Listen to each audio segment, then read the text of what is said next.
TV Senado. Democracia todo dia.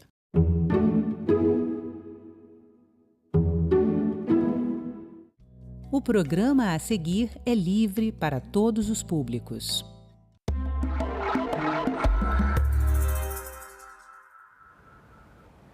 A popularização das plataformas de apostas online aumentou o acesso dos brasileiros aos jogos de azar.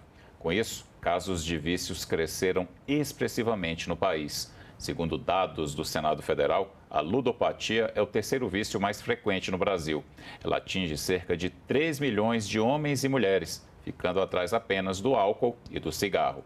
A ludopatia, o vício em jogos de azar, é o tema do programa de hoje. Meu entrevistado é o médico psiquiatra André Botelho. Doutor André, muito obrigado por participar do Cidadania. E eu vou começar pela pergunta mais básica, que para mim é fundamental para a gente abrir esse programa. Vamos explicar o que é a ludopatia e como a gente pode perceber quais são os sintomas mesmo de uma pessoa que está entrando nesse vício. Obrigado, pelo chamado, por estarem aqui para a gente poder falar um pouquinho sobre algo que está cometendo tão fortemente toda a população, com danos às vezes irreparáveis e difíceis, A ludopatia, que já foi classificada dentro do nosso CID e do DSM, que seja o nosso Código Internacional de Doenças, é classificado como transtorno do jogo patológico, onde a gente, na verdade, vai classificar o jogar que se torna uma doença quando por mais de 12 meses a gente começa a apresentar alguns sintomas que abrangem vários nichos do campo, tanto psíquico quanto social, emocional, afetivo, laboral. Então, ou seja, a partir do momento em que um jogo se torna um prejuízo de forma consistente, recorrente e com danos significativos à vida do indivíduo, é que a gente pode daí chamá-lo de um jogo patológico ou transtorno do jogo patológico. Para quem está em casa entender melhor qual é o comportamento. Não, a pessoa em si às vezes não percebe, mas uma esposa perceber no marido ou um pai perceber no filho adolescente, quais são os comportamentos que a gente tem que ficar atento? O primeiro é o tempo em que é desprendido para o jogo, em que há o jogo em detrimento de. Então, por exemplo, quando eu passo para o jogo acontecer, deixar de ir para o trabalho, deixar de dar atenção para a família, o jogo se torna o grande fundamento da vida daquele indivíduo, ele se torna uma prerrogativa, é a parte principal da vida dele. Mas um dos principais em relação aos jogos de azar são os gastos econômicos. Quanto mais tempo ou quanto mais dinheiro eu preciso, e eu vou precisando cada vez mais de quantias maiores, essas quantias vão aumentando e eu vou pedindo empréstimos e eu vou me endividando, isso é um dos grandes sinais de que a gente está caminhando para um transtorno de jogo patológico. Doutor, a gente percebe que teve um aumento muito grande depois que houve a liberação dos jogos de aposta online, tipo as bets, entre outros, bem famosos, bem populares. É isso mesmo, pela sua percepção, porque você atende as pessoas no seu consultório como médico psiquiatra. O senhor percebe isso no seu dia a dia também? Com certeza. Eu acho que desde que quando a gente começa a liberar um pouco mais, o que acontece? O acesso vai sendo facilitado, Antigamente, então, os jogos eles tinham um acesso um pouco mais difícil, Então, claro, o jogar ele é inerente do ser humano, A gente tem ali circuitários cerebrais, um campo do cérebro que ele está apto a isso. Mas cada vez mais, quanto mais acesso você tem e maior disponibilidade, isso facilita, porque então o jogo vai se tornando inclusive mais rápido. Acho que uma das questões que vão acontecendo é que esses jogos, quando você libera tanto para os gastos, para o acesso financeiro a eles, mas a velocidade em que você ganha e que você perde. Quanto mais rápido você acaba perdendo ali no jogo, mais rapidamente você retorna aquele jogo, mais você investe naquilo ali, o pagamento vai sendo cada vez mais facilitado. Então, de fato, dá para notar um aumento significativo nos últimos anos, talvez nos últimos meses, assim, até explodiu um pouco mais, no último semestre. Como é que as pessoas chegam no consultório? Sim. Vamos dizer assim, o grande desencadeante normalmente é a família. É a família quem traz. Difícil eu ver assim, um paciente com um jogo patológico que ele chega e me diz assim, olha, eu estou com um problema com os jogos. A família vem normalmente porque esse paciente está com dívidas, contratos com agiotas, pedindo empréstimos impagáveis, em deterioro do patrimônio, né, em comportamento assim, quase que um comportamento pródigo, porque vai colocando em risco, de fato, todos os ganhos daquela família. Começam a ter comportamentos estranhos em casa, adolescentes, por exemplo, de roubar dinheiro dos pais, né, de tentar um ganho externo para conseguir pagar cada vez mais o ciclo vicioso.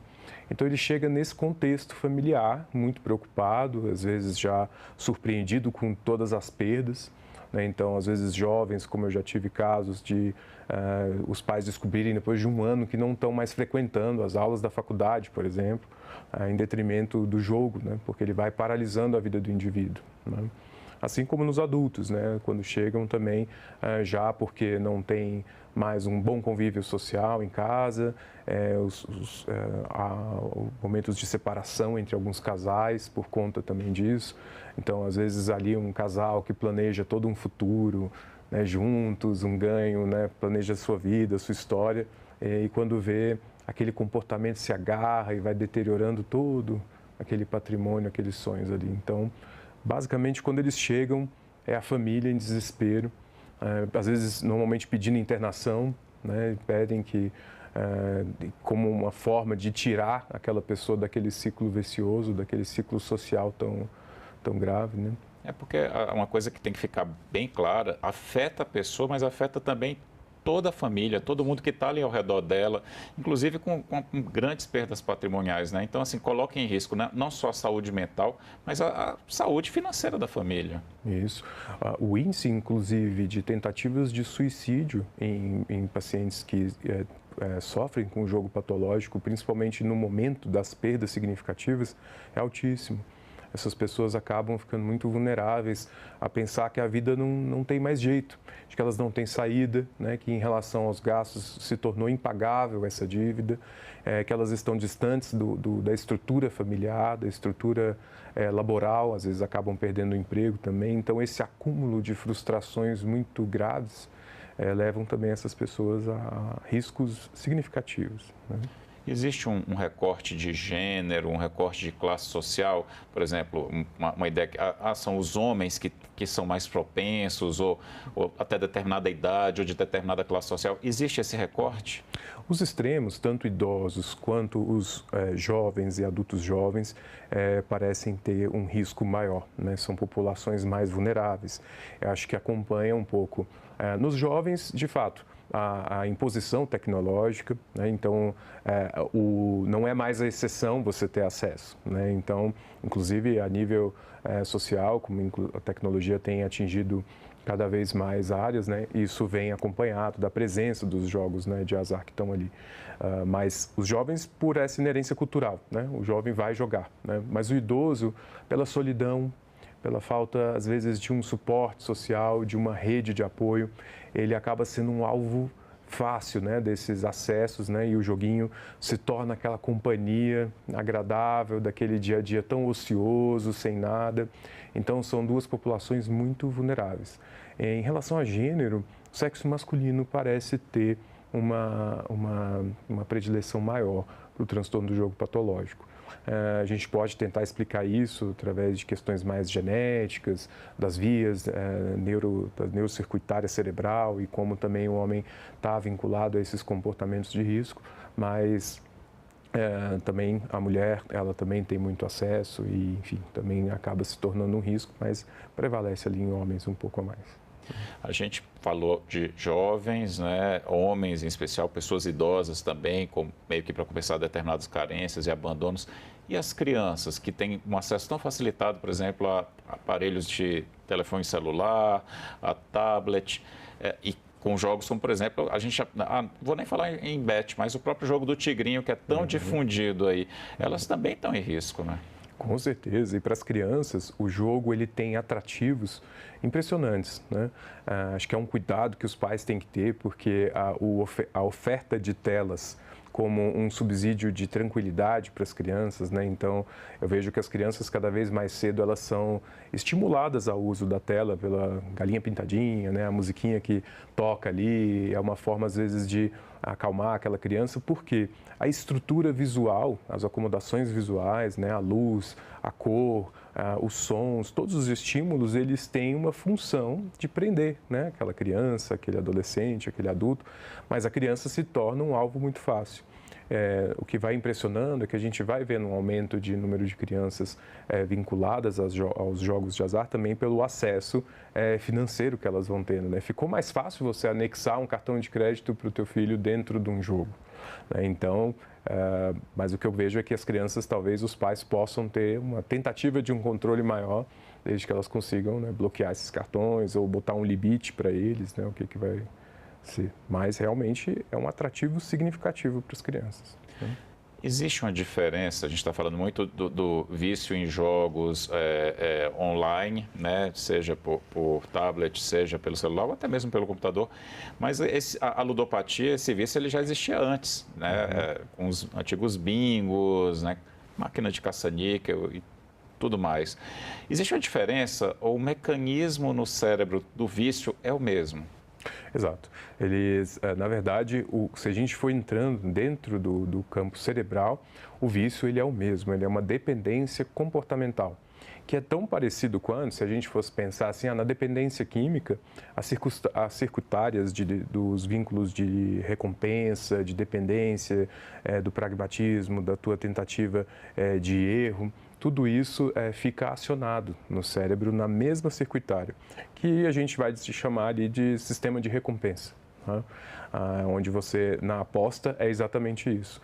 O jogo ele é inerente dos seres humanos, né? A gente está ali porque, inclusive, ele tem um benefício, se a gente for pensar, porque ele nos ajuda dentro do jogo, tanto na atividade lúdica, mas também a você entender riscos, né? Então, ele está o tempo inteiro ali estimulando isso.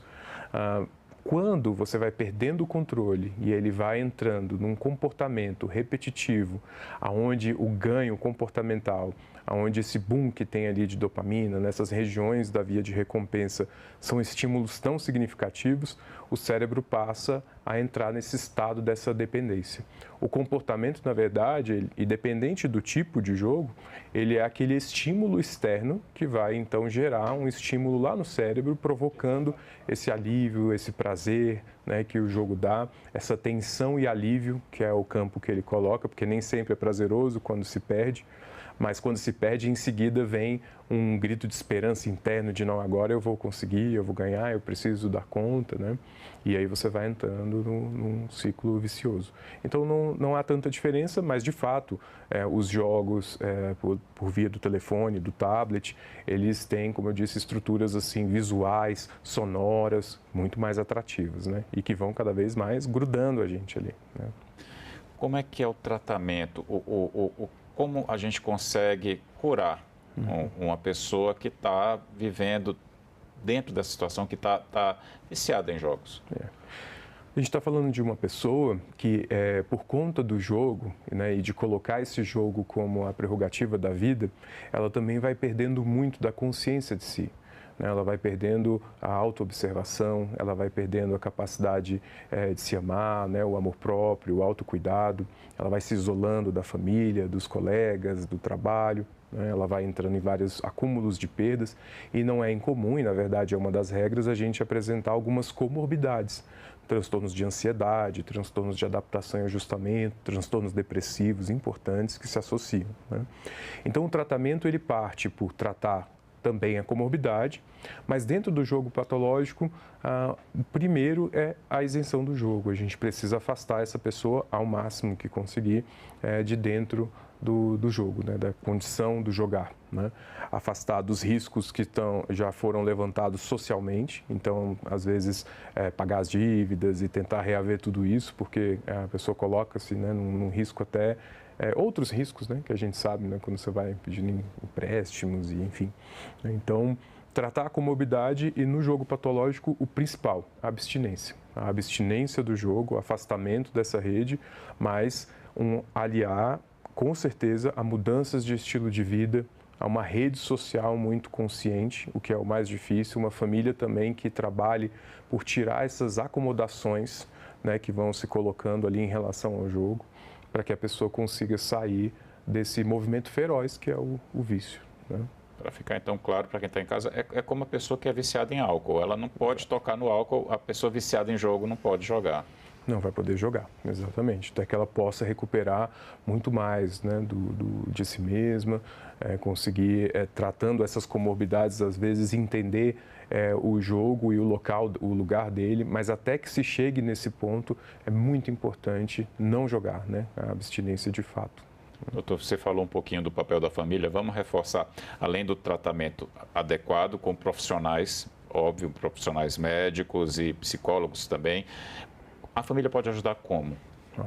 A família vai trabalhar em cima dessas acomodações, né? Apoiando, estando próximos, assim, evitando, né, que a pessoa esteja vulnerável ou em risco, né, com relação ao jogo, mas compreendendo também essas comorbidades, né? Aquilo que levou essa pessoa até o jogo patológico, né? Nos idosos, o que eu noto é que o papel da família é muito importante na hora de reestruturar essa rotina. Essa rotina, como eu falei, vazia, afastada, né? E na criança é como enriquecer esse ambiente, né? Então, essa família também tem que pensar em o que ela vai dar em troca, né? Já que ela estava ali nesse vício que ela atingiu, ainda mais uma criança que ela é vulnerável àquilo que a gente dá como família, né? Eu que forneci o celular, isso não é motivo de culpa, né? Porque culturalmente a gente está vulnerável a isso, mas o que eu dou em troca? Né, para essa criança, de suporte social, de atividades, né, durante o dia a dia, além de, como você citou, um tratamento especializado que é fundamental e multidisciplinar, né, jamais individual. Então, hoje para o jogo, assim como para toda dependência comportamental, além do tratamento psiquiátrico, farmacológico, quanto psicoterapêutico, né, a psicoterapia, os grupos de apoio são fundamentais, né? Grupos de pessoas que sofrem com o mesmo transtorno, que passam também pelas mesmas questões de dependência, são grupos que reforçam, que dão apoio, onde você consegue ali um novo horizonte, assim, né? Esses exemplos de quem já conseguiu parar, qual foi o caminho tomado, né? Qual foram as estratégias adotadas para aquele grupo social em específico, por exemplo. Né? Seriam grupos equivalentes, por exemplo, ao Alcoólicos Anônimos, né? Para quem está em casa entender. A gente já tem uma disseminação maior disso no Brasil? Eu sinto que ainda tem pouco, né? São grupos mais restritos, mas existem alguns grupos específicos que já fazem. Além disso, terapeutas que trabalham com terapias de grupo voltadas para dependências comportamentais também são lugares onde esses grupos vão se formar, ainda mais com um profissional especializado conduzindo, né? Claro que não se torna um grupo social de apoio, mas é também uma forma de se unir a pessoas com as mesmas questões, né? Doutor André, são cerca de 3 milhões de brasileiros passando por essa situação hoje, né? O número aumentou exponencialmente. É um problema de saúde pública já, e a gente não pode deixar de falar também do papel do Estado, né? Na sua visão, o que o Estado pode fazer para a gente reduzir esses números e até resolver essa situação da melhor maneira possível? A gente nunca vai conseguir acabar com o vício 100%, mas a gente pode acolher de uma maneira mais adequada a população que está vivendo isso e as famílias. Acho que do Estado, a implementação, assim, de algumas políticas voltadas para esse cuidado em específico, a construção desses grupos de apoio, mas também da regularização desses jogos e de como eles se inserem na sociedade. Eu acho que poder olhar para isso de uma forma um pouco mais pragmática, ampliando, como a gente está fazendo aqui, de poder falar sobre isso, né, num ponto como esse, é também levantar essa questão do ponto de vista social, já que é, como a gente falou, uma patologia que tem um dos seus maiores maestros as questões sociais, né? É onde ele vai entrar em autodestruição. Então, essas implementações de algumas restrições, eu acho que elas são fundamentais. A gente hoje ainda tem várias restrições de algumas drogas ilícitas exatamente pelo tipo de dependência química que elas fornecem. Mas as dependências comportamentais, o que me parece é que às vezes elas passam desapercebidas por serem comportamentos, como eu te disse, assim, o jogar, ele é inerente, né, ao ser humano, a gente sempre teve aí. E como que a gente vai lidar com isso agora? Porque esse jogar que já tinha traços patológicos lá atrás, agora ele já está trazendo uma repercussão bem significativa, né? Essa regulamentação que até ela continua sempre, porque esse tema sempre pode evoluir, ela continua sempre sendo discutida aqui no Congresso Nacional. A gente vendo essa situação, principalmente nesse momento a gente está passando aqui pela CPI das bets, né? E ela tem exposto vários casos de pessoas que perderam tudo por causa do vício em jogos. Então, assim, esse ponto que você falou, doutor, da regulamentação é muito importante, a gente não pode deixar de discutir. Mesmo já tendo lei aprovada, a gente sempre pode melhorar a lei. Vou lhe perguntar agora, especificamente, para quem está em casa assistindo a gente e está convivendo com alguém, né, passando por essa situação, ou se percebe também. O que é que o senhor diria agora, doutor? Que para quem está em casa, eu acho que é observar que o jogo ele pode ser sim uma estratégia prazerosa, um momento de lazer, um momento bom, onde eu posso aproveitar, mas que se aquilo ali passa a ser o domínio da vida daquele indivíduo, se eu estou notando mudanças comportamentais no meu filho, se ele passa a ficar mais agressivo, se ele não me permite de forma alguma que ele pare de jogar no celular, se ele começou a ter comportamentos estranhos dentro de casa, é procurar imediatamente ajuda. A questão do jogo, das dependências comportamentais, é quanto mais cedo você começar um tratamento, inclusive dessa comorbidade, né? É difícil a gente saber, será que é a depressão que vulnerabilizou aquele paciente a ficar viciado, né, num jogo, por exemplo, porque aquele jogo trazia uma forma ali de resolver parcialmente aqueles sintomas? Então, ficar atento às questões de saúde mental dentro de casa, né, desses sinais que a pessoa vai apresentando de mudanças no comportamento e levar para ajuda especializada o mais rápido possível, né? A rede pública, a gente sabe que a psiquiatria é muito forte na iniciativa privada. Isso. A rede pública brasileira, o SUS, ele está preparado para receber esses casos que já são mais recentes e mais complexos? O SUS tem hoje uma abertura interessante para o cuidado em saúde mental, apesar de ainda ser realmente muito restrito e com algumas dificuldades de acesso, né? A gente tem os CAPs, tem o CAPs infantil, onde tem profissionais sempre muito bem capacitados, né? São excelentes profissionais, mas entendo ainda que a demanda e a quantidade de acessos, né, de órgãos disponíveis é ainda pequena para o tamanho da população. Eu vejo muito por Brasília ainda, né, a quantidade que a gente tem de CAPs infantil, de CAPs AD, né, álcool e drogas, ou de CAPs adulto ainda é pequena, né? E aí como é que esse cidadão chega, né, até o tratamento psiquiátrico? Às vezes é um pouco mais difícil, porque se eu for fazer uma triagem, onde será que entra a dependência comportamental nisso?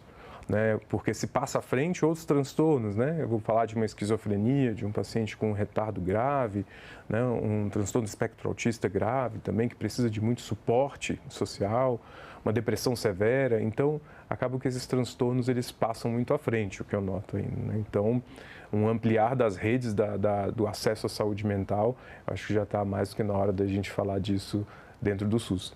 Não só isso, o nosso arsenal terapêutico ainda muito restrito, né, com medicações que as possibilidades que a gente tem prescritivas ainda são muito pequenas, né?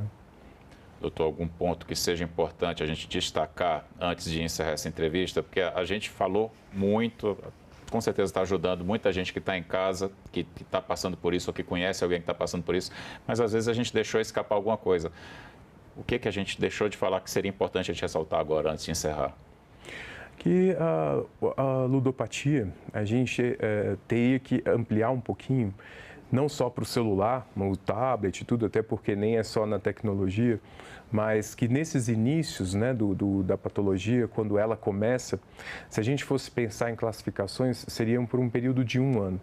Então, a gente talvez tenha que tentar um equilíbrio entre não tornar um alarde, para que a gente também não olhe para aquilo que é um comportamento normal e torne ele patológico. Senão a gente também vai para o embate contra a cultura, né? No movimento da cultura, é natural que a gente, como eu disse, jogue, que a gente tenha acessos, que o jovem possa utilizar. Então, por exemplo, a proibição, né, completa. Achei muito correto a gente poder proibir os jovens de usarem o aparelho celular durante as suas aulas. Eu achei que isso foi fundamental, né, inclusive. Mas proibir 100% também dentro de casa não vai ser uma estratégia saudável, porque eles vão conseguir outras formas, se não conseguir, vão entrar em isolamento, né, da parte social. E dos idosos, que eu acho que é uma população que a gente que tende a esse esquecimento de fato, né? Olhar para esse idoso que está na nossa casa e pensar em como fornecer para ele uma rede de suporte, né? Uma estratégia ali de vida, de hábitos mais saudáveis, né? Doutor André Botelho, muito obrigado pela entrevista. Eu que te agradeço o convite. E muito obrigado a você que acompanhou este Cidadania. Tanto este programa quanto todos os que são feitos pela TV Senado estão disponíveis no nosso site, senado.leg.br/TV, e também no canal da TV Senado no YouTube, youtube.com/TV Senado. Muito obrigado pela companhia. A gente se vê na próxima edição do programa Cidadania.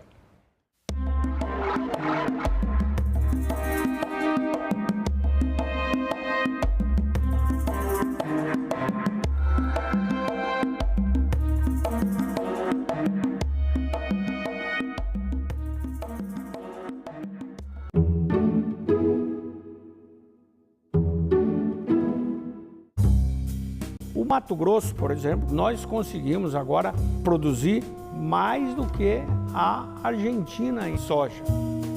Qual o senhor acredita que é a conciliação possível? O fim da moratória, uma flexibilização da moratória? Vamos seguir as regras do nosso Código Florestal, ou seja, vamos respeitar a soberania nacional. Salão Nobre, hoje, 20h, aqui na TV Senado. A gente também fala tupi. O nome Sergipe tem origem no tupi e significa no Rio dos Siris. É formado por seri, que quer dizer siri, mais i, palavra para água ou rio, mais p, que significa a preposição em, no. O siri é uma espécie de crustáceo encontrado em locais de areia ou de mangue. O termo siri também vem do tupi e tem o significado de correr, deslizar, provavelmente em razão de como ele se move. A gente também fala tupi. O site do Senado agora mostra projetos de lei em linguagem simplificada.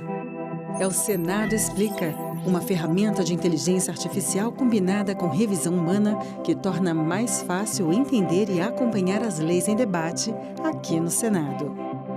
Na página de tramitação das matérias e no portal e-Cidadania, Senado Explica.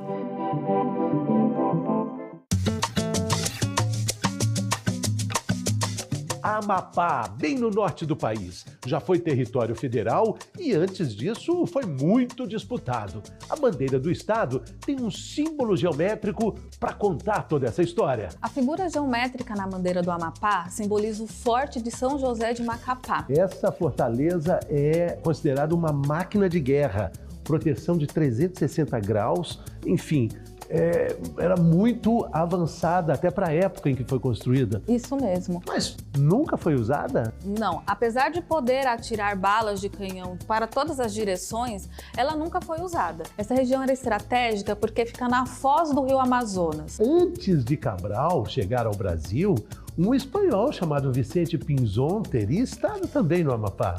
De fato, essa região do Amapá, antigamente, em 1499, ou seja, um ano antes do Cabral chegar ao Brasil, pertencia à Espanha, por causa do Tratado de Tordesilhas, que dividia o mundo entre Portugal e Espanha. Essa situação só foi revertida a partir de 1750, com um novo tratado que definia as fronteiras territoriais. Vários piratas do mundo inteiro chegaram até essa região aí, né? Tinha pirata até da Rússia. Isso mesmo. Eles porque queriam colonizar também a região. Aqui foi fundado o território de Cunani, por um francês que era cientista, artista. Inclusive ele fez selos, ele fez moedas.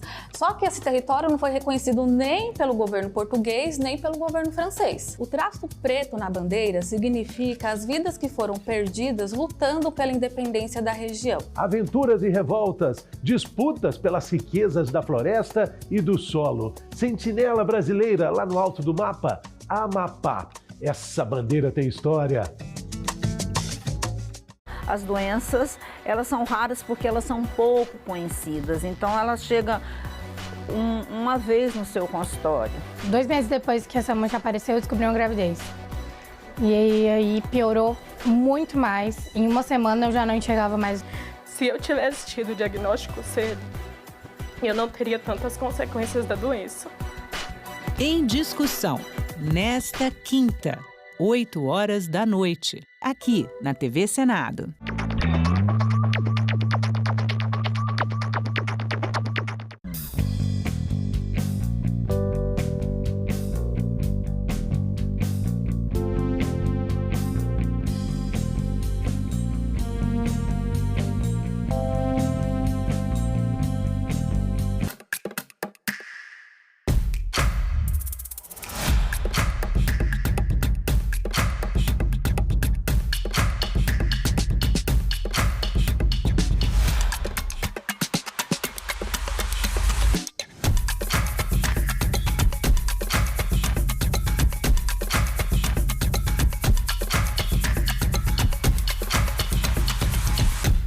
TV Senado.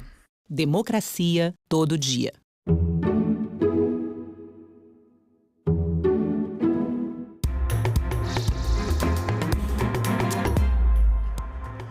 Olá, bom dia. Hoje é quarta-feira, 7 de maio. O Senado Notícias está no ar. Pode ser votada hoje na Comissão de Constituição e Justiça a PEC que prevê o fim da reeleição para presidente da República, governadores e prefeitos. O tema começou a ser debatido na comissão no dia 23 de abril. Vamos ver como foi. A proposta de emenda à Constituição é de autoria do senador Jorge Cajuru e prevê o fim da reeleição para cargos do Executivo, prefeitos, governadores e presidente da República. O texto aumenta o tempo do mandato desses cargos, que atualmente é de 4 para 5 anos. O projeto pretende também unificar as eleições municipais e gerais. Para isso, mandatos de vereadores, deputados estaduais e federais teriam a mesma duração dos mandatos dos cargos do Executivo, 5 anos e não mais 4. Já o mandato dos senadores subiria de 8 para 10 anos. A proposta prevê um período de transição e começaria a valer em 2034. A gente tem observado que em grande número das reeleições, quer sejam de prefeitos, governadores, presidente da República, há abuso do poder político, do poder econômico, do poder de comunicação. Há uma perda da isonomia, da equidade de oportunidades em que disputa os cargos executivos. Haja vista que na última eleição no Brasil, 83% dos prefeitos foram reeleitos. A reeleição foi o pior processo político que o Brasil sofreu. Nós não temos maturidade democrática para ter reeleição nesse país. Não temos. Eleição de 2 anos não dá descanso nem ao eleitor, muito menos aquele que é candidato. Do vereador ao presidente da República.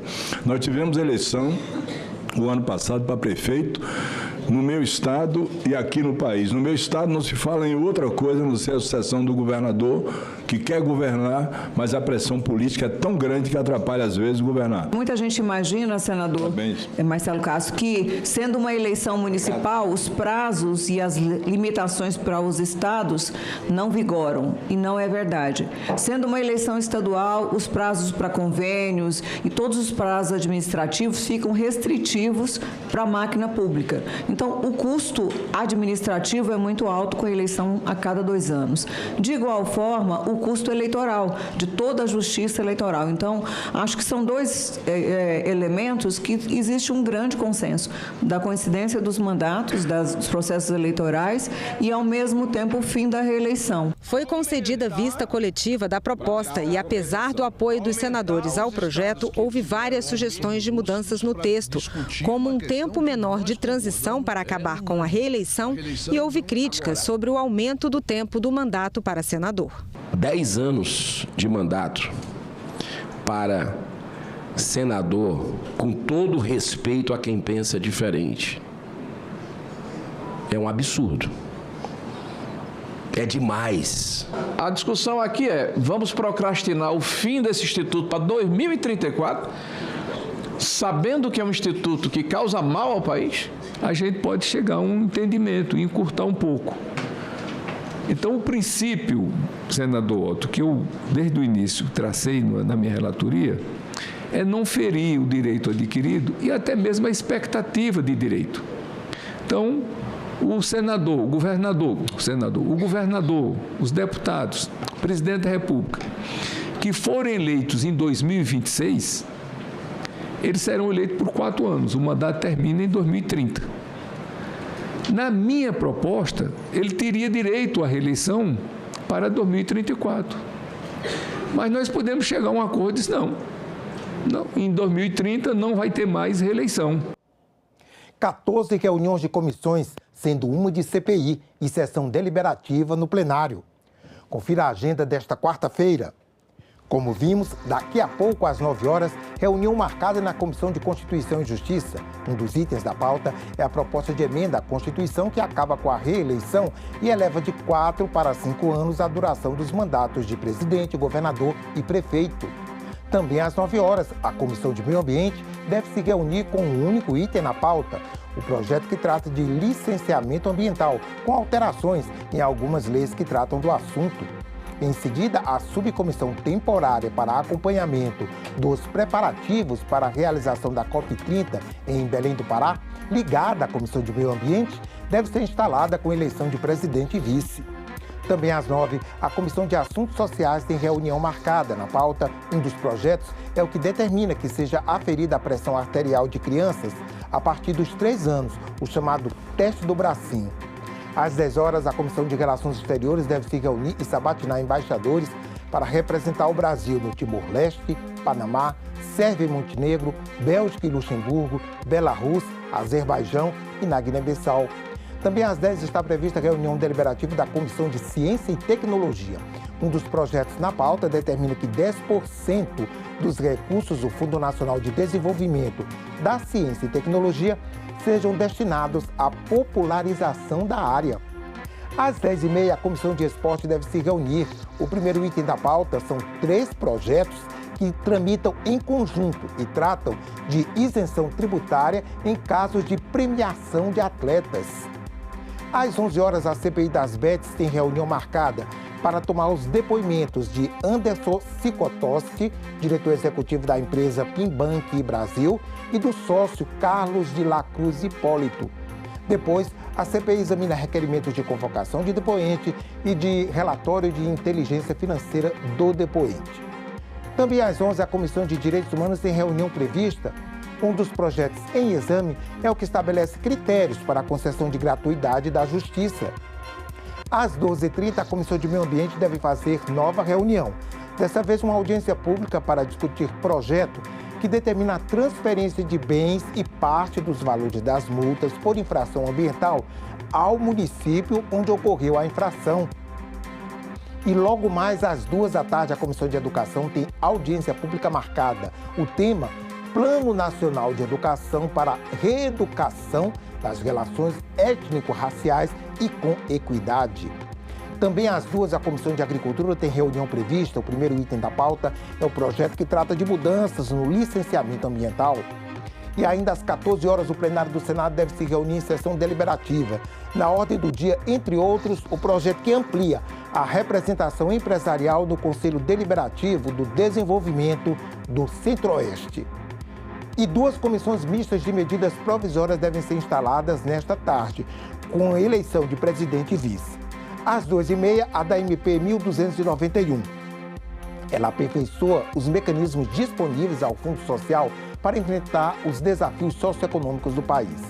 E às 12h40, a da MP 1292, que trata da operacionalização das operações de crédito consignado por meio de sistemas ou de plataformas digitais. A Comissão de Transparência, Fiscalização e Controle aprovou nesta terça um convite ao atual ministro da Previdência, Volney Queiroz, para prestar esclarecimentos sobre a fraude no INSS. O esquema, que envolveu sindicatos e associações, desviou ilegalmente mais de 6 bilhões de reais dos benefícios de aposentados e pensionistas. O ministro deve comparecer no dia 15 de maio. O novo ministro da Previdência Social, Volney Queiroz, foi convidado a explicar aos senadores da comissão o desvio bilionário na Previdência do INSS. De acordo com as investigações da Polícia Federal, há pelo menos 6 anos, aposentados e pensionistas do INSS tiveram descontos indevidos, feitos por entidades sindicais e associações, sem a autorização dos beneficiários. O prejuízo já soma cerca de 6 bilhões e 300 milhões de reais. Há uma certa ansiedade dos aposentados e pensionistas em saber as providências tomadas para se estancar esse verdadeiro assalto ao bolso desses mais vulneráveis.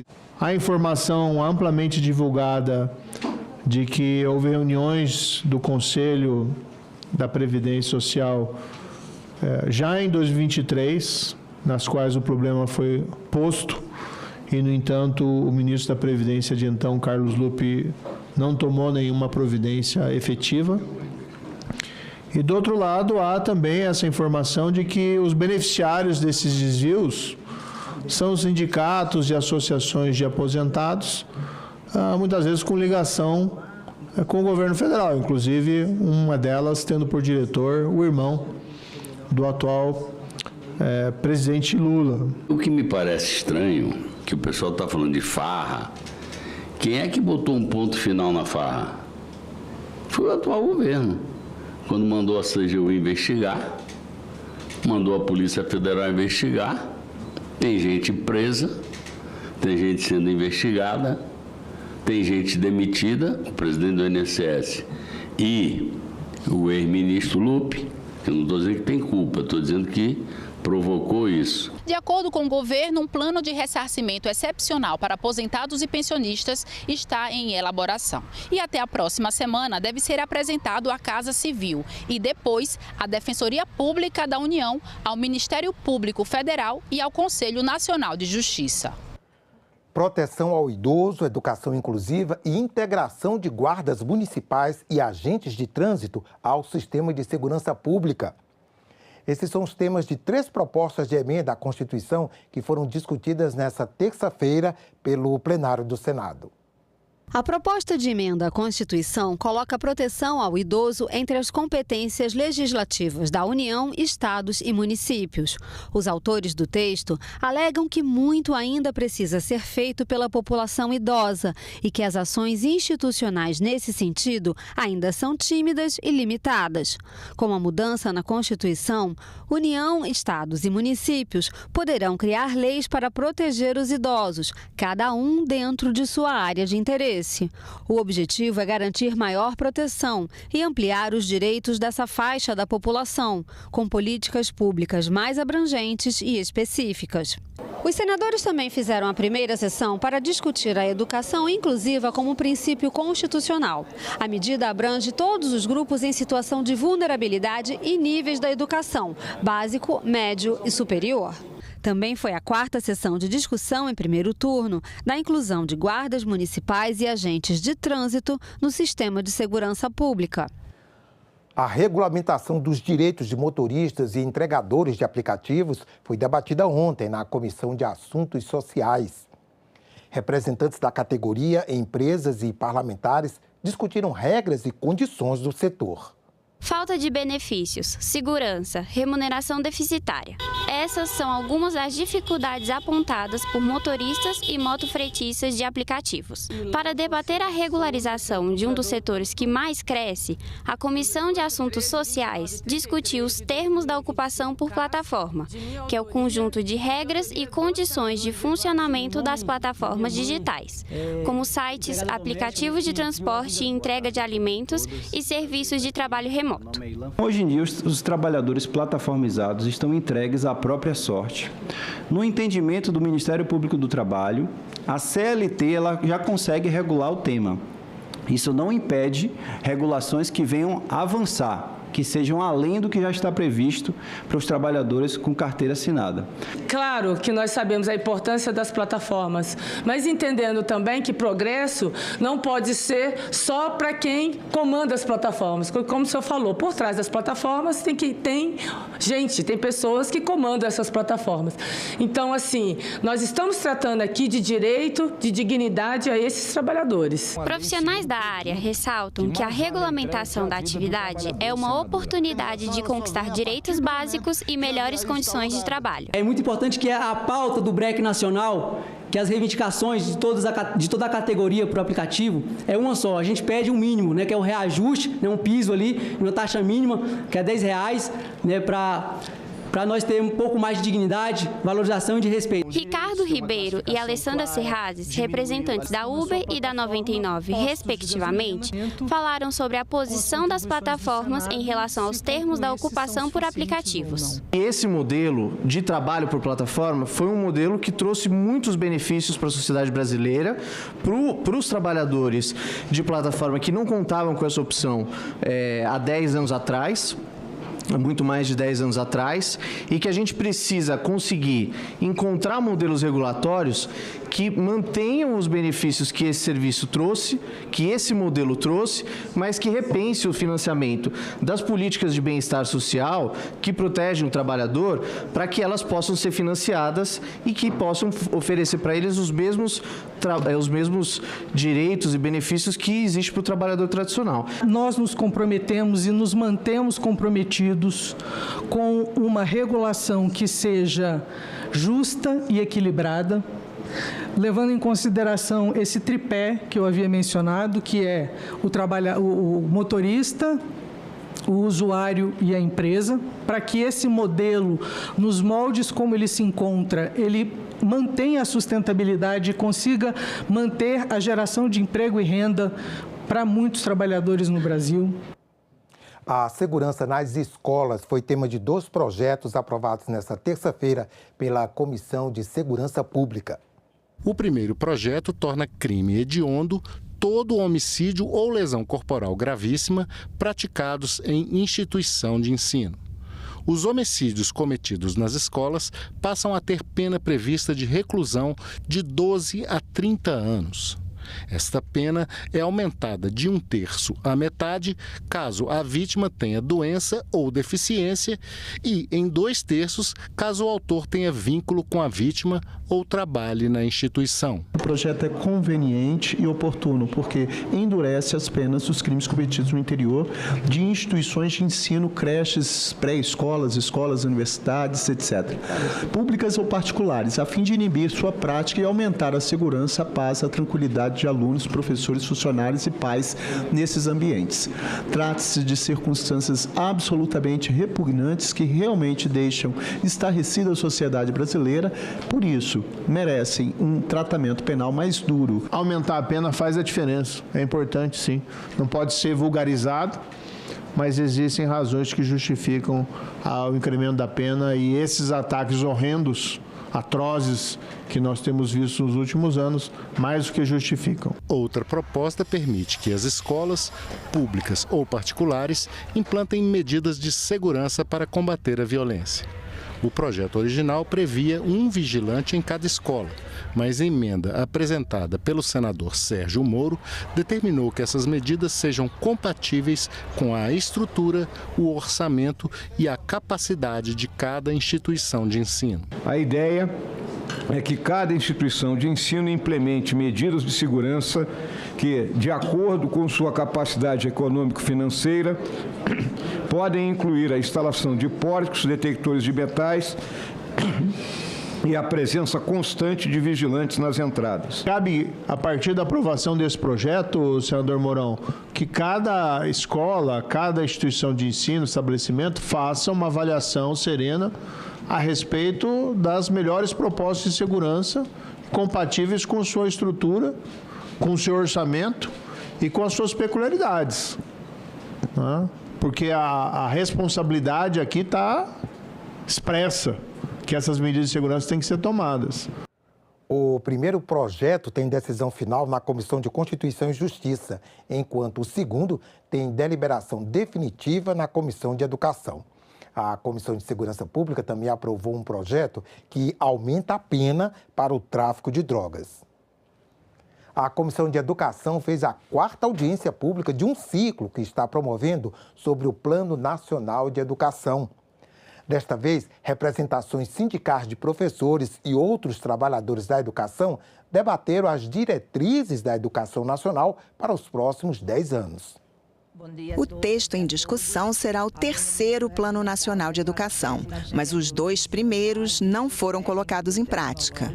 De acordo com o presidente da Confederação Nacional dos Trabalhadores em Educação, um dos motivos foi a falta de recursos. No primeiro plano, o presidente vetou o financiamento. E o segundo plano foi vetado pela emenda constitucional 95, que tirou os recursos necessários para a implementação das políticas educacionais dentro de uma década. A elaboração do PNE é a oportunidade de discutir qual educação se quer para o país. A Federação de Sindicatos de Professores e Professoras de Instituições Federais de Ensino Superior e de Ensino Básico Técnico e Tecnológico, PROIFES, defende uma educação pública, gratuita e que dê melhores condições de vida às futuras gerações. Foi revelado que 3 em cada 10 brasileiros com idade entre 15 e 64 anos não sabem ler e escrever ou sabem muito pouco, a ponto de não conseguir compreender pequenas frases ou identificar número de telefones ou preços. São chamados analfabetos funcionais. Daqueles que tiveram acesso ao ensino superior, 12% estão nessa categoria. Esse é o país que queremos? Desde o debate do primeiro PNE, foi calculado que seria necessário investir 10% do PIB na educação pública para oferecer ensino de qualidade para todos. Esse percentual nunca foi alcançado e o texto em discussão atrasa ainda mais a meta. Adia mais um ano aquilo que não se conseguiu alcançar em 10 anos. Então, há um recuo com relação aos chamados 10%, que estava previsto para 98%. Então, nós estamos há 30 anos perseguindo os 10%, quando hoje nós conseguimos chegar apenas a 5,5% para toda a educação, incluindo a privada, né? E apenas 5% quando a gente fala só da educação pública, que é o destinatário natural do financiamento público. O texto do PNE ainda está em análise na Comissão de Educação da Câmara dos Deputados, mas existe um acordo para que chegue ao Senado até setembro. Esse plano carrega muita legitimidade social, ele é fruto do debate da Conferência Nacional Extraordinária de Educação, que só debateu o Plano Nacional, não é uma peça perfeita, senão já estava aprovada. Ela está vindo para cá justamente para ser emendada, aperfeiçoada, tanto por nós, parlamentares, quanto pelas emendas da sociedade que a gente for acatar ou não. Sobe de 80 mil para 140 mil reais o valor das contratações da administração pública destinadas exclusivamente às micro e pequenas empresas. O projeto foi aprovado ontem pela Comissão de Assuntos Econômicos e vai ser apreciado agora pelo plenário em regime de urgência. Os senadores da Comissão de Assuntos Econômicos aprovaram um projeto de lei complementar que atualiza o valor máximo das licitações exclusivas para micro e pequenas empresas. Atualmente, esse limite está fixado em 80 mil reais. Mas, segundo o autor do projeto, o senador Chico Rodrigues, esse valor está defasado desde 2014 e não acompanhou a inflação. O relator da proposta, senador Plínio Valério, acatou 2 emendas ao projeto e o novo teto ficou estabelecido em 140 mil reais. Note-se que a subcontratação não se tornará obrigatória em função da mudança prevista no projeto de análise, pois, de acordo com a redação proposta, ainda caberá à administração pública analisar sua admissibilidade e oportunidade. Por último, também consideramos positiva a redação sugerida para o parágrafo 2º do artigo 48, pois, sendo cabível a subcontratação, os empenhos e pagamentos deverão ser destinados diretamente às microempresas e empresas de pequeno porte subcontratadas. Como afirma o autor da matéria, senador Chico Rodrigues, a partir dessa mudança, os recursos não terão que passar pelo caixa da licitante, o que diminui as incertezas causadas pelo processo de subcontratação, estimulando as micro e pequenas empresas a participar desse arranjo. Essa atualização pelo IPCA anual, ela é de uma forma clara, é importante para que você vá atualizando esses valores e oportunize, né, esses pequenos empresários para que essa atividade seja fomentada de uma forma muito própria. A representação brasileira no Parlamento do Mercosul discutiu nesta terça-feira uma questão de ordem sobre a alternância entre deputados e senadores na representação brasileira e na mesa diretora do Parlasul. A próxima reunião do grupo para eleger os novos membros deve ser no dia 21 de maio. Parágrafo 1º. A representação brasileira no Parlamento do Mercosul discutiu nesta terça-feira a resposta do presidente do Senado, Davi Alcolumbre, a uma questão de ordem do deputado Celso Russomano e do senador Humberto Costa sobre a alternância de presidentes da Câmara e do Senado no colegiado. De acordo com Davi Alcolumbre, o próximo presidente da representação brasileira deve ser um deputado e um senador deverá ocupar o cargo de membro da mesa diretora do Parlasul. A alternância dos cargos entre as casas é regra consolidada, tanto na prática quanto no texto das resoluções que já regem o funcionamento das comissões mistas. O que eu gostaria de ponderar, presidente, é que a gente tentasse fazer isso da melhor maneira possível, né, num acordo, né, com a participação do deputado Arlindo Chinaglia. É importante que isso aconteça, para que a gente não tenha uma delegação dividida. Isso seria muito importante. A resposta à questão de ordem, ela é autoexplicativa, não é? Então, o que nós precisaríamos fazer e dizer apenas que não existe nenhuma motivação que não seja a motivação da preservação de uma prerrogativa que é do Senado Federal. Inclusive, com essa resposta à questão de ordem, nós deixaremos de ter qualquer dúvida em qualquer momento sobre essa questão da representação do Parlasul. Eu fiz um recurso, está muito bem feito, estou pensando se eu apresento ou não. A minha dúvida é que o mesmo que deu a resposta, ele vai decidir. Então, eu estou avaliando, mas eu vou dar conhecimento àqueles colegas que quiserem ler para entender o processo como um todo. Nós vamos expedir a convocação para essa próxima reunião do dia 21, a fim de que esse assunto possa ser esgotado. Disciplinar o uso de postes e outros equipamentos pelas diversas concessionárias de serviços de interesse coletivo. Esse foi o assunto em debate na audiência da Comissão de Infraestrutura nessa terça-feira. Postes para que te quero? Faz muito tempo que eles integram a paisagem urbana. Primeiro, para passar a energia elétrica. Depois, vieram os fios da telefonia. O fato é que hoje dependemos deles. E como? O cálculo é de 60 milhões de postes Brasil afora, dos quais 12 milhões têm problemas de ocupação de espaço. E então nos damos conta, o que é útil não precisa ser feio, irregular, clandestino. Hoje, no mesmo poste, a gente tem casos de empresas que pagam R$5 pelo ponto de fixação, ao mesmo tempo que no mesmo poste tem empresa que paga R$10, né? Então, são uma série de problemas e a gente também tem que lembrar que existe uma falta de fiscalização e a definição da obrigação de quem tem que fazer a fiscalização pelo poste, né? Pela essa faixa de exploração de uso. Há uma baixa prioridade, né, dessa atividade pelas distribuidoras, né?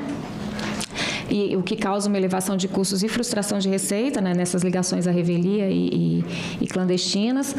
E há também a aplicação de preços não uniformes, né, para o setor de telecomunicações, o que complica e o que compromete a concorrência, né, nesse setor. Quem é dono do poste? Alguém lucra com a exploração do espaço? A distribuidora foi quem instalou o poste, mas o dono do poste, na verdade, é o consumidor, né, que pagou pelo investimento no poste e paga pela operação e manutenção.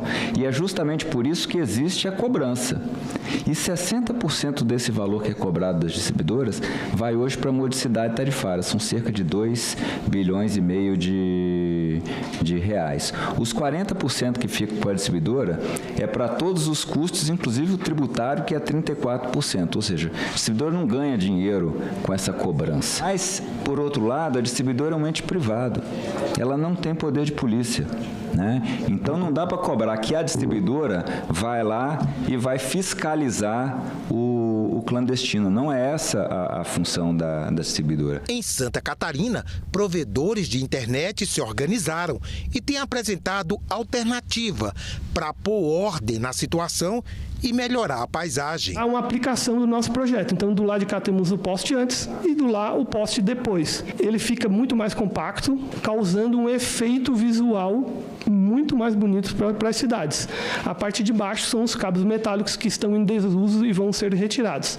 Mas a fibra ótica está toda lá para cima. Essa calha aérea, no local que a gente instalou, ela organizou 42 cabos de fibra ótica. E a ocupação dela é 10 centímetros.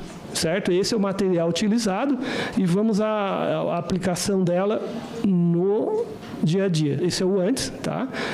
Era ocupada uma faixa de 1,5 m no poste, o antes e o depois. É assim que ele fica. É só aquela parte de cima lá. A parte de baixo é o cabo coaxial que vai ser retirado conforme as empresas estão deixando de utilizar essa tecnologia. Então, a nossa proposta, levando as reguladoras, é que seja instalado isso nos grandes centros para que fique organizado e bonito esteticamente. Enquanto o Poder Legislativo discute aperfeiçoar a legislação, as agências de energia elétrica e de telecomunicações estão avançando com uma proposta de regulação para a partilha dos postes. Essa norma conjunta, tanto da Anatel quanto da ANEEL, visa justamente trazer mais racionalidade para a ocupação do poste, estabelecer padrões de ocupação do poste, metodologias orientadas a custo de como tem que ser a remuneração do ponto de fixação, todo o trabalho legislativo no sentido de reforçar isso, a importância do poste, inclusive como um insumo essencial para a conectividade e trazendo mais racionalidade nos investimentos em infraestrutura, a gente sempre encara isso como algo positivo, senador. A aviação de caça da Força Aérea Brasileira foi homenageada em uma sessão especial no plenário do Senado. O evento reconheceu a importância deste braço estratégico da Defesa Nacional e celebrou os profissionais que ajudam na proteção do país. Criado em 1943, o primeiro grupo de aviação de caça participou ativamente da Segunda Guerra Mundial. Nos céus da Itália, os aviadores brasileiros demonstraram bravura e profissionalismo em importantes missões. O dia 22 de abril marca a data da maior operação de combate realizada por esse grupo, em 1945. Desde então, a data se tornou um símbolo da aviação de caça no Brasil. São 80 anos de história, coragem e defesa da soberania aérea. Naquela data, sob o fogo real, nossos heróis projetaram o Brasil na história, ao lutarem pela defesa e preservação de nossa liberdade, defendendo valores que atravessam gerações, tendo realizado 44 sortidas em apenas um único dia, com 22 pilotos apenas. A aviação de caça é, sem dúvida, uma das expressões mais nobres da Força Aérea Brasileira. Ela representa em cada decolagem e em cada missão cumprida a prontidão de defender o espaço aéreo nacional, a soberania do nosso país e a integridade do nosso povo. Celebrar suas 8 décadas de existência é reverenciar a história viva da defesa aérea do Brasil. Não há tolerância para erros. Orgulham-se de si mesmos e compartilham um símbolo de excelência. Um distintivo de honra que fala por si só. A sessão contou com discursos emocionados, destacando não apenas a tecnologia envolvida na aviação de caça, mas também o espírito de missão dos profissionais que atuam nas alturas. A aviação de caça representa mais do que apenas poder de fogo e tecnologia de ponta. Ela é símbolo da vigilância constante, da prontidão inabalável e da bravura de homens e mulheres que cruzam os céus com o propósito único de garantir que o Brasil permaneça livre, seguro e soberano. Ao celebrarmos hoje o Dia de Caça da Aviação de Caça, não estamos apenas reverenciando uma tradição militar, estamos reconhecendo um legado que extrapola os limites da defesa nacional. Estamos agradecendo a todos que, com coragem e excelência, elevam os céus brasileiros, tanto em tempos de guerra quanto em tempos de paz. Ficamos por aqui. Você pode rever as reportagens desta edição na nossa página na internet, senado.leg.br/tv. Obrigado pela companhia. Já voltamos com a primeira atividade do dia. Enquanto isso, continue sintonizado aqui na TV Senado.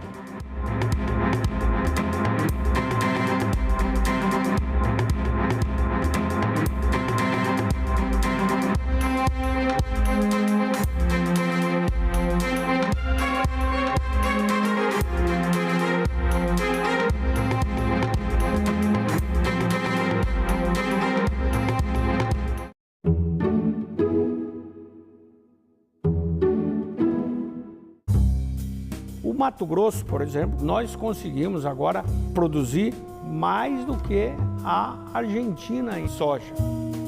Qual o senhor acredita que é a conciliação possível? O fim da moratória, uma flexibilização da moratória? Vamos seguir as regras do nosso Código Florestal, ou seja, vamos respeitar a soberania nacional. Salão Nobre, hoje, 8 horas da noite, aqui na TV Senado.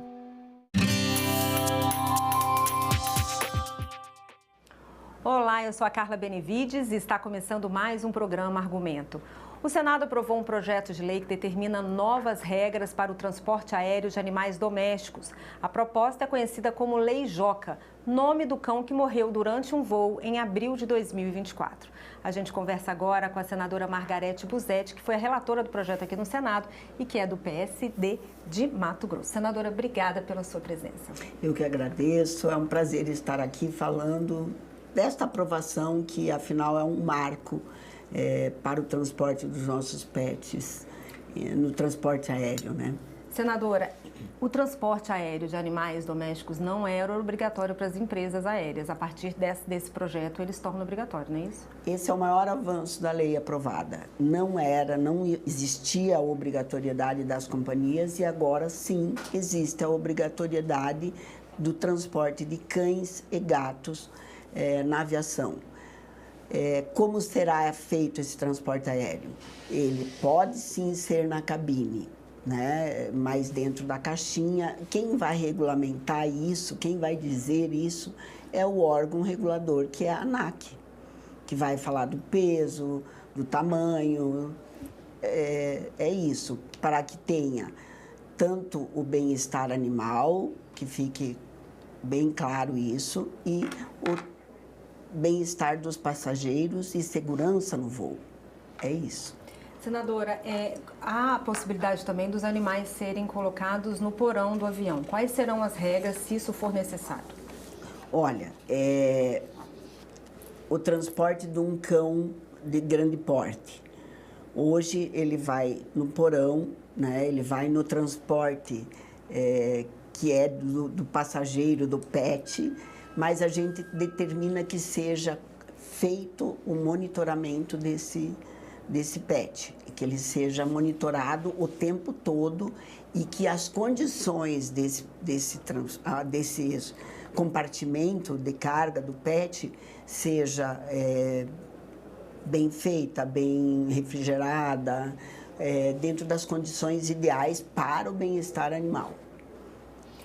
E não pode nem estar muito frio, nem muito quente, tudo tem que ser... Exatamente. Isso, tanto que eu fiz o desafio para a ANAC, que eu queria fazer o voo no compartimento de carga.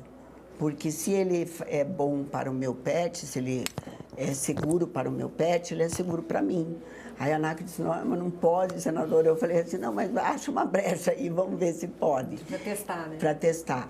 Tudo que você coloca numa lei vira uma obrigação, e hoje é a obrigação das companhias transportar os pets. Mas de que forma será feito isso, será regulamentado pela ANAC. E como é que foi essa conversa, senadora? Houve resistência? Porque a senhora conversou com todos os setores envolvidos, né? Houve alguma resistência do setor das empresas aéreas? Como é que foi esse diálogo?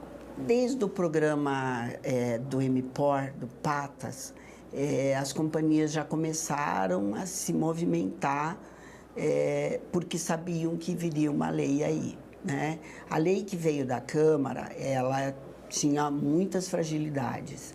Ela dizia, por exemplo, obrigava o cão a ir na cabine, mas não dizia o peso, não dizia o tamanho, dizia quantos. E aí, se tem uma pessoa que tem pavor de animal, tem pessoas que têm pânico, e aí, como que fica? Né? Então, isso tudo tem que ser regulamentado pela ANAC. E aí, agora, nós vamos ter essa regulamentação e essa obrigatoriedade, que eu acho que foi um grande avanço. Eu conversei com a ANAC, com a BEAR, com o MPOR, nós ouvimos a todos. Porque se eu fizer uma lei obrigando quem quiser ir com o seu pet na cabine, ela não vai passar. É simples assim, ela não passa. É vetada, né? Ela é vetada. Se passar, ela não passa nem no Senado ou na Câmara. Se passar, vai ser vetado. Porque uma coisa é você fazer um projeto de lei na comoção, quando houve a morte do cão. Outra coisa é você enfrentar a realidade, como que é que funciona na prática. Eu preciso pensar, assim, na proteção das pessoas que estão voando, na proteção do animal e na segurança do voo. Senadora, há muitas responsabilidades previstas para as empresas aéreas, inclusive em termos de punição, caso o animal sofra algum dano ou acabe morrendo. Quais são também as responsabilidades do tutor desse animal? O tutor tem que ser responsabilizado. Se ele viajar com o cão na cabine, ele vai ser responsável pela limpeza, pelo comportamento deste cão, né? Porque o cão-guia pode sim estar na lei que ele pode viajar com a pessoa. É outra legislação e ela está inclusa na nossa lei. O cão-guia está. Agora, quantos cachorros são treinados como cão-guia? Né? Então, você tem a responsabilidade do tutor, sim. Se ele morder alguém dentro do voo, se ele fizer alguma coisa... Porque tem cães que são melhores do que nós em comportamento, mas tem cães mais agressivos. Então, tudo isso precisa ser... Será que o tutor se responsabiliza pelo seu cão? Ele tem que se responsabilizar. Ele precisa pagar pela cadeira desse animal. Tudo isso a ANAC vai regulamentar. Há regras também de que ele tem que estar vacinado? Né, isso é indispensável.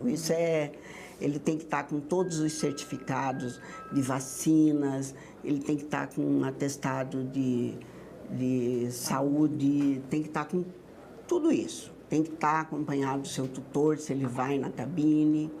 E o cão que está no compartimento de carga, ele é monitorado o tempo todo. Em voos longos, a gente prevê, inclusive, que ele possa, a mobilidade dele, que seja feita, que tenha comida, que tenha água, para voos longos, né?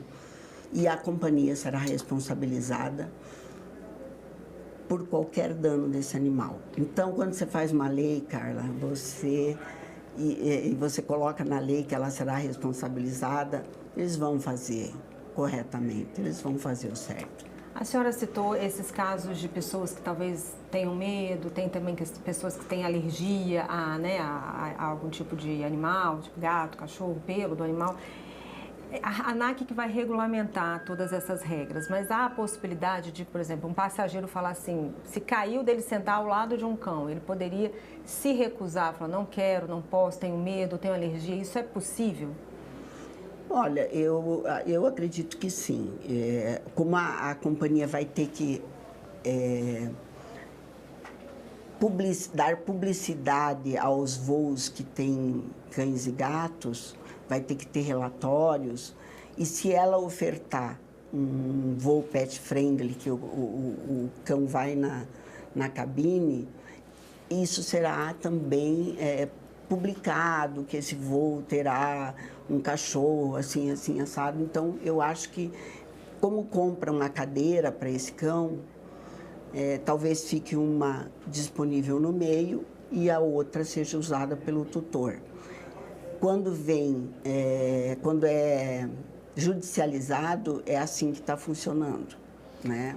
Senadora, a senhora disse que o texto busca equilíbrio entre segurança, responsabilidade das companhias e viabilidade operacional. Esse texto conseguiu reunir isso tudo? Esse texto conseguiu, porque a gente discutiu o peso do animal dentro da cabine, na sua caixinha de transporte.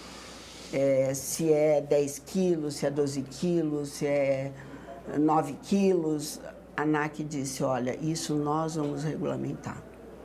Porque hoje já é permitido até 12 quilos com a carga de transporte. Então, não acredito que seja menos do que isso, mas vamos aguardar e a gente vai participar da regulamentação também. Vou ativamente querer saber como que eles vão regulamentar, porque eles participaram conosco aqui. Eles estavam aqui com a gente, participaram de audiência pública, participaram de todo o processo. Senadora, o projeto foi aprovado pela Câmara, passou agora no Senado. Como houve alteração, volta para a Câmara. Quando que a senhora espera que ele realmente possa entrar em vigor, contando aí com a regulamentação da ANAC? Eu acredito que a ANAC já tem até a regulamentação meio que pronta. Se voltar para a Câmara, porque eles só podem suprimir o meu texto. Eles não podem acrescentar nada. Se eles suprimirem todo o meu texto, que é um substitutivo completo, porque o que veio de lá não tinha condições de... A ANAC, o MPOR, todos falaram, não tem como aprovar isso. Ok, fiz um substitutivo completo. Se eles suprimirem todo o meu texto, deixar o texto original deles, com certeza será vetado. Tá certo, senadora. Obrigada pelos seus esclarecimentos. Parabéns aí pela aprovação da proposta e volte mais vezes. Obrigada. Eu sou uma amante dos pets, dos animais, então para mim foi um prazer relatar esse projeto.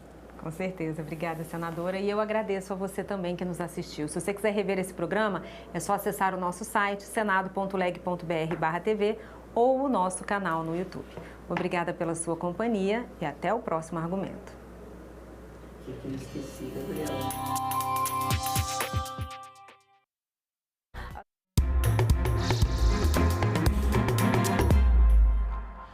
Olá, estamos de volta, são 9 horas e 15 minutos. Está começando nesse instante a reunião na Comissão de Meio Ambiente, que tem apenas um único item na pauta, o projeto que trata de licenciamento ambiental, com alterações em algumas leis que tratam do assunto.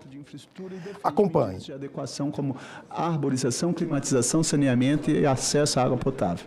O documento, nos termos da Instrução Normativa 12, estará disponível para consulta no site desta comissão pelo prazo de 15 dias, podendo qualquer membro deste colegiado solicitar atuação nesse período. Aproveito para comunicar que começou ontem aqui em Brasília a 5ª Conferência Nacional do Meio Ambiente, após 12 anos da última edição. O tema é Emergência Climática, o Desafio da Transformação Ecológica. A conferência tem 5 eixos centrais: mitigação, adaptação e preparação para desastre, transformação ecológica, justiça climática, governança e educação ambiental. Participam cerca de 1.500 representantes de todo o país envolvidos no processo que resultou em 2.635 propostas, sintetizadas em 568, que serão analisadas para definição de 100 diretrizes para orientar nossa política ambiental e climática. A CMA é lá representada pela assessoria técnica Simone Mazer. Eu e outros parlamentares estaremos em algumas das reuniões na conferência. Mais informações sobre a ação estão na plataforma Brasil Participativo. brasilparticipativo.presidência.gov.br/processos/CNMA. Aprovação da ata. Antes de iniciarmos os nossos trabalhos, submeto a deliberação do plenário, dispensa da leitura e aprovação da ata da 8ª reunião, realizada no 29/4/2025. Senhoras senadoras e senadores que aprovam, permaneçam como se encontram. A ata está aprovada e será publicada no Diário do Senado Federal. Anuncio o item 1, PL 2159. O projeto de lei 2159, não terminativo, dispõe sobre licenciamento ambiental, regulamenta o inciso 4 do parágrafo 1º do artigo 225 da Constituição Federal, altera as leis 9.605 de 98, 9985 de 2000, revoga o dispositivo da lei 7661, e da outras providências. Autoria, Câmara dos Deputados, relatoria, senador Confúcio Moro. Relatório. Observação: a matéria tem despacho simultâneo com a CMA e a CRA em votação simbólica em ambas, com posterior análise pelo plenário. Perante o plenário foram apresentadas emendas de 1 a 10. Perante a Comissão do Meio Ambiente foram apresentadas emendas 11, 46, 48, 54, 59, 79, 81, 87 e 91. Perante a Comissão de Agricultura e Reforma Agrária foram apresentadas emendas 47, 55, 80, 82 e 86. Em 2 de setembro, 16 de setembro, 19 de novembro de 2021, 31 de maio de 2023, foram realizadas audiências públicas para instruir o projeto. Conceda a palavra ao senador Confúcio Moro para a leitura do seu relatório. Presidente, por uma questão de ordem, antes da leitura, eu conversei hoje com o senador Confúcio, relator nessa comissão, e estou aqui ao lado da senadora Tereza, que é a relatora lá na Comissão de Agricultura. O que eu queria propor? Essa matéria é uma matéria densa, é uma matéria que roda aqui mais de 20 anos e, portanto, está madura em tese para se fazer. Só que eu sei que chegaram emendas até ontem à noite, que provavelmente o pessoal está analisando agora para concluir. Então, a minha proposta, se Vossa Excelência acolhe, eu entendi que tem a anuência aqui dos dois relatores, é ser feita a leitura do relatório, porque, repare, como é que o governo se posiciona? Eu sei que tiveram conversa com o governo, mas como é que se posiciona tomando conhecimento do relatório agora? Então, eu queria pedir a leitura do relatório, não abrir a discussão na próxima sessão, porque aí, se tiver que pedir vistas, seria na próxima sessão. Eu vou aproveitar que o presidente... Pois não. Não é isso. Era só não abrir a discussão. Pode ser feito isso, apenas a leitura.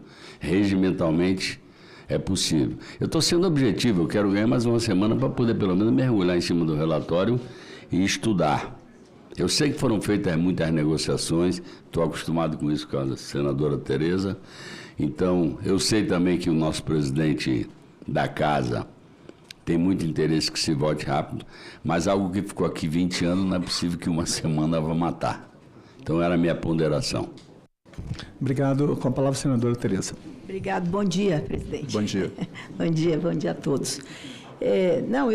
Eu acho que precisa mesmo ser lido, abrir para as pessoas entenderem. Quanto mais entendimento, né, e discussão tiver, apesar de 17 anos na Câmara e quase 4 aqui, está maduro para votar. Tiveram muitas discussões com todo o governo, né, uns a favor, outros contra, mas enfim, o senador Confúcio foi muito paciente, nós discutimos muito.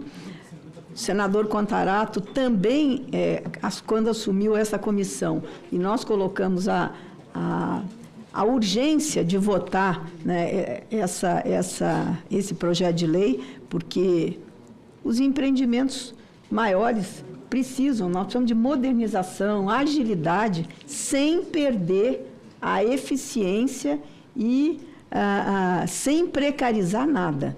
Então, eu acho que é muito bom todo mundo saber o que está sendo votado. Tem muita confusão, tem muita fake news, tem muita narrativa errada, né? Porque, na verdade, esse projeto de lei, senador Jacques Wagner, ele vamos dizer, onde tem o que fazer, está na Lei Complementar 140.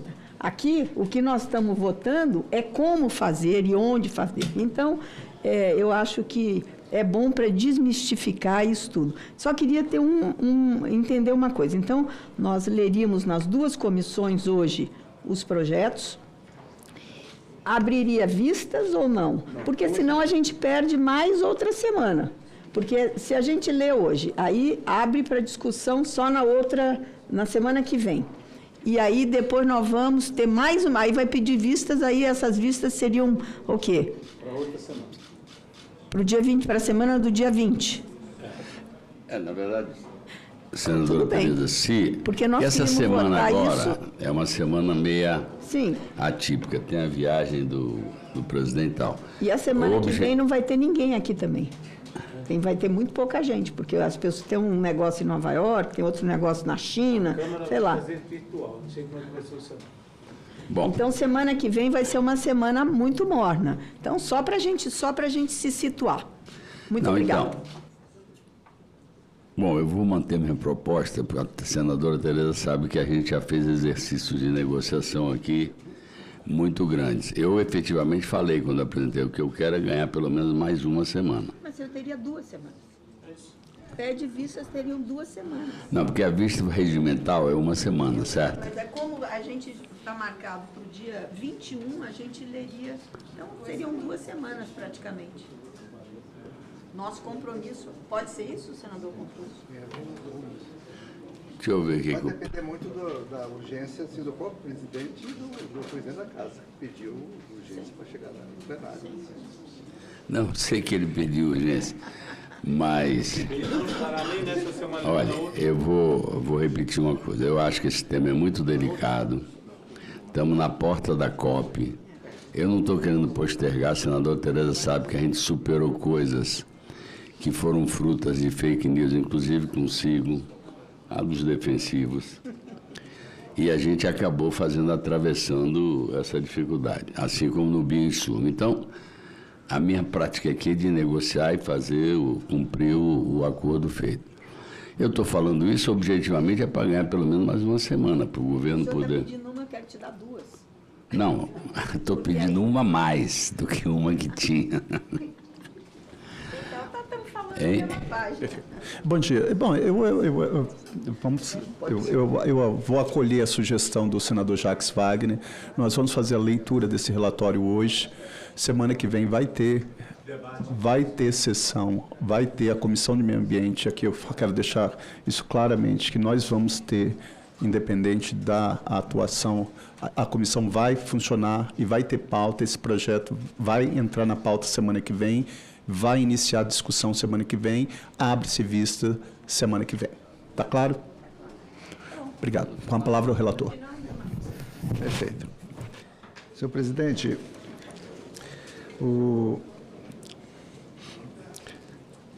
esse relatório... Desculpa, senador. Antes eu queria só fazer um esclarecimento aqui para o senador Jacques, senador Beto Faro e os senadores, tanto a Tereza como o Confúcio. Primeiro, pelo meu agradecimento pela serenidade que o senador Confúcio e a serenidade da senadora Tereza, senador Jacques. Esse projeto já está sendo discutido, debatido. Eu acho que nós vivemos num campo de uma democracia em que nós temos que entrar. Já chegamos à conclusão de que o ótimo realmente é inimigo do bom. Esse projeto nós tínhamos mais de 80 divergências, 90 divergências, e hoje nós chegamos a um texto comum nas duas comissões, sem nenhuma divergência. Então, sem nenhuma divergência. Então, eu acho o seguinte, eu tenho presenciado também, o senador Jacques, com todo respeito, que às vezes... até mesmo dentro da sociedade, os próprios meios de comunicação entram num comportamento de criminalizar determinado projeto de lei. Eu estou falando isso porque eu fui testemunha, porque eu fui relator do projeto do Defensivo Agrícola. Eu assumi a relatoria desse projeto quando toda a população, toda a sociedade estava criminalizando um projeto de lei. Então, se nós chegamos a um texto que foi palatável, tanto para o senador Confúcio como para a senadora Tereza, e aqui eu quero publicamente agradecer e elogiar a atuação de Vossas Excelências, eu acho que nós temos que avançar. Nós temos que avançar dentro daquilo que é possível, dentro de um aspecto de um comportamento democrático, dentro de uma democracia, dentro de um plenário, em que a maioria vai deliberar sobre esse assunto. O que nós não podemos é ficar empurrando, efetivamente postergando uma conduta extremamente, meramente protelatória. Então, eu acho que esse texto está amadurecido, de mais de 80 divergências. Chegamos olha, para você chegar a um texto comum para dois relatores, como o senador Confúcio, como a senadora Tereza, e nós votarmos esse texto, eu acho de fundamental importância. Eu quero aqui parabenizar o senador Confúcio, a sua equipe, a sua assessoria, ao passo que faço do mesmo sentido a senadora Tereza Cristina. Com a palavra, senador Confúcio Moura. Eu estou inscrito, eu pedi palavra desde o início. Com a palavra, senador Beto Faro. Tá. Senhor presidente, demais senadores, primeiro eu queria, inclusive, solicitar aqui a senadora Tereza, que é relatora na CRA, para que a gente possa trabalhar o mesmo encaminhamento que nós estamos dando aqui na CRA, porque aí é as duas comissões que analisam ao mesmo tempo esse projeto. Segundo, há divergência ainda no projeto, não há que se esconder. Tanto é que ontem ainda tivemos mais de 10 emendas. Ontem ainda teve mais de 10 emendas. Com esses prazos aqui abertos, com certeza outras, inclusive, aparecerão. Então, nós temos ainda, apesar de ser um tema que já está há muito tempo na casa, eu concordo com o senador Contarato, está muito tempo na casa e na Câmara, mas há divergências ainda claras no projeto que a gente precisa aprofundar. E esse fato aqui da gente poder permitir com que essa semana a gente possa se debruçar sobre o tema e poder discutir, eu acho que é fundamental, é importante. É com muita seriedade que está sendo trabalhado. Acho que os prazos aqui, nós não estamos protelando, não estamos fazendo nenhum procedimento de protelação. Acho que isso ajuda o debate e ajuda a gente a aperfeiçoar. O senador Confúcio é sempre uma pessoa que ajuda muito nas matérias e aperfeiçoa as matérias. Acredito que o relatório vai ser extremamente positivo e o encaminhamento dado aqui é fundamental para o melhor andamento do projeto. Senhor presidente, vamos iniciar. É o seguinte, senhor presidente, esse projeto, ele é um projeto antigo, ele é de 1994, e vem tramitando aqui na casa, aqui no Senado, há quase 4 anos. Ele foi relatado na Comissão de Agricultura e Meio Ambiente pela senadora Cátia Abreu, que ficou 2 anos, ela mesma relatando nas duas comissões simultaneamente, ela não conseguiu fechar. Nós assumimos com a senadora Tereza um projeto assim com bastante pontos de vista divergentes. Eu apresentei um relatório preliminar no mês de novembro, ele está aí postado, mas devido às grandes divergências entre os nossos relatórios, da senadora Tereza e o meu, nós tivemos que conversar. 27ª Legislatura. Propõe a dispensa da leitura e a aprovação das atas das 9ª, 10ª e 11ª reuniões extraordinárias. Os senhores senadores que aprovam queiram permanecer como se encontram. As atas estão aprovadas e serão publicadas no Diário do Senado Federal. A presente reunião destina-se à deliberação dos itens números de 1 a 6. Senador Amin, com a palavra, senador Amin. Presidente, eu estou entrando em contato com o senador Alessandro Vieira, que já marcou presença, é o número 1, e é o relator do PDL 717, que é o item 3. Qual é o meu pedido a Vossa Excelência? Este PDL versa sobre um assunto dramático. Trata-se de um dos 2 decretos de homologação de demarcação de terra indígena, assinados ambos pelo presidente da República, durante um período de trégua que foi confirmado nesta comissão em outubro do ano passado. O ministro Gilmar Mendes criou uma grande comissão para tratar da questão marco temporal de terra indígena. Com isso, nós decidimos aqui, ainda sob a presidência do senador Davi Alcolumbre, não debater a PEC do marco temporal, não debater sobre este assunto, enquanto houvesse esta comissão de mediação. O presidente da República assinou 2 decretos, um deles já foi suspenso pelo Supremo, é o decreto 1289, sobre terra indígena em Santa Catarina, no caso Abelardo Lúcio. O outro, 1290, é sobre Morro dos Cavalos, que é uma encrenca. Tem isso aqui de material para apresentar. Então, o que eu peço? Que Vossa Excelência antecipe. Eu tenho certeza de que o governo vai pedir vista,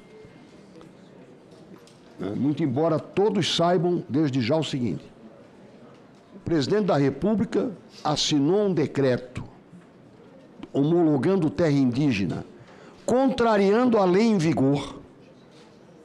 A lei em vigor de 2023, a lei do marco temporal, está em vigor, e isso é absolutamente constitucional, determina que as comunidades afetadas sejam consultadas, nos municípios e nos estados. Enquanto que o teor da legislação que socorreu esta homologação, de 1996, facultava a consulta. Ou seja, o presidente foi induzido a assinar, durante um período de trégua, 2 decretos de homologação de terras indígenas, contrariando a legislação e afrontando a mediação liderada pelo Supremo. Um deles já está suspenso. O outro está em vigor com todas aquelas peculiaridades de desintrusão num território que, eu não vou entrar no mérito, isso é uma fraude. É uma fraude. Coisa que, aliás, a revista Veja já denunciou em 2007. Mas eu não quero entrar no mérito. O que eu quero é pedir que o PDL seja apreciado. Se o senador Alessandro Vieira não vier, o meu pedido restará inócuo. Mas eu quero pedir prioridade para ele, na medida em que Vossa Excelência possa atender, para que nós demos tramitação. O PDL eu apresentei no dia 12 de dezembro do ano passado. Ele não foi apreciado agora em abril, a pedido do presidente da comissão, senador Otto Alencar. Por quê? Porque coincidia com a concentração de indígenas aqui no Planalto, poderia parecer uma provocação, e eu concordei. Mas eu não posso, indefinidamente, ficar dependendo da leitura do relatório, que já está apresentado. O senador está na casa, eu falei com ele ontem, pedi a ele, tenho certeza de que ele está vindo para cá. Ou seja, eu não posso me omitir diante dessa barbaridade que aconteceu. E peço socorro seu e dos integrantes da comissão. Vamos deliberar. Se alguém acha que um decreto de homologação de terra indígena afrontando a lei deve continuar em vigor, vote a favor. Se tiver que pedir vista, cumpra-se a vista. Mas o que não pode é ficar sem deliberar. Repito, desde dezembro do ano passado. O decreto do presidente, que é eivado de duas grandes irregularidades, como eu já falei, está em vigor, produzindo os seus efeitos perversos numa comunidade, que é a comunidade de Enseada de Brito, vizinhança. Por ironia, presidente, em março, dia 26 de março, o IFAM considerou Enseada do Brito, que é contígua ao que seria a terra indígena, a freguesia, que é o nome que se dá para os núcleos açorianos, mais antiga de Santa Catarina, data do século XVIII. E tem uma terra indígena agora, criada em dezembro do ano passado. Essa controvérsia é um mérito, isso nós trataremos depois. No momento, eu defendo que o decreto seja suspenso, o 1290, como está suspenso o 1289, pelo menos enquanto houver esta comissão de mediação liderada pelo ministro Gilmar Mendes. Esse é o meu pedido. Senador Esperidião Amin, o seu pedido será atendido. Senador Esperidião, a secretaria da mesa já está em contato no gabinete do senador Alessandro, ele já deu presença, mas eu vou reforçar esse pedido aqui juntamente com a mesa, né? Que, com certeza, a assessoria do senador Alessandro Vieira está nos vendo nesse momento através da TV Senado. Então, nós estamos convidando ele a vir aqui na comissão para ler o seu relatório, né? Já recebi mensagem que ele está a caminho. Muito obrigado.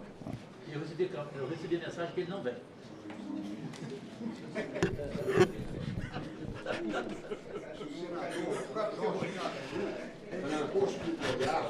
Terrorista da OLP. Eu me prontifico a fazer a leitura ad hoc. Se ele não vier, nós vamos requisitar aqui o general Mourão, o senador general Mourão, para ir lá trazê-lo aqui até esta comissão, general. Vamos dar sequência, então, à pauta. Aqui tem número 1, turno suplementar do substitutivo oferecido ao projeto de lei número 435 de 2023, terminativo.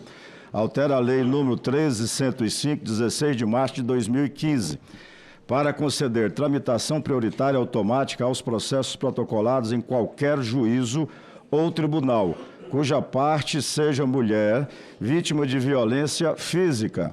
Autoria do projeto, senador Jader Barbalho. Relatoria do projeto, senador Hamilton Mourão. Observações. Até o momento não foram apresentadas emendas em turno suplementar. Em 23 de 4 de 2025, foi aprovado o substitutivo oferecido ao PLS número 435/2023, ora submetido a turno suplementar, nos termos do disposto do artigo 282, combinado com o artigo 92 do Regimento Interno do Senado Federal. Votação nominal. Coloco em discussão a matéria esclarecendo que poderão ser oferecidas emendas ao substitutivo até o encerramento da discussão, vedada a apresentação de novo substitutivo integral. Em discussão. Não havendo mais quem queira discutir, encerro a discussão.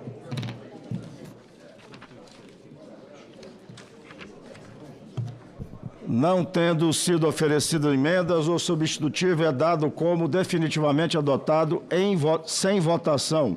Artigo 284 do RISF. Será comunicada a decisão da comissão ao presidente do Senado Federal, para ciência do plenário e publicação no Diário do Senado Federal.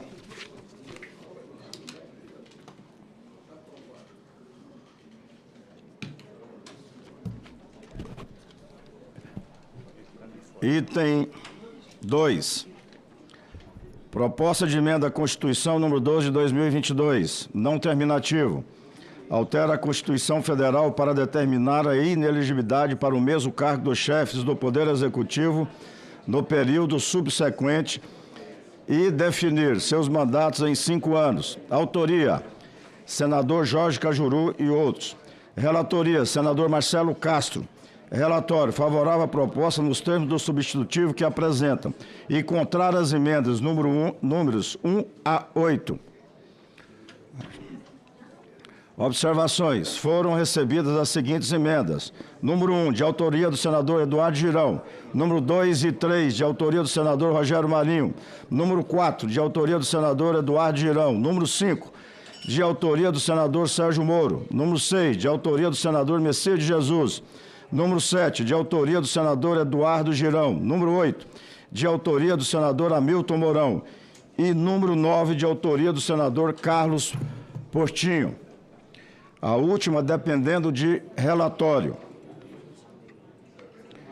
Na 9ª reunião extraordinária realizada em 23/4/2025, a presidência concedeu vista coletiva aos senadores, nos termos regimentais. Concedo a palavra ao senador Marcelo Castro para proferir o relatório sobre as emendas números 5 a 9.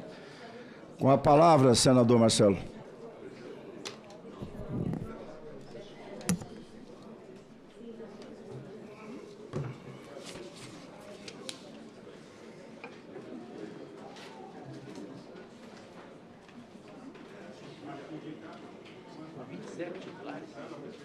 São 27.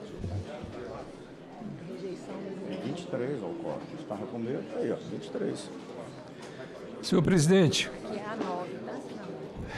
Sim, senador Marcelo. Senhoras e senhores senadores, nós estamos tratando hoje aqui na Comissão de Constituição e Justiça. Queria pedir, senador Marcelo, só um instante. Gostaria de pedir um pouco de silêncio. O relator está com a palavra. A nossa assessoria e os nossos senadores aí, senador veneziano, que puder diminuir um pouco o tom aí para o nosso relator usar a palavra. Obrigado, senhor presidente. Senhor presidente, senhoras e senhores senadores, nós entendemos que essa talvez seja uma das matérias mais importantes que nós vamos votar nessa legislatura. O Brasil, em toda a sua história republicana, nunca teve o instituto da reeleição para cargos executivos. Em todas as constituições do Brasil, desde 1892, de 32, de 37, de 47, de 67, nunca houve o instituto da reeleição, que é um princípio republicano da alternância do poder, da rotatividade do poder, que vem em oposição à monarquia. Mas houve um movimento basicamente sul-americano, que a Argentina introduziu a reeleição para presidente da República e, à época, era presidente da República o Fernando Henrique Cardoso, e esse instituto foi adotado aqui também no Brasil.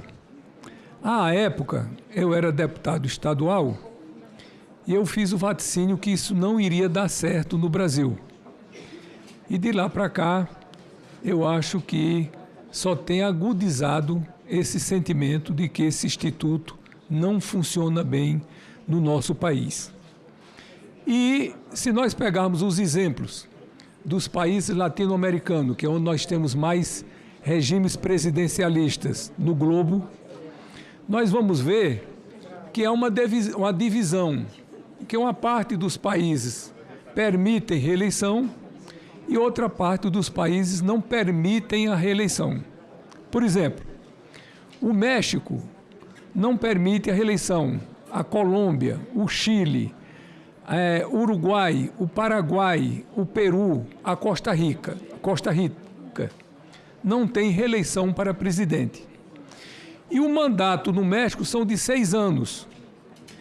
No Chile e na Colômbia de 4, no Uruguai, no Paraguai e no Peru de 5. Então, a gente já vê uma tendência de que onde não existe direito à reeleição, há uma tendência aos mandatos serem de 5 anos. Tem de 4 também, mas tem mais de 5. Ao passo que a Argentina, Bolívia, Venezuela, Equador, Honduras e Brasil permitem a reeleição. À exceção da Venezuela, que não é um grande exemplo, sem querer ofender os nossos vizinhos. Nem que eu seja venezuelano, né? Praticamente todos esses países, à exceção da Bolívia, o mandato são de 4 anos. Então, quando há direito à reeleição, um mandato de 4 anos. Quando não há direito à reeleição, um mandato de 5 anos. Que é exatamente isso que nós estamos fazendo aqui no Brasil. Então, a PEC, de autoria do nobre e ilustre senador Cajuru, grande representante aqui do estado do Goiás, que põe fim aos cargos executivos de governador, prefeito e presidente da República, faz exatamente isso. Coloca mandato de 5 anos para todos, à exceção dos senadores, que é uma regra também geral. Isso eu quero fazer uma observação aqui. Por exemplo, se cita muito os Estados Unidos, que o mandato de senador nos Estados Unidos só são 6 anos, que no Brasil são 8 anos, e que nós estamos querendo aumentar o mandato de senador para 10 anos. Eu quero chamar a atenção que o mandato de senador nos Estados Unidos realmente são de 6 anos, mas o mandato de deputado estadual são de 2 anos apenas. Então, o mandato de senador nos Estados Unidos vale por 3 mandatos de deputado. Aqui no Brasil, o mandato de senador são 8 anos, mas o mandato de deputado são 4 anos. Então, o mandato de senador vale 2 vezes o mandato de deputado. E, senador Plínio, eu fiz uma pesquisa superficial, mas mais ou menos universal, e é uma regra geral no mundo inteiro o mandato de senador ser mais estendido do que o mandato de deputado. Por exemplo, outro exemplo, o México. O mandato de senador no México são 6 anos, mas o mandato de deputado são 3 anos. Seria o dobro aqui, como no Brasil. Como nós estamos colocando o mandato de deputado, a legislatura, por 5 anos, a partir de 2034, o mandato de senador, a partir de 2034, seriam de 10 anos. Aos que vão renovar o mandato agora em 2026, que é o meu caso, para não ser acusado de estar legislando em causa própria, o mandato continuará de 8 anos. Então, os senadores que foram eleitos, que serão 2/3 do Senado, agora em 2026, serão eleitos por 8 anos e o seu mandato terminará em 2034. E estamos também, no nosso parecer, promovendo a coincidência das eleições no Brasil. E para coincidir as eleições, nós estamos usando um mecanismo mais simples, que é botar um mandato estendido para os prefeitos e vereadores que serão eleitos na próxima eleição em 2028. Então, Nós tivemos eleição em 2024 para prefeito, teremos outra eleição em 2028 e esta será a última reeleição para prefeito no Brasil. Ponto final. Quem foi eleito em 2028 será eleito para um mandato de 6 anos, sem direito à reeleição.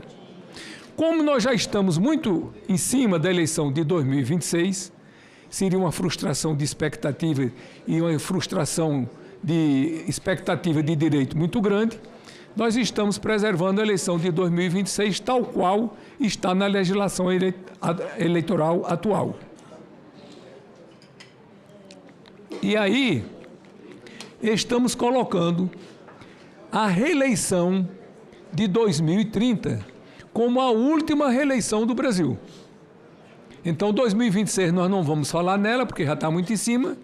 A primeira eleição depois de 26 será 2030 e será a última reeleição no Brasil. Significa dizer que quem foi eleito em 2030 será eleito por um mandato de 4 anos, para coincidir as eleições em 2034, sem direito à reeleição. E a partir de 2034, as eleições se darão num dia só no Brasil, de vereador a presidente da República, de 5 em 5 anos, 2034, 2039, 2044, 2049 e assim por diante. Isso, senhor presidente, senhoras e senhores deputados, o advento da reeleição tem trazido muitas distorções na prática política. Haja vista o resultado eleitoral da última eleição. Vossa Excelência poderia imaginar o que aconteceu na eleição passada? 83% dos prefeitos que disputaram a reeleição no Brasil, que foram em número de 2.918 prefeitos no Brasil, foram para a reeleição, 83% deles conseguiram se reeleger. E isso é um dado muito claro, muito elucidativo, de que não há uma paridade de armas quando se vai disputar uma eleição com o prefeito ou o governador ou o presidente da República no poder. Aliás, no caso de presidente da República, nós só tivemos uma exceção do presidente não ser reeleito. E isso se manifesta de maneira mais efetiva à medida que os estados são mais pobres e o poder político, o poder da prefeitura, evidentemente se torna mais forte com relação à sociedade. Então, os estados que tiveram uma reeleição num nível menor foram os estados de Santa Catarina, os estados de São Paulo, já estados como Roraima e Amapá, não estou aqui diminuindo nenhum deles, só fazendo uma constatação estatística, tiveram 100% dos seus candidatos a prefeitos reeleitos. E no meu caso, por exemplo, do caso do Piauí, para não ficar de fora, 85% dos prefeitos do Piauí foram reeleitos. Então isso está trazendo, o advento da reeleição, uma concentração de poder muito grande, perpetuação de um mesmo grupo político no poder. Isso vai contra o princípio do republicanismo, que é a alternância e a rotatividade do poder. Os prefeitos, governadores, presidentes, salvo raras e honrosas exceções, abusam do poder político e da estrutura de poder que têm para se reelegerem, né? E termina as gestões perdendo uma capacidade de planejamento e de execução de obras estruturantes a médio e a longo prazo, porque estão sempre os políticos, os gestores, quer sejam governadores, quer sejam prefeitos, envolvidos com resultados eleitorais imediatos e, evidentemente, fazendo obras sem ser obras a longo prazo mais estruturantes. Então, termina sempre procurando ações mais imediatas para poder gerar efeito eleitoral. Então, dizendo tudo isso daí, eu rejeitei todas as emendas, mas acolhi a todas as manifestações que houve aqui dos senadores e fiz um parecer de acordo com aquilo que foi discutido aqui na última reunião. O que foi que os senadores mais se manifestaram contra o meu parecer? É que a reeleição, o fim da reeleição, é uma coisa tão boa para o Brasil que nós não deveríamos deixar uma transição tão longa quanto eu estava propondo. Então eu estou encurtando a transição. A primeira eleição de prefeito será a última reeleição. E a primeira eleição de governador, tirando a próxima, porque já está muito em cima, será a última reeleição. Então, atendendo ao anseio aqui dos senadores. E houve também crítica ao mandato de senador de 10 anos. Houve emendas no sentido do mandato ser de 5 anos. Nós optamos por essa regra que é mais ou menos universal do mandato de senador ser mais estendido, e isso daqui vai para debate. Naturalmente, o senador que apresentou a emenda de o mandato de 5 anos vai poder destacar e nós vamos votar se o mandato será de 10 ou de 5 anos. Então, dizendo tudo isso, senhor presidente, estou consciente de que estamos fazendo história e estaremos fazendo um grande benefício ao nosso país e corrigindo um erro histórico que nós cometemos no passado. Aliás, cometemos 2. Em 82, o mandato de prefeito foi estabelecido de 6 anos para descoincidir as eleições. Nós estamos corrigindo agora, botando o mesmo mandato de 6 anos para coincidir as eleições. E a questão da reeleição, que nós introduzimos a reeleição no Brasil, que é completamente contrário à nossa tradição republicana. Nunca houve reeleição para cargo executivo no Brasil. E nós estamos voltando ao nosso leito histórico de não ter reeleição para cargo executivo no Brasil. Portanto, senador Vanderlan, esse é o nosso parecer, presidente, e esperamos contar com o apoio dos nossos distintos pares. Presidente Vanderlan, presidente, eu queria pedir vistas, presidente. Já foi pedido vistas? Já teve. Não, presidente, mas na verdade houve alteração no relatório, senador Marcelo.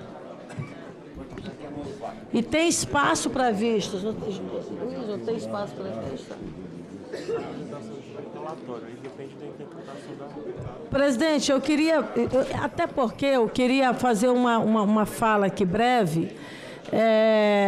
Eu estou apresentando, protocolando, inclusive, também uma emenda a essa proposta, e queria até pedir ao senador Marcelo que pudesse, na verdade, fazer uma análise dessa proposta que nós estamos apresentando. Daí o meu pedido de vista, porque esse relatório, que me parece, é a primeira vez que ele apresenta com essa definição para submeter à votação, presidente. Senadora Lisiane, o secretário da mesa acabou de informar que dá sim pedido de vista, que foi um novo relatório. Pronto. Tá, então vamos levar em consideração o pedido de Vossa Excelência. Eu queria só, Vossa Excelência me permite apenas 2 minutos? Só destacar aqui, parabenizar o senador Cajuru e o senador Marcelo pela proposta por um item específico que eu acho que é o cerne do debate, que é o fim da reeleição, que eu pessoalmente concordo integralmente. Eu acho que é muito importante o fim da reeleição, porque a gente vê especificamente para o Executivo, aonde você tem um mandato e se trabalha todo esse mandato apenas para uma reeleição, e os anos seguintes acaba não se fazendo aquilo que deveria fazer pela população. Agora, é muito bom a gente lembrar também que esse aumento de data, de período, digamos assim, para os mandatos, tanto de deputado quanto de senador, é algo que eu pessoalmente não concordo e eu acho que é muito ruim. Você sair, por exemplo, de um mandato de 8 anos de senador, que já é um grande tempo, para um mandato de 10 anos, isso não existe em nenhum país. Tentei, inclusive, hoje levantar para ver se a gente consegue ter algum país como referência. Não tem nenhum país que nós tenhamos uma década de mandato para senador. E aumentar o mandato de deputado federal para 5 anos também. Ou seja, o colega acabou de citar no no caso americano, nós temos mandatos de 2 anos. Há uma presença frequente do processo eleitoral. Então, a minha proposta vai exatamente na manutenção desse período e manter o que ele está apresentando, que é o fim da reeleição, mas a gente ter um pouco mais de tempo para o Poder Executivo. Porque nenhum governo consegue fazer uma obra estruturante, presidente Vanderlan, em um estado ou um município em apenas 4 anos.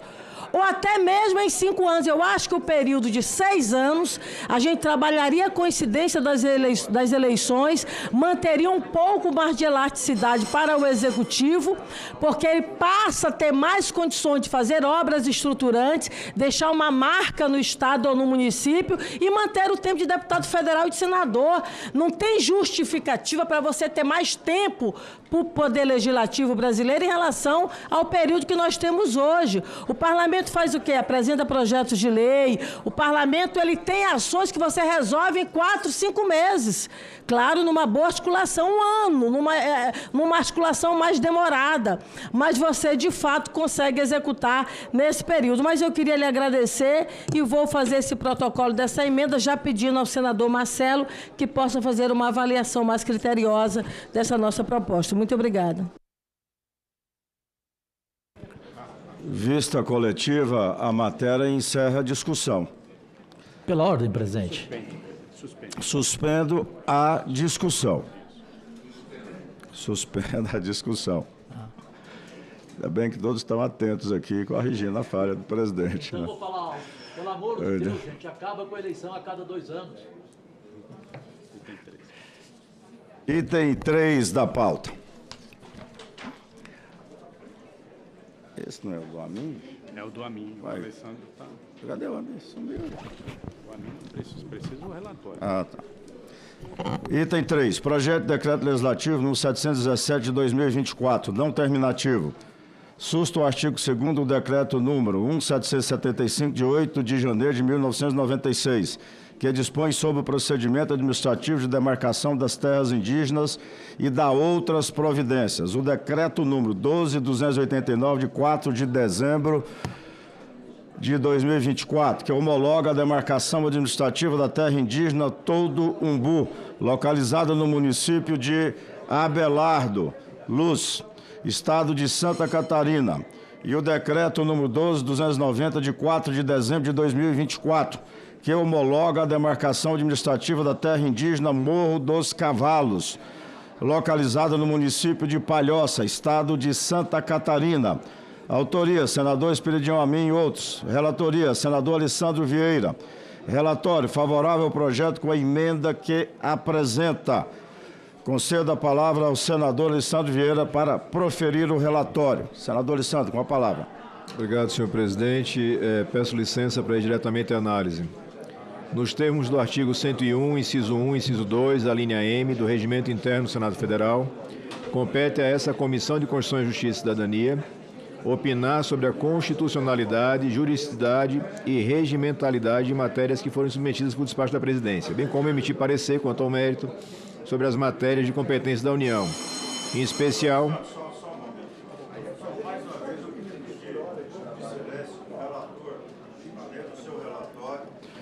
E é muito interessante, uma matéria interessante e precisa da atenção de todos. Só um pouco de silêncio. Né? Amigo, obrigado aí pelo retorno. Senador Alessandro, com a palavra. Obrigado, senhor presidente. Então, é de competência dessa comissão analisar em especial matérias que tratam sobre bens de domínio da União, como é o caso das terras tradicionalmente ocupadas pelos povos indígenas, artigo 20, inciso 11 da Constituição. Não há dúvidas de que, independentemente de eventuais debates sobre seu mérito, a Lei 14.701, de 2023, que regulamenta o disposto no artigo 231 da Constituição Federal para dispor sobre o reconhecimento, a demarcação, o uso e a gestão de terras indígenas, é vigente, válida e eficaz, sendo dotada de presunção de constitucionalidade. Por isso, os atos e processos administrativos devem ser compatíveis com essa lei, observando as suas determinações sob pena de serem considerados ilegais e, portanto, inválidos. A despeito disso, como demonstraremos a seguir, o PDL encontra óbices de ordem constitucional. O inciso 5 do artigo 49 da Constituição Federal estabelece a competência exclusiva do Congresso Nacional para sustar os atos normativos do Poder Executivo que exorbitem do Poder Regulamentar. O Poder Regulamentar é aquele destinado à produção de normas jurídicas que sirvam para especificar, detalhar e pormenorizar o conteúdo da lei ou, na dicção do artigo 84.4 da Lei Maior, para garantir a sua fiel execução. Não admite, portanto, que atos individuais e concretos sejam resultado do exercício do poder regulamentar. Ato normativo, por sua vez, é aquele dotado de generalidade e abstração, isso é, ato que regulamenta indistintamente situações e pessoas a ele submetidas. A própria literalidade do texto constitucional, portanto, impede que se promova a sustação de atos concretos e individuais. Conforme a explicação de Ivan Furlan Falcone, abro aspas, sob um viés material, a definição de ato normativo como ato jurídico não difere daquela conferida às leis em geral. Essa qualidade é definida materialmente quando estão presentes no conteúdo do ato as características de abstração, generalidade, impessoalidade e imperatividade. Na sequência, o mesmo autor adverte que o texto constitucional não autoriza o legislativo a proceder à sustação de atos que não se revistam desse caráter normativo. Tentativas nesse sentido excederiam a hipótese constitucional, iriam além da competência deferida ao Parlamento, eivando o decreto legislativo promulgado do vício da inconstitucionalidade. É no mesmo sentido a lição de Manuel Gonçalves Ferreira Filho, e me abstenho de citação, que é uma reiteração do mesmo conteúdo. Nessa mesma senda, o Supremo Tribunal Federal, na questão de ordem e medida cautelar na ADI número 1937, não julgou a constitucionalidade do decreto legislativo sustatório por considerá-lo um ato que escapa ao controle da constitucionalidade em abstrato. Mas o voto condutor, nessa questão de ordem, foi incisivo quanto à impossibilidade da sustação do ato administrativo concreto, ou seja, o não cabimento da sustação congressual de ato administrativo. A esse respeito, observe-se que os decretos números 12.289 e 12.290, de 24, ao homologarem os procedimentos administrativos de demarcação de duas terras indígenas específicas determinadas, não são atos normativos gerais e abstratos, tampouco foram editados pelo Presidente da República no exercício do seu poder regulamentar.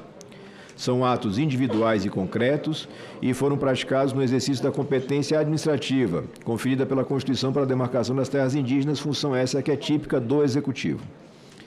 Além disso, sobre o tema, o Supremo Tribunal Federal já decidiu que o Poder Legislativo não tem competência para sustar atos do Poder Executivo pelo simples fato de estarem em desacordo com a lei. No entendimento da Suprema Corte, não há previsão constitucional que possibilite ao Legislativo sustar atos do Executivo que julgue contrários à legalidade. Entendeu-se, portanto, que há diferença entre exorbitância do poder regulamentar, que legitima o uso do PDL, e a ilegalidade, que desafia exclusivamente o controle judicial do ato. De fato, a sustação de ato normativo do Executivo é um instrumento específico de que dispõe o Congresso para zelar pela preservação de sua competência legislativa. A exorbitância do poder regulamentar é, em essência, a contrariedade às regras de competência estabelecidas pela Constituição e, em última análise, representam a violação ao princípio de separação dos poderes. Por outro lado, o Legislativo não pode se exceder ao exercer esse controle político de constitucionalidade, exorbitando a sua função fiscalizatória e, com isso, invadindo as prerrogativas do Executivo. Assim, eventuais ilegalidades praticadas no decorrer do processo administrativo de demarcação de terras indígenas devem ser questionadas perante o Poder Judiciário, por meio dos instrumentos processuais adequados, como ação anulatória. Ademais, o decreto homologatório representa tão somente a etapa final desse procedimento e a sustação dos seus efeitos não serve para desconstituir eventuais atos irregulares anteriormente praticados no bojo do processo, sendo imprescindível a via judicial. De fato, o artigo 15 da Lei 14.701, de 23, prevê que é nula a demarcação que não atenda aos preceitos estabelecidos pela lei. Ocorre que, como já dito, o reconhecimento da eventual nulidade deve ser buscado junto ao Poder Judiciário, que tem função constitucional típica de resolver definitivamente os conflitos de interesse e não perante o Poder Legislativo. Assim, entendemos que a sustação dos decretos 12.289 e 12.290, ambos de 4 de dezembro de 24, é materialmente inconstitucional, por violar o princípio da separação dos poderes, esculpido no artigo 2º da nossa Constituição, seja por invadir a competência administrativa do Poder Executivo na demarcação de terras indígenas, seja por invadir a competência do Poder Judiciário na resolução de conflitos intersubjetivos de interesses. Por outro lado, em relação à pretendida sustação do artigo 2º do decreto número 1775/96, entendemos que a medida se mostra pertinente, adequada e necessária. O referido decreto é um ato normativo, geral e abstrato, e foi editado com a finalidade de regulamentar a Lei 6.001 de 73, o antigo Estatuto do Índio, conforme a autorização expressa contida no artigo 19 daquele mesmo diploma. Ocorre que as disposições do artigo 2º do regulamento não se coadunam com as novas regras previstas na Lei 14.701 de 23, de modo que a norma infralegal passou a exorbitar do poder típico do Executivo de regulamentar. Uma das principais divergências entre ambos é que, com a lei, passa a ser obrigatória no processo demarcatório a participação dos estados e municípios em que se localize a área pretendida, bem como de todas as comunidades diretamente interessadas. Ademais, aos interessados na demarcação, são assegurados contraditório e ampla defesa em todas as fases do procedimento, inclusive nos estudos preliminares, bem como passa a ser obrigatória a sua intimação desde o início do procedimento, com a possibilidade de indicação de peritos auxiliares. Além dessas diferenças, os parágrafos 5º e 6º do artigo 4º da Lei 14.701 determinam a disponibilização dos atos decisórios para consulta em meio eletrônico, bem como acesso por parte de qualquer cidadão de todas as informações relativas à demarcação. Ademais, o parágrafo 7º do mesmo artigo, da mesma lei, determina que as informações orais, porventura reproduzidas ou mencionadas no procedimento demarcatório, somente terão efeitos probatórios quando fornecidas em audiências públicas ou registradas eletronicamente em áudio e vídeo, com a devida transcrição em vernáculo. Com efeito, o decreto que regulamenta o processo de demarcação, conquanto tenha sido declarado constitucional pelo Supremo em outra oportunidade, é incompatível com o novo diploma legal. Tornou-se, assim, ilegal e, portanto, reflexamente inconstitucional. Consequentemente, entendemos que ele é passível da sustação congressual prevista no artigo 49(5) da Lei Maior. Por fim, não vislumbramos óbices de juridicidade e regimentalidade no projeto. Detectada inconstitucionalidade parcial na proposição, conforme apontamos, apresentamos emenda para corrigir o vício, nos termos do artigo 101, parágrafo 2º do nosso regimento. Então, ante o exposto, presidentes, opinamos pela constitucionalidade parcial, juridicidade e regimentalidade do PDL número 717/24 e votamos pela aprovação com a seguinte emenda saneadora. O PDL passa a exclusivamente sustar o artigo 2º do decreto número 1775, de 8 de janeiro de 96, nos termos que vazam. E me permita, presidente, fazendo um resumo da ópera, a intenção a vida muitas vezes é triste, nosso trabalho é tentar corrigir essa tristeza. Em resumo, presidente, a intenção do eminente senador Espiridião Amin e de outros é sustar o texto do regulamento, o que é uma atribuição nossa, viável constitucionalmente, mas também anular as consequências do mau uso da legislação, que foi a demarcação de 2 terras indígenas. Eu afirmo com absoluta certeza que essas demarcações são inconstitucionais, são ilegais, como foram feitas, porque não respeitaram a legislação vigente no Brasil. Porém, não é nossa atribuição fazer esse reconhecimento. E nós aqui, diuturnamente, reclamamos de invasão de competência. E, de fato, o Poder Judiciário brasileiro, em especial a Suprema Corte, invade a competência do Legislativo praticamente todos os dias, de forma abusiva, excessiva, inconstitucional, antirrepublicana. Mas não é remédio aplicar a mesma proporção da nossa parte. Não é remédio invadir a atribuição do outro poder pelo Legislativo. Então, esse é o voto, senhor presidente, rogando pela aprovação e pela compreensão de todos. Obrigado e parabéns pelo seu relatório. Presidente. A matéria está em discussão. Presidente. Senador Amin está inscrito com a palavra. Vistas. Senador? Pedir vistas, presidente. Senador Amin, está com a palavra? Eu já estou com a palavra. e eu já tinha até prenunciado que nós teríamos pedido de vista, só quero, em primeiro lugar, cumprimentar o senador Alessandro Vieira, que fez um trabalho de jurista, indiscutível, confirmando o que nós temos assistido e presenciado nesses quase 7 anos de convivência, que trabalho esse que conquistou a minha admiração e não fica afetada a minha admiração e meu respeito pelo seu trabalho por contrariar o meu objetivo. Agora, eu quero colocar aqui para os senadores algo muito sério.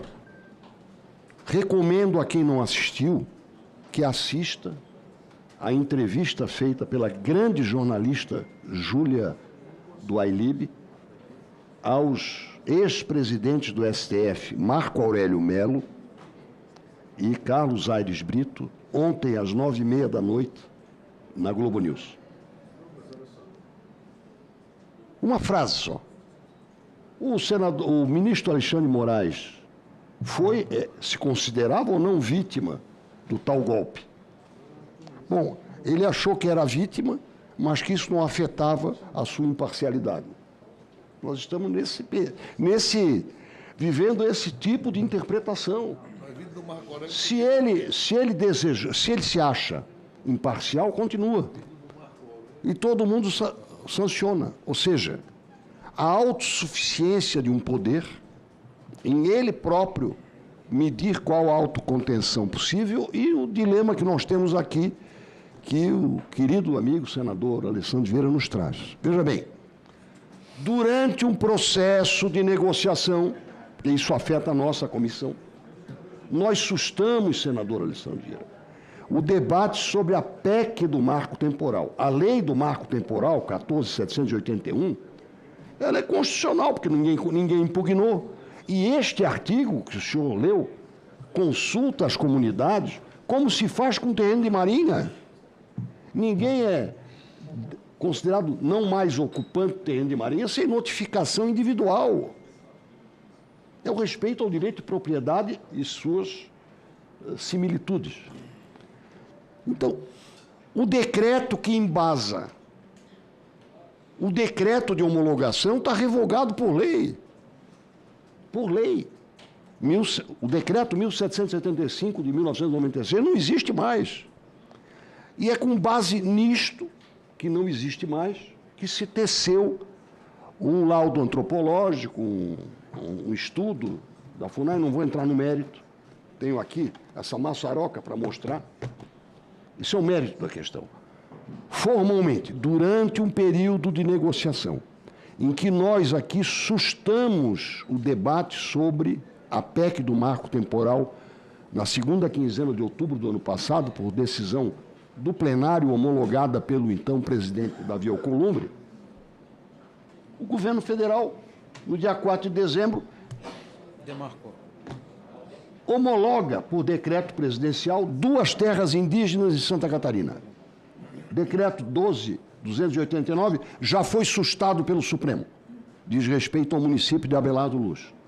O do Morro dos Cavalos, eu repito, não quero falar sobre o mérito da questão, que começou com a hipótese de 12 hectares e agora fala de 2.000 hectares, confrontantes com a freguesia de Enseada do Brito, a mais antiga freguesia açoriana do meu estado, a 5, é reconhecida pelo IFAM no dia 26 de março desse ano, que pertence ao mesmo governo federal, que está sobreposta a um parque criado pelo governador Conde Reis em 1975. Presta atenção, um estadista, Antônio Carlos Conde Reis, seu quase conterrâneo, você seria de Itajaí, criou o Parque da Serra do Tabuleiro. 1.000 quilômetros quadrados quase. 960 quilômetros quadrados de terra. E se sobrepõe agora uma terra indígena. Ora, se não pode morar branco, não pode trazer índio para morar lá. Nem mesmo como transição, como pretende a FUNAI. A FUNAI pretende acomodar índios transitoriamente lá. Ou seja, vai forçar uma futura desintrusão. Agora está fazendo desintrusão de pessoas que moram lá e têm títulos de 70, 80 anos. O decreto vai continuar em vigor. Se ele se baseia numa fraude, vamos falar claramente, alguém aconselhou mal o presidente. Eu não acredito que o presidente Lula saiba que assinou um decreto perverso e baseado numa fraude. O decreto em que se baseia a tal demarcação da terra indígena é revogado por lei, incontestado até agora. Bom, até aí nós concordamos com o senador. Agora, ter que recorrer ao judiciário para dar forma ao nosso convencimento, aí é realmente nos autocastrar. Como diz o Matuto, é autocapar-se. É isso que eu quero, essa é a nossa discordância. Eu reconheço que deve ser pedido vista, não tem nenhum obstáculo, viu, senador Rogério? Já tinha anunciado isso como sendo quase que obrigatório o pedido de vista. Até para que o governo reflita. O meu conselho, dado à liderança do governo, é o seguinte: susta o decreto do presidente. Susta. Pelo menos enquanto durar a tentativa de mediação. O senador Jacques Wagner é o representante do governo nessa comissão. A senadora Tereza Cristina é nossa representante, tem deputado, tem forças vivas da sociedade. Quer dizer, agora, deixar operando um decreto sabidamente baseado num equívoco, para não usar outra expressão, num equívoco legal. O decreto é inconstitucional. O relator disse isso, mas não nos cabe declarar a inconstitucionalidade. Nisso eu divirjo. Mas, enquanto houver à vista, o meu apelo a Vossa Excelência, senador, é que o governo reflita. Eu fiz uma coisa errada, mas eu quero que a justiça que diga isso. Não aceito que seja o Congresso. Que é isso? Onde é que nós vamos chegar com isso? Então, prossiga-se na desintrusão, no terrorismo contra os moradores, em nome de um capricho, que eu, governo, sei que é infundado, que não tem base legal nem moral. E se for analisado esse conjunto de documentos que eu tenho aqui, se for feita a fiscalização do que fizeram na FUNAI com os 11 milhões de reais que o DENIT, no governo da presidente Dilma, deu à FUNAI 11 milhões de reais como compensação pelas obras da BR-101 de uma terra indígena que não existia e não se sabe para onde é que foi o dinheiro. Denúncias feitas pela revista Veja em 2007 de que estavam trazendo índios do Paraguai. O mérito eu não quero falar hoje, só estou esboçando. Peço que o governo, senador Rogério, reflita. Vale a pena bancar isso? Vale a pena criar mais esse ponto de atrito com a lei e com a sociedade por um capricho de assinar um decreto durante um período de negociação da qual eu participo através do meu líder, senador Jacques Wagner? O ministro Gilmar Mendes iniciou isso em agosto, prorrogou até junho. Os dois decretos são de 4 de dezembro e o nosso projeto de decreto legislativo é de 11 de dezembro. Esperar mais uma semana, paciência. Agora, que não seja mais uma semana para deixar como está, para ver como fica. Esse é o meu apelo. Obrigado, senador. Senador Rogério, o senhor pediu vista coletiva, eu vou conceder, só que antes de Vossa Excelência pedir, nós tínhamos aqui outros oradores. O Seif e o senador Omar já tinham pedido a palavra. Eu vou conceder Seif, seguida senador Omar, que eu já convido também para assumir aqui a presidência. Senhor presidente, muito obrigado. Na verdade, complementar já a perfeita explicação de Amin é muito difícil. Acho que ele já foi muito feliz, objetivo e narrou os fatos. Mas me parece que o parecer do nosso relator é contraditório e enfraquece o papel do Congresso. Ou seja, ele leu que admite que os decretos de homologação em terra indígena foram baseados numa norma ultrapassada e incompatível com a Lei 14.701, mas, ao invés de recomendar a sustação completa, limita-se ao decreto de 96, alegando que os fatos do Executivo são individuais e poderiam ser questionados no Judiciário. Sou eu que afirmo que nós estamos, de novo, abrindo mão de poder. Porque esse Congresso não serve para sustar PDL, não? Desde quando isso? Mudou a regra? Porque nós temos, sim, poder constitucional para sustar decretos presidenciais. E abrir mão disso e jogar para o Judiciário é, de novo, enfraquecer esse Parlamento. Esse raciocínio abdica do poder fiscalizador do Parlamento, reforça a judicialização excessiva e transmite a imagem de um legislativo tímido.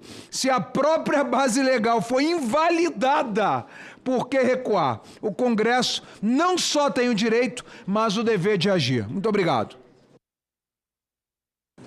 Eu estaria inscrito agora, eu vou abrir mão para discutir quando voltar do pedido de vista do senador Rogério, porque tem algumas questões que são peculiares a cada região. A minha região é uma, de Santa Catarina é outra, e nós estamos debatendo aqui especificamente. Passar a palavra ao senador Alessandro, que pediu, depois o senador Jaime. Obrigado, senhor presidente. Apenas para fazer um reparo à fala do meu querido colega amigo Jorge Seife. Veja, tem um negócio no Brasil, não sei se todo mundo está alinhado com isso, tem um negócio que se chama Constituição. E todos os poderes estão limitados e desenhados pela Constituição. O fato de nós termos hoje ministros da Suprema Corte que não compreendem seu papel, que invadem a atribuição do Legislativo, que invadem a atribuição do Executivo, não nos autoriza a fazer o mesmo. 2 erros não vão fazer um acerto. 2 erros não vão fazer um acerto. E digo mais, um dos decretos já se encontra suspenso pelo Judiciário, pela Suprema Corte. Conversei por mais de uma oportunidade com o senador Amin, no sentido de que se orientasse os interessados a pedir a extensão da suspensão. Porque eu não posso ter a cara de chegar aqui e reclamar do abuso dos outros e quando chega na minha vez eu abuso também. Poder não é exercício de força numa democracia. Poder é império da lei. Então não há timidez no legislativo, não há autocastração ou coisa que o valha.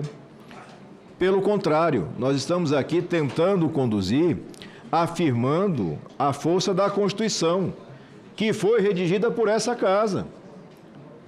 E para os ministros e para aqueles que se afastam dos limites da Constituição, os caminhos já estão também determinados pela própria Carta, que é o pedido de impedimento, que por mais de uma vez apresentei nessa casa, diga-se de passagem, quando outros que hoje gritam se acomodavam. Então, acho que só para colocar as coisas nos seus termos. Absolutamente democrático, evidentemente que a decisão será por maioria de votos, qualquer decisão há de ser respeitada, mas evidentemente muito mais saudável é se todos nós começarmos a fazer um jogo de respeito à Constituição. Porque de desrespeito em desrespeito, nós vamos acabar destruindo essa República. Obrigado, senhor presidente. Do Jaime, por favor.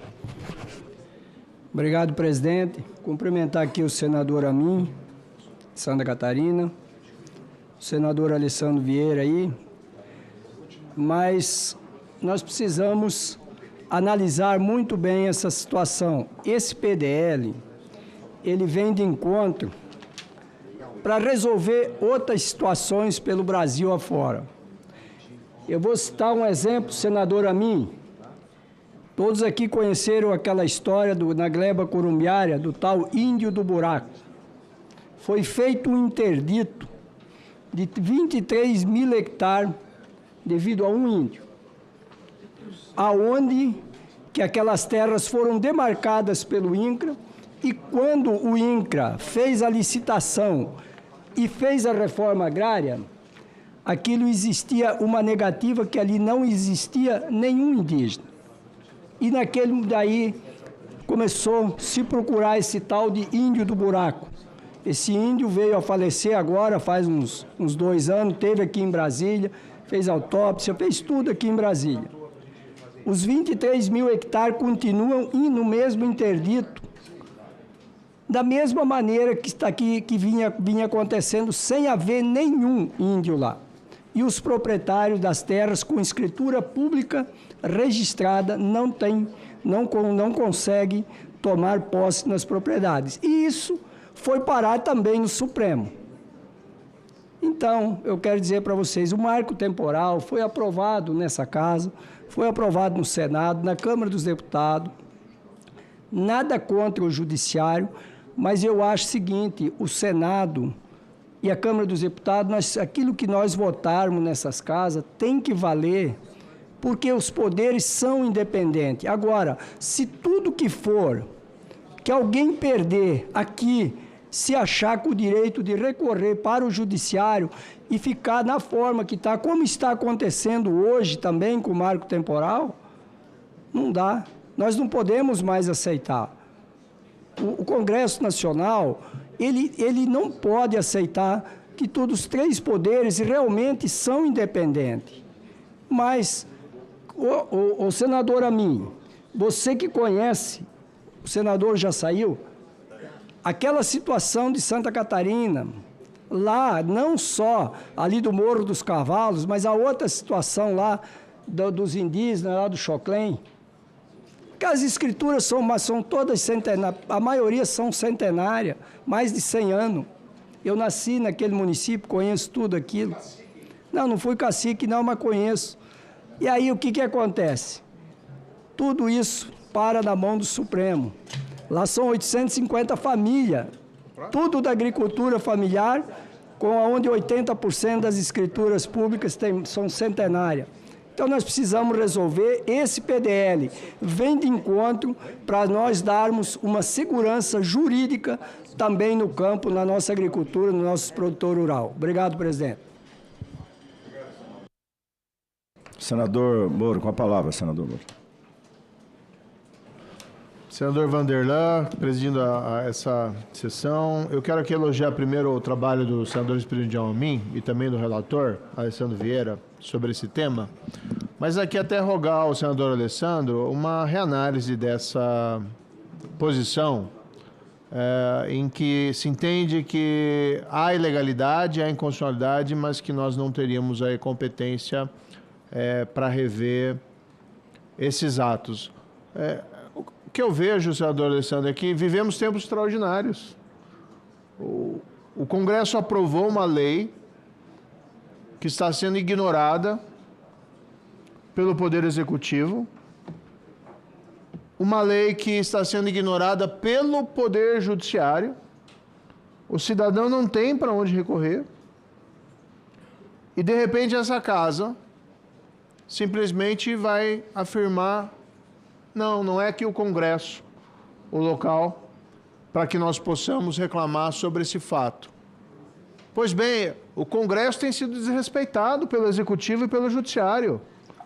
Essa situação lá em Santa Catarina é um ilustrativo, mas isso pode se proliferar para o restante do país. Lá no Paraná tem terras invadidas que podem ser eventualmente objeto de demarcação, em desrespeito à lei que aprovamos do marco temporal e ao procedimento previsto para essa demarcação. E se nós simplesmente aqui fecharmos os olhos para essas ilegalidades, nós estaremos, de alguma maneira, simplesmente não só negando nossa própria autoridade normativa em relação aos atos que aprovamos, mas igualmente fechando a única porta que o cidadão, vítima dessas ilegalidades, tem para reclamar. Então, compreendo, aqui tem uma jurisprudência do Supremo Tribunal Federal, olha, ato de efeito concreto não cabe ao Legislativo sustar, mas caberia sim ao Judiciário dar o reconhecimento e a garantia de direito desses cidadãos que estão tendo seus direitos violados pelo fato do Judiciário ter ignorado a lei que esse Congresso aprovou. Então, nesses tempos extraordinários, não há quem recorrer. Não existe um poder da República que vai garantir a autoridade da lei aprovada pelo Congresso Nacional, senão nós mesmos. E aí, de repente, quando nós reconhecemos a legalidade, reconhecemos o abuso do Poder Executivo, aliás, abuso cometido ao arrepio de um acordo que havia sido formado nessa casa, que nós deixaríamos de fazer tramitar ali a PEC do marco temporal, para que tentasse alguma espécie de composição, e vem o Executivo e desrespeita esse acordo. Então, sinceramente, do ponto de vista jurídico formal, Vossa Excelência está com a razão. Do ponto de vista da realidade atual, nós estamos negando a proteção da lei ao cidadão que tem seus direitos violados e, do outro lado, negando a nossa própria autoridade. E se nós não preservarmos a nossa autoridade, quem irá fazê-lo? Então, pediria a Vossa Excelência uma reflexão diante dos tempos extraordinários que nós vivemos, para que a autoridade do Congresso seja preservada, que os direitos dos cidadãos sejam preservados, que se nós não o fizermos, ninguém mais fará. Agora, se nós aprovarmos esse PDL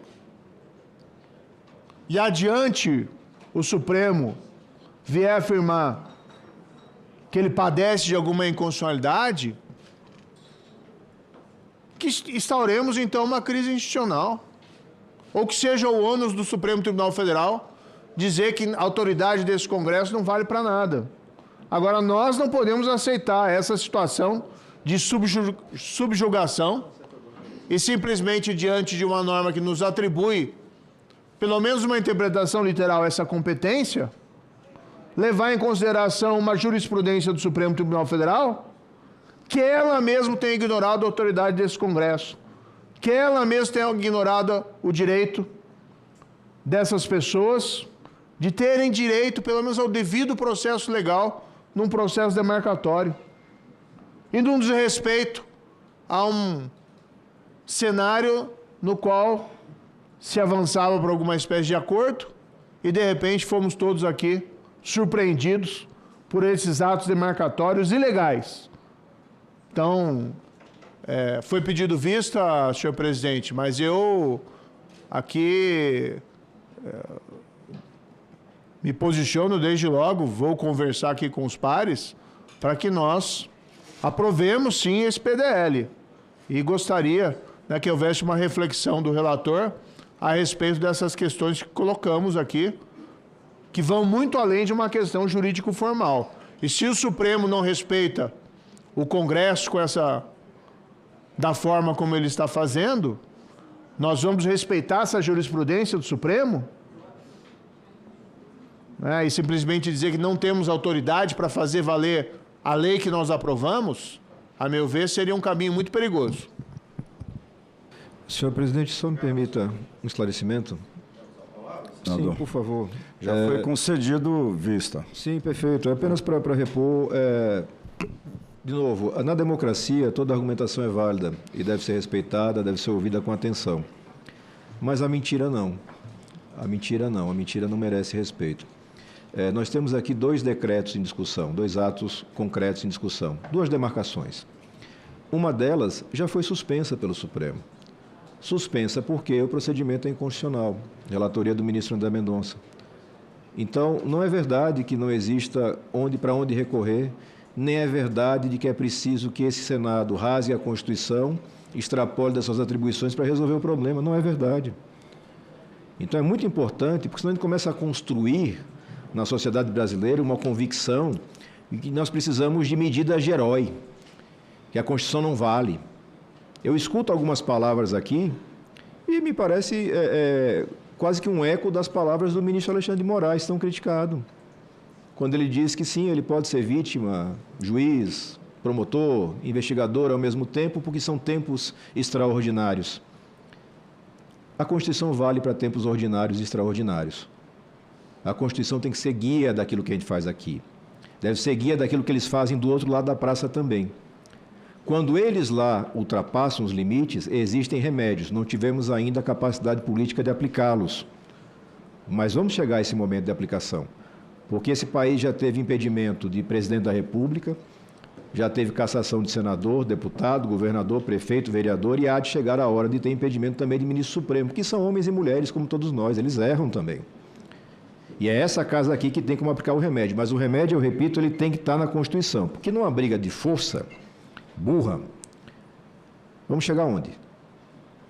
Se eu desrespeito aqui, ele desrespeita do outro lado da praça, aí o presidente Lula também desrespeita, vamos fazer o quê? Vamos brigar no meio da praça? É essa a solução? Uma crise institucional é solução para o Brasil? Que tem fome, que tem problema de educação, problema de infraestrutura? É claro que não é. É justamente buscar para o centro. Olha, a Constituição traça como fazer. E se por acaso fato existir que não tem a resposta adequada, existem remédios. Como é que eu vou ser senador da República e não vou acreditar na Constituição da República? Como é que eu vou ser senador da República e não vou me sujeitar aos limites da lei? Porque naquele momento não me agrada. Então, acho que, presidente, colegas, é preciso uma reflexão desapaixonada.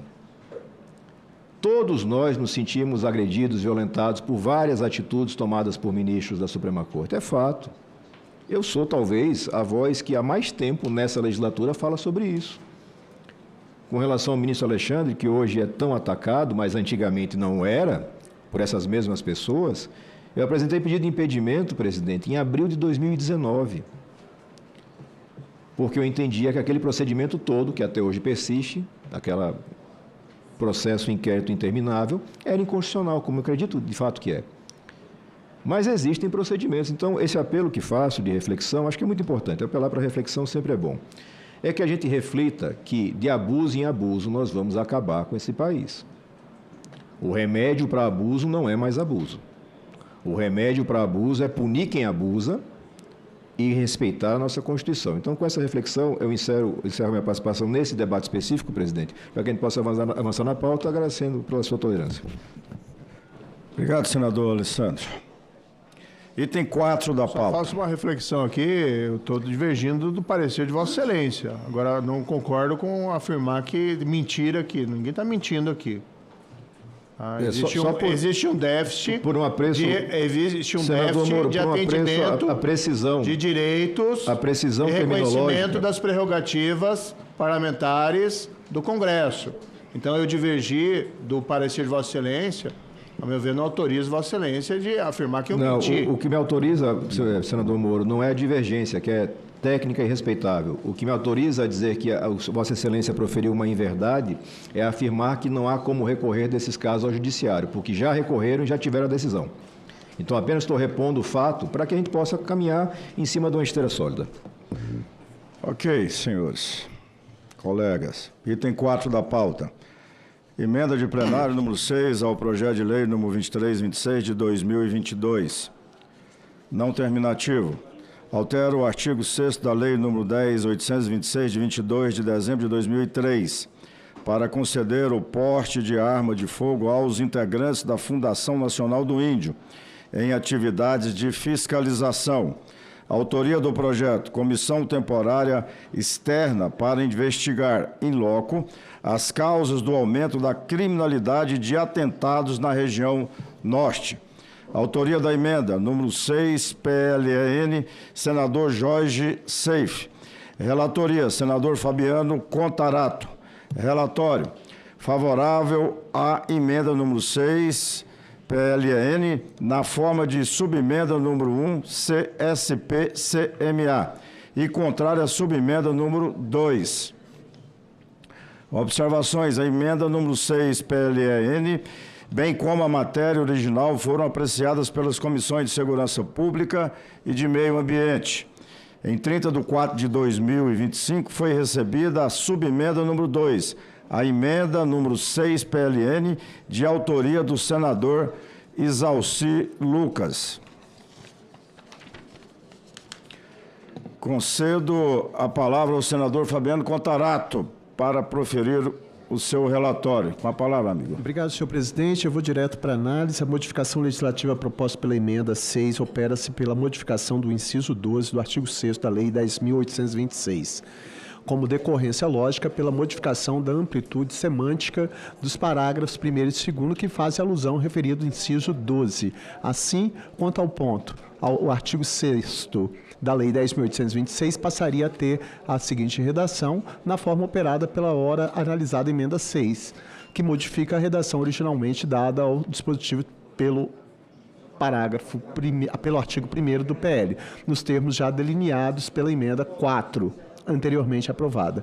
Ou seja, a emenda 6, de autoria do senador Jorge Seife, pretende contemplar com o direito ao porte de arma de fogo os integrantes do quadro efetivo dos órgãos sessionais, entidades estaduais e dos órgãos locais, entidades municipais, abrangendo todo o CISNAMA, designados para atividade de fiscalização. Vale dizer, portanto, que o objetivo dessa emenda é estender o direito ao porte de arma de fogo aos servidores de outras esferas administrativas, que não a federal, que desempenham atividade de fiscalização ambiental. Assim, não vislumbramos na emenda vícios de inconstitucionalidade ou injuridicidade, nem óbice de natureza regimental. No mérito, consideramos que a emenda aperfeiçoa o texto da proposição, merecendo ser acolhida. O que deve ser determinante para a concessão do direito ao porte de arma de fogo, no caso, é a atividade desempenhada pelo servidor, fiscalização ambiental, independentemente de estar vinculada ao órgão ou entidade federal, estadual, distrital ou municipal. Não obstante, como bem apontou o parecer da CSP, chancelado pela CMA, o texto da emenda demanda ajustes para suprimir a menção a órgãos sessionais e deixar claro que a extensão se aplica aos servidores estaduais e municipais, mas também aos distritais, como decorrência lógica da menção à abrangência de todo o CISNAMA, encarregados de atividade de fiscalização. Nesse sentido, foi a subemenda elaborada por aquela primeira comissão, chancelada pela segunda. Na nossa perspectiva, então, o texto da subemenda 1 da CMA aprimora a alteração legislativa pretendida pela emenda 6, sem alterar a sua substância. Com relação à subemenda 2, observamos que, de acordo com a portaria 474 de 2024 da Secretaria de Estado de Economia do Distrito Federal, os agentes de unidades de conservação dos parques do Distrito Federal não desempenham atividades de fiscalização. Não bastasse, ainda que se decidisse pela inclusão dessa categoria, deveriam ser contemplados também todos os agentes estaduais e municipais que desempenham atividades similares, o que poderia descaracterizar os critérios estabelecidos no projeto para concessão do porte de arma de fogo, ampliando de maneira excessiva seu alcance. Diante desses argumentos, rejeitamos a subemenda 2. Diante disso, o voto é pela aprovação da emenda 6, na forma da subemenda 1 da CSP-CMA e rejeição da subemenda 2. Esse é o relatório, senhor presidente. Presidente. Obrigado, senador Fabiano. Parabéns pela leitura do seu relatório. Presidente, eu vou pedir vista desse projeto, tá? Desse processo. Certo. Antes de Vossa Excelência pedir vista, o senador Seife já tinha pedido a palavra. Senador Seife, com a palavra.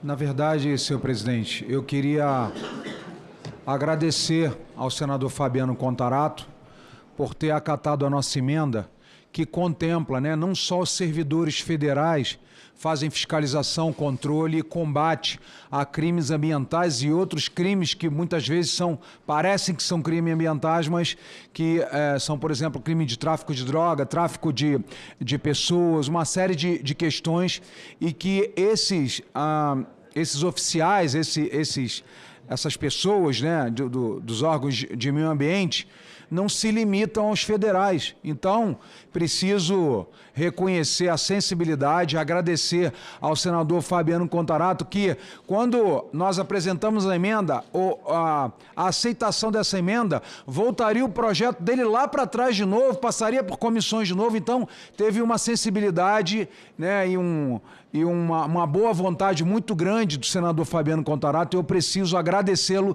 em nome dos servidores municipais, estaduais, de órgãos de meio ambiente de todo o Brasil, não só da minha Santa Catarina. Eu fui provocado, logicamente, pelos servidores de meio ambiente do estado de Santa Catarina, mas eu tenho certeza que essa ação vai beneficiar e proteger a vida de milhões de outros agentes de outros estados da federação. Muito obrigado, senhor presidente. Muito obrigado, senador Fabiano Contarato.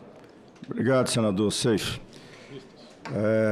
Concedido vista ao projeto. Senhor presidente... Concedido vista ao projeto, item número 4 da pauta, emenda de plenário número 6 ao projeto de lei número 2326. Senhor presidente, pela ordem. Eu só queria tomar liberdade de fazer uma reflexão breve aqui com os colegas, porque às vezes eu fico assim, estarrecido como que as instituições dentro do Estado brasileiro, elas vêm se conduzindo. Ontem a Câmara dos Deputados aprovou um aumento de deputados de 513 para 531. Senhor presidente, com todo respeito, isso é um escárnio com a população brasileira. Acho que o Senado Federal tem que dar uma resposta, a gente tem que ter a sensibilidade de entender qual é a realidade, a desigualdade do país. Você sabe qual é o custo desse aumento só para cada deputado? 65 milhões de reais.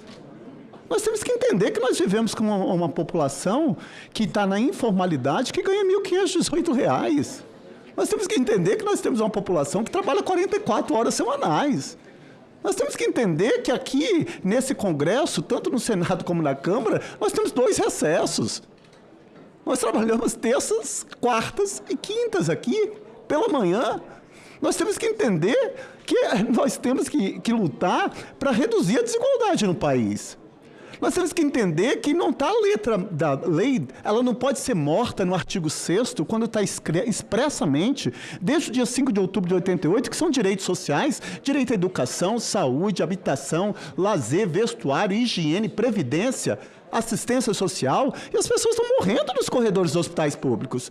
Eu não posso perder a minha capacidade de indignação. Então eu não consigo olhar para a população quando eu vejo que a Câmara dos Deputados aprova um aumento de deputados de 513 para 531. Eu defendo que deveria ser reduzido isso. Eu defendo que nós deveríamos efetivamente trabalhar mais. Eu defendo que nós deveríamos ter, eu já cansei de falar, eu falei aqui, teto é teto. Como que eu vou falar que um servidor ganha R$100 mil? Como eu vou falar que um servidor tem 2 recessos além de férias? Como eu vou falar que nós aumentamos o número de deputados federais? Olha, com todo respeito, eu acho que nós temos que passar uma faxina moral nisso. A gente tem que entender qual é a função, efetivamente, de um político. Qual é a função dos poderes dentro do Estado Democrático de Direito para a redução da desigualdade. Eu não posso entender que uma pessoa hoje está no sistema de uberização, de precarização, que não tem trabalho formal, que não tem férias, que não tem 13º, que não tem licença maternidade, que não tem absolutamente nada, que se ficar doente vai ficar subjugado ali. E nós estamos aqui aumentando, nós não, a Câmara dos Deputados aumentando o número de deputados, 65 milhões por ano. Olha, nós temos que fazer uma reflexão sobre isso. Então, eu me perdoe por estar fazendo essa fala aqui, neste momento, mas é porque a gente tem que estar sempre falando, a gente tem que alertar, a gente tem que falar, olha, qual é a função, efetivamente, nossa, enquanto parlamentar? Eu não tenho dúvida, é usar a palavra para apresentar o Brasil aos Brasis, mas um Brasil que tem suas desigualdades. Como que eu vou explicar para um professor que não ganha nem R$3 mil lá no meu estado do Espírito Santo, no município do interior? Como que eu vou explicar isso? Que tem servidores públicos que só de ticket de alimentação ganha mais do que um professor? Não é razoável isso. Como que eu vou falar, como aconteceu recentemente, prisão domiciliar para pessoas condenadas por corrupção? Quando eu tenho dados no sistema prisional que 46% das mulheres que têm direito à prisão domiciliar, não foi dada prisão domiciliar para elas. Mas aí, quando é para político ou classe média alta, nós temos aí políticos condenados a 300 anos de reclusão, 300 anos de reclusão, estão em prisão domiciliar. Políticos condenados por corrupção, estão em prisão domiciliar. Agora, as cadeias o sistema prisional está superlotado de pobres, semi-alfabetizados, doentes. Eu trabalhei na vara de execuções penais, senador Vanderlan, percorrendo o sistema penal no estado do Espírito Santo, preso, doente, em estado terminal, na cadeia. Agora, quando eu tenho crimes... Eu faço esse desafio. Eu faço desafio a qualquer parlamentar. Busque dentro do sistema penitenciário quantos presos nós temos. E desses presos, eu quero saber qual percentual ali está sendo cumprido pena na cadeia por corrupção ativa, por corrupção passiva, por peculato, por crimes contra o tributário, crimes contra o sistema financeiro, crimes de sonegação fiscal. Nós não temos. Sabe por quê? Porque quando chega nessa camada, aí vem prisão domiciliar. Pô, não tem como. Como que eu falo para a população que todos somos iguais perante a lei, sendo que no Brasil uns são mais iguais que outros? Como que eu falo que a própria Constituição Federal determina que todo trabalhador tem direito a um salário mínimo digno, capaz de suprir as suas necessidades da família com saúde, educação, moradia, lazer, vestuário, e nós temos esse mísero salário de R$ 1.512, e com uma desigualdade aqui, com uma casta de servidores públicos, que aí eu quero fazer uma ressalva que é 25 mil servidores públicos apenas, um universo de milhões, mas que nós temos que ter uma faxina moral. Agora, eu espero que esse Senado tenha a altivez, a serenidade, a sobriedade, o equilíbrio, para efetivamente legislar em defesa da população que mais precisa. Porque esse é um dos desafios. Esse é um desafio nosso. O que eu estou fazendo enquanto parlamentar para diminuir o abismo existente entre os milhões de pobres e a concentração de riqueza na mão de tão poucos? Obrigado, senhor presidente. Senador Fabiano Contarato, é sempre bom ouvir a sua opinião. Primeiro que Vossa Excelência é um conhecedor, delegado que, exercendo a sua profissão, o senhor sabe o que está falando. E é isso aí mesmo que o senhor falou.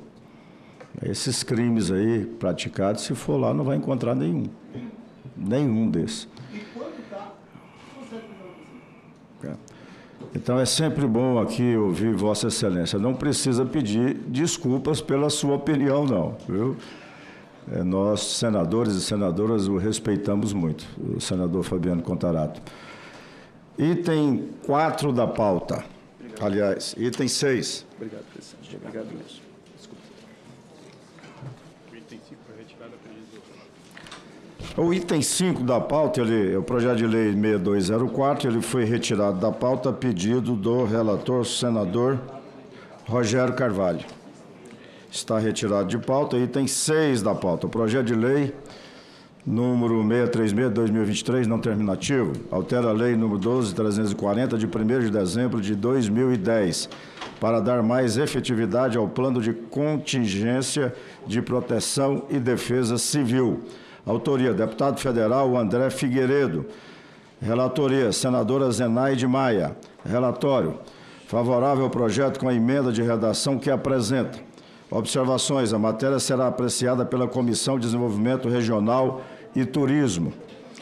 Concedo a palavra à senadora Zenaide Maia para proferir o seu relatório. Senadora Zenaide, com a palavra. Senhor presidente, eu queria pedir licença para ir direto à análise. Nos termos do artigo 101, incisos 1 e 2 do Regimento Interno do Senado Federal, compete a essa CCJ opinar sobre constitucionalidade, juridicidade e regimentalidade das matérias que lhe forem submetidas, bem como no mérito sobre matérias relacionadas a possível estado de defesa, situação prevista para o enfrentamento, a depender do caso de calamidades de grandes proporções, da natureza, nos termos do artigo 136 da Constituição Federal, e como impacto imediato sobre a política nacional de proteção e defesa civil. Não se identificam vícios de inconstitucionalidade formal no projeto, uma vez que cabe à União legislar privativamente sobre defesa civil, conforme o artigo 22, inciso 28 da Constituição Federal. Não são criadas despesas públicas ou redução de receitas de modo direto, uma vez que as obrigações impostas aos municípios dizem respeito apenas à maior publicidade de atividades que a eles já competem nos artigos de da legislação vigente, não incidindo nas vedações e condições do artigo 167, parágrafo 7º da Constituição e do artigo 113 do ato das disposições constitucionais transitórias. De todo modo, para reforçar esse ponto, faz o ajuste na redação do inciso 8 do parágrafo 7º e do artigo 3A, de modo a se deixar mais claro o conteúdo dos planos de contenção de construções irregulares em área de risco. Também não se identificam vícios de inconstitucionalidade. Não encontramos óbice quanto à juridicidade, à regimentalidade, a boa técnica legislativa do projeto que faz alteração pontual do marco legal da defesa civil. Senhor presidente, eu queria, assim, dar uma explicação o que é esse projeto, para não criar, quer dizer, o que eu li aqui. Eu diria que esse projeto, na verdade, ele amplia o escopo da lei de número 12.340 de 2010, que trata do plano de contingência de proteção e defesa civil para estabelecer novas obrigações aos municípios em matéria de controle de catástrofes naturais sofridas no país. Isso é um assunto que interessa a todos nós. Porque se a gente olhar, estava São Paulo, ontem já era Bahia. Quer dizer, é algo que a gente tem que discutir aqui. Tais obrigações objetivam um planejamento mais articulado entre a União e os entes da federação que estão na ponta dos problemas climáticos, de modo a fazer chegar com mais eficiência os recursos necessários para o combate, principalmente a prevenção dos desastres naturais. Os estados não estão incluídos nesse projeto. Nós vamos pular direto, governo federal, para quem está lá, quem está no município. Além disso, os municípios interessados em receber mais atenção da União na transferência de recursos em matéria climática terão que apresentar prestações de contas mais detalhadas quanto ao planejamento das ações e ao controle dos recursos repassados. Isso porque está anotada a falta de transparência nessas transações, muitas vezes são feitas de modo emergencial e que a gente tem exemplo de estado que recebeu os subsídios e não gastou tudo. Ou seja, é como se a gente fosse ajudar os municípios, principalmente na prevenção de algo que são os eventos extremos de clima que a gente está tendo e que não existe nenhuma perspectiva disso não melhorar. A tendência ainda é piorar, que nós estamos vendo não só no Brasil, mas no mundo todo, dificultando a fiscalização quanto à aplicação dos montantes repassados. As novas obrigações impostas pelo projeto vão desde a localização dos centros de recebimento das pessoas e organização da estratégia de distribuição de doações, até a descrição dos investimentos necessários em infraestrutura hídrica, combate a incêndios e prevenção de desastres. E a prestação de conta deverá ser anual e conter dados que vão desde a efetividade do sistema de alerta a desastre, até a evolução do número de construções irregulares em área de risco. O PL é meritório e o voto é pela aprovação do projeto com a emenda de redação que apresento quanto ao artigo 3A, parágrafo 7º, inciso 8º do projeto de lei, senhor presidente. Então, vou ler aqui o voto, porque eu achei que essa explicação seria para entender. Eu diria que muitos países já têm isso antes da guerra. E esses países que estão em guerra já têm locais para as pessoas ficarem. Isso aqui é para mostrar à população que os municípios precisam ver. É claro que vai ter coisa que o município não vai conseguir, mas o mínimo é ele saber que tem onde a gente colocar locais para colocar essas pessoas emergencialmente, alarmes para elas saírem, e os municípios ter o cuidado de construções nessas áreas de risco, que são os primeiros que morrem, né? Então, é o seguinte, desse a seguinte redação ao inciso 8 do parágrafo 7º do artigo 3A da lei de número 12.340, de 1º de dezembro de 2010, na forma do artigo 1º do projeto de lei de número 636 de 2023, mantidas as demais alterações realizadas pelo projeto. Artigo 3º-A e inciso 8º, plano de contenção de construções irregulares em área de risco, que inclua descrição de alternativas habitacionais seguras em parceria com os demais entes federativos. Esse é o relatório, senhor presidente. Que, por sinal, senadora Zenaide, foi muito bem lido e muito bem explicado, viu? E quero parabenizar a Vossa Excelência. A matéria está em discussão. Não havendo mais quem queira discutir, encerro a discussão. Em votação, o relatório. As senhoras senadoras e os senhores senadores que o aprovam queiram permanecer como se encontram.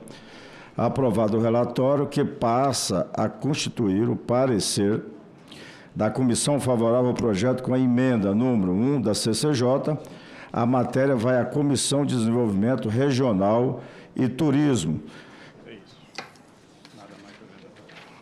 Senadora Zana, quer usar a palavra? Só para dizer que, diante de eventos naturais extremos que a gente está, é importante.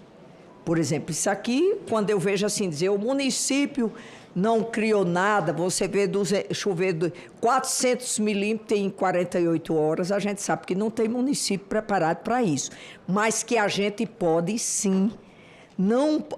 Quando aquelas pessoas estiverem numa situação como o Rio Grande do Sul, não ter um plano de prevenção para salvar as vidas, né, Vandela?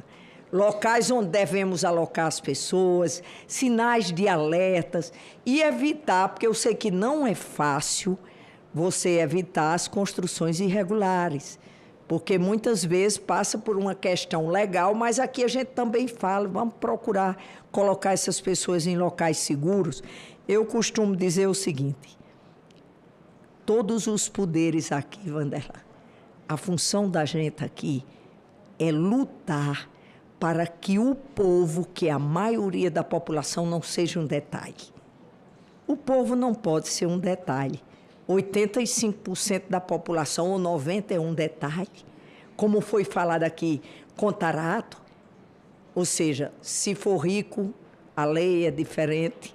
Então, isso é uma luta constante que tem que ser daqui, de todos os poderes e de nós legisladores, que a população brasileira, em sua maioria, não seja um detalhe, e sim aquilo por que a gente deve lutar. Obrigada, senhor.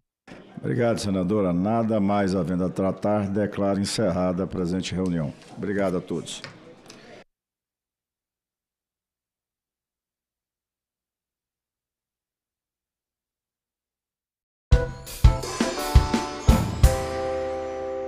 Aqui presente, eu vou ao relatório designado que foi por Vossa Excelência para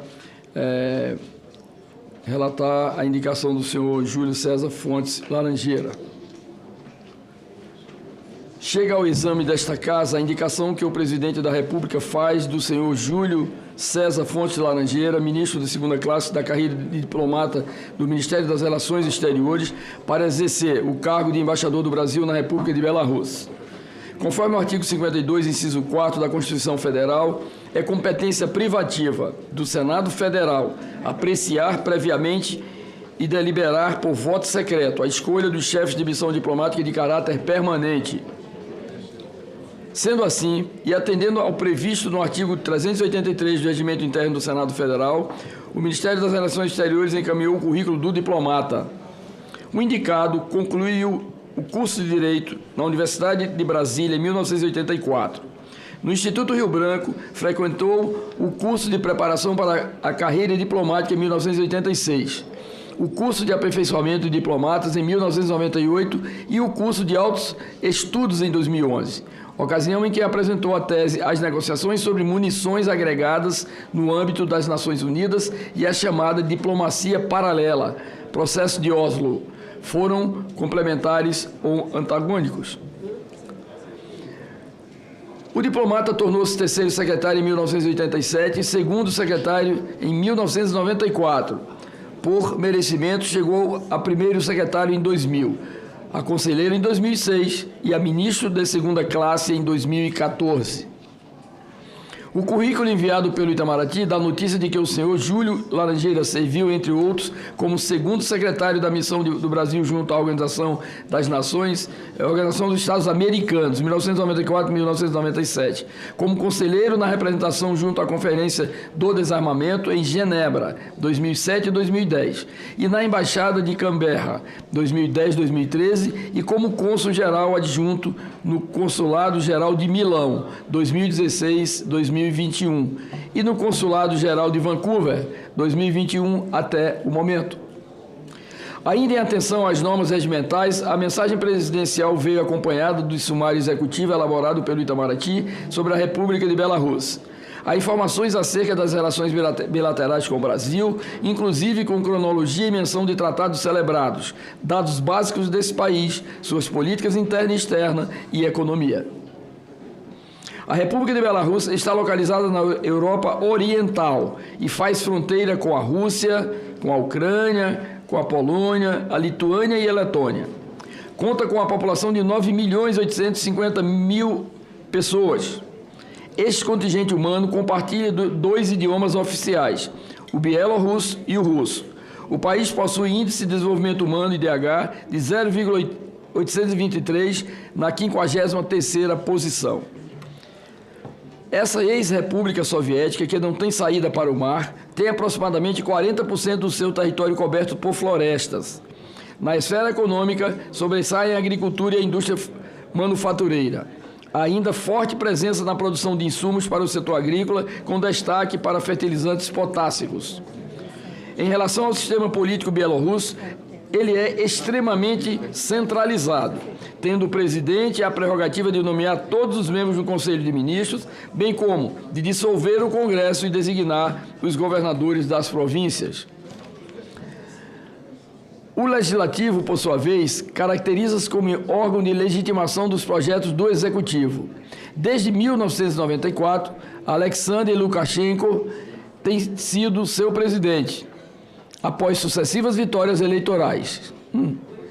Foi reeleito em 2001, 2006, 2010, 2015 e 2020. As relações diplomáticas entre o Brasil e Belarus foram estabelecidas em 1992. A Embaixada de Belarus em Brasília, no entanto, só foi aberta em 2010 e a brasileira em Minsk apenas no ano seguinte. Entre as visitas bilaterais de alto nível, destaca-se a visita ao Brasil do presidente Lukashenko, em 2010. O comércio bilateral apresenta expressivo déficit para o lado brasileiro. Importamos, sobretudo, grandes quantidades de adubos, fertilizantes, químicos e inseticidas, ao passo que exportamos de modo destacado amendoins e elementos químicos. O Brasil é o principal parceiro comercial da Belarus na América Latina. Ainda no campo do intercâmbio comercial, chama a atenção a venda de aeronaves da Embraer para a Belavia, empresa aérea bielorrussa. A empresa brasileira, no entanto, suspendeu o fornecimento de peças, manutenção e suporte técnico aos seus clientes afetados pelas sanções impostas pela comunidade internacional à Rússia, mas também à Belarus, por conta da invasão da Ucrânia. As informações não noticiam o tamanho da comunidade brasileira no país. De toda maneira, nossos nacionais são atendidos pelo setor consular da embaixada, aberto em 2019. Tendo em vista a natureza da matéria ora apreciada, não cabem outras considerações neste relatório e, por isso, definimos na sua conclusão, senhora presidente, como de importância estratégica para o Brasil a indicação e a nomeação do ministro Júlio César Fontes Laranjeira. Era esse o relatório. Muito obrigado, senador Chico Rodrigues. Agora eu chamo o senador astronauta Marcos Pontes para ler o relatório para a indicação do nome do senhor João Mendes Pereira, ministro de primeira classe da carreira de diplomata do Ministério das Relações Exteriores, para exercer o cargo de embaixador do Brasil na República do Panamá. Senador astronauta. Obrigado, presidente. Bom dia a todos. Parabéns pelas indicações, muito bom conversar ontem também. E esta casa do Congresso Nacional é chamada a deliberar sobre a indicação que o presidente da República faz ao senhor João Mendes Pereira, ministro de primeira classe da carreira de diplomata do Ministério das Relações Exteriores, para exercer o cargo de embaixador do Brasil na República do Panamá. A Constituição atribui competência privativa ao Senado Federal para examinar previamente e por voto secreto a escolha dos chefes de missão diplomática de caráter permanente, segundo o artigo 52, inciso 4º. Para tanto, observando o preceito regimental para sabatina, o Ministério das Relações Exteriores elaborou o currículo do diplomata. O indicado é graduado em Relações Internacionais pela Universidade de Brasília, em 1987. Iniciou sua carreira diplomática como terceiro secretário em 1991, após conclusão do curso de preparação à carreira de diplomata do Instituto Rio Branco. Foi promovido a segundo secretário em 1996, a primeiro secretário em 2002, a conselheiro em 2006, a ministro de segunda classe em 2010 e a ministro de primeira classe em 2017. Em 2005, após concluir o curso de altos estudos do Instituto Rio Branco, teve aprovada a tese intitulada, abre aspas, a Iniciativa para a Integração da Infraestrutura Regional da América do Sul, como instrumento de política brasileira para a integração da América do Sul, fecha aspas. Entre as funções desempenhadas na chancelaria destacam-se conselheiro da Embaixada de Lisboa de 2004 a 2007, chefe da Divisão de Integração Regional de 2007 a 2009, chefe da Divisão Econômica da América do Sul 2009 a 2010, coordenador-geral da Coordenação Geral de Assuntos Econômicos da América do Sul, 2010 a 2012, diretor do Departamento da Associação Latino-Americana de Integração e Integração Econômica Regional, 2012 a 2016, chefe de cerimonial de 2016 a 2018, cônsul-geral do Consulado-Geral em Miami, 2018 a 2022, e embaixador do Brasil em Bruxelas, desde 2022. Importa registrar ainda que o indicado foi agraciado com distintas condecorações. Entre elas, sobressai a Gran Cruz da Ordem do Rio Branco, que reflete os excelentes serviços prestados pelo indicado para a diplomacia e as relações internacionais brasileiras. Além do currículo do diplomata indicado, o Itamaraty fez constar na mensagem informações gerais sobre o Panamá, sua política externa e seu relacionamento com o Brasil, do qual extraímos resumo para subsidiar os membros da comissão em sua sabatina ao diplomata. O Panamá está situado no ponto mais estreito da parte continental da América Central, no istmo que se estende até a América do Sul. O país é dividido ao meio pelo Canal do Panamá, que liga os oceanos Atlântico e Pacífico. Cerca de 14 mil embarcações, 5% do comércio marítimo mundial, cruzam os 82 quilômetros do canal por ano. A economia do país está baseada nas atividades financeiras, nas rendas obtidas com a zona de livre comércio de Colón e exportação do canal, na exportação do canal e no registro de navios mercantes. Nos últimos anos, o Panamá tem se destacado pela atratividade de investimentos, impulsionada pela reduzida carga tributária, que corresponde a 12,7% do seu PIB.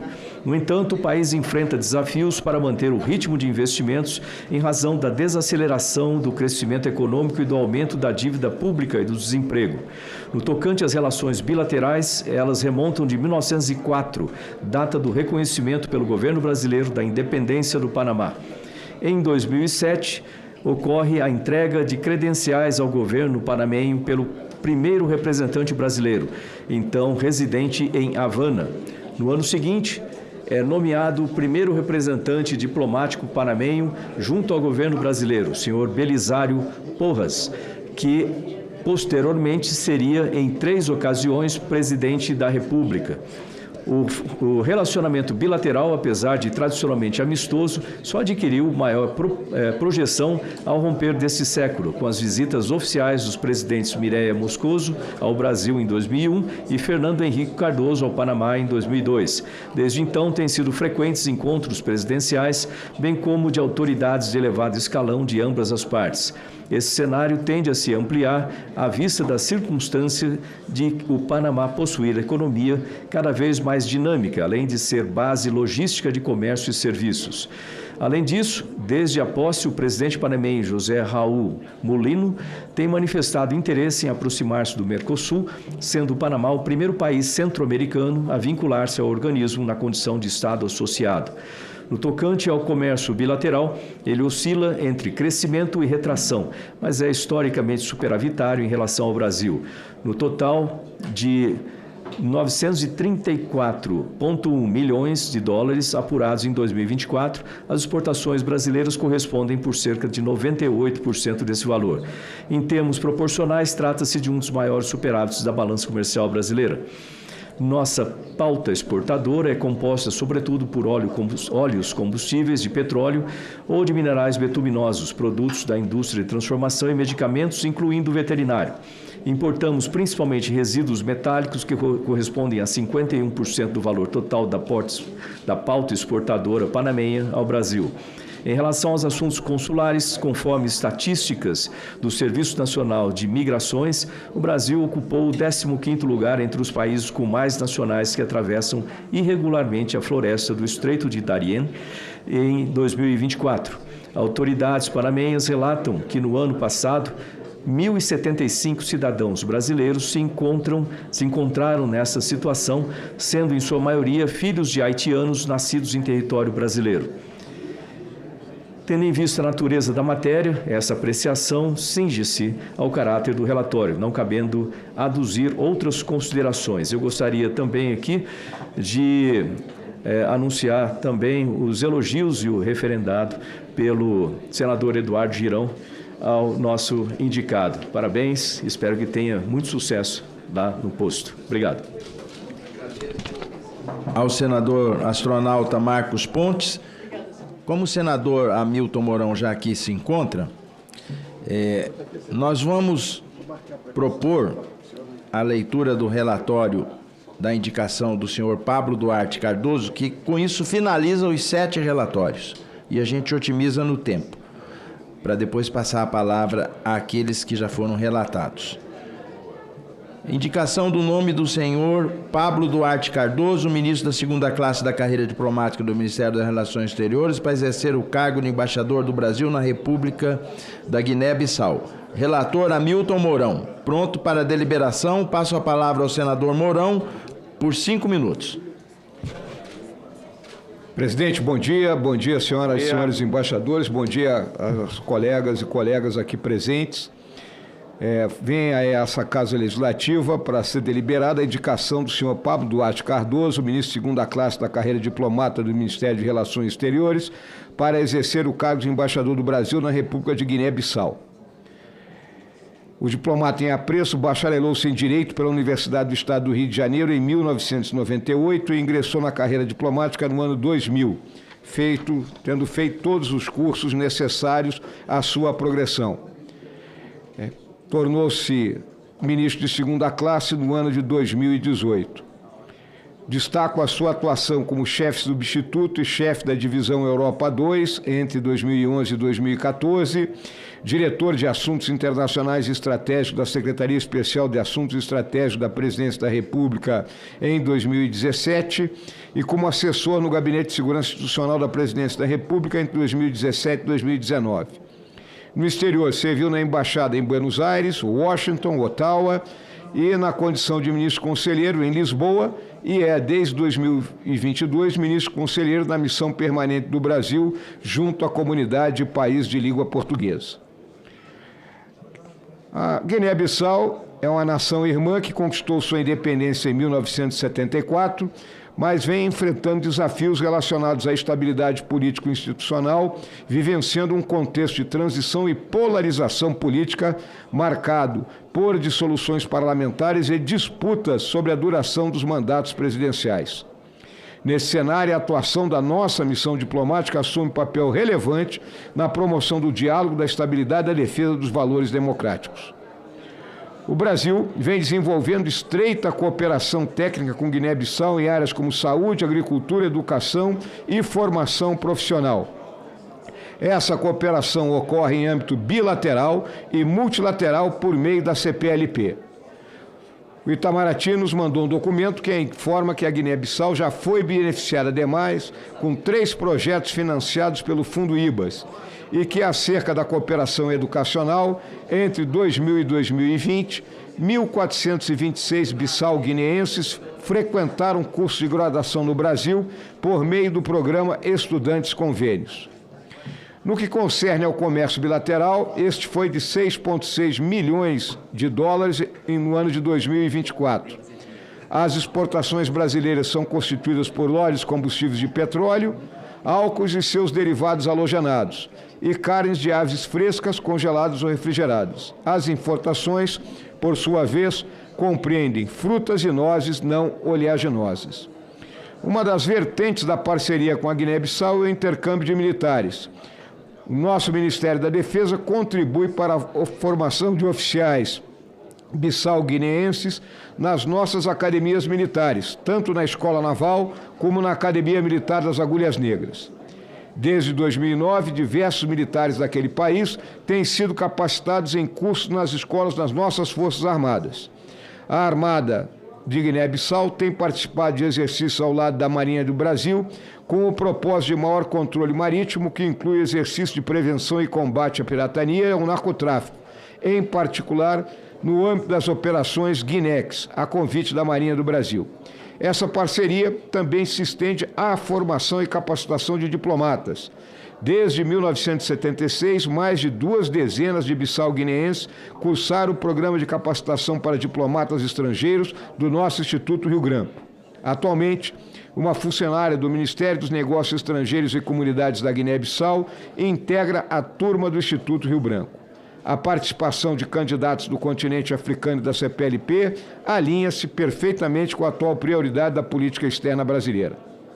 Muito ainda pode ser desenvolvido em termos de cooperação e reiteramos que a missão brasileira em Guiné-Bissau tem um papel de extrema relevância nesse projeto. Tendo em vista a natureza da matéria ora apreciada, não cabem outras recomendações nesse relatório. É o relatório, senhor presidente. Senador Hamilton Mourão, vamos ouvir agora a explanação da senhora Maria Clara de Abreu Rada, indicada para exercer o cargo de embaixadora do Brasil na República da Sérvia e em Montenegro. Com a palavra, senhora Maria Clara de Abreu Rada. 10 minutos prorrogáveis por mais 5. Obrigada, senhor presidente. Excelentíssimo senhor presidente da Comissão de Relações Exteriores e Defesa Nacional, senador Nelson Trade. Excelentíssimo senador Jacques Wagner, meu relator que aqui esteve. Excelentíssimas senhoras e senhores senadores, caros colegas, senhoras e senhores. Aproveito a oportunidade para expressar meu agradecimento à indicação de meu nome pelo senhor presidente da República, por recomendação do ministro Mauro Vieira, a quem agradeço pela confiança em mim depositada. É para mim uma grande honra comparecer ao Senado Federal como candidata a embaixadora junto à República da Sérvia e junto a Montenegro. Pisei pela primeira vez nesta sala, presidente, em 1996, recém-egressa do Instituto Rio Branco, quando fui lotada na então assessoria parlamentar do Itamaraty. Tive o privilégio de acompanhar a sabatina de vários embaixadores então, e aquela jovem terceira secretária sonhava um dia passar por este ritual. Estruturei minha apresentação a partir do planejamento estratégico encaminhado ao Senado Federal. Dedicarei assim esta apresentação à descrição dos principais pontos das relações políticas bilaterais, da economia da Sérvia, tendo sempre por norte as oportunidades para uma diplomacia de resultados, que inclua também a promoção da cultura e do turismo, da cooperação para o desenvolvimento sustentável, da cooperação em ciência e tecnologia e no campo da educação. Ao final, abordarei as relações com Montenegro. Inicialmente, permito-me contextualizar a Sérvia de hoje. O país tem superfície e população equivalentes à do estado de Santa Catarina, cerca de 7 milhões de habitantes. Em 2023, o PIB sérvio atingiu 81 bilhões de dólares, o país cresceu a taxa de 3,9% em 24 e prevê-se para este ano o crescimento da ordem de 4%. O desemprego encontra-se no nível de 8% da população economicamente ativa e a inflação em 4,3%. A economia sérvia pode ser considerada uma economia de mercado, essencialmente aberta. Os principais parceiros do comércio exterior daquele país são seus vizinhos da Europa, Alemanha, Itália, Romênia, aqueles antigos estados membros da ex-Iugoslávia e a Rússia. A China também desponta com trocas crescentes com a Sérvia e é o seu terceiro maior parceiro comercial. No plano da política externa, Belgrado continua a manter um elevado perfil de projeção política, cultural e econômica na região dos Balcãs. Encontra-se no epicentro de um jogo de influências políticas, comerciais e de segurança internacional, com a União Europeia, os Estados Unidos e a OTAN, de um lado, e a Rússia, de outro. Há essencialmente dois grandes temas que dominam a política externa sérvia na atualidade: a questão da província separatista do Kosovo e o processo de adesão do país à União Europeia. Outra prioridade é a sua relação com a Rússia, vista como um país historicamente amigo e potência, capaz de influenciar os destinos da Sérvia e dos Balcãs. Há que se ter presente a afinidade da origem eslava dos dois países e a herança cristã ortodoxa que compartilham. Tema adicional relevante são os laços com a China, país que tem procurado tornar os Balcãs e a Sérvia, em particular, uma zona privilegiada para a expansão de suas atividades econômicas e comerciais junto a países daquela região. Senhoras e senhores senadores, o Brasil mantém laços com a Sérvia, sucessora da Iugoslávia, há quase 90 anos, tendo seu eixo principal sustentado nas relações de caráter político. A Sérvia não se esqueceu do gesto brasileiro de manter sua embaixada em Belgrado aberta e funcionando durante os bombardeios da OTAN em 1999. Além disso, o Brasil apoia a Resolução 1244, de 1999, do Conselho de Segurança das Nações Unidas, que propõe a integridade territorial da Sérvia na condição de Estado sucessor da Iugoslávia e defende uma solução negociada para a questão do Kosovo. Brasil e Sérvia contam com um mecanismo de consultas políticas regulares. A mais recente reunião desse mecanismo ocorreu em novembro de 23. A próxima edição está prevista para ter lugar em Belgrado no segundo semestre deste ano. A esse respeito, há interesse em negociar acordos sobre cooperação econômica, investimentos bilaterais e intercâmbio acadêmico. Ambas as partes estão elaborando esses instrumentos. No momento, encontra-se em fase final de negociação, um acordo em matéria penal e outros instrumentos de cooperação jurídica, tais como acordo de extradição e acordo sobre transferência de pessoas condenadas, entre outros. Os encontros mais recentes de autoridades de alto nível dos dois países ocorreram em 23, quando o então presidente da Assembleia Nacional da República da Sérvia, Vladimir Orlić, compareceu à posse do presidente Lula, e em junho de 24, quando realizou-se o encontro entre o chanceler sérvio, Marko Đurić, e a senhora secretária-geral do Itamaraty, à margem da 54ª Assembleia Geral da Organização dos Estados Americanos em Assunção.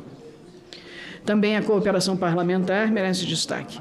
A Assembleia Nacional da Sérvia conta atualmente com um grupo parlamentar de amizade Sérvia-Brasil, liderado pela deputada Maria Jevdić. E o Senado Federal Brasileiro instituiu o Grupo Parlamentar de Amizade Brasil-Sérvia em 2013. O Brasil é o principal parceiro comercial da Sérvia na América Latina e no Caribe, registra superávit estrutural no comércio com a Sérvia, considerando as estatísticas daquele país. Em 24, as importações de produtos brasileiros alcançaram 130 milhões de dólares, enquanto as exportações sérvias para o Brasil estariam próximos a 30 milhões. Os principais produtos brasileiros exportados para a Sérvia são café cru em grãos, uma participação média de 40% do total, extratos, essências e concentrados de café, concentrados de laranja, polietileno e vários tipos de ligas de ferro. Os dados de comércio computados pelo Brasil, pelo Ministério do Desenvolvimento, Indústria e Comércio, são diferentes. Segundo estes, as exportações brasileiras somaram 43 milhões e o Brasil importou 44 milhões.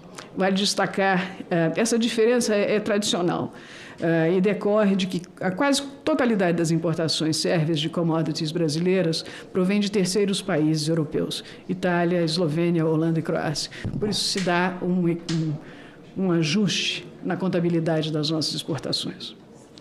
Vale destacar que atualmente a Serv proíbe importações de carnes do Brasil e que desde o ano passado o Ministério da Agricultura da Serv está em fase de estudo do questionário relativo ao estado da agricultura e pecuária brasileira, primeiro passo necessário para a harmonização dos certificados sanitários internacionais.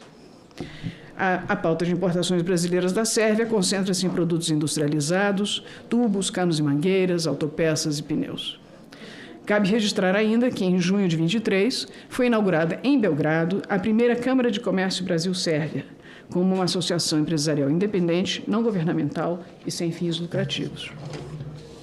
Em termos de investimentos em 17, a ex-estatal farmacêutica Galênica foi adquirida pela empresa brasileira EMS. É o primeiro grande investimento brasileiro no mercado sérvio que se tem comprovado uma história de sucesso. Caso aprovada por esta comissão, pretendo trabalhar no sentido de tentar identificar outras oportunidades de investimento. Nesse sentido, creio que seria oportuno incentivar que a Apex realize missão prospectiva de mercado na Sérvia, de maneira a ajudar a abrir frente para a produção brasileira. Neste mês de maio, no âmbito da importante feira de agricultura na cidade de Novi Sad, será promovido um seminário sobre o agronegócio do Brasil e o uso dos biocombustíveis. O evento apresentará o arcabouço legal e o conhecimento tecnológico brasileiros no setor de biocombustíveis, a fim de sensibilizar as autoridades locais sobre os benefícios econômicos ambientais no uso dessa matriz energética. Há igualmente boas perspectivas de cooperação bilateral na área de defesa. E outro registro muito importante sobre a presença da Embraer, destaco a presença da Embraer na Sérvia. Nos últimos 5 anos, a Sérvia importou 3 jatos tipo Legacy da Embraer. O primeiro é usado pela própria presidência da República da Sérvia e os outros 2 por empresa de táxi aéreo privada. E desde 2024, a Companhia Aérea Nacional Air Sérvia incorporou à sua frota 2 aeronaves Embraer E-195, ambas alugadas, e tem a intenção de expandir com outros 10 aviões da Embraer. Passo a mencionar nossas relações com Montenegro. A missão da embaixadora em Belgrado também contempla as relações com Montenegro, estabelecidas desde a independência do país em 2006. Montenegro é o país com a maior biodiversidade da Europa e um destino turístico muito popular que atrai cada vez mais brasileiros. Cerca de 5.000 nacionais visitam o país anualmente. O Brasil mantém excelentes relações políticas com o governo local, há interesse montenegrino em aprofundar esses contatos e, nesse sentido, está prevista a realização de reunião de consultas políticas no segundo semestre deste ano. Nessa ocasião, vamos avançar nas negociações em torno de cooperação em temas agrícolas, turismo e de defesa, bem como entre nossas academias diplomáticas. Vislumbra-se também a oportunidade de que mais aeronaves da Embraer possam ser adquiridas pela empresa pública de aviação Air Montenegro, que já possui 3 aviões da Embraer. Montenegro tem também interesse em adquirir uma aeronave para o combate a incêndios florestais, e o Embraer KC-390, uma aeronave operada por várias forças aéreas europeias, poderia ser uma opção. Senhoras e senhores senadores, meu plano de trabalho tem por objetivo criar plataforma que possa reforçar o bom nível do nosso relacionamento político bilateral, o que deve resultar em maiores oportunidades de inserção comercial para o Brasil, tanto na Sérvia como em Montenegro. Tenciono estimular o desenvolvimento do nosso arcabouço institucional, do relacionamento bilateral, apoiando a assinatura de acordos das várias áreas adicionais de interesse, tais como agricultura, comércio, cooperação jurídica, defesa e turismo. Espero poder merecer a aprovação de Vossas Excelências para representar e promover os interesses do Brasil nos países amigos da Sérvia e Montenegro. Muito obrigada. Agradecemos a senhora Maria Clara de Abreu Rada, brasiliense, indicada para exercer o cargo de embaixadora do Brasil na República da Sérvia e cumulativamente em Montenegro. De pronto, passo a palavra ao senhor embaixador João Mendes Pereira, indicado para exercer o cargo de embaixador do Brasil na República do Panamá. Informo que Vossa Excelência tem 10 minutos prorrogáveis por mais 5. Gostaria de, antes, porém, registrar a presença do senhor embaixador Flávio Mendes Altamirano, embaixador da República do Panamá. O embaixador integrou a turma do Instituto Rio Branco no ano de 1980 e aqui se faz presente Muito obrigado pela vossa presença. Com a palavra, o embaixador João Mendes. Senhor senador Nelsinho Trade. Senhor senador Nelsinho Trade, presidente da Comissão de Relações Exteriores e Defesa Nacional do Senado Federal. Senhora senadora Tereza Cristina, vice-presidente desta comissão. Agradeço ao senador astronauta Marcos Pontes, relator da minha mensagem ao Congresso Nacional com a indicação de meu nome para chefiar a nossa embaixada no Panamá. Senhoras e senhores senadores, caros colegas que participam desta sabatina, prezado embaixador do Panamá, Flávio Mendes, cumprimento a todos que acompanham, tanto presencialmente quanto pela internet, em especial minha esposa Maria Tereza e meus filhos Antônio Vitor e Luiz Felipe. Senhor presidente, este é um momento marcante na trajetória de todo candidato a chefe de missão diplomática, pois permite ao indicado mostrar à sociedade brasileira, bem como a seus representantes no Congresso Nacional, sua proposta de trabalho à frente da Embaixada do Brasil para a qual foi designado. No meu caso, o Panamá, indicação que muito agradeço ao senhor presidente da República e ao senhor ministro das Relações Exteriores. Compareço, pois, pela segunda vez a uma sabatina, com humildade e o firme propósito de, caso conte com a aprovação desta Casa, dar o meu melhor na defesa dos interesses da nação brasileira. O Panamá, principal parceiro comercial brasileiro na América Central, tem importância que transcende o seu entorno imediato. Devido à sua localização geográfica estratégica, o país tornou-se um importante hub logístico, caracterizado por canal interoceânico e ampla infraestrutura aeroportuária. Com natureza empreendedora, o novo presidente panamenho, José Raúl Molino, tem manifestado reiterado interesse em aprofundar as relações com o Brasil desde que assumiu o poder em julho do ano passado. No dia seguinte à vitória de Molino, o senhor presidente da República lhe telefonou para parabenizá-lo. Na oportunidade, discutiram temas da agenda bilateral, com a intenção de fortalecer os laços comerciais a partir de uma maior aproximação entre o Panamá e o Mercosul. Desde então, o governo de ambos os países vem mantendo contatos regulares. Ao longo do semestre passado, o vice-presidente compareceu à posse de Molino, o senhor presidente e o presidente do Panamá se reuniram à margem das cúpulas do Mercosul em Assunção e Montevidéu, o chanceler Javier Martínez Sacha visitou o Brasil acompanhado dos ministros de Comércio, Indústria e de Desenvolvimento Agropecuário, ocasião em que se reuniu com o senhor vice-presidente, o senhor ministro das Relações Exteriores e representantes do Ministério da Agricultura e Pecuária. Senhor presidente, uma maior aproximação no plano econômico, comercial de investimentos com a América Central e o Caribe, e, em particular, com o Panamá, é um objetivo que sempre esteve no horizonte da política externa econômico-comercial do Brasil. Nesse sentido, a atual conjuntura se revela promissora. Pretendo trabalhar em favor da negociação de um maior acesso ao mercado recíproco entre nossos países no âmbito do Acordo de Complementação Econômica número 76 da ALAD entre o Mercosul e o Panamá, e buscar ajudar na conclusão de um acordo de cooperação e facilitação de investimentos. Essas negociações abrem oportunidade para que nossas economias, nossos negócios e nossos empresários se aproximem ainda mais. Trabalharei, assim, para incrementar o intercâmbio comercial bilateral, que no ano passado alcançou a cifra de 934 milhões de dólares. O Panamá ocupa o 61º lugar entre nossos parceiros comerciais, patamar que pode e será ampliado.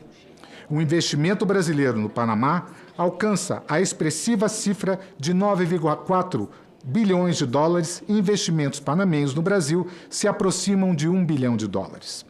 Entre as empresas brasileiras com atuação no solo panamenho, destacam-se aquelas do setor bancário, farmacêutico e químico, produção de alimentos e bebidas, engenharia, manufaturas, academias de ginásticas, entre outras.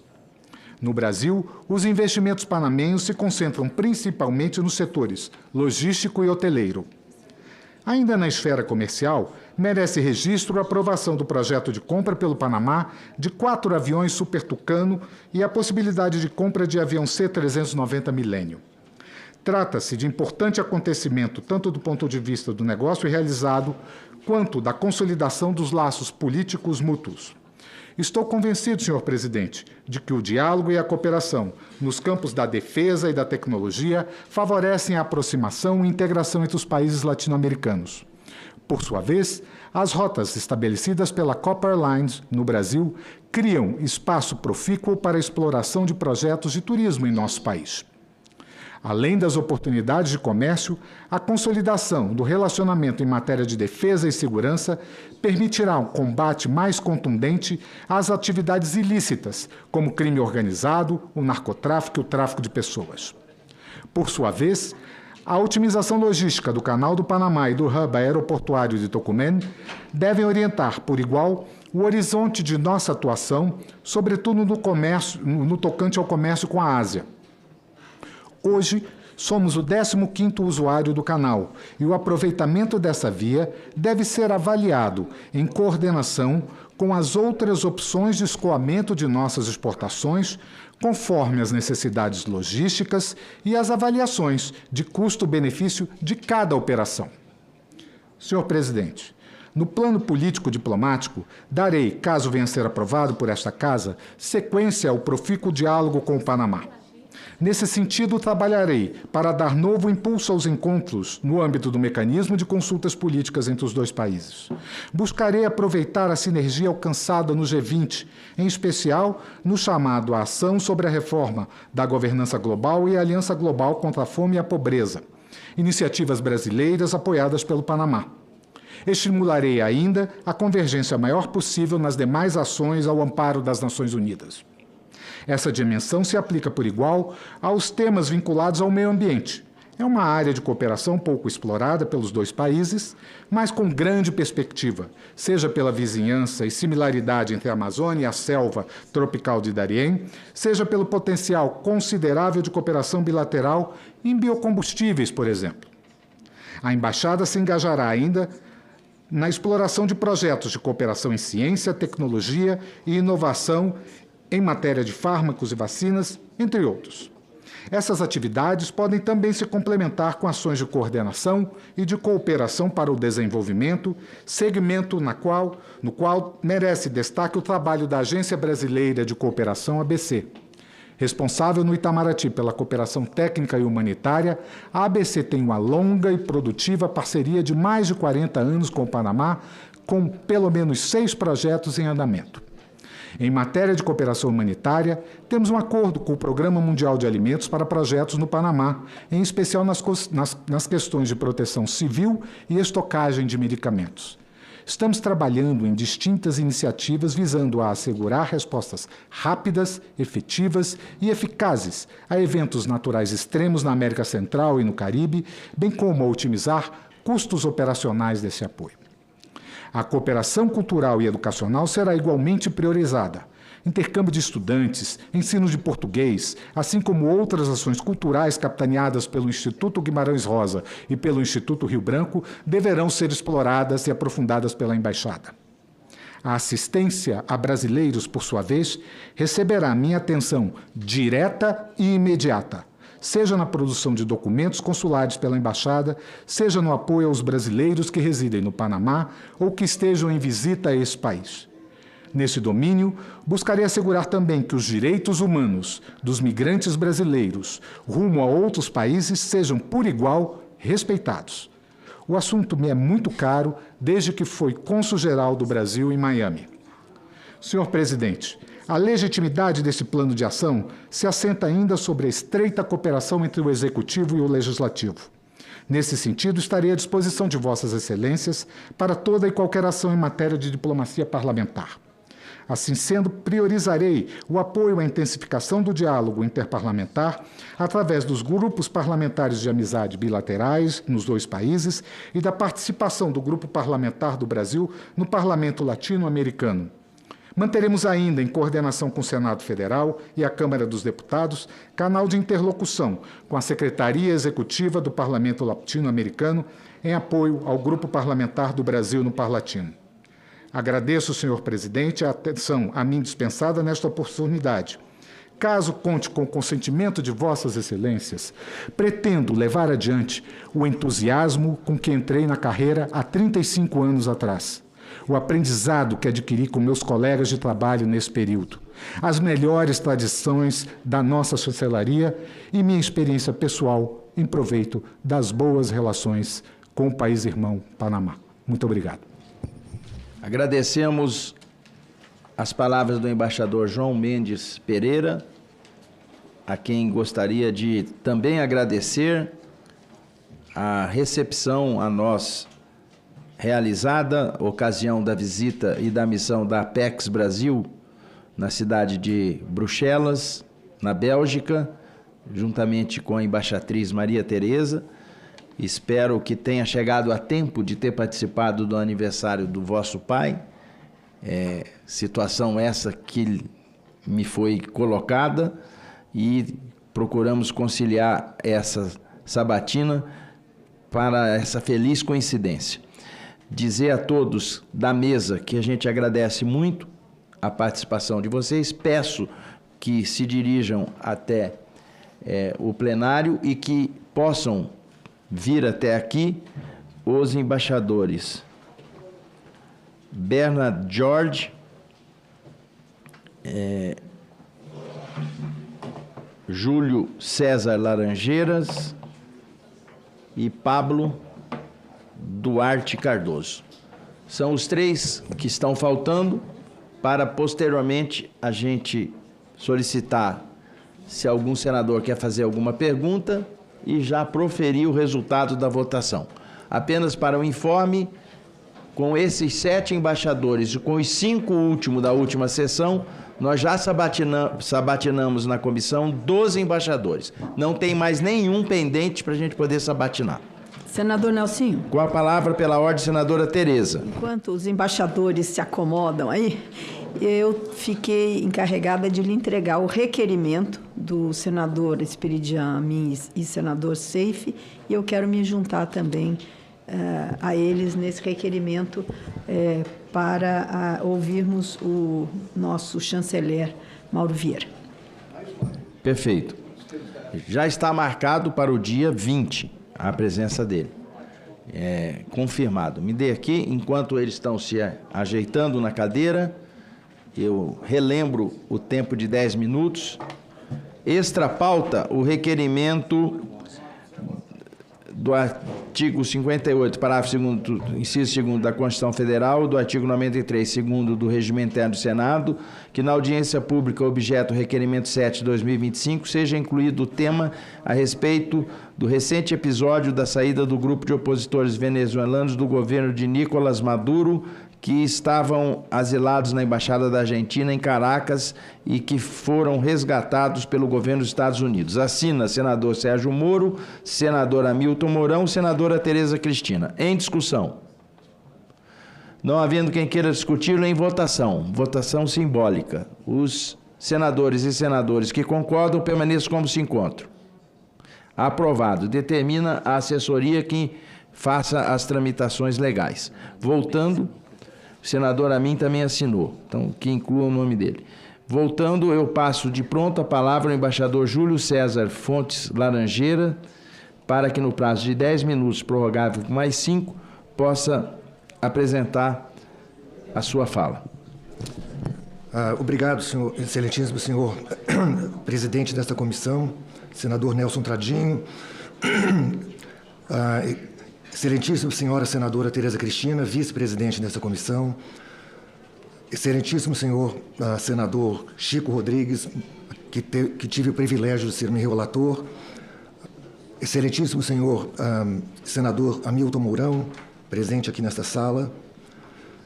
Eu gostaria de agradecer inicialmente o senhor presidente da República, Luiz Inácio Lula da Silva, e o ministro das Relações Exteriores, Mauro Vieira, pela indicação do meu nome para exercer o cargo de embaixador do Brasil junto ao governo da República da Belarus. A indicação para representar o Brasil junto ao governo de Belarus me deixou muito honrado por se tratar de um novo desafio profissional na minha carreira de quase 40 anos de serviços prestados ao Ministério das Relações Exteriores. Considero ainda um privilégio servir meu país num posto de observação importante do conflito entre a Rússia e a Ucrânia e das implicações desse conflito na questão da segurança regional e nas relações com o Brasil, sobretudo as relações comerciais. Eu gostaria de agradecer ainda os senadores que nos receberam para visitas protocolares. Eu acho que esse contato é muito importante para a ação diplomática brasileira, porque a diplomacia brasileira não pode estar dissociada da política interna. E esse contato, então, é muito importante. Eu gostaria de agradecer a todos que puderam nos receber. Entendo que a agenda dos senhores senadores é bastante intensa e, portanto, eu agradeço pelo esforço, pela simpatia, pela generosa acolhida que nos dispensaram na segunda e na terça-feira. Gostaria de agradecer ainda, fugindo um pouco da praxe, a minha família que está aqui presente, meus irmãos, Carlos Henrique, Alexandre Jorge e José Ricardo, e ainda a minha madrinha de casamento, que veio de Vila Velha para assistir essa sabatina. Ela esteve presente na formatura do Rio Branco há quase 40 anos atrás. E é uma amizade que sobrevive ao tempo, então não posso deixar de reconhecer. A história da Belarus é rica e complexa, marcada por sua localização estratégica na Europa Oriental, na confluência de dois mundos, a Rússia e o Ocidente. Eu havia estruturado a minha apresentação numa primeira parte histórica, mas devido à premência do tempo, eu vou pular alguns séculos e já passar para a parte da independência da Belarus. Com a dissolução da União Soviética em 1991, a República Socialista Soviética da Bielorrússia se torna finalmente um país independente, depois de 2 séculos em que fez parte do Império Russo e da União Soviética. Após a independência, o nome do país foi alterado para Belarus, consagrado na Constituição de 1994. O país continua com forte vinculação com a Rússia, ao mesmo tempo que mantém ou vinha mantendo relações próximas com a União Europeia, numa estratégia típica de jogo pendular, em que procurava obter ganhos econômicos e afirmar sua independência e autonomia em relação à potência vizinha. Hoje, talvez mais do que nunca, a Belarus, juntamente com a Ucrânia, tem uma importância geopolítica estratégica central para a Rússia. Isso porque, com a extinção da União Soviética e, consequentemente, do Pacto de Varsóvia, cujos países, em sua maioria, passaram a fazer parte da União Europeia e da OTAN, bem como os países bálticos e os países escandinavos, a Bielorrússia e a Ucrânia passaram a constituir a única zona de contenção entre a Rússia e o Ocidente, visto por Moscou como um bloco hostil. Daí a importância de manter esses dois países em sua área de influência, se não como parceiros, pelo menos como partes neutras. A Belarus não tem saída para o mar e faz fronteira com Rússia, Lituânia, Letônia, Polônia e Ucrânia, com território e população comparáveis aos do estado do Paraná. O Paraná tem 11,8 milhões de habitantes, dados de 2024, e uma área de 200 mil quilômetros quadrados. A Belarus tem uma população de 9,8 milhões, segundo dados de 2024, e uma área de 2.007 mil quilômetros quadrados. Com um PIB de 72 bilhões de dólares, a Belarus é considerada um país de renda média alta. É uma economia centralizada que pratica o socialismo de mercado, focada no pleno emprego e no estado de bem-estar social. Tem uma renda per capita de 8 mil dólares, dados de 2024, em termos nominais. A Belarus é a 74ª economia do mundo. A despeito das sanções que vem sofrendo desde 2020, a economia da Belarus cresceu 4% em 2024. A Rússia absorve 2/3 das exportações da Belarus de produtos agrícolas, petróleo refinado e bruto e minerais. Desde a independência, em 1991, a Belarus adotou uma transição econômica gradual, caracterizada por algumas reformas estruturais e expansão modesta do setor privado. A vocação exportadora do país contribuiu para o sucesso dessa estratégia gradual em termos de crescimento do PIB e redução da pobreza. O sistema educacional gratuito é de boa qualidade e o país possui um sistema de saúde também gratuito e universal. Esses serviços de qualidade elevam o índice de desenvolvimento humano da Belarus para 0,8%, considerado bastante alto e comparável aos de países desenvolvidos. Segundo o estudo do PNUD, apenas 2,3% da população da Belarus são considerados abaixo da linha da pobreza, nível semelhante ao da Áustria. A Belarus é um país presidencialista com um parlamento bicameral. O presidente Alexander Lukashenko foi eleito democraticamente em 1994. Em 1996 foi aprovado um referendo que concentrou o poder nas mãos do executivo e permitiu o presidente se reeleger por períodos subsequentes. Em 2025, o presidente Lukashenko foi eleito para o seu 7º mandato. O Brasil e a Bielorrússia estabeleceram relações diplomáticas em 1992. A Bielorrússia abriu um consulado no Rio de Janeiro em 2001 e a embaixada em Brasília em 2010. A embaixada do Brasil em Minsk funciona desde 2011. O Brasil é o único país de língua portuguesa com representação diplomática na Bielorrússia. O histórico das relações entre o Brasil e a Bielorrússia tem sido positivo, tanto no plano bilateral quanto no plano multilateral. No bilateral, nesses quase 15 anos de relações, realizaram-se várias visitas de alto nível, incluindo a do presidente Lukashenko ao Brasil em março de 2010, quando se avistou com o presidente Lula. Na oportunidade, os dois chefes de Estado coincidiram na importância de expansão da cooperação bilateral e decidiram instituir as duas embaixadas. Houve ainda um encontro da presidente Dilma Rousseff com o presidente Lukashenko à margem da 7ª cúpula do BRICS, em 2015, em Ufa, na Rússia. Realizou-se também a visita do chanceler da Bielorrússia, Sergei Martynov, em 2004, e ele retornou em 2012 para participar da Conferência das Nações Unidas sobre Desenvolvimento Sustentável no Rio de Janeiro. Realizaram-se também visitas parlamentares, de que são exemplos a delegação brasileira chefiada pelo presidente da Comissão de Relações Exteriores e Defesa Nacional da Câmara dos Deputados, deputado Haroldo Cedras, em 2005, e a missão chefiada pelo vice-presidente da Câmara dos Deputados, deputado Fernando Giacobo, em 2015. Duas missões da Câmara, e eu gostaria desde já de convidar os senhores senadores a realizar uma missão também na Bielorrússia. Será um prazer recebê-los em Minsk. Há vários acordos firmados entre o Brasil e a Bielorrússia, na área de cooperação acadêmica, esportiva, isenção de vistos em passaportes diplomáticos, oficiais de serviço, bem como isenção de visto para viagens de curta duração, em passaportes comuns para permanência de até 90 dias no país. Em 2018, o ministro da Justiça do Brasil realizou visita a Minsk, a primeira e única visita de um ministro de Estado brasileiro à Bielorrússia, ocasião em que foram assinados o Tratado sobre Auxílio Jurídico Mútuo em Matéria Penal e o Memorando de Entendimento entre Ministérios da Justiça.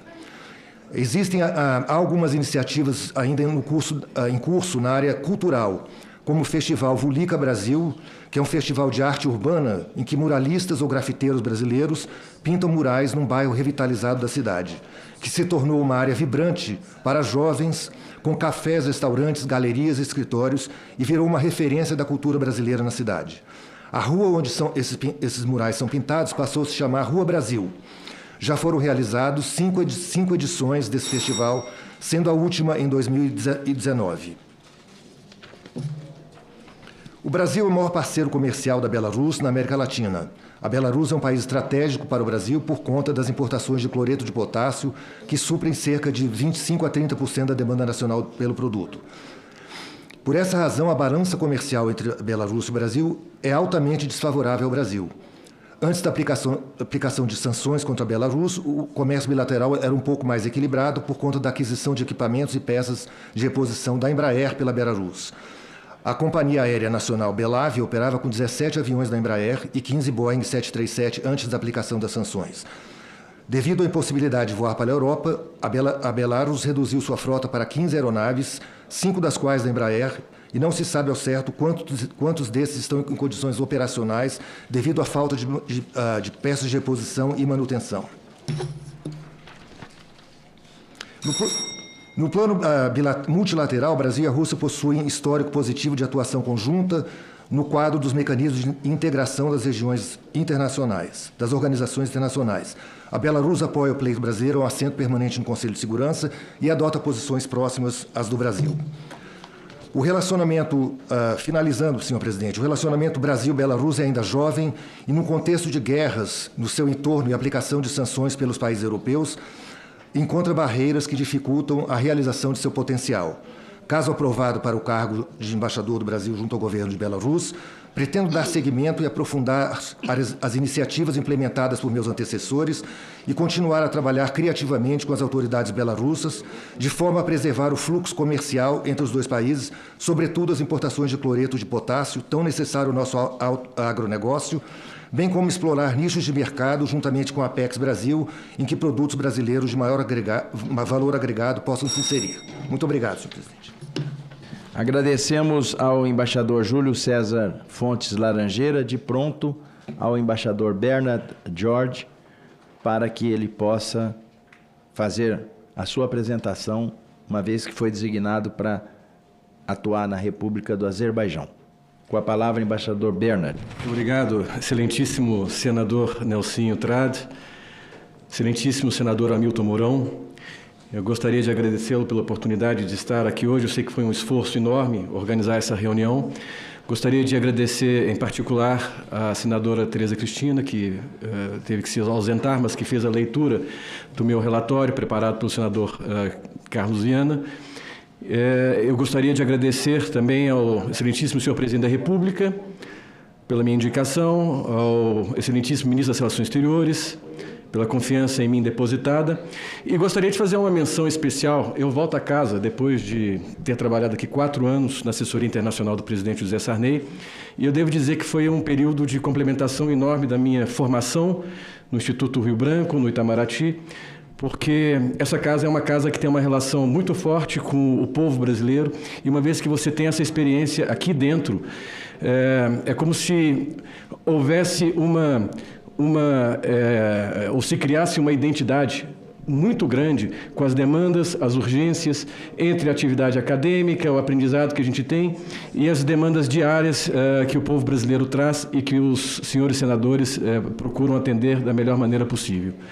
Então, essa relação entre o legislativo e o executivo é bastante presente na minha atividade diplomática, e por meio dela eu procurei pautar sempre o meu trabalho, tanto em Minsk, que vou procurar fazer a mesma coisa no Azerbaijão. Né? O relatório foi muito bem preparado, então, de uma maneira que descreveu de maneira bastante precisa a economia, a política, a relação com o Brasil, entre o Brasil e o Azerbaijão.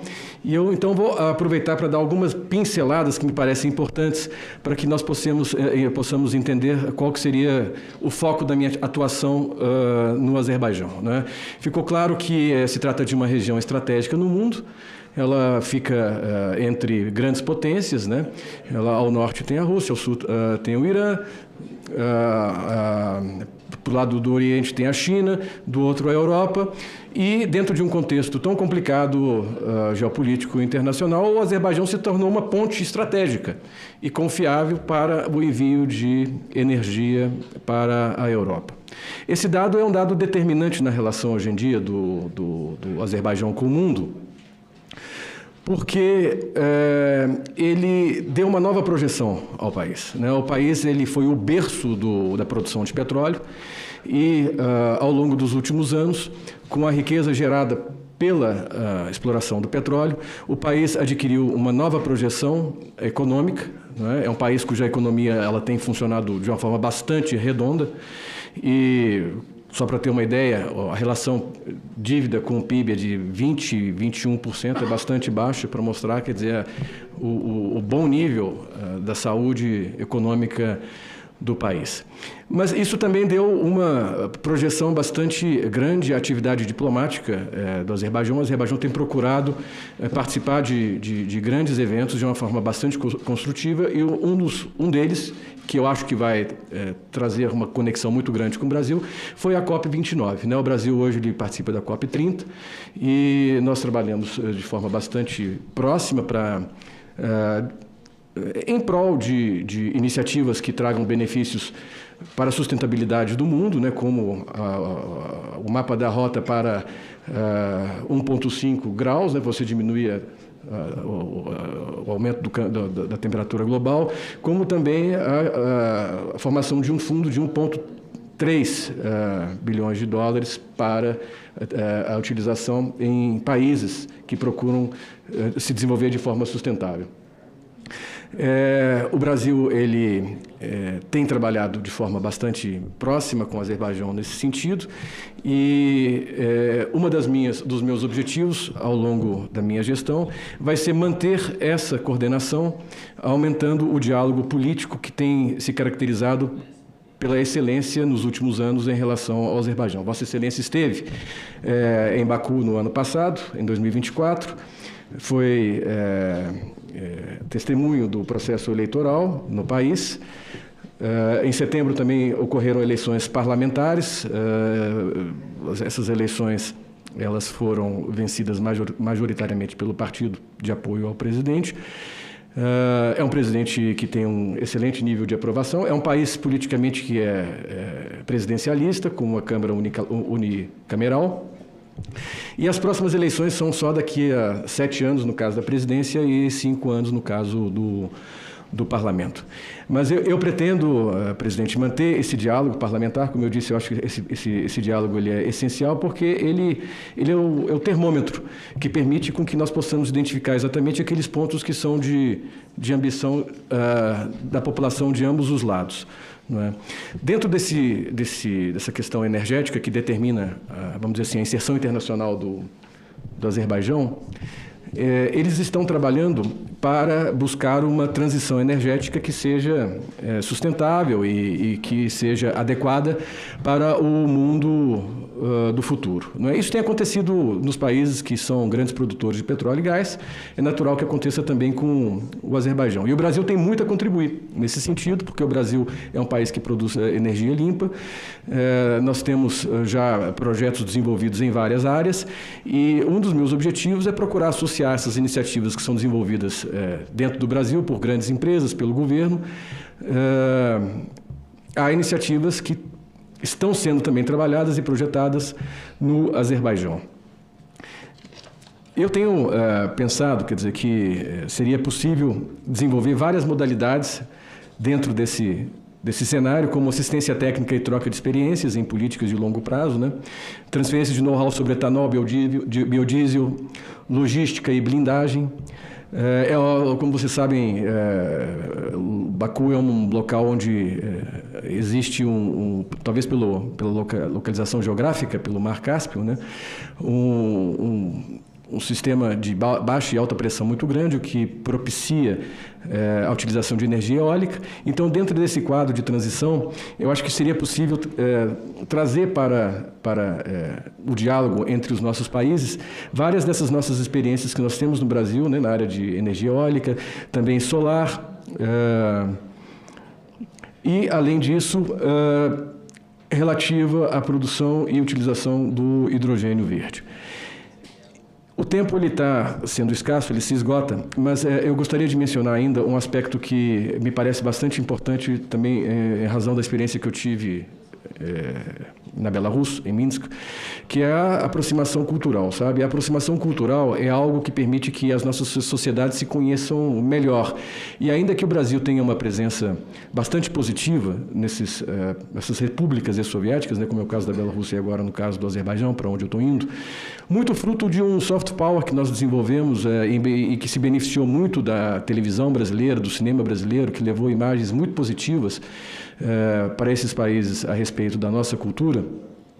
Existem ainda clichês que permanecem e que são importantes serem repensados, e eu acho que, por intermédio de atividades culturais como apresentação, a contínua apresentação, sabe, de exposições de artistas brasileiros, da música brasileira, da arte audiovisual atual do Brasil, é possível fazer essa aproximação. Há outros elementos também de conexão com o Azerbaijão que já vêm sendo utilizados, como, por exemplo, o grande interesse que eles têm pelas artes marciais brasileiras, pelo jiu-jitsu. Eu acho que é uma área que também pode ser trabalhada. E, antes de finalizar, eu gostaria de mencionar o seguinte. Nós, no Azerbaijão, nós temos uma comunidade brasileira. Ela não é uma comunidade muito expressiva, mas nós vamos procurar continuar a dar atenção e seguimento aos brasileiros que se encontram no exterior. Exemplo do que foi feito e tem sido feito atualmente, e eu gostaria de agradecer o trabalho que foi desempenhado pelo meu antecessor e dizer que eu, com toda humildade, pretendo dar seguimento a tudo que foi feito, e caso seja merecedor da confiança da Comissão e do Senado, estará à disposição de Vossa Excelência, senador Nelsinho Trade, e dos demais senadores, para continuar aprofundando as relações entre os nossos países. Muito obrigado. Agradecemos o embaixador Bernard que tenha uma boa missão frente à Embaixada do Brasil na República do Azerbaijão, talvez por aquele acidente. Cadê o mapa? Do mapa que tem ali, Baku é conhecida como a cidade dos ventos. E na vez que eu fui na missão lá, apenas uma curiosidade, o avião arremeteu 4 vezes. Aí chegou na quarta, todo mundo, alguma coisa está acontecendo aqui, né? Na primeira sempre vai, na segunda você fica mais ou menos, na terceira você já aperta o cinto. Na quarta aí o piloto explicou, não, essa cidade é conhecida como Cidade dos Ventos, isso é assim mesmo, fiquem tranquilos. Aí na quinta ele desceu, vai com Deus. Próximo, embaixador Paulo Duarte. Muito obrigado, senhor presidente, excelentíssimo senhor presidente, senador Nelsinho Trade. Cumprimento também o senador Hamilton Mourão, o relator desta indicação, e ao cumprimentá-los a ambos, queria estender a minha saudação a todas as senhoras e todos os senhores senadores membros desta comissão. Se me permite, senhor presidente, começar numa nota pessoal, eu diria que para qualquer diplomata estar diante desta comissão pela primeira vez, como é o meu caso hoje, é necessariamente a maior honra da sua carreira. E muito mais honrado ficarei se esta comissão e esta casa confirmarem a minha indicação para o cargo de embaixador do Brasil em Bissau. Senhores senadores, a Guiné-Bissau tem para nós uma importância histórica, nem sempre assinalada, mas muito marcada na nossa história. O reconhecimento pelo Brasil da independência da Guiné-Bissau, em julho de 74, antes mesmo que Portugal o fizesse, antes mesmo que qualquer país ocidental o fizesse, marcou uma mudança de rumo muito importante na diplomacia brasileira. Uma mudança de rumo em favor do universalismo, do ecumenismo, da solidariedade, da qual nós somos tributários até hoje. Eu falei, senhores senadores, em solidariedade e queria reforçar este conceito. Desde 74, esta tem sido a tônica do nosso relacionamento com a Guiné-Bissau. O apoio fraterno do Brasil na luta do povo da Guiné pelo seu desenvolvimento. Tenham presente que a Guiné-Bissau é um país que, desde a sua independência, enfrenta enormes desafios institucionais, econômicos e sociais. E vou mencionar um único dado para ilustrá-lo, que ela aparece na posição número 179 de um total de 193 países no ranking de desenvolvimento relativo das Nações Unidas. Esta realidade exige-nos uma ação diplomática assentada, sobretudo, na cooperação para o desenvolvimento. E numa digressão aqui, enfim, permitam-me assinalar que mesmo num cálculo estrito baseado no interesse nacional, essa orientação faz sentido, porque de uma postura como essa, nós naturalmente que extraímos também benefícios políticos. Mas, afora isso, eu estou convencido, enfim, 25 anos de atividade diplomática, eu me convenci de que a boa diplomacia é aquela que se faz justamente na confluência entre interesse nacional e os valores professados pelo nosso povo. Permitam-me, por favor, ilustrá-lo com 2 ou 3 exemplos de programas em curso que eu desejo continuar e aprofundar se merecer a confirmação desta casa. Em primeiro lugar, os nossos programas de mobilidade acadêmica atraem multidões de candidatos da Guiné-Bissau. Feitas todas as contas, o Brasil é o segundo principal destino dos estudantes guineenses no exterior, atrás apenas de Portugal. Nos últimos 15 anos, cerca de 1.500 estudantes da Guiné-Bissau cursaram em universidades brasileiras ao amparo do programa PECG. E na Universidade da Integração Internacional da Lusofonia Afro-Brasileira, com campus em Redenção, no Ceará, e em São Francisco do Conde, na Bahia, já se formaram outros 1.200 guineenses em 15 anos de atividade. Em solo guineense, a Agência Brasileira de Cooperação já implementou, ou ainda mantém, um portfólio de um total de 70 projetos de cooperação. E nesse universo há iniciativas que fizeram imensa diferença na vida das pessoas. Destaco aqui o Centro de Formação Profissional que nós lá estabelecemos em parceria com o Senai. Desde 2006, esse centro mantido pelo Brasil já formou quase 7.000 alunos em 10 áreas profissionais, entre padeiros, eletricistas, costureiros, técnicos de informática, etc. E outra iniciativa que merece destaque é o projeto que nós desenvolvemos com a Embrapa, instituição que nos enche de orgulho, para gerar emprego e renda por meio da diversificação da oferta de produtos derivados do caju. Há dezenas de outras iniciativas que vão desde a área da saúde até o domínio muito mais sensível da segurança pública. Aqui eu queria fazer um registro especial. De fato, nós mantemos em Bissau, em parceria com a Academia Nacional da Polícia Federal, um centro de formação de forças de segurança, que já capacitou 248 policiais guineenses em domínios que vão da inteligência ao combate ao terrorismo e ao narcotráfico, que vem a ser um verdadeiro flagelo daquela região da África. E há também um tema que me é muito caro, a promoção da língua portuguesa. Tema que para nós é estratégico, porque tem a ver com a própria projeção internacional do Brasil. Neste particular, cumpre registrar que a Embaixada do Brasil mantém, em Bissau, a maior unidade de toda a rede do Itamaraty de institutos de ensino de português, da rede do Instituto Guimarães Rosa. A cada semestre letivo, nós temos ali algo como 300 a 40 alunos guineenses que aprendem português e levam consigo, pelo resto da vida, um carinho imenso pelo Brasil e pela nossa cultura. Isso numa região onde a lusofonia tem perdido espaço e um cenário que nos cumpre reverter. Afora o domínio da cooperação, eu queria falar-lhes um pouco dos nossos interesses mais concretos na Guiné-Bissau. Como eu dizia, diante do quadro social e econômico, as nossas possibilidades de comércio e investimentos com aquele país são relativamente pequenas. Em 2024, nós exportamos pouco mais de 6 milhões e meio de dólares, entre óleos, combustíveis, açúcar, álcool etílico e frango. Mas se olharmos para a série histórica, mesmo no melhor ano dessa série, 2010, nós chegamos a exportar apenas o dobro disso, 14 milhões de dólares. Numa análise muito preliminar dessa série, o que eu constato é que os anos bons para o comércio bilateral foram aqueles em que nós exportamos mais arroz e muito mais açúcar. É preciso fazer, claro, um diagnóstico mais detalhado dessa situação e do porquê que nós deixamos de exportar esses produtos naqueles patamares. Isso só é possível fazer no terreno, caso esta comissão e esta casa me honrem com a sua confirmação. E feito isso, encontrar caminhos para recuperar posições nestas e noutras rubricas. Podem parecer valores relativamente pequenos, mas será de interesse de produtores individuais do Rio Grande do Sul, de Santa Catarina, de Tocantins, Mato Grosso, no caso do arroz, de São Paulo, Minas Gerais, Goiás, Mato Grosso do Sul e Paraná, no caso do açúcar. E há um segundo assunto que eu gostaria de registrar aqui, nesta apresentação inicial, que é o apoio que a Embaixada presta e deve prestar à comunidade brasileira residente na Guiné-Bissau. Há, na Guiné-Bissau, uma comunidade pequena de cerca de 400 brasileiros. E são, na sua maioria, missionários e suas famílias.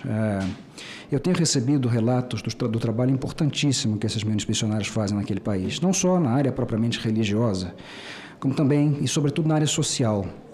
E sei dos desafios que eles enfrentam, da importância de que se reveste para eles a garantia da atenção consular brasileira. Sei também das oportunidades que a sua presença nos traz no estrangeiro. Muitas vezes, e digo isso por experiência própria, o missionário brasileiro é fonte valiosa de informações e percepções sobre a sociedade local. E nos momentos de emergência, quando todos os demais recursos falham, o missionário pode ser um recurso valioso no apoio aos desvalidos.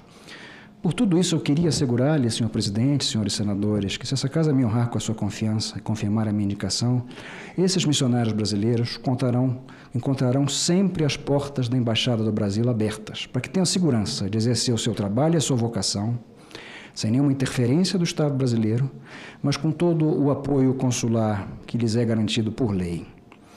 Há diversos outros temas, senhor presidente, senhores senadores, que eu gostaria de poder desenvolver, mas vejo que estou chegando ao final do tempo que me foi reservado. E eu não quero, no entanto, deixar de mencionar o papel importante que o Brasil tem feito no apoio ao fortalecimento das instituições da Guiné-Bissau. Faz isso, por exemplo, presidindo a configuração específica que existe para a Guiné-Bissau no âmbito da Comissão de Construção da Paz das Nações Unidas e por meio de iniciativas mais concretas, como o apoio que temos dado à realização de eleições democráticas, apoio prestado já há muitos anos pelo Tribunal Regional Eleitoral de Minas Gerais. Em resumo, senhor presidente, senhores senadores, nós temos aqui um panorama forçosamente incompleto, mas ilustrativo das áreas em que eu gostaria de atuar como embaixador do Brasil em Bissau, se contar com a confirmação desta casa. Eu estou naturalmente à disposição para apresentar uma visão algo mais elaborada sobre alguns temas específicos que possam interessar-lhes, mas não queria deixar de terminar exatamente como comecei, senhor presidente, afirmando que estar diante de vossas excelências hoje é a maior honra da minha carreira. Espero muito poder contar com a sua aprovação para conduzir com seriedade, com entusiasmo e com solidariedade o trabalho que me proponho fazer em Bissau. Muitíssimo obrigado. Agradecemos as colocações do sabatinado Pablo Duarte, desejando boa sorte, se aprovado for, em Guiné-Bissau. Solicito à assessoria que possa já fazer a apuração dos votos. Antes, porém, enquanto vocês assim procedem, requerimento, apreciação de requerimento da Comissão de Relações Exteriores e Defesa Nacional número 9 de 2025, de autoria desse senador, que requer nos termos do artigo 58, parágrafo 2º, inciso 2º da Constituição Federal, do artigo 93, inciso 2º do Regimento Interno do Senado Federal, a realização de audiência pública com o objetivo de debater a situação das comunidades brasileiras no exterior. Em discussão. Não havendo quem queira discutir, passo à votação. Senhores senadores e senhoras senadoras que o aprovam, permaneçam como se encontram. Aprovado. As providências. Outro requerimento, também de autoria desse senador, a realização de audiência pública com o objetivo de debater a estratégia de comércio exterior do Brasil diante dos atuais desafios das regras do comércio internacional. Em discussão. Não havendo quem queira discutir, em votação, os senadores e as senadoras que concordam permaneçam como se encontram. A gente tem vários questionamentos para os senhores embaixadores. Pelo adiantado da hora, eu vou entregar pessoalmente para cada um dos senhores, para a senhora Maria Clara, para o senhor João Mendes, para o senhor Ricardo José, para o senhor Silvio José, para o senhor Júlio César, para o senhor Bernard Jorge e para o senhor Pablo Duarte. E solicito a presteza de vossas excelências que possam responder aqui para a nossa assessoria, para que eles possam transmitir as respostas àqueles que participaram pelo E-Cidadania. Pode já colocar lá. 17 votos favorável, Ricardo José Lustosa Leal, nenhum contrário, nenhuma abstenção. João Mendes Pereira, 17 votos favoráveis, nenhum contrário, nenhuma abstenção. Maria Clara de Abreu, 17 favoráveis, nenhum contrário, nenhuma abstenção. Silvio José, 17 favorável, nenhum contrário, nenhuma abstenção. Júlio César, 16 favoráveis, nenhum contrário, uma abstenção. Bernard Jorge, 17 favoráveis, nenhum contrário, nenhuma abstenção. Pablo Duarte, 17 favoráveis, nenhum contrário, nenhuma abstenção. No âmbito da Comissão de Relações Exteriores, declaro aprovado a todos que foram submetidos a essa sabatina e solicito uma salva de palmas para eles.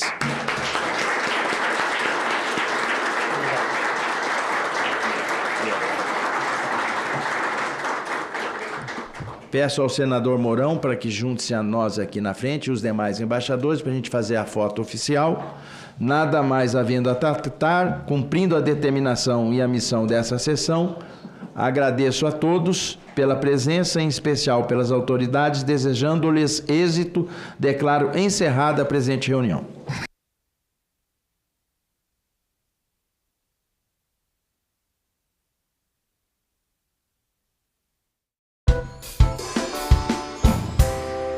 Essas categorias profissionais de saúde no país. A própria OMS, a Organização Mundial da Saúde, preconiza o reconhecimento e incorporação tanto de medicinas tradicionais quanto complementares nos sistemas nacionais de saúde. Retirada das instituições públicas, a constelação familiar, que é técnica terapêutica e de solução de conflitos, adotada mundialmente e cujos resultados são diariamente comprovados e informados, é ir contra o interesse público da nossa sociedade, pois significa negar à população o integral direito à saúde, especialmente às camadas mais pobres, que não possuem condições de arcar com essa prática em instituições não integrantes do SUS. Seria dizer àqueles que podem pagar o atendimento privado que o acesso às técnicas atuais e mais eficazes seria garantido, enquanto que aos mais pobres restaria apenas se conformar com a disponibilização das práticas tradicionais, muitas das quais totalmente obsoletas. Em adição a isso, destacamos que milhares de profissionais utilizam a técnica da constelação familiar na Europa, América do Sul, América do Norte e Ásia. Além de vários estudos têm sido realizados acerca da eficácia da constelação familiar. A título de exemplo, fizemos menção à análise sistemática realizada em sede da Universidade de Groningen, nos Países Baixos, no ano de 2021, para avaliar a eficácia da constelação familiar, a qual informa que, olha só, Em estudo realizado com austríacos, 2/3 dos participantes indicaram que, como resultado da aplicação da técnica, perceberam o aumento da felicidade, coragem, otimismo e habilidade para enfrentamento das situações. 2. Em estudo realizado com alemães, 92% dos participantes afirmaram que a aplicação da técnica foi útil. 3.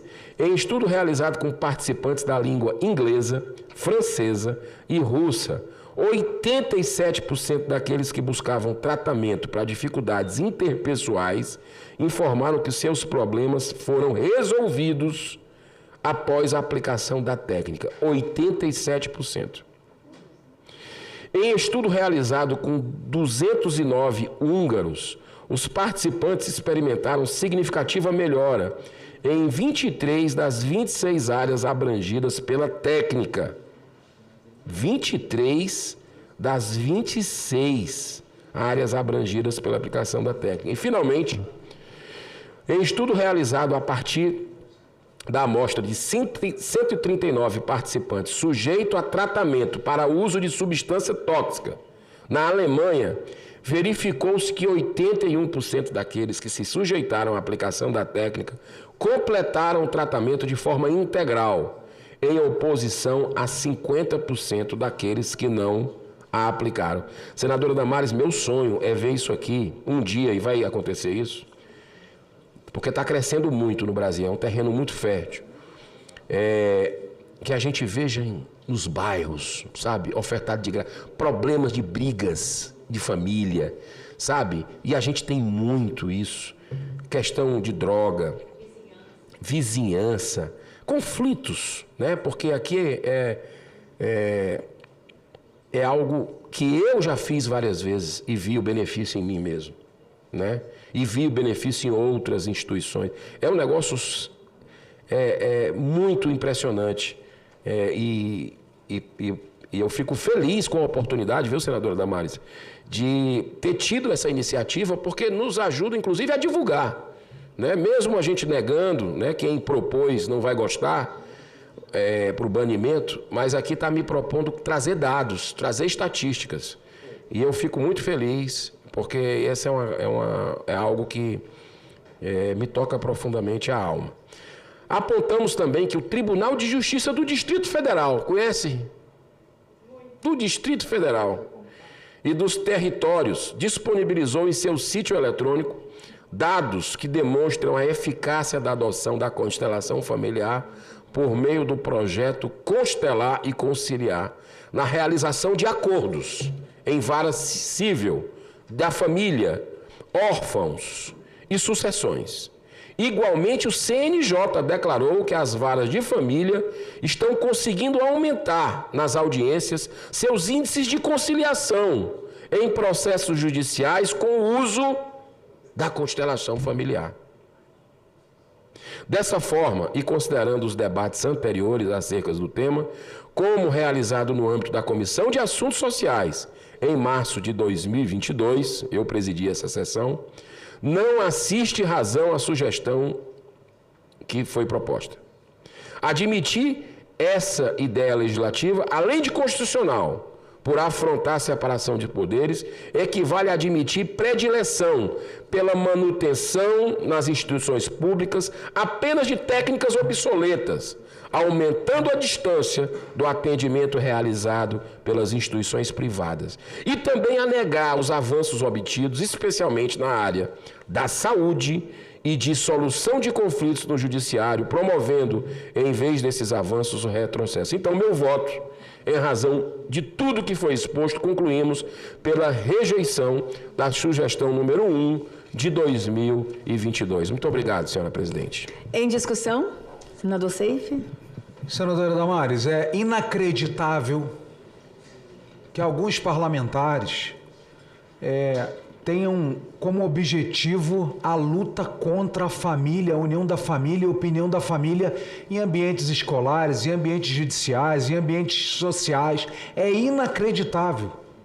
Ou seja, nós sabemos a influência de um pai, de uma mãe, de um irmão, numa discussão, seja ela qual for, para convencimento, para acabar com o litígio judicial, mas eles querem, olha só, o nome, né, constelação familiar, já devia ser inconteste. Mas tem gente, Girão, que trabalha a favor de Satanás e de inferno, só pode. Porque a família, seja você crente, evangélico, sem religião, a família é o projeto original de Deus, meu amigo. Quando tem família no negócio, o negócio é abençoado, é consensual, tem evolução, tem paz, tem tranquilidade. A família serve para isso, é o esteio de qualquer ser humano. Vejam as estatísticas. Quando um filho é criado somente pelo pai e pela mãe, o índice de uso de droga, prostituição, não dá certo na vida é muito maior do que uma pessoa com família estruturada. Há exceções? Claro que há, mas vejam o que a família, o papel do pai, o papel da mãe na vida de uma criança, de um menino, de uma menina, faz toda a diferença no futuro. Mais uma vez, existem as exceções, mas as famílias estruturadas, a criança num lar estruturado tem muito mais, estatisticamente, possibilidades de dar certo na vida, por assim dizer.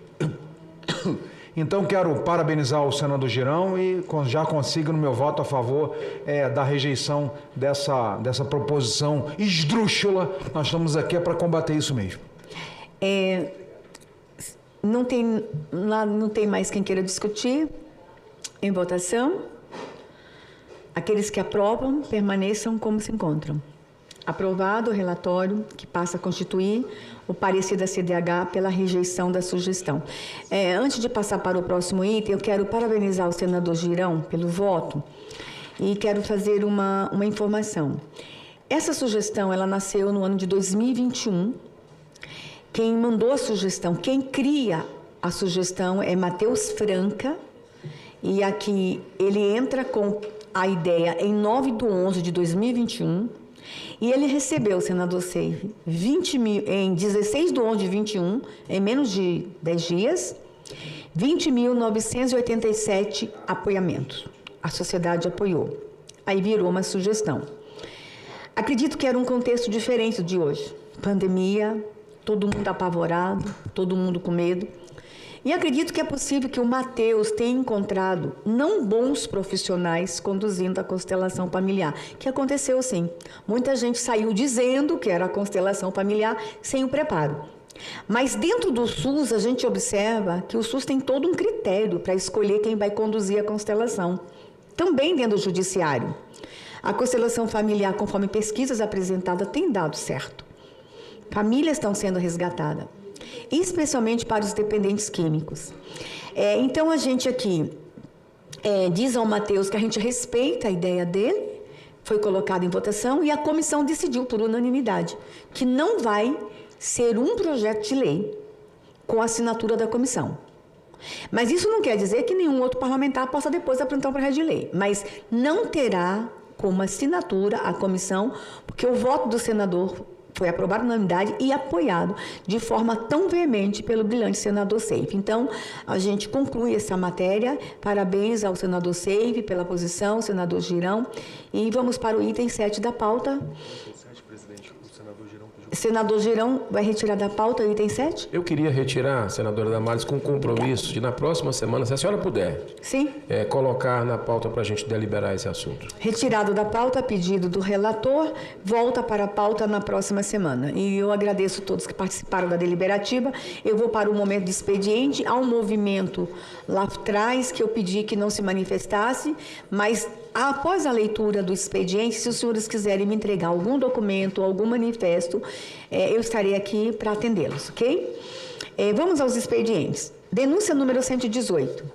Solicita audiência com a presidente dessa comissão para tratar de denúncias de torturas em prisões de Minas Gerais, que já teriam sido reconhecidas pelo judiciário, pedindo proteção aos defensores de vítimas de tortura, encaminhamento das denúncias de organismos internacionais. O encaminhamento que estamos dando, acusar recebimento e reiterar a resposta já encaminhada que descreve as providências tomadas pela comissão em relação à solicitação. Não há outras providências que possam ser acionadas diante da nova provocação da comissão. Denúncia 119. Denúncia contra ex-membro do Ministério Público de Pernambuco por conflito de interesses, má gestão patrimonial e conduta irregular em processos envolvendo tutela de menor. Solicita apuração urgente. Encaminhamento, acusar o recebimento e informar que a comissão não possui competência legal para intervir em processos judiciais em curso. Ademais, a solicitação já foi encaminhada para o MPF, que é a instância competente para apurar condutas de ex-membro. Denúncia número 120. Professor denuncia esquema criminoso envolvendo tráfico de droga, prostituição, infanto-juvenil e envenenamento de crianças em Garça. Gente, isso aqui é muito sério. Com participação de empresários locais e autoridades. Relata perseguições, atentados e manipulação de provas por parte de policiais, delegados e promotores. Solicita intervenção urgente dos endereços citados. Encaminhamento. Reiterar a resposta já encaminhada que descreve as providências tomadas pela comissão. Já tomamos providência. Não há outras providências além das que já foram tomadas. Seria interessante, eu não sei se eu solicitei, que o senador de São Paulo, que passa parte da comissão, receba uma cópia dessa denúncia. Quem sabe ele mandar um assessor, ligar, conversar diretamente, mas eu também estou à disposição para falar com o denunciante. Denúncia 121. Associação Indígena de Coari, Amazônia, encaminha documento com reivindicações urgentes por saúde, educação, demarcação de terra e proteção cultural. Solicita apoio para a garantia de direitos fundamentais dos povos tradicionais da região. Encaminhamento. Encaminhar a denúncia ao Ministério dos Povos Indígenas, Ministério da Saúde, Procuradoria-Geral da República por meio da 6ª Câmara e Ministério Público do Amazonas, solicitando apurações e respostas diretamente ao demandante, com cópia para essa comissão. 2.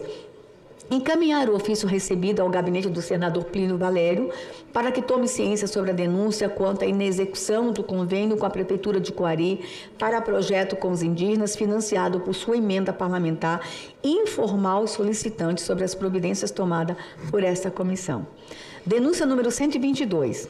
Jornalista e presidente da Federação Nacional de Entidades de Praças Estaduais, do DF, FENEP, solicita apoio para a inclusão do Programa de Proteção a Defensores de Direitos Humanos, Comunicadores e Ambientalistas, denunciando que estaria sofrendo perseguição sistemática com 30 queixas-crimes infundadas, monitoramento ilegal e obstrução ao acesso à informação.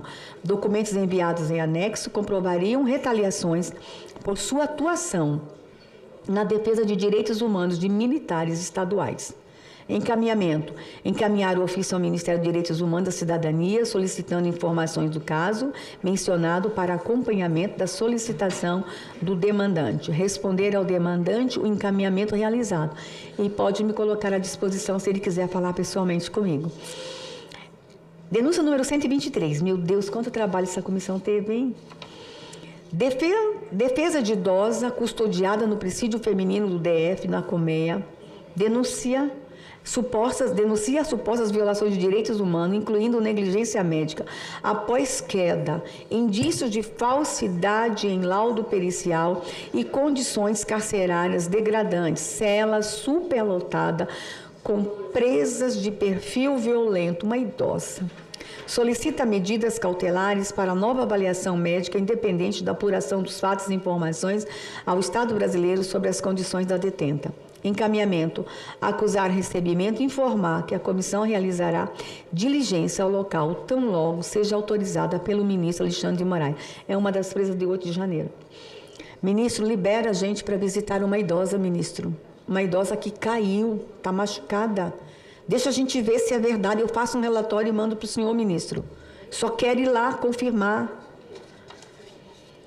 Denúncia número 124. Servidores públicos efetivos de Coari denunciam a esta Comissão de Direitos Humanos a ausência de reajustes salariais e progressão funcional desde 2008, contrariando a Lei Municipal 404/2005. Relatam que apenas parte das categorias Grupo de Saúde até assistentes administrativos teriam recebido ajustes, enquanto os demais servidores permaneceram com vencimentos baseados no salário mínimo. Solicita intervenção para apuração e solução ao caso após 17 anos de omissão dos poderes executivo e legislativos locais. Encaminhamento. Acusar recebimento e informar que a comissão, infelizmente, não possui competência para determinar reajustes salariais, intervir diretamente em políticas municipais de pessoal ou decidir sobre o descumprimento de leis locais. Também não atua como instância revisora de atos administrativos e nem intervém diretamente em processos judiciais. Eu espero que o denunciante seja orientado também a procurar a Defensoria Pública. Número 125. Cidadão brasileiro denuncia a situação em Gaza e solicita ao governo brasileiro a expulsão do embaixador israelense, classificando os ataques como genocídio. Relata contato direto com vítimas que descreveriam mortes de crianças, bombardeios a hospitais e destruições de famílias. Argumenta que notas de repúdio são insuficientes e que o Brasil deveria tomar posição firme em defesa dos direitos humanos. Encaminhamento. Acusar recebimento e informar que a comissão tem acompanhado atentamente a situação em curso. Contudo, no âmbito de suas competências, não há providências a tomar concernente às solicitações recebidas. Inclusive, foi aprovado um requerimento de uma audiência pública para discutir, acho que nessa comissão, com representantes de Israel, da Palestina e grupos, as violações de direitos humanos na região. Eu acho que nós já aprovamos esse requerimento. Então, nós vamos discutir. Isto posto, submeta aos senhoras e senadores e os senhores senadores os encaminhamentos lidos. As senhoras senadoras e os senhores senadores que concordam com os encaminhamentos aqui sugeridos, inclusive com aqueles que eu falo depois da leitura, permaneçam como se encontram. Aprovado. Informe que nos termos da Instrução Normativa 12 de 2019, os documentos lidos ficam disponíveis na Secretaria e no portal da CDH para a manifestação dos membros desta comissão pelo período de 15 dias. Terminando o prazo, os documentos serão arquivados com todos os cuidados para não divulgar dados de crianças e pessoas que estão sendo ameaçadas. Desta forma, o movimento tem algum documento para entregar? Não? Mas mesmo assim eu estou aqui à disposição para conversar com os senhores. Nós vamos encerrar essa sessão sem antes, novamente, como sempre, agradecer à Secretaria. Secretaria que está trabalhando muito. E quero fazer um registro ao secretário Cristiano. A gente está dando certo nessa comissão porque nós temos um líder na Secretaria que entende de regimento interno, extremamente competente, íntegro, idôneo, que tem me ajudado muito e que serviu os senadores de diferentes aspectos políticos. E com total isenção, integridade, e eu estou muito feliz de ter Cristiano como meu companheiro. Que isso, ele acha que ele precisou sair, mas que vocês falem para ele, que a chefe elogiou. Cristiano é um exemplo de servidor público, um exemplo de amigo, de parceiro e muito preocupado com a garantia dos direitos humanos de todos nesse país. E todos vocês da Secretaria, Dimitri, todos vocês, meu abraço, obrigado e vamos nos preparar para a próxima. Nada mais, tendo a tratar, declaro encerrada essa sessão.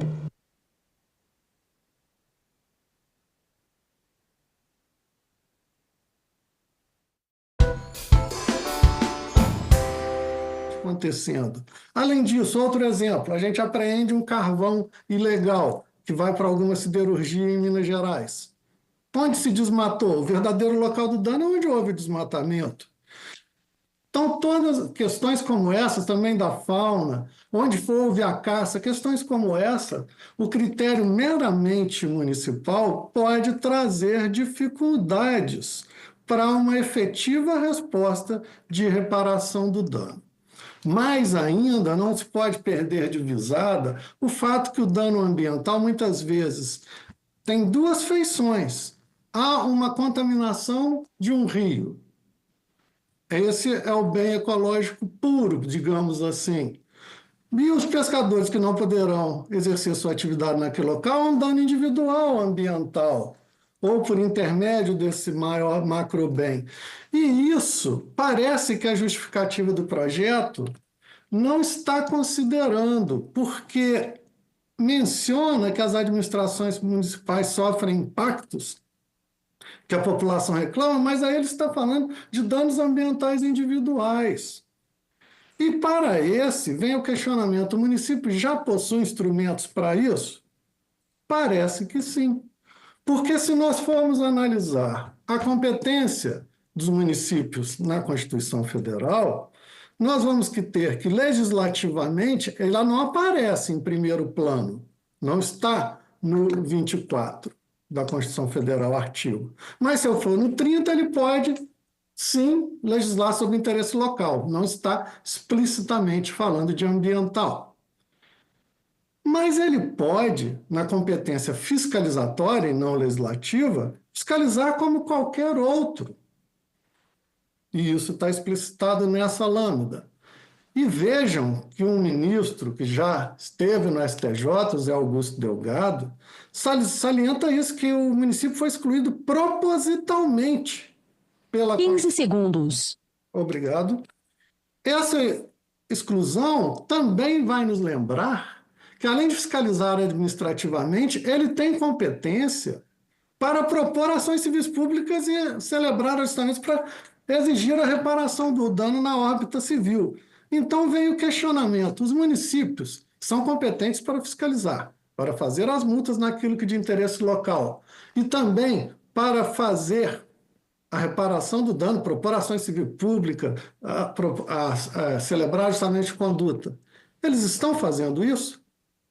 Eles estão exercendo plenamente a sua fiscalização? Eu acredito, com a minha experiência, que eu posso responder que, infelizmente, a maioria não, por variadas razões. Cada qual tem a sua realidade. Em Minas Gerais, muitos dos nossos municípios vivem de fundo de participação de municípios. Eles têm muita dificuldade.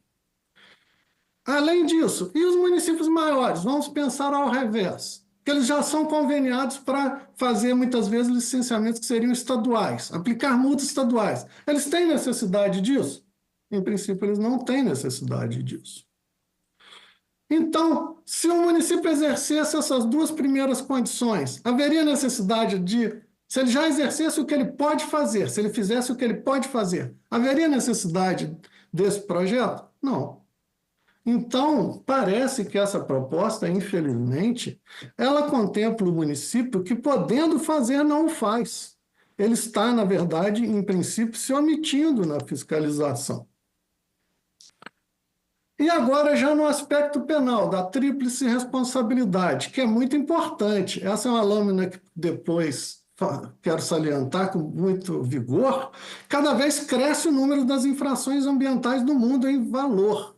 E 4 das 10 infrações no mundo que mais movimentam dinheiro, 4 são ambientais. E o Brasil figura em várias, como extração ilegal de madeira e a mineração ilegal.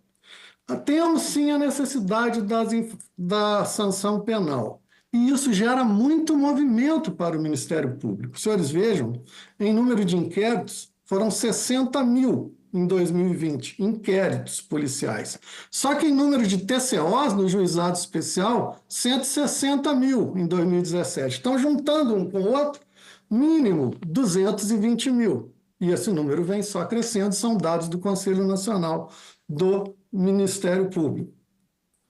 Então, vejam que, se nós estamos falando de um movimento processual de 220 mil processos entre inquéritos policiais e termo circunstanciado de ocorrência por ano, certamente já haveria uma movimentação social muito grande se nós não estivéssemos, Ministério Público e Judiciário, destinando adequadamente os instrumentos de apreensão. E não é o que ocorre. A lei de crimes ambientais já vem desde 1998 e nós temos uma prática consistente de sempre dar uma destinação adequada ambiental. Além disso, outra justificativa foi dos desastres. Está no texto da justificativa que os grandes desastres com barragem de rejeito geram multas vultosas que não vão para os municípios. Essa é uma afirmação com devido respeito equivocada. Primeiro, nós não podemos raciocinar pela exceção. Os desastres não são a prática do dia a dia do direito ambiental e nem podem se tornar a prática do dia a dia. Segundo, a reparação civil, que não pode ser confundida com a multa administrativa, do caso de Brumadinho, atingiu um valor altíssimo e foi partilhado entre vários municípios da bacia, com vários momentos de compensação para o estado de Minas Gerais. E mais, a norma é para regular a situação geral, eu não posso ficar pensando em desastre, tem que pensar para todos os casos, as normas são para isso. E a redação atual já contempla que as multas também irão para o Fundo Nacional de Calamidades Públicas, da Lei 2.340, para a nossa defesa civil das várias regiões. Então, eu quero alertar também, se os senhores e senhoras me permitem, que vai gerar problemas muito difíceis para os municípios. Imagine uma fiscalização feita num local distante. Apreendeu uma draga de mineração. Apreendeu um veículo ilegal. O município tem que ir para o veículo, tem que ir lá buscar. E se ele não tiver nem condições de ir lá buscar, de fazer o transporte, como que vai ficar isso? E essa alegação de que há um abuso da fiscalização com destruição de motosserras, de máquinas de mineração, eu tenho participado como instrutor de vários cursos para capacitar colegas de outros países na mineração, e curso patrocinado pelo Ministério da Justiça americano. É isso que eles sim, preconizam, que sim, que haja destruição, para que não haja a reutilização daquela draga utilizada na mineração.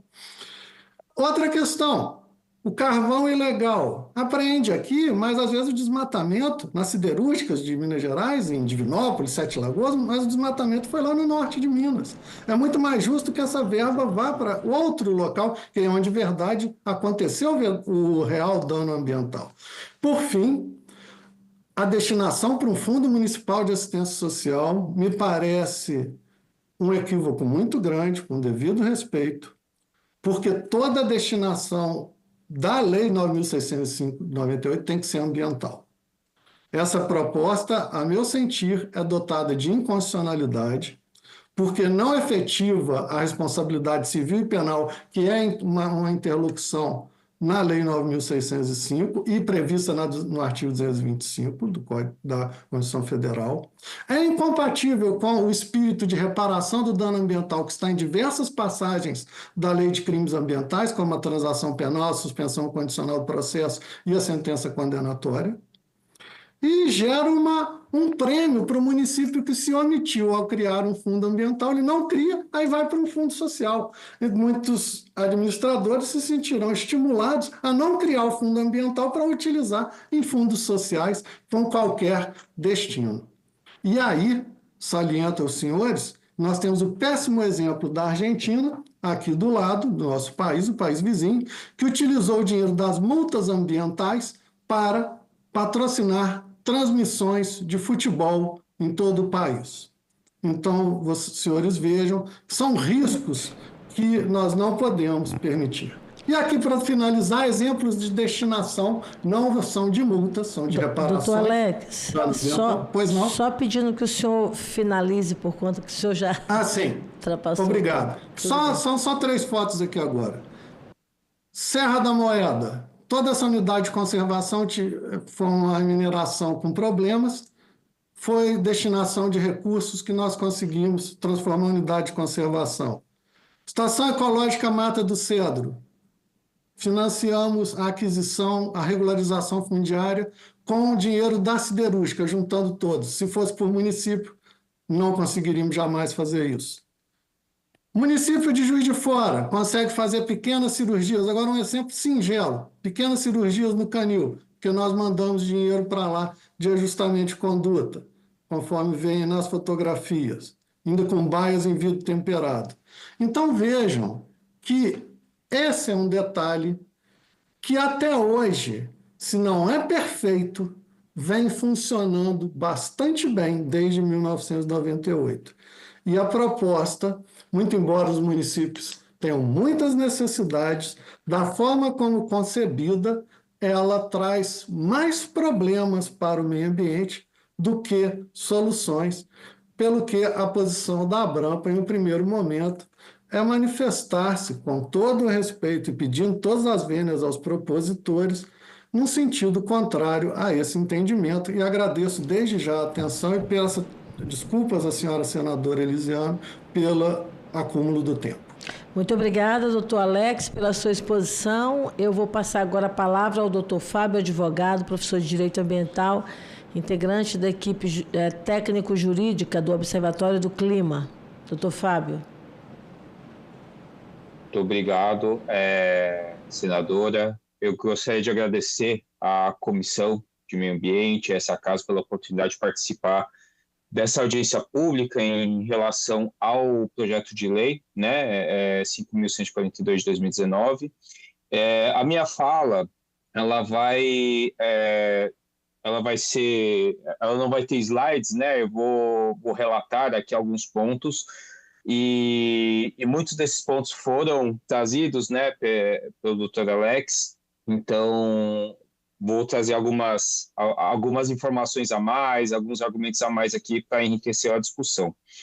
Bom, primeiramente, acho que o primeiro ponto que nós gostaríamos de trazer aqui, né, enquanto Observatório do Clima, é a potencial indução de novas infrações com essa lógica de arrecadação no local do dano, ter cuidado, né, nessa questão da destinação dessa forma. Por quê? Nós sabemos que diversos municípios têm a problemática, né, própria de recursos, de investimentos, até de ter ou não estrutura para o meio ambiente, seja para fiscalização, seja para impulsionamento da agenda de políticas públicas, discussão específica ali de território. E então nós temos que tomar cuidado quanto à redação, né, também que foi posta ali, de destinação para o município específico do local do dano, né? E é importante nós pensarmos também, refletirmos, de que a arrecadação, né, dados que nós temos aí públicos da arrecadação de multas, né, em 2024 pelo IBAMA, de 729 milhões de reais no último ano, se nós fizermos uma lógica, né, de divisão ali pelos municípios que existem em todo o território nacional, o valor ele não seria um valor expressivo o suficiente para induzir medidas, né, extremamente interessantes ali para a agenda socioambiental e climática. Então, esse é o primeiro ponto, pensar em barrar novas infrações e não se induzir de que novas infrações sejam realizadas sob essa lógica de arrecadação. Porque essa lógica de arrecadação nós já vimos em outras agendas, né? Agenda tributária, por exemplo, com esses incentivos, né? Ditos incentivos, né? Mas nesse caso aqui, com essa perspectiva de maior arrecadação local. Outro ponto que nós gostaríamos de ressaltar aqui é a viabilização de boas práticas, né? Uma indução de boas práticas. Então, nós podemos pensar como uma alternativa de discussão a conversão de multas, que nós já temos algumas medidas dentro do próprio IBAMA para a conversão de multas ambientais, né? Então, essa indução, né? Essa perspectiva de melhoria do território, da agenda ambiental, da conservação, da preservação, e não simplesmente se focar na arrecadação de multas. Até porque, falando do ponto de vista jurídico, as discussões judiciais sobre multas, elas são constantes, elas se perpetuam por muito tempo e elas, muitas vezes, fazem com que a arrecadação ela seja extremamente prejudicada pelos órgãos ambientais, seja o IBAMA ou seja os órgãos estaduais, por exemplo. Em São Paulo, teve uma discussão em 2020, 2021, que resultou num acordo extrajudicial com o setor sucroalcooleiro, por exemplo, por conta da intensa judicialização das multas ambientais aplicadas pelo órgão. Então, a multa que foi aplicada, ela foi rediscutida com um percentual de desconto por conta da judicialização de toda a multa que estava vindo ali sobre aquele fato, aquela realidade. tá? Então, esse segundo ponto, viabilizar boas práticas, viabilizar, por exemplo, conversão de multas, que nós sabemos que não é um instrumento único, mas pode ser um instrumento interessante de ser promovido mais, né? E também ter sempre em mente essa perpetuação das discussões judiciais sobre as multas, né? Que é uma realidade que se tem, que nós sabemos e que prejudica muito a questão da arrecadação. Um terceiro ponto, o Dr. Alex já trouxe, que foi a questão da reparação de danos ambientais e a tríplice responsabilidade, né? Nós temos que tomar um cuidado na discussão de reparação de danos ambientais, que nós sabemos, né, que tem a responsabilidade civil, administrativa e penal. Por vezes, a discussão ela acaba se mesclando, o que se discute na esfera civil, vem para a esfera administrativa, mas isso não pode, tá? Seja na justificativa, seja nas discussões sobre medidas em relação a infrações, em relação aos bens e destinações, se confundir as formas de responsabilização, né? Isso tem que estar muito claro, seja no projeto, seja nas discussões de outros projetos na casa. E um último ponto que eu gostaria de trazer aqui bem brevemente é a oportunidade de destinação, repasse da taxa de controle e fiscalização ambiental, né, a TCFA. Ela já é uma prática que ocorre, já é uma prática que está na legislação, pode ser uma oportunidade de ter um reforço, né, das agendas mais locais, e é algo que pode ser promovido, pode ser pensado, né, e que nós já temos ele juridicamente posto, institucionalmente também já tem a sua sistemática. Então, eu queria colocar essa oportunidade, né? Além do que nós falamos da conversão de multas, também essa oportunidade de taxa de controle e fiscalização ambiental.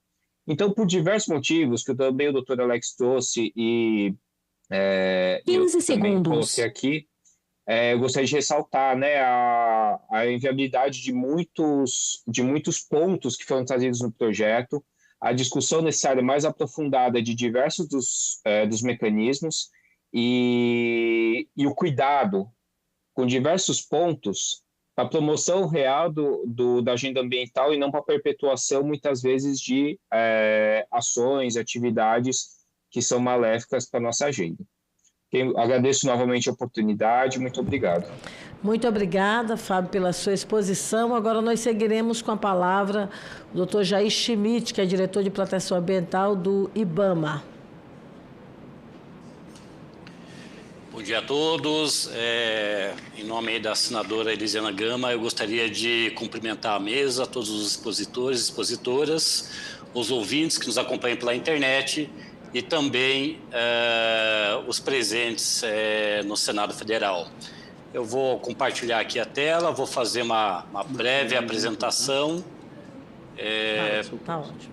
Muitos dos pontos já ponderados, eles contemplam minha fala, mas antes de tudo só gostaria de fazer um destaque muito especial. Nós estamos tratando aqui nessa proposta legislativa de uma alteração de uma lei federal que trata de crimes e infrações ambientais. Lei essa que é o arcabouço central dos órgãos de responsabilização criminal e administrativa, como é o caso do IBAMA e outros órgãos ambientais, inclusive estaduais e o próprio ICMBio, como órgão federal, e que, a depender do encaminhamento dessa propositura, poderá trazer consequências bastante negativas à atuação desses órgãos na devida responsabilização criminal e administrativa. Nós não podemos perder de vista, né, que o Brasil está vivendo um momento bastante crítico do ponto de vista ambiental em relação à grande ocorrência de crimes, infrações, de danos ambientais, muitos destes comandados por criminosos organizados, por grupos organizados e que têm se transformado num grande desafio à sociedade brasileira, não só os órgãos ambientais, mas também os órgãos de segurança pública. Já muito bem posto aqui quais são as alterações propostas, né, que trata aí da destinação aí de recursos arrecadados por multas ambientais, multas administrativas, né, aos municípios e também a destinação de bens e instrumentos apreendidos, né, em decorrência dessas infrações ambientais a esses municípios. Muito brevemente aqui, eu só gostaria de trazer um pouco de contexto até da própria atuação aqui dos órgãos ambientais, né, que num olhar um pouco sobre o marco normativo federal, né. O IBAMA, né, como um dos órgãos ambientais mais atuantes na responsabilização administrativa, né, ele apreende sempre um bem em decorrente de uma infração ambiental, né, de alguém que desrespeitou e cometeu uma irregularidade ambiental. Esse bem, muitas vezes apreendido, seja ele um produto, um maquinário, um subproduto, ou mesmo animais domésticos ou silvestres, né, normalmente ele fica sob guarda da instituição, eventualmente ele pode ficar sob guarda de um terceiro, um fiel depositário. A depender da situação, ele é doado, destinado imediatamente, principalmente se tratando de bens perecíveis. Aqui eu vou dar um exemplo de pescado, né, e às vezes outros gêneros alimentícios, madeira. Eventualmente ele pode ser inutilizado, seguindo todos os critérios e rigores que a legislação estabelece, e em se tratando de animais silvestres, a depender do estado, das condições desse animal silvestre, ele também pode ser solto imediatamente, seguindo alguns critérios, né, e o ambiente apropriado. Feita a apreensão, nessa fase 1, essa fase de acusação da infração, na fase 2, o órgão ambiental ele julga essa infração, né, ele faz o cotejamento da defesa, dos argumentos do administrado, do infrator, e quando da condenação, da manutenção da autuação e a declaração aí da sanção de perdimento desse bem, né, esse bem ele passa para uma terceira fase, que é o que a gente trata aqui de execução da sanção, né, que aí, novamente, a depender do tipo de bem e produto, ele é doado a instituições sem fins lucrativos, científicas, de pesquisa, né, ele pode ser vendido a depender do bem, há alguns casos possíveis, e também muitas vezes é necessário você descaracterizar ou até mesmo inutilizar esse produto, esse bem, haja visto que ele não pode ser aplicado ou utilizado para outras coisas, né? Exemplo, maquinários totalmente adulterados, que envolvem risco e perigo à saúde das pessoas, produtos químicos perigosos, enfim, lixo, resíduos e assim por diante, né?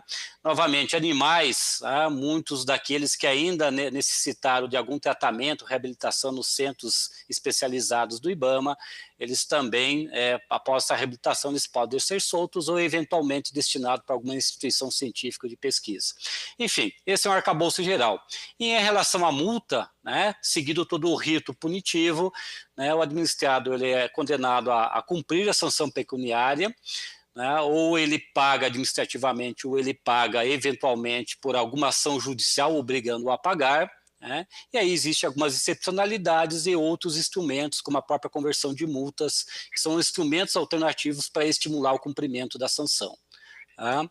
Bom, de pronto, a nossa observação como órgão ambiental é extremamente atuante, né, no combate aos ilícitos ambientais. O que a gente observa de desafios, né, e problemas em relação à proposta de lei. Primeiro, né, a lei hoje vigente, a Lei 9.605 e outros instrumentos, elas já fazem previsão explícita de repasse de recursos aos municípios, inclusive da arrecadação decorrente de autuações ambientais, né? Então, tanto o artigo ali mencionado que está sendo alterado, que trata do repasse de multas, ele sofreu uma alteração em 2023, né? 15 segundos. Que prevê a destinação desses recursos financeiros ao Fundo Nacional do Meio Ambiente, que na sua estrutura orgânica, na lei que institui o fundo, né, sofreu uma alteração em 2024 e torna isso bastante claro, que os recursos do Fundo Nacional do Meio Ambiente eles podem ser repassados a estados e municípios, tá? Inclusive sem celebração de convênios por mecanismos mais diretos. Tá? Também em relação ao uso de recursos em desastre, sem entrar no mérito do uso em si, né, mas também já existe também a possibilidade dos recursos arrecadados de multas poderem ser utilizados para esses fundos, né, gerido pelo Sistema Nacional aí de Defesa Civil e que podem eventualmente ser aplicados em situações extraordinárias. Tá? Além disso, o que a gente percebe que o órgão arrecadador do município, né, ele também tem previsão legal que ele pode definir o seu percentual a ser destinado ao fundo municipal. Até porque, como o doutor Alex, né, que nos antecedeu aqui, já bem esclareceu, que o município é um órgão competente e quem tem o poder também tem o dever de realizar a fiscalização e impedir a ocorrência de infrações ambientais. Muitas das infrações mencionadas na fundamentação do projeto de lei são infrações de competência primária do Estado e do município, que na sua omissão, na sua inação, acaba que os órgãos federais tendo que agir de maneira supletiva ou subsidiária. Tá? Outro fator muito importante, o IBAMA, na sua prática rotineira de destinação de bens, ele já destina bens a municípios. Naqueles casos que há interesse do município e que, eventualmente, existe um benefício também no município com um bem em que ocorreu o perdimento, isso já ocorre. Então, não há uma necessidade de incremento normativo nesse sentido. Tá? E aí a gente nunca pode esquecer, né, que tanto essa proposta impacta em alguma medida a fiscalização administrativa, ambiental, né, mas também, né, a responsabilização criminal conduzida tanto pelo Ministério Público quanto pelos órgãos de polícia judiciária 15 segundos. e federal. Avançando aqui, concluindo em mais 5 argumentos, né, essa desvinculação entre o local da infração e o local da constatação da infração. Muitas infrações são constatadas em locais distintos àquela que ocorreu, e aí eu cito infrações que ocorrem no ambiente virtual, que elas não têm conexão física ali necessária com a prática em si. Né? Então existe um descolamento. Né? E aí estaríamos incorrendo em riscos e injustiças e distorções em fazer essa reversão. Também o que nós consideramos que é a competência administrativa da arrecadação, né? O município arrecada aquilo que ele aplica de sanção e pode assim definir a destinação dessas multas arrecadadas, e aí nós entendemos que os órgãos federais também o podem fazer dessa forma, né, diferente da proposta normativa. A aplicação desses recursos em fundos municipais da forma proposta ali, na verdade, estimula a pulverização, a fragmentação de políticas públicas, e isso acaba dificultando a geração de impactos de resultados significativos em prol do meio ambiente. Né? Imagine que nós temos todos aqui uma quantidade de telhas para cobrir um telhado. Né? Se nós formos inteligentes, eficazes, nós aglutinamos essas telhas para cobrir os buracos. À medida que a gente pulveriza essas telhas em todo o telhado, né, a gente não assegura que nem parte da casa será coberta, evitando assim a chuva. A gente tem um outro fator mais complexo, né, que isso já é bastante discutido, a dificuldade de controle e uso desse recurso, seja pela estrutura, né, administrativa desses municípios, principalmente os menores, mas também em relação ao controle, transparência e fiscalização do uso correto desses recursos em prol do meio ambiente, em decorrência aí dos danos e infrações ocasionadas. Já quase concluindo, a baixa cobertura de fundos municipais de meio ambiente.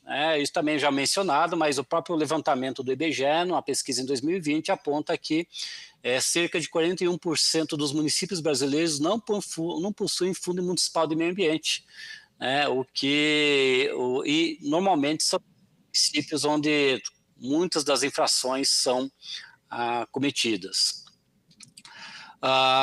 Por fim, né, olhando um pouco mais para a questão de bens apreendidos, né, instrumentos e maquinários a serem revertidos aos municípios, né, os municípios eles passam a ser obrigados, né, da forma proposta na redação, a receber esses equipamentos, muitos dos quais eles são equipamentos inservíveis, né, entulhos e sucatas. Né? Então, nós, na verdade, enquanto nós deveríamos dar outro tipo de destinação, nós estamos onerando e criando empecilhos ao próprio município, né, com a obrigação de receber esses bens. Né?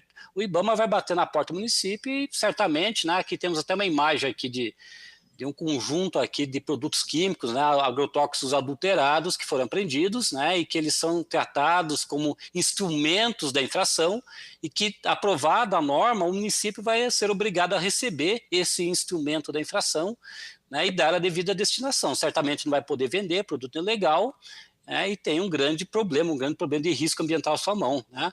A falta de estrutura para armazenar e dar destino ou vender esses bens, ou vender os bens também é um problema, não é um rito fácil seguir todos os procedimentos que a legislação obriga, né? E, eventualmente, o município pode não ter interesse em nenhum bem ali, né, face às circunstâncias e características desse bem apreendido no local, né, naquele município.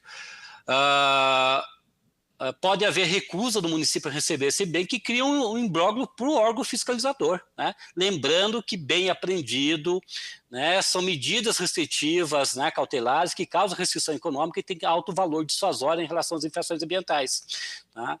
Criando um imbróglio ao órgão fiscalizador, você acaba impedindo, dificultando a própria prática de fiscalização ambiental, já que é uma estratégia extremamente eficaz em relação à mudança de comportamento e conduta. Né? Bens apreendidos e furtados muitas vezes têm que ser restituídos aos seus legítimos proprietários, né? E eventualmente, né, a gente já tem notícias disso, também apurado pelas autoridades policiais, há risco de bens apreendidos serem utilizados em novas práticas infracionárias sob gestão local. Bom, a conclusão que nós colocamos, em que pese talvez sempre a busca de a gente buscarmos soluções e benefícios e o próprio fortalecimento da gestão municipal, mas a proposta legislativa aqui ela incorre em vários problemas, né? Um primeiro deles é que não há ganhos para o meio ambiente explícitos em relação à proposta, né? Que deveria ser objeto princípio aqui de ser trabalhado. Ele acaba dificultando tanto o trabalho dos órgãos de responsabilização administrativa, né? IBAMA e tantos outros, né? Mas também porventura pode dificultar os órgãos de responsabilização criminal e quem sabe até mesmo da responsabilização civil. Cria algumas obrigações prejudiciais a municípios, né? A gente sempre tende a ver como fator positivo, mas no mundo prático, no mundo real, quem opera essas práticas rotineiras pública, né, fica expostos a essas obrigações e o que poderia ser bom talvez se torne muito ruim. E aí, sobretudo, né, eu acho que já bem colocado e provavelmente outros expositores vão reforçar isso, mas já existe legislação que dá conta de medir 15 segundos. Dessas medidas, sem criar os imbróglios e as dificuldades já citadas. Tá? Bom, dito isso, eu agradeço a oportunidade e me coloco à disposição aqui para questionamentos e outras arguições. Obrigado. Muito obrigada, Jair, pela sua participação conosco na nossa audiência pública. Agora nós vamos passar aqui a palavra a Simone Nogueira dos Santos, que é a coordenadora geral de proteção substituta do ICMBio. Olá, boa tarde a todos e todas. É um prazer estar aqui colaborando com a discussão tão importante para o meio ambiente e eu gostaria de fazer a minha apresentação rapidamente.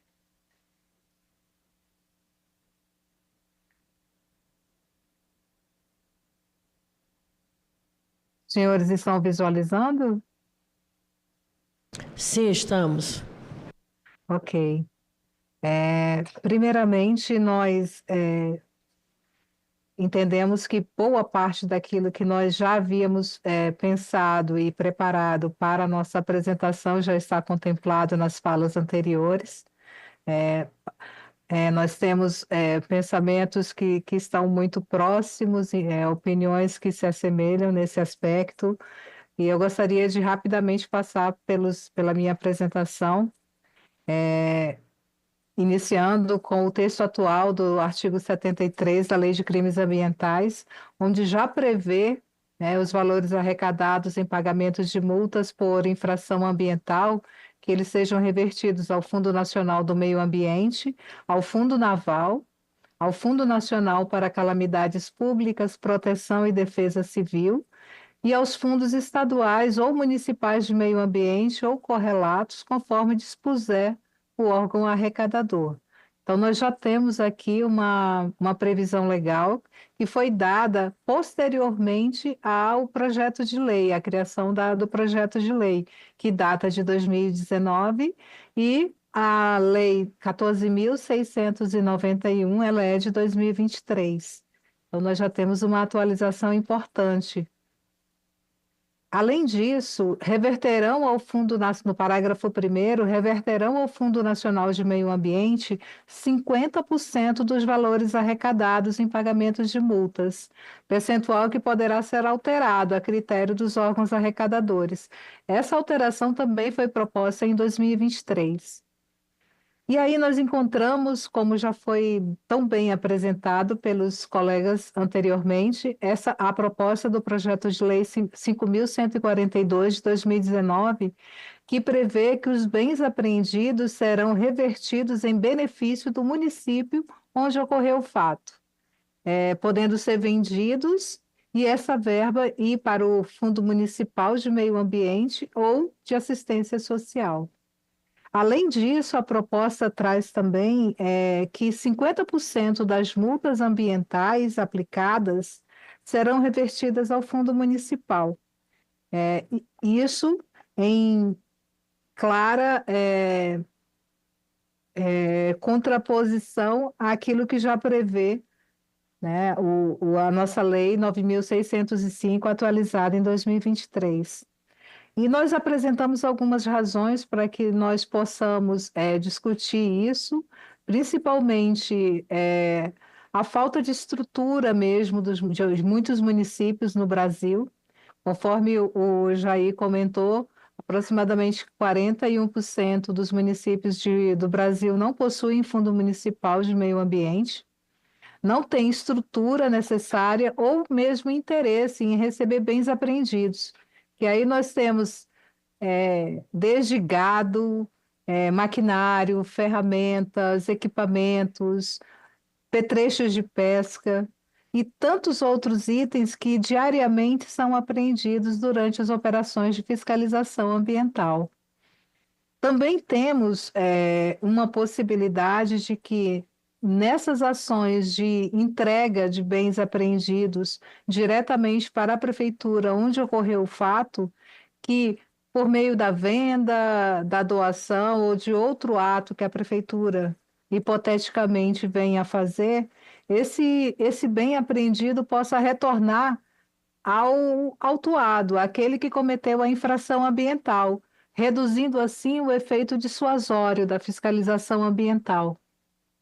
Também temos, com essa proposta que determina que todos os bens apreendidos deverão ser destinados à prefeitura, a impossibilidade de destinação alternativa para os bens apreendidos.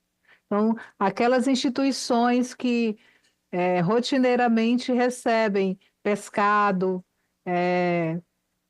e outros bens que são destinados a entidades filantrópicas, entre outros, nós teríamos uma dificuldade adicional em fazer essa destinação, dada a redação hoje do projeto de lei. E também nós encaramos como uma possibilidade a possível falta de controle social efetivo sobre os recursos arrecadados se não houver realmente um conselho ou um fundo ambiental ativo e que possa realmente ser fiscalizado. Além disso, como possíveis consequências práticas do projeto de lei, nós temos também o enfraquecimento da atuação dos órgãos ambientais federais na fiscalização ambiental. Temos a perda da efetividade no combate aos ilícitos e um aumento da pressão local sobre os agentes de fiscalização. Nós já temos que uma possível destinação à prefeitura pode gerar uma pressão excessiva sobre aqueles que estão fazendo o seu trabalho na fiscalização e que muitas vezes estão, no caso do ICMBio principalmente, que nós trabalhamos nos locais mais distantes, mais inacessíveis do nosso país, em razão das unidades de conservação normalmente estarem localizadas em locais de difícil acesso, no interior da Amazônia, em locais que realmente há muita dificuldade para chegar, que nós não vamos conseguir, nem a prefeitura vai ter interesse ou possibilidade ou estrutura para ir buscar esse material que foi apreendido. Então, nós temos essa dificuldade excedente, né, que o ICMBio possui, dada a sua localização geográfica. E também a impossibilidade de uso adequado e racional desses recursos, especialmente para os fundos já previstos em lei. Então, hoje nós temos os fundos que eu já mencionei anteriormente, que estão recebendo esses recursos e que deixariam ou teriam uma dificuldade enorme para dividir o bolo com as prefeituras nesse caso. Também, né, reforçamos que o projeto de lei poderá enfraquecer o poder de polícia ambiental federal, poderá comprometer a integridade da fiscalização ambiental e representa um retrocesso frente à crise ambiental global, especialmente no uso dos recursos oriundos de multas ambientais para o Fundo Nacional para Calamidades Públicas, Proteção e Defesa Civil. No caso, o que ocorreu há pouco tempo no Rio Grande do Sul, nós temos aí, né, um exemplo claro do uso adequado do Fundo Nacional, do FUNCAP, para a aplicação dos recursos de multas ambientais, na esfera administrativa, claro. Então, o ICMBio, ele busca garantir a finalidade ecológica e preventiva da Lei de Crimes Ambientais, e a gente se coloca hoje interessados em que haja um veto integral da proposta do projeto de lei, dada as inconsistências que nós observamos na proposta inicial, e nos colocamos à disposição para respondermos os questionamentos que se fizerem necessários. Muito obrigada.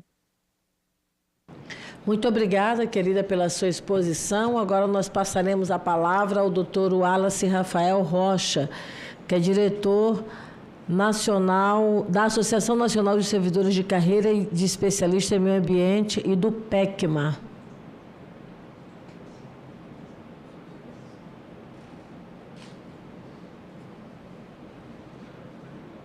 Não está?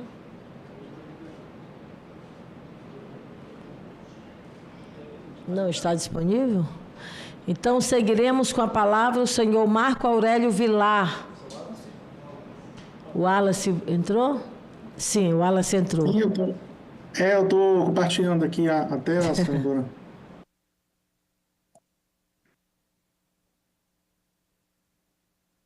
Os senhores conseguem ver? Sim? Estamos lhe ouvindo bem.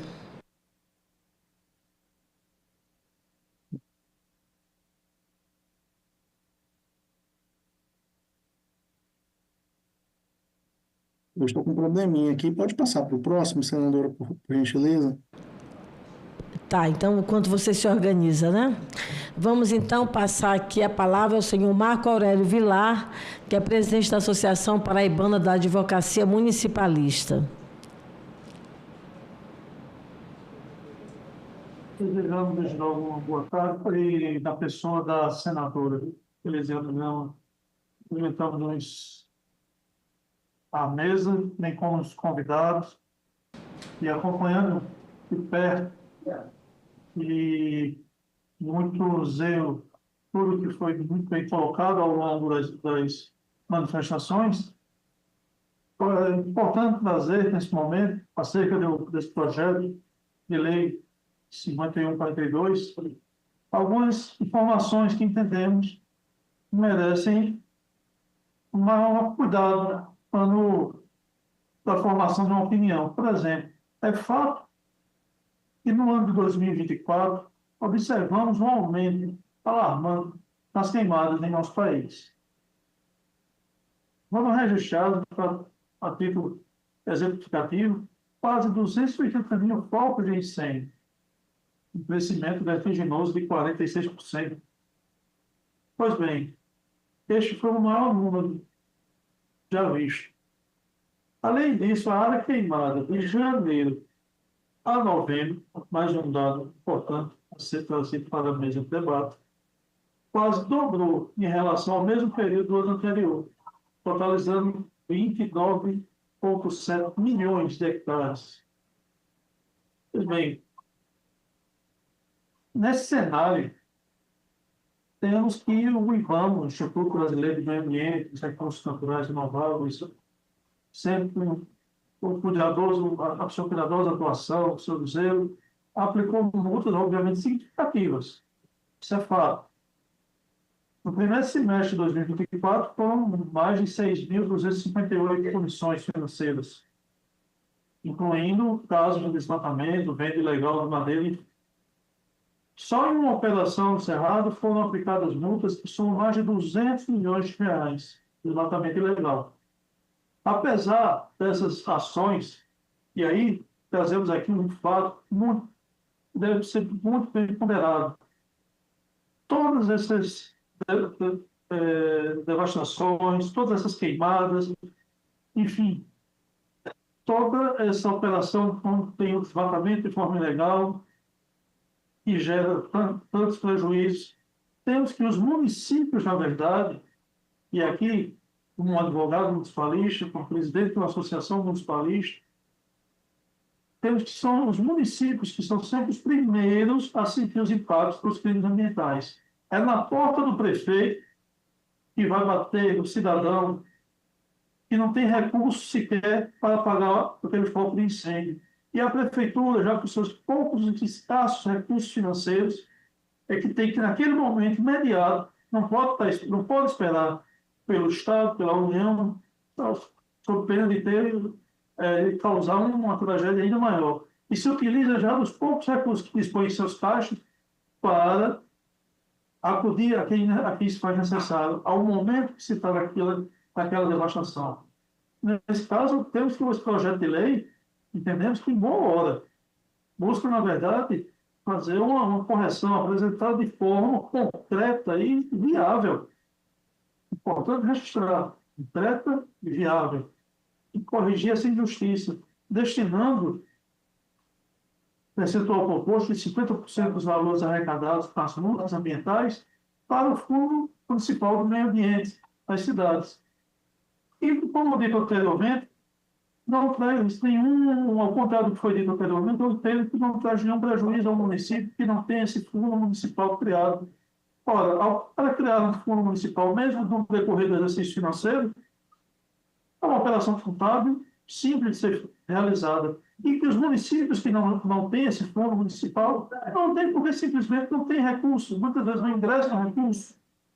Então, seria mais um adendo a um quadro de despesa do município que já é sobrecarregado por demais. Além disso, os instrumentos, os maquinários utilizados para as infrações, como consta no projeto de lei, seriam revertidos em benefício do município. Então, há que se dizer, mas se o município não quiser aquele equipamento, vai ficar ali, virar uma sucata? Não. Pode muito bem ser vendido. E o recurso financeiro oferido, benefício, obviamente, para o fundo municipal, em benefício da sociedade, fazendo com que seja minorado, pelo menos, as despesas que o município tem, como sendo ele o primeiro a chegar para resolver e dar o primeiro combate dessas devastações, crimes ambientais. Porém, quando se tem o momento de se reaver seus recursos, muitas vezes é o único a ter alguma parte a ser recebida em muito tempo e muitas vezes sequer eles chegam a receber. Isso é claro, e aqui posso citar, por exemplo, aqui no nosso estado, na Paraíba, em 2003, entre outubro e novembro, o IBAMA, em parceria com o nosso batalhão de Polícia Ambiental, realizou operações aqui, foram 95 autos de infração, multas de mais de R$1 milhão, e sendo embargados quase 2.000 hectares de áreas desmatadas ilegalmente.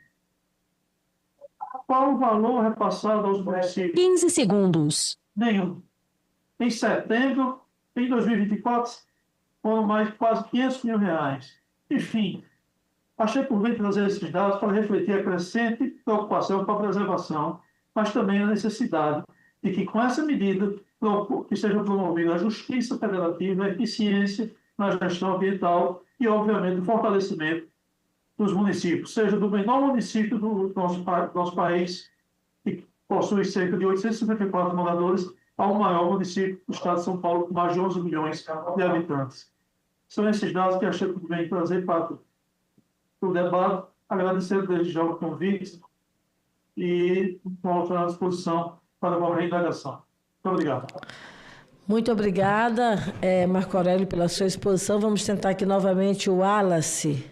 Rafael Costa Lopes. Se ele consegue entrar. Tudo bem, senador, estou só esperando a autorização para compartilhar. Pronto.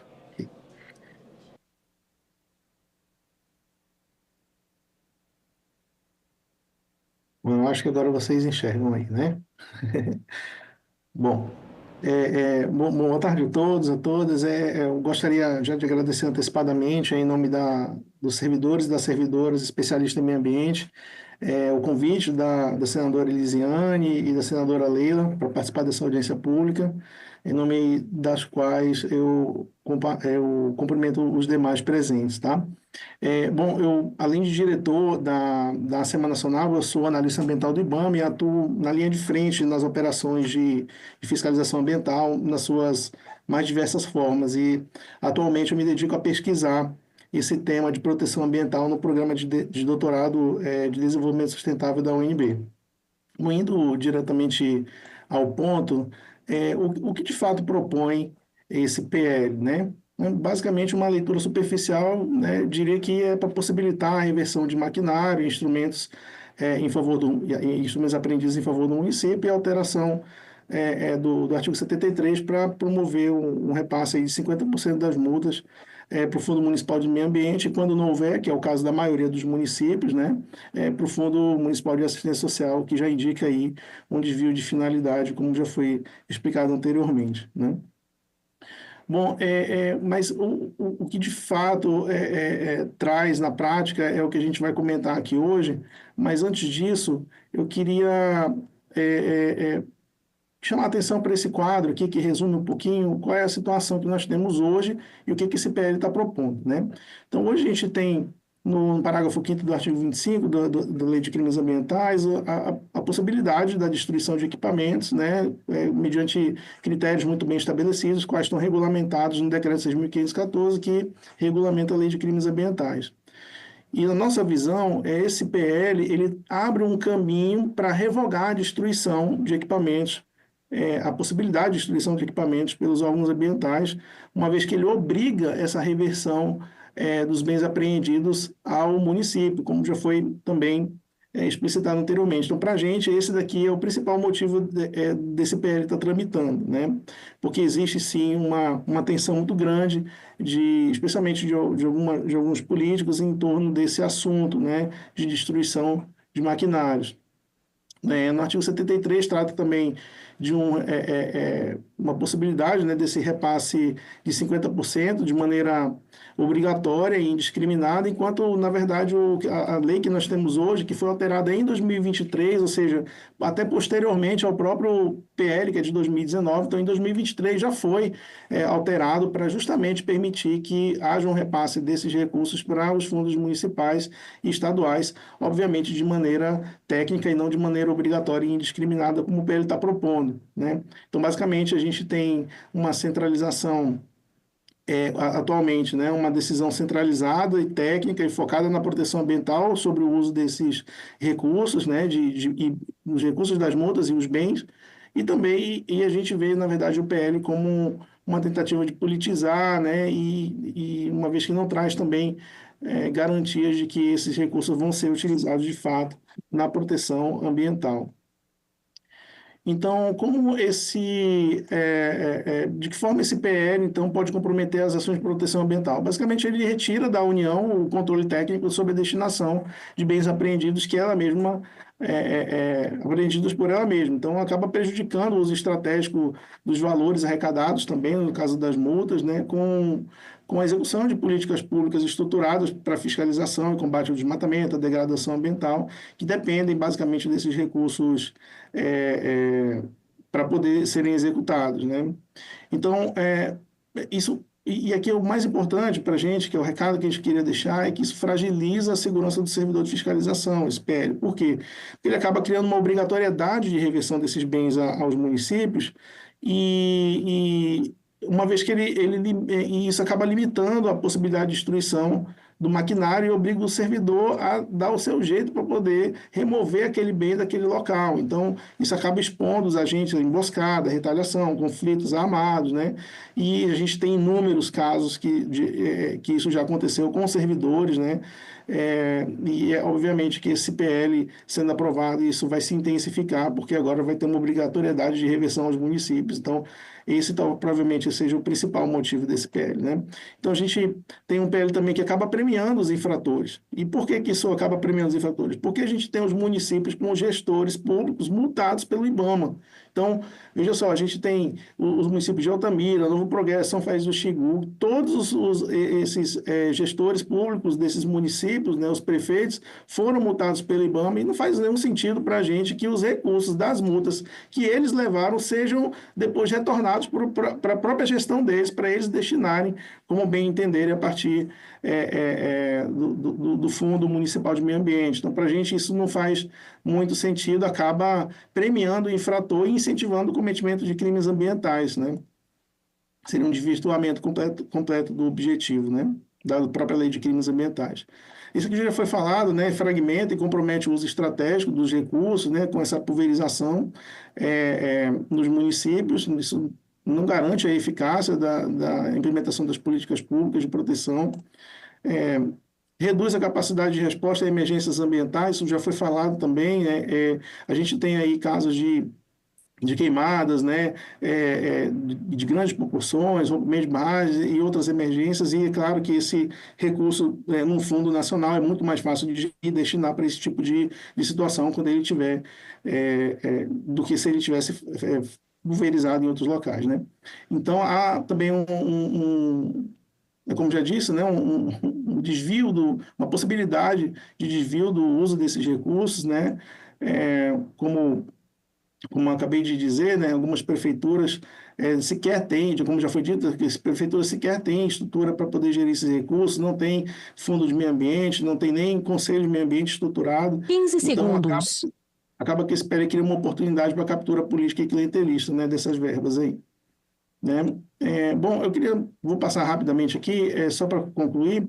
Nós temos aqui, eu queria que vocês olhassem para esses gráficos, são os municípios que mais tiveram multas acumuladas em 2022, 2023 e 2024.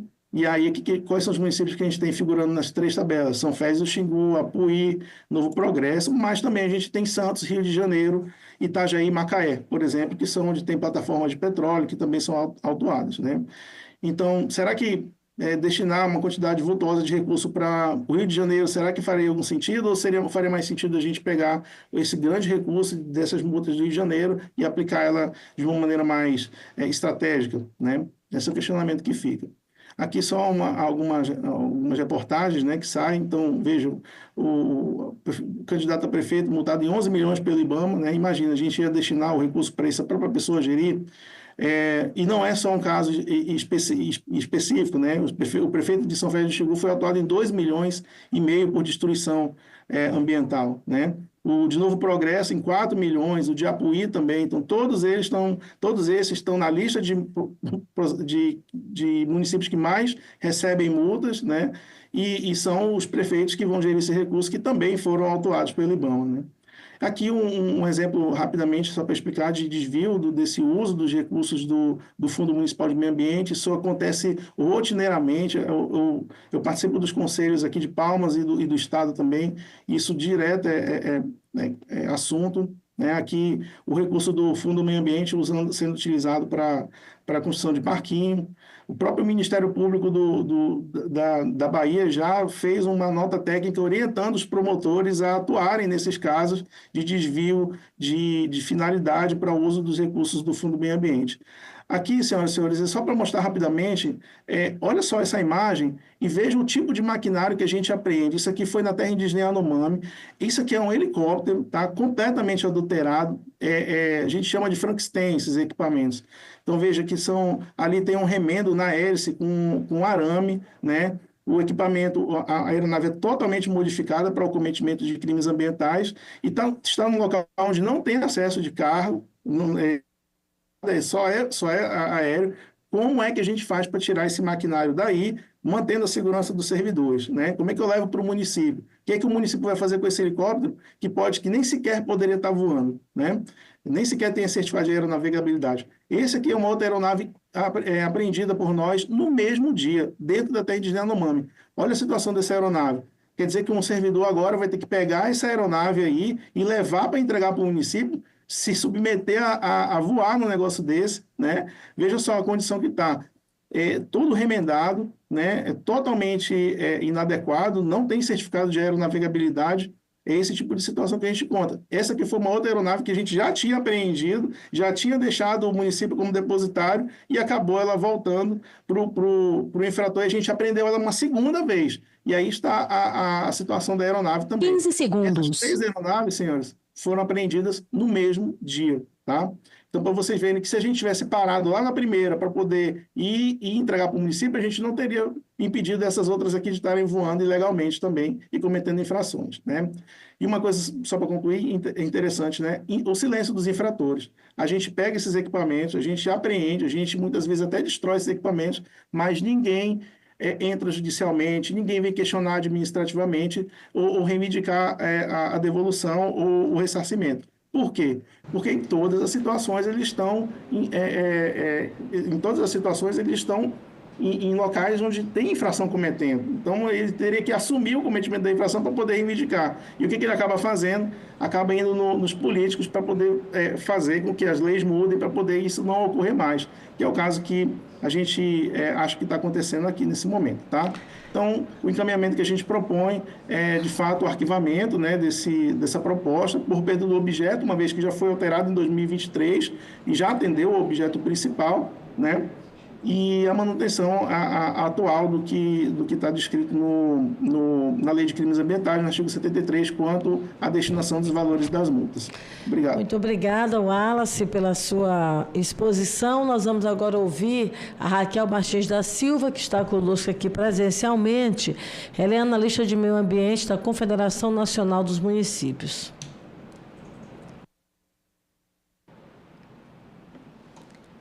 Boa tarde. Boa tarde, senadora. Agradeço em nome do presidente da Confederação Nacional de Municípios, Paulo Ziolkowski, pelo convite para participar dessa audiência pública. Cumprimento também os demais expositores nesse debate tão importante.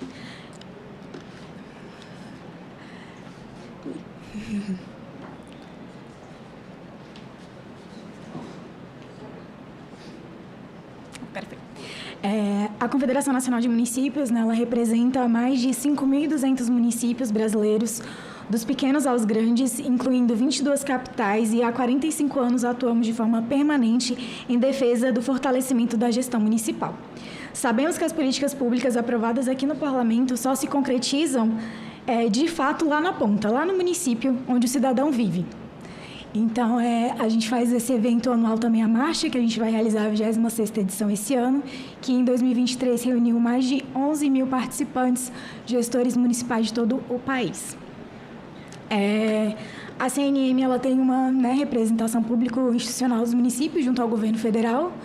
Temos mais de 2.300 publicações no nosso site, nas diversas áreas de atuações dos municípios, né? E estamos aqui também no Congresso para acompanhar as pautas, né? Estamos aqui nesse momento para tratar um pouquinho sobre o projeto 5142 de 19. A Confederação, né, ela manifesta o apoio ao projeto, né, que tenta garantir que parte dos recursos oriundos de multas ambientais e dos bens apreendidos seja revertida aos municípios onde ocorrem as infrações ambientais. Cabe aos municípios, de forma compartilhada com a União, aos estados, né, conforme a Constituição Federal, proteger o meio ambiente e combater a poluição. Não podemos deixar de mencionar a urgência de atuação nas questões climáticas, as quais causam cada vez mais desastres e os prejuízos vão além do ambiental. Os desastres geram consequências sociais e econômicas graves, sobrecarregando a gestão local. Nesse contexto, é importante pontuar que a legislação atual não prevê repasses específicos para os municípios, embora estes tenham atribuições claras na gestão ambiental, conforme estabelece a Lei Complementar 140 de 2011, especialmente em relação à fiscalização ambiental. Cabe destacar também que mesmo que o município não seja um órgão licenciador, ele ainda deve atuar nas fiscalizações ambientais de forma supletiva. Inclusive, se o município ele não realiza a fiscalização, ele poderá ser penalizado se daquela omissão da fiscalização resultar em danos ao meio ambiente. Apesar das atribuições municipais apresentadas, diagnóstico da gestão ambiental realizada pela Confederação em 2023 levantou que 71% dos municípios respondentes à pesquisa afirmaram não ter recursos próprios para executar ações ambientais. Esse valor aumenta ainda para 73% quando se considera municípios de pequeno porte populacional, ou seja, aqueles menores que 50 mil habitantes. Considerando a competência comum entre os entes da Federação para a conservação do meio ambiente, a União precisa contribuir para auxiliar os municípios na missão de tornar o território mais sustentáveis e resilientes. Porém, de acordo com um levantamento realizado pela Confederação, dos 46 bilhões executados pelo MMA de 2002 a 2024, apenas 291 milhões foram destinados aos municípios, ou seja, menos de 1%. Além dos recursos do MMA, o Fundo Nacional de Meio Ambiente poderia também ser outra fonte de recursos para os municípios. Entretanto, é um fundo contingenciado de maneira recorrente. Em 2025, o valor do contingenciamento será de 87% do total dos 110 milhões previstos. Essa falta de apoio financeiro federal e a incapacidade de arrecadação própria para a grande maioria dos municípios, ou seja, aqueles menores que 20 mil habitantes, prejudica a executarem as obrigações municipais ambientais, como a fiscalização, arborização urbana, ações de adaptação climática, ampliação de áreas verdes urbanas, revitalização e proteção de nascente, dentre outras tantas. Assim, é importante encontrar mecanismos de financiamento para a gestão ambiental municipal, como sugerido no projeto de lei aqui apresentado, principalmente porque uma gestão eficiente aos municípios poderão realizar suas obrigações de forma eficiente, incluindo ações de educação ambiental e soluções baseadas na natureza. E isso contribui diretamente para lidar com as mudanças climáticas, conforme até destacado hoje pelo professor Carlos Nobre na palestra magna, né, da Conferência Nacional de Meio Ambiente que ocorre essa semana. A mudança climática já é uma realidade, como vimos com os desastres do último ano, né? Como bem mencionado pelo meu colega, enchentes no Rio Grande do Sul e também os incêndios florestais. De acordo com o estudo de emergência climática realizado pela CNM no ano passado, apenas 2 em cada 10 municípios estão preparados para lidar com aumentos dos eventos climáticos extremos. Em contrapartida, quase 70% não recebeu nenhum recurso financeiro para auxiliar em medidas de prevenção. E esses números refletem bem a realidade, pois de 2020 a 2024 foi declarado pelos municípios danos e prejuízos no valor de 444 bilhões decorrentes de desastres. Em síntese, o projeto de lei 5142 de 2019 representa uma demanda urgente e um avanço importante, pois oferece condições concretas 15 segundos. Para que para os entes mais impactados, que são os municípios, possam atuar de forma mais efetiva. Isso significa ampliar a capacidade de fiscalização, fortalecer as estruturas locais e responder com mais eficiência aos desafios ambientais. Reforçamos, assim, que não existirá um Brasil sustentável e resiliente se não existirem municípios sustentáveis e resilientes, o que demanda a desconcentração de recursos e não apenas de obrigações ambientais. A Confederação Nacional de Municípios reitera seu compromisso com a pauta ambiental e se coloca à disposição para contribuir com o aperfeiçoamento da proposta. Muito obrigada, senadora. Muito obrigada, Raquel, pela sua exposição. Eu quero cumprimentar e agradecer a todos os demais participantes dessa audiência pública. É fundamental a gente estar ouvindo as autoridades, não é, quem tem conhecimento na área, porque nos ajuda na formulação do nosso relatório. E eu tenho, na verdade, a honra de estar trabalhando essa pauta ambiental dentro do Senado Federal. Portanto, as contribuições de todos, Raquel, serão fundamentais para a finalização do nosso relatório. Eu quero cumprimentar o Arthur do Distrito Federal, eles enviaram aqui algumas perguntas pelo E-Cidadania, que nós vamos encaminhar a todos os nossos convidados para que possam responder através dos nossos mecanismos digitais, no e-mail, enfim, as nossas redes sociais do Senado Federal. O Arthur do Distrito Federal, ele diz: o PL descentraliza recursos ambientais.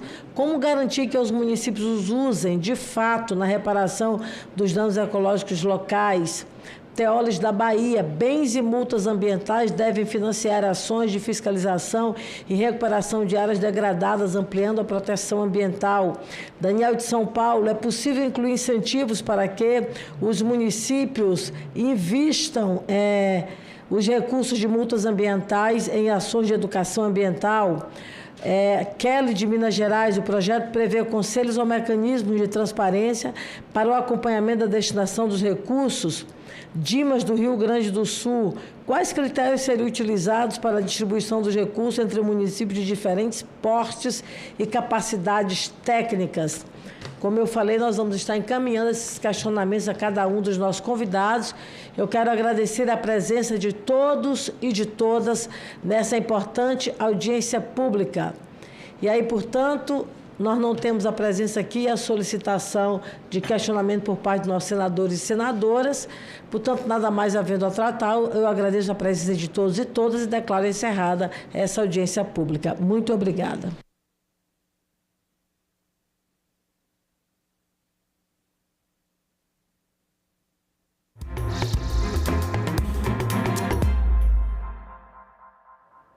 Olá, boa tarde. Em Brasília, 14 horas e o Senado Notícias está no ar.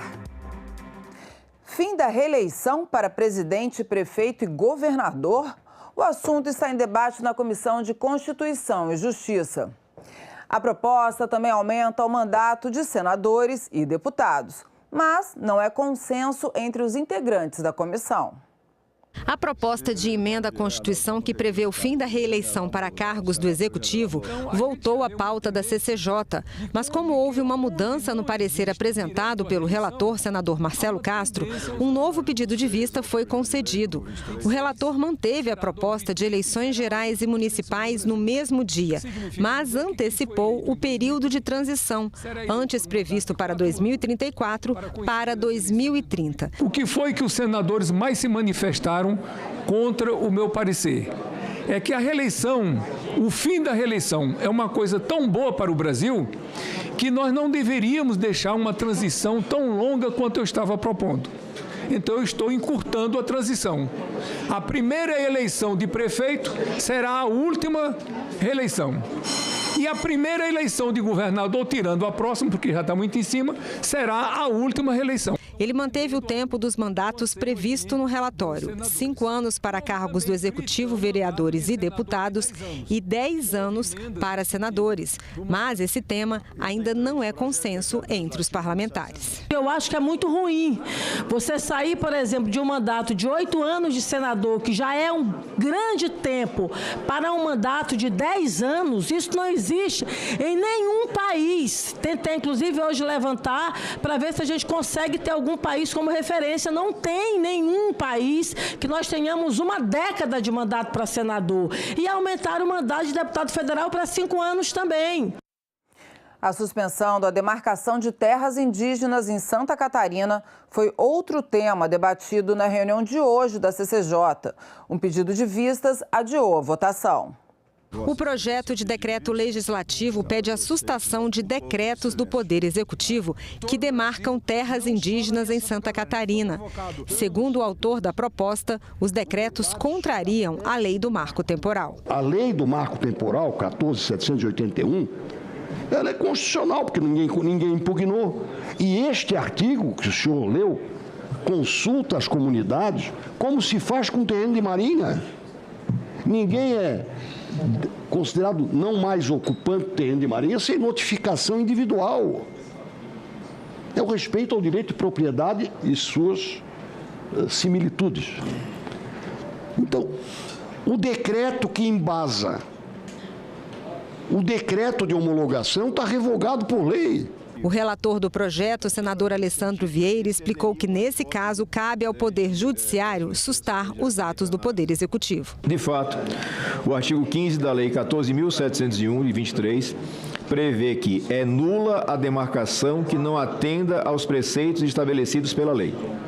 Ocorre que, como já dito, o reconhecimento da eventual nulidade deve ser buscado junto ao Poder Judiciário, que tem função constitucional típica de resolver definitivamente os conflitos de interesse e não perante o Poder Legislativo. O que eu vejo, senador Alessandro, é que vivemos tempos extraordinários. O Congresso aprovou uma lei que está sendo ignorada pelo Poder Executivo, uma lei que está sendo ignorada pelo Poder Judiciário. O cidadão não tem para onde recorrer.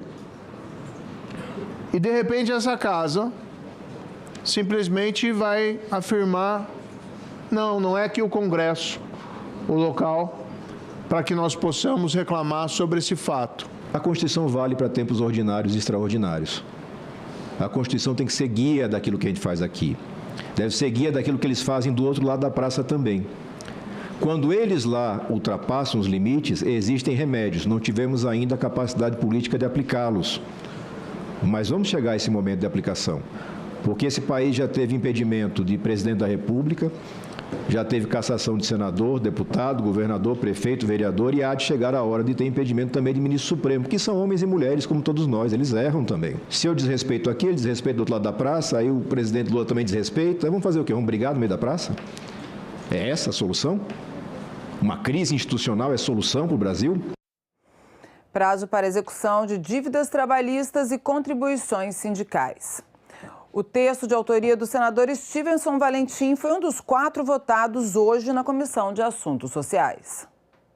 O projeto foi aprovado com urgência e vai direto ao plenário. O texto de 2019 estabelece que a decisão judicial pode ser levada a protesto, gerar a inscrição do nome do executado em órgãos de proteção ao crédito depois do prazo de 15 dias da citação, se não houver a garantia em juízo. Hoje o prazo é de 45 dias, mas o debate ficou em torno da emenda do relator Rogério Marinho, que regulamenta o direito do trabalhador de se opor à contribuição assistencial aos sindicatos. O Congresso Nacional propiciará a segurança jurídica para que o direito individual, inclusive dos membros não associados abrangidos por negociação coletiva, sejam definitivamente respeitados. Logo, a forma do exercício do direito de oposição à contribuição assistencial deve ser objeto de tratamento legislativo adequado e não de decisão de judiciário, que já teve sua participação no processo. Sempre nos acordos coletivos tem a chamada cláusula negocial, aprovada em assembleia pelos trabalhadores e trabalhadoras, e ali é destinado, seja lá 0,5%, 1%, a categoria que decide. É só isso que nós queremos manter. A discussão sobre a contribuição sindical levou ao tema dos desvios bilionários do INSS. Todos nós aqui estamos assistindo o que está acontecendo nas últimas semanas em função dos descontos associativos que foram imputados à revelia, de cidadãos, principalmente os mais frágeis do ponto de vista, inclusive, da sua capacidade de compreensão.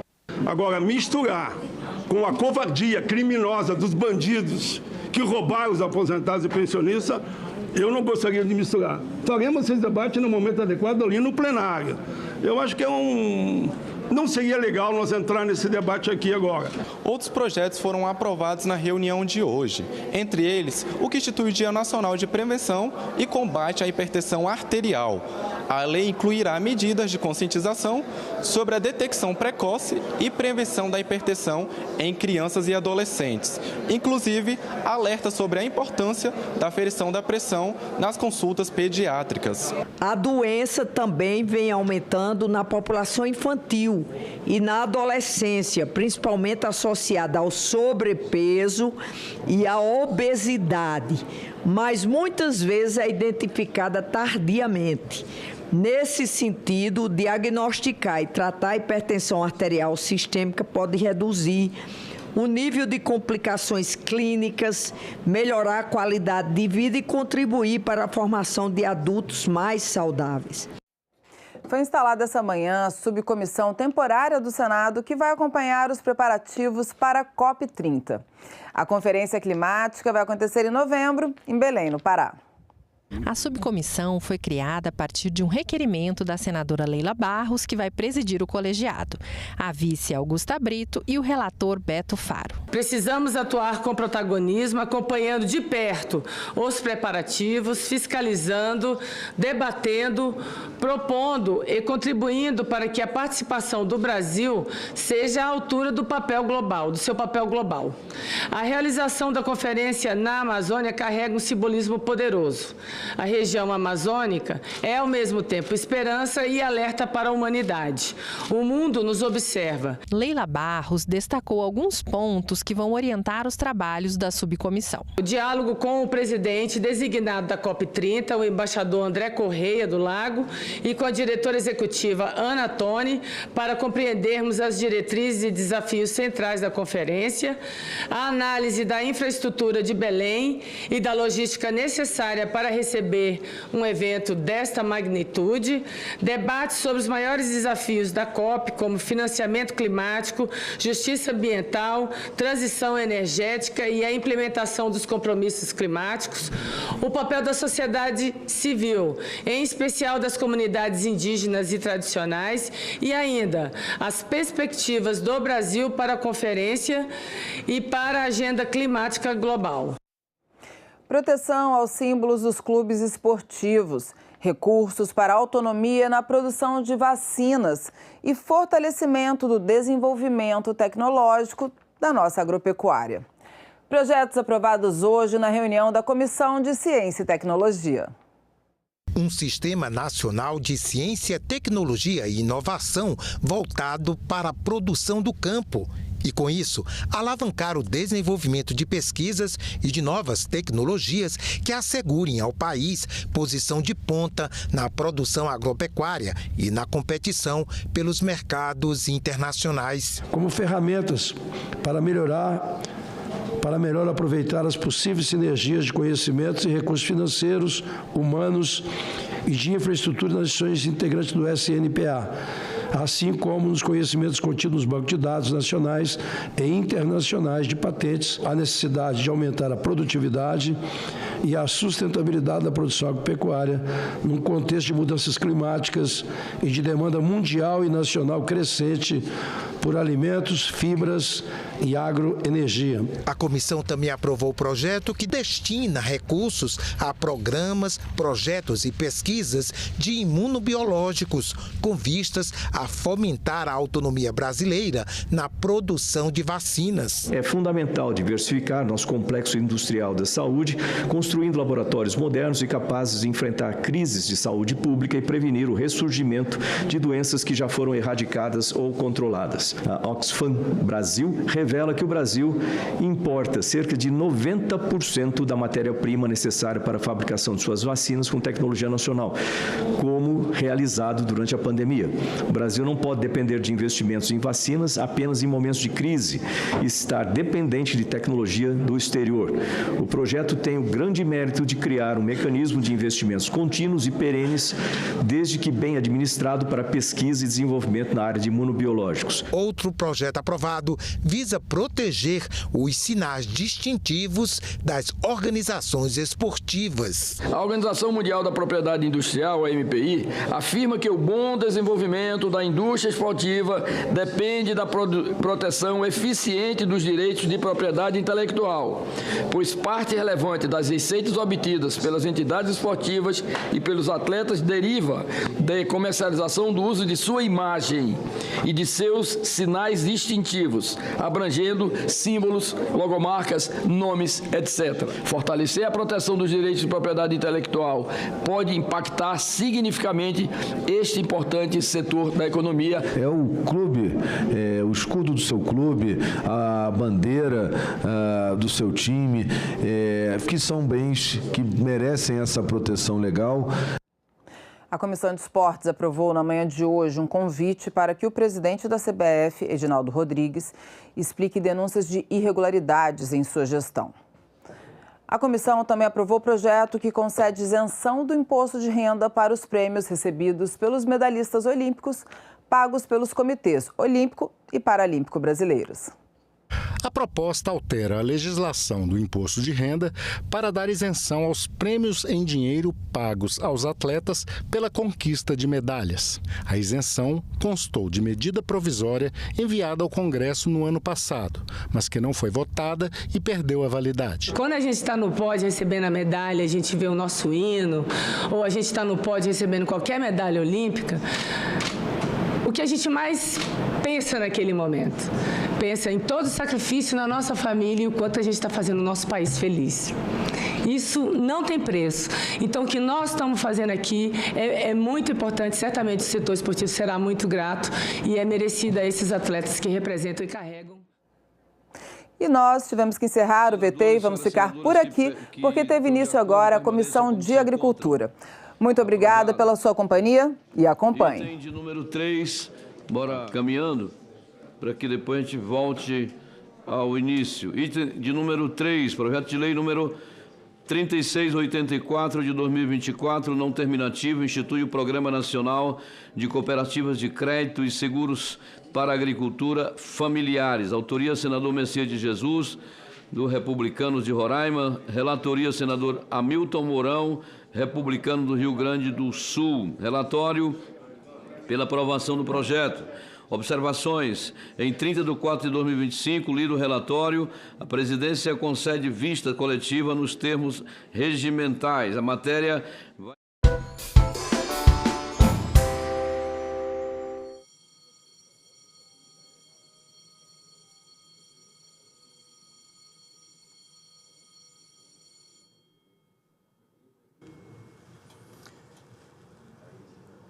Sessão deliberativa ordinária, dia 7/5 de 2025. A número regimental, declaro aberta a sessão. Sob a proteção de Deus, iniciamos os nossos trabalhos.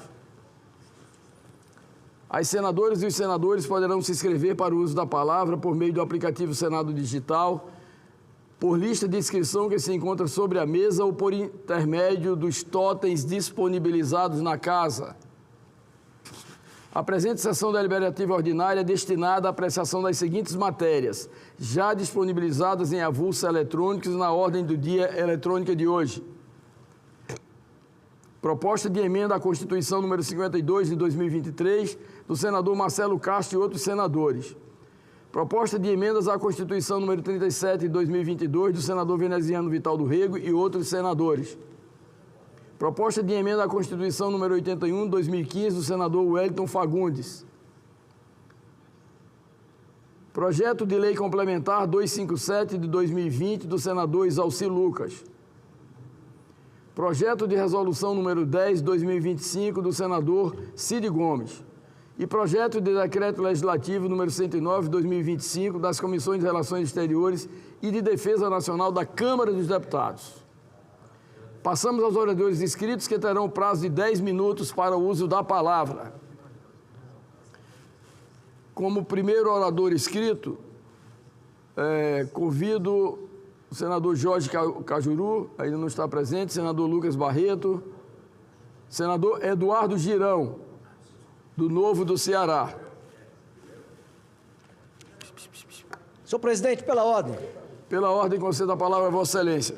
Presidente Chico, muito obrigado pela oportunidade, muito obrigado, Girão. Eu quero apenas deixar claro que eu sou contra o aumento aprovado na Câmara Federal ontem da bancada federal, por dois motivos. O primeiro, que não é menos importante, porque está aumentando em milhões de reais uma despesa, aumentando 18 cadeiras de deputado federal, no momento em que o Brasil todo está em crise.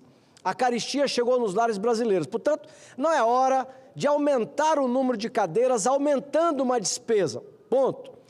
Outra razão, e aí meu colega senador Chico Rodrigues, que hoje preside essa casa, eu como acriano, eu não posso votar num projeto que diminui proporcionalmente o peso do Acre, de Roraima e do Amapá. Nós, do norte brasileiro, temos leis draconianas. Tudo que a gente quer fazer naquela região não pode. Não pode fazer estrada, não pode fazer ponte, não pode explorar nada. Por isso nós somos a região mais pobre do Brasil. Ora, se com uma representação pequena como é hoje, já é difícil impor uma pauta para a nossa região, avalie, no momento em que você aumenta a quantidade de parlamentares, evidente, Chico, que nós estamos proporcionalmente diminuindo o peso que tem o Acre, Roraima e Amapá. E por que eu estou citando os três? E não todos da região norte? Porque Rondônia avançou em 1/3 do seu território, tem um agronegócio forte. O Amazonas, que também responde às mesmas leis ambientais que nós, tem a Zona Franca de Manaus, que não foi criado por esse motivo, mas ela é mantida com o argumento da preservação ambiental. E o Pará tem uma forte atividade econômica, por exemplo, em extração mineral, coisa que nós não temos.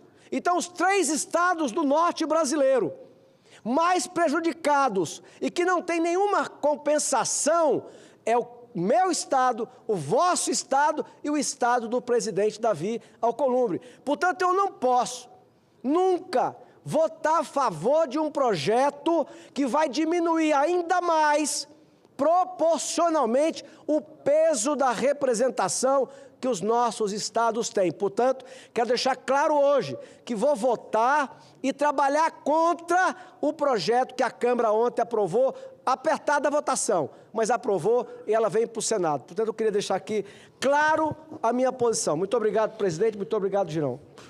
Pela ordem, senhor Márcio Bittar, pela ordem, você dá a palavra a Vossa Excelência. Só porque eu estou fazendo uma permuta com o senador Paulo Paim, ele já vai subir à tribuna agora, mas eu queria assinar embaixo do que falou meu colega senador Márcio Bittar.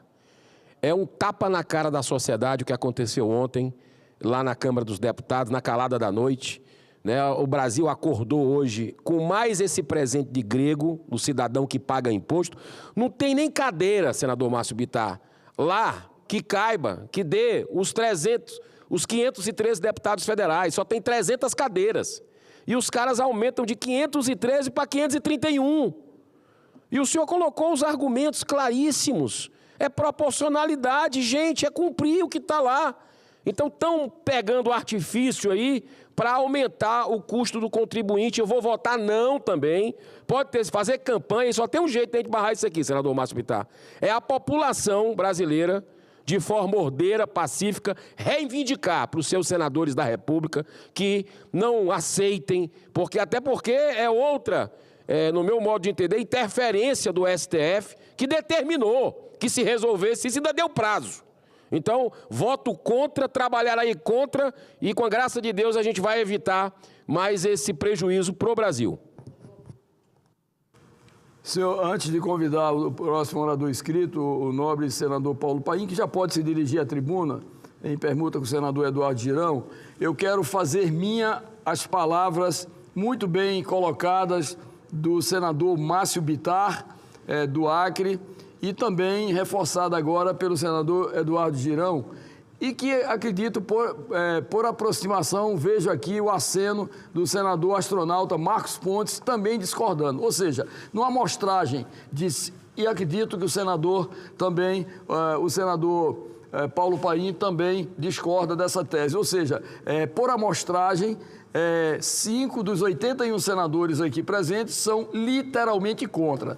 Ou seja, nós entendemos que a modelagem que já está definida de 513 deputados federais representando as unidades da federação já é o suficiente para que possamos produzir. Nós, senador, que fomos colega por vários mandatos na Câmara dos Deputados, acreditamos que essas representações já estão dentro do padrão limite para defender de uma forma muito determinada os estados. Nos surpreendeu, nos assustou, né, apesar de que, em função da votação apertada, como disse aqui o senador Eduardo Girão, já demonstra que há uma inquietação de um número expressivo dos deputados federais no sentido de não, mais uma vez, entregar para a sociedade um presente de grego. Então, gostaria de deixar esse registro, corroborando com a manifestação determinadíssima de Vossa Excelência, que é como um livro aberto, serve para todos os senadores, onde, na verdade, recepcionaremos esse projeto e, com certeza, não será aprovado aqui no Senado. Muito obrigado, parabéns pela iniciativa. Concedo a palavra ao nobre senador Paulo Paim. Vossa Excelência dispõe de 10 minutos para o seu pronunciamento. Presidente Chico Rodrigues, primeiro dizer que Vossa Excelência tem toda a autoridade de só olhar para o plenário e dizer que todos que estão no plenário têm a mesma posição que Vossa Excelência. Quero também aproveitar para citar o senador astronauta Marcos Ponte, o senador Girão, que me cedeu espaço nesse momento, o senador Esperidião Amin, que estava aqui, e o senador Márcio Bittar, que fez esse belo pronunciamento. Presidente, eu vou falar hoje sobre a Justiça do Trabalho. Presidente Chico Rodrigues, senadores e senadoras, hoje é o dia de mobilização nacional em defesa da competência da Justiça do Trabalho. Aqui em Brasília, um ato ocorreu em frente ao Fórum Trabalhista, reunindo a Associação Nacional dos Magistrados e dos Magistrados da Justiça do Trabalho, a ANAMATRA. A Associação Nacional dos Procuradores, das Procuradoras do Trabalho, a ANPT, a Associação Brasileira de Advocacia Trabalhista, a ABRAT, a Associação Representativa da Magistratura do Trabalho, do Ministério Público do Trabalho, da Advocacia Trabalhista em âmbito nacional, me entregaram um documento que passo a ler o manifesto em defesa da competência da Justiça do Trabalho, assinado por essas entidades que eu já citei. Primeiro, a Constituição Federal de 1988, e eu fui constituinte, na redação dada pela Emenda Constitucional número 45 de 2004, prevê a competência da Justiça do Trabalho para apreciar e julgar todas as ações decorrentes de relações de trabalho e não apenas os vínculos formais de emprego, nos quais a carteira de trabalho é assinada. A única exceção diz respeito aos servidores públicos, que mantêm vínculo jurídico estatutário com a administração pública. 2. Diz o manifesto, pela interpretação do texto constitucional, portanto, o surgimento de novos modelos de organização laboral decorrentes da constante evolução da dinâmica do mundo do trabalho não afasta a competência da Justiça do Trabalho para conhecer, processar e julgar eventuais conflitos e repercussões jurídicas deles decorrentes. A decisão do ministro Gilmar Mendes, que já comentei nessa tribuna, do Supremo Tribunal Federal, tema 1389 com repercussão geral, de suspender a tramitação de processos trabalhistas que discutem a licitude da contratação de trabalhadores, pessoas físicas, como pessoas jurídicas, a chamada pejotização, ameaça a efetividade dos direitos trabalhistas, uma vez que impede o julgamento dos processos com base em fatos e provas, atingindo os trabalhadores mais vulneráveis. 4. Constitui princípio do direito do trabalho e primazia da realidade, no qual a verdade dos fatos deve imperar sobre qualquer contrato formal, como seria o caso da pejotização. Assim, é de competência das magistradas e magistrados do trabalho a apreciação de ações decorrentes desses contratos, o que não importa necessariamente em reconhecimento de vínculo empregatício. 5. Permitir a pejotização, apenas com base em um contrato formal, sem investigar a realidade da prestação de serviços, abre precedentes perigosos para a precarização das relações de trabalho, afastando o direito, como férias, horas extra, 13º, fundo de garantia por tempo de serviço, jornada, entre outros tantos, que se encontram na Constituição, mas em conexão com a própria CLT. 6. A impossibilidade de se apreciar adequadamente os fenômenos relacionados às relações de trabalho retira de trabalhadores e empregadores, tomadores de serviços, sindicatos, do Ministério Público do Trabalho, da Advocacia, do Ministério do Trabalho e Emprego, entre outros atores sociais, a oportunidade de discutir eventuais direitos em um espaço institucional, vocacionado e tecnicamente preparado para lidar com a complexidade dessas demandas. Segundo definido pela Constituição, artigo 114. 7º, o Brasil, por força de mandamento constitucional, é um Estado democrático de direito, cuja atuação está orientada pela promoção da justiça social, o que envolve a valorização do trabalho. A garantia da dignidade da pessoa humana e a vedação a qualquer forma de retrocesso nos direitos sociais é missão de todos nós. 8. A suspensão dos processos determina e que vai de encontro ao princípio da celeridade processual consagrada no inciso 78 do artigo 5º da nossa Constituição Federal, que garante a todos o direito a uma razoável duração do processo. 9.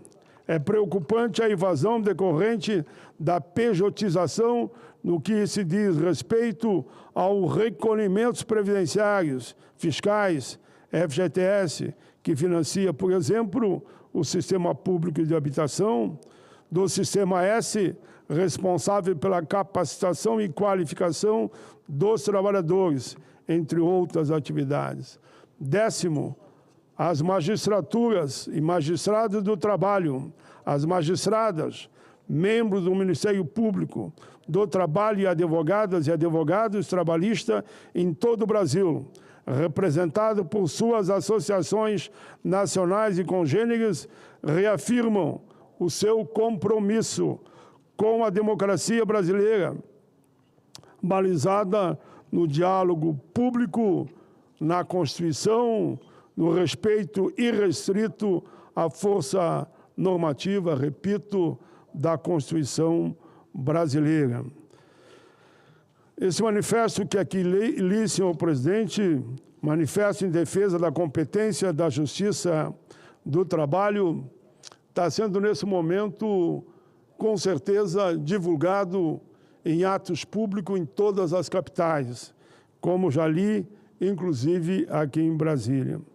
A Justiça do Trabalho ainda é o porto seguro dos trabalhadores e trabalhadoras desse país. Eu mesmo, quando sindicalista, recorri inúmeras vezes à Justiça do Trabalho como forma de mediar conflitos entre empregado e empregadores.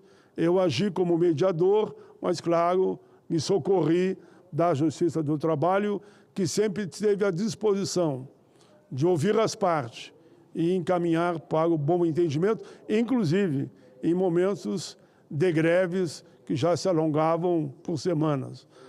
Não só por isso, mas pelo papel brilhante e competente feito pela Justiça do Trabalho, eu leio esse manifesto e tenho certeza que esse movimento há de fazer que avance o fortalecimento da própria CLT, da Justiça do Trabalho e de todos aqueles que lutam para um trabalho decente, com direitos para todos. Era isso, presidente. Agradeço a Vossa Excelência. Continuando o pequeno expediente, passo a palavra ao senador Eduardo Girão. Vossa Excelência, senador Eduardo Girão vai permutar com... Presidente, eu vou fazer mais uma vez uma permuta com o meu querido senador Marcos Pontes, depois eu falo. Obrigado. Pois não, convido ao senador Marcos Pontes, astronauta senador Marcos Pontes, para fazer o seu pronunciamento. Vossa Excelência dispõe de 10 minutos. Oi, Ricardo. Aí...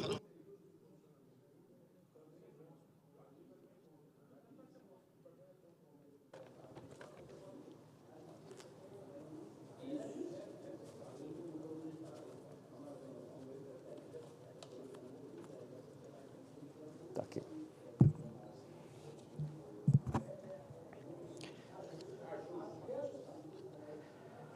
Boa tarde, presidente. Boa tarde a todos que nos acompanham também nas redes do Senado.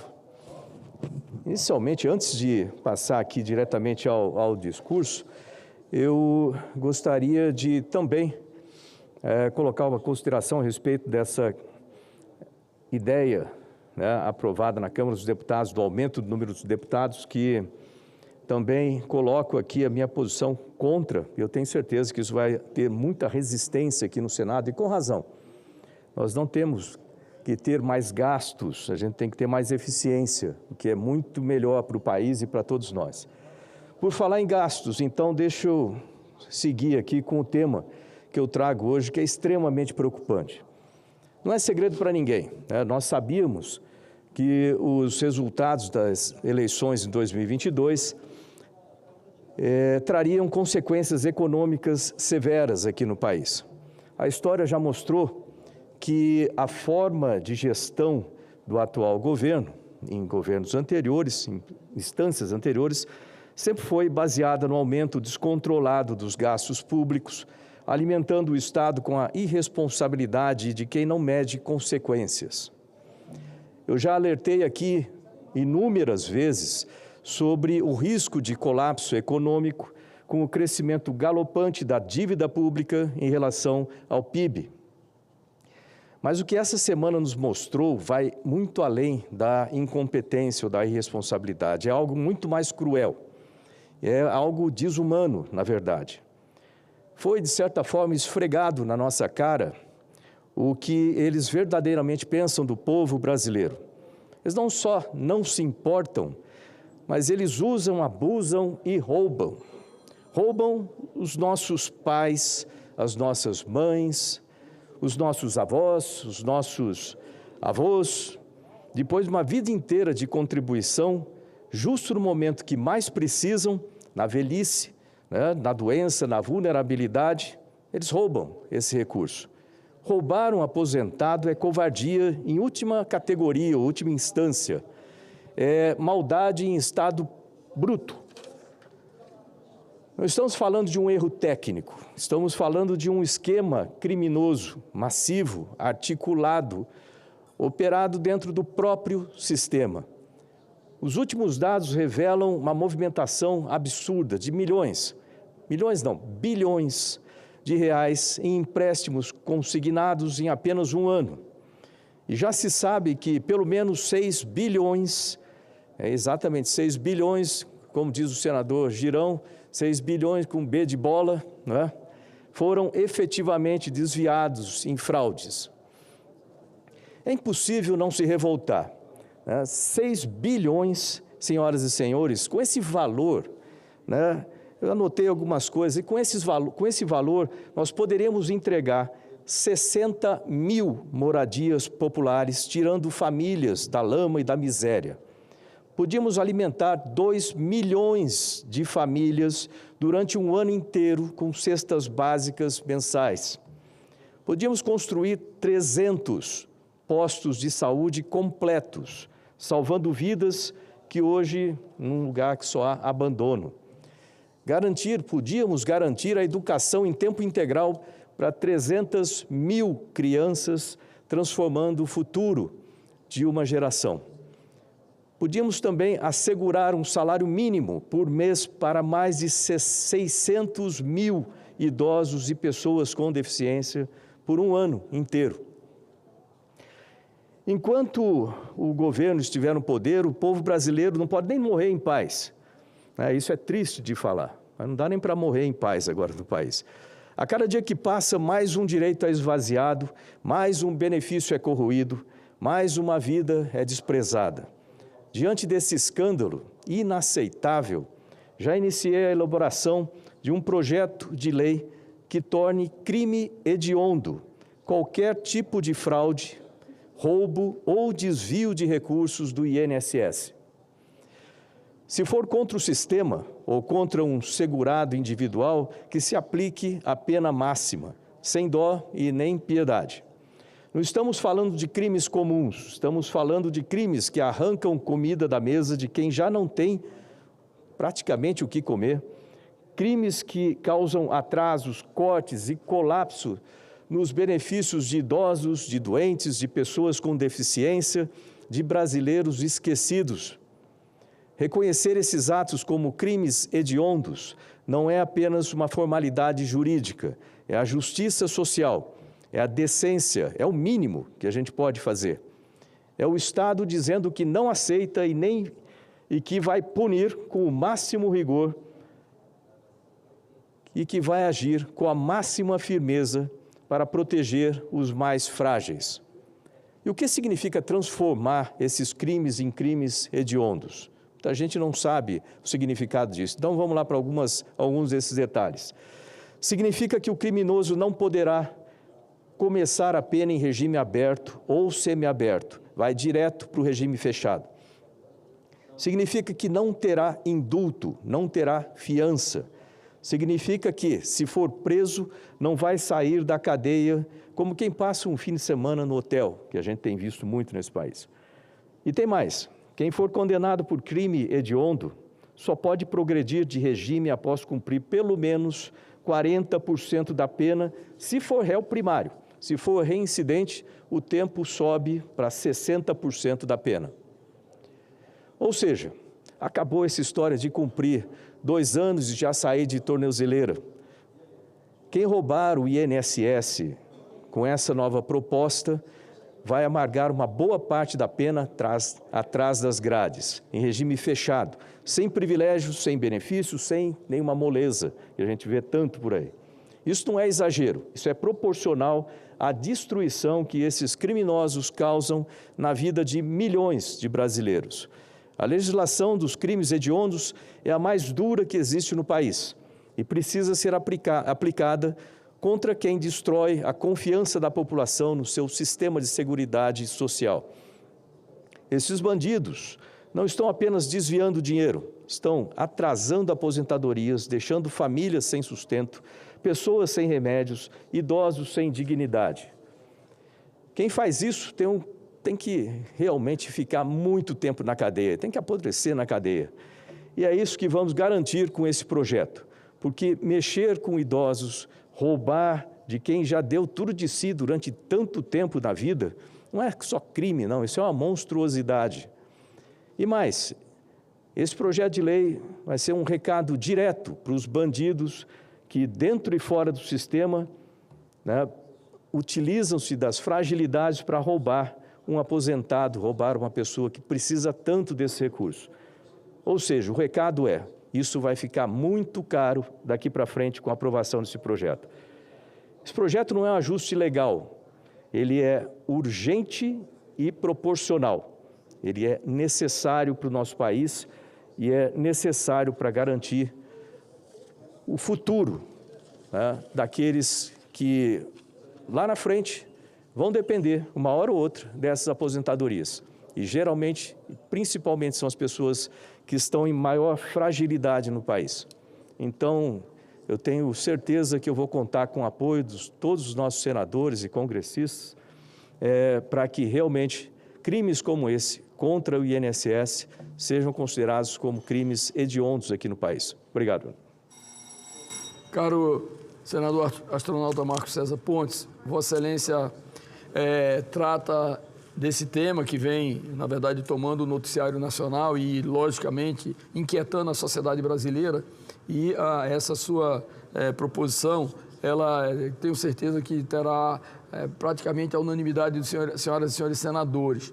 Porque, na verdade, tem que se transformar, sim, esses crimes contra a Previdência, contra os aposentados, os mais vulneráveis, como um crime inafiançável, um crime que possa realmente atingir todos os limites da punição àqueles que cometem esses atos. Portanto, tem sido voz comum aqui nas manifestações dos senadores, independente de cor partidária, exatamente essas ações, porque o que nós verificamos hoje é um prejuízo de mais de 6 bilhões de reais, né, para aqueles mais carentes, principalmente aqueles mais carentes, onde às vezes não sabem nem ler nem escrever, não tem nem acesso a um computador, a um telefone celular e não tem como acompanhar o seu salário, que é realmente depositado e que praticamente lhes dá condições de viver, continuar vivendo, apesar da idade já, especialmente os aposentados. Então, parabéns a Vossa Excelência pela manifestação.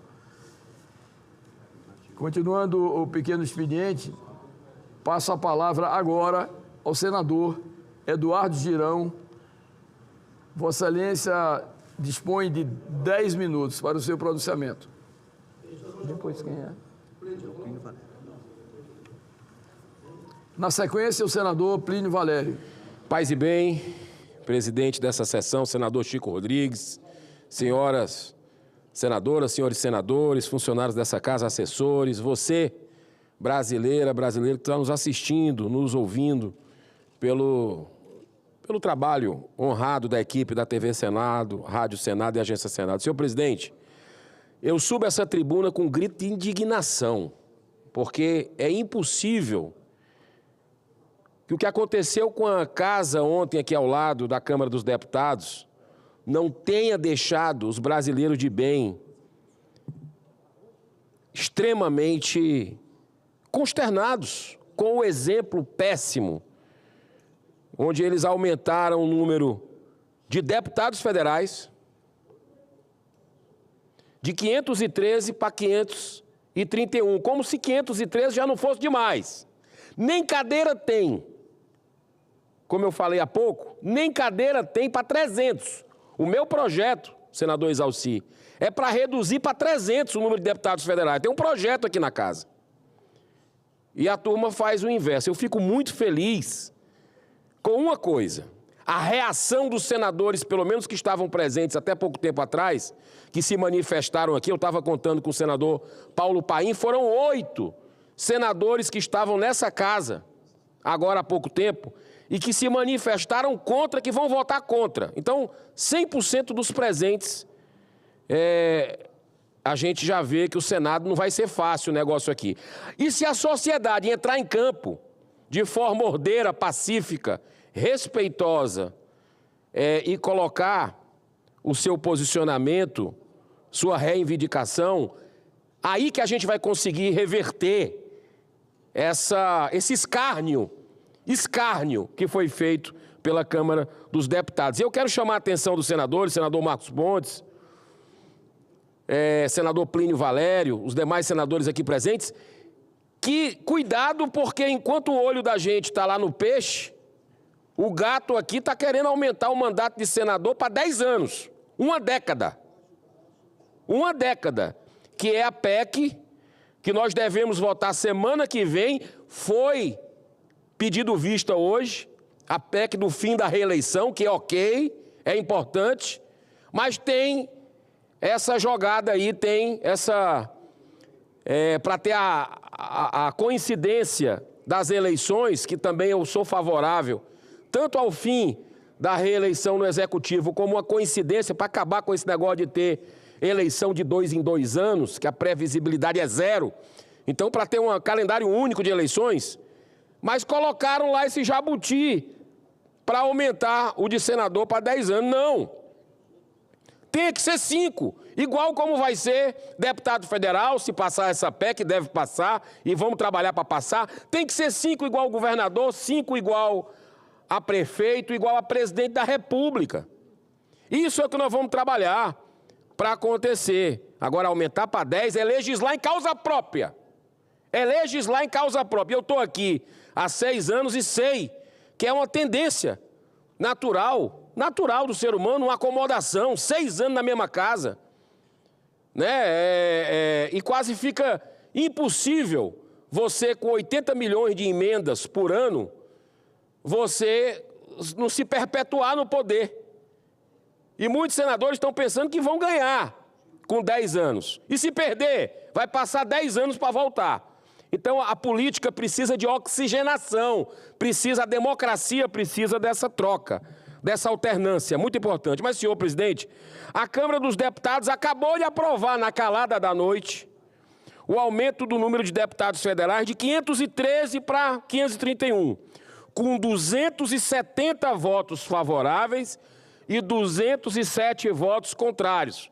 Você que está nos ouvindo do seu estado, vai lá saber como é que votou os deputados federais, seus. 270 a 207. Margem pequena, hein? Margem pequena, foi no limite. Foram por 13 votos. Senador Girão, só uma parte rapidamente, claro, só para não perder o raciocínio. Claro. Concordo com Vossa Excelência. Eu fiz a pesquisa aqui, lá no plenário da Câmara, são 396 lugares. Então, se colocar os 513, não tem como cada um sentar na sua cadeira, como aqui nós temos as cadeiras. Então, talvez fosse... Eu disse isso há pouco lá para os deputados, que eu vou apresentar uma emenda para que haja proporcional ao número de cadeira. Então, reduzir para 396. E, com certeza, chegando aqui, nós votaremos contra essa matéria. Eu acho que tem que reduzir o número de cadeira, viu? Enfim, mas, vamos lá. Essa mudança, senhor presidente, 270 a 207 votos. Essa mudança que aconteceu na Câmara ontem, para aumentar o número de deputados, segue uma determinação do STF, que, por sua vez, alega estar cumprindo a Constituição. Deram um prazo para a nossa casa deliberar, para o Congresso, fazendo com que a distribuição do número de parlamentares atenda ao levantamento demográfico realizado periodicamente pelo IBGE. Mas não necessariamente precisa aumentar, basta ajustar, né? Proporcionalidade. Está tudo errado. Essa decisão está na completa contramão dos interesses da sociedade. Segundo recente pesquisa, atenção, senador Cleitinho, segundo recente pesquisa divulgada pela CNN, 82% da população brasileira não confia no Congresso Nacional. E com votações desse tipo, vai piorar ainda mais essa estatística. Menos de 10% no povo brasileiro aprova o desempenho do Congresso Nacional. Isso é gravíssimo. E a gente ainda toma medida para afastar mais ainda o povo daqui. Tramita nessa casa o PLP 43 de 2025, de minha autoria, que limita a 300 o número de deputados federais, seguindo os mesmos critérios de proporcionalidade do IBGE. O objetivo é sair da quantidade para a qualidade da representação popular, valorizando a austeridade com o uso dos recursos públicos. Segundo o levantamento feito pela Transparência Internacional e pela ONG Contas Abertas, o Congresso Nacional Brasileiro é o segundo mais caro do mundo. Repito, o Congresso Nacional Brasileiro é o segundo mais caro do mundo já. Só perde para os Estados Unidos. Mas a nossa situação é muito pior do que os Estados Unidos. Em primeiro lugar, porque a população norte-americana é de 340 milhões de pessoas, enquanto aqui nós somos 220 milhões de brasileiros. Mesmo assim, o número de parlamentares é menor. Lá, nos Estados Unidos, são apenas 435 deputados federais. Mas há um dado comparativo mais chocante ainda. O custo do Congresso Nacional norte-americano representa apenas 0,01. Repito, o custo do Congresso Nacional americano representa 0,01 do PIB, enquanto aqui no Brasil consome 0,55 do PIB. Ou seja, comparativamente ao PIB, nós gastamos 55 vezes mais do que os Estados Unidos com o poder legislativo, senador Plínio. Pior que o Brasil, só mesmo a Venezuela, do ditador sanguinário Nicolás Maduro, perseguidor de opositores, que gasta 3,89% do PIB com seus parlamentares. Uma aberração completa. O Brasil quer seguir o exemplo da Venezuela? É para isso que está caminhando, com essas medidas esdrúxulas. Mas comparando com outras democracias sólidas, temos uma visão mais clara do nosso desequilíbrio. Um parlamentar francês ou alemão custa 6 vezes menos que um brasileiro. No Reino Unido, chega a custar 20 vezes menos. Segundo estimativas moderadas, como a publicada pela Folha de São Paulo, passar de 513 para 531 deputados vai aumentar os gastos na Câmara. Olha só a aberração aqui, em 64,8 milhões de reais, quase 65 milhões de reais por ano. Em 10 anos, nós temos aí 600 milhões de reais em 10 anos com esse aumento.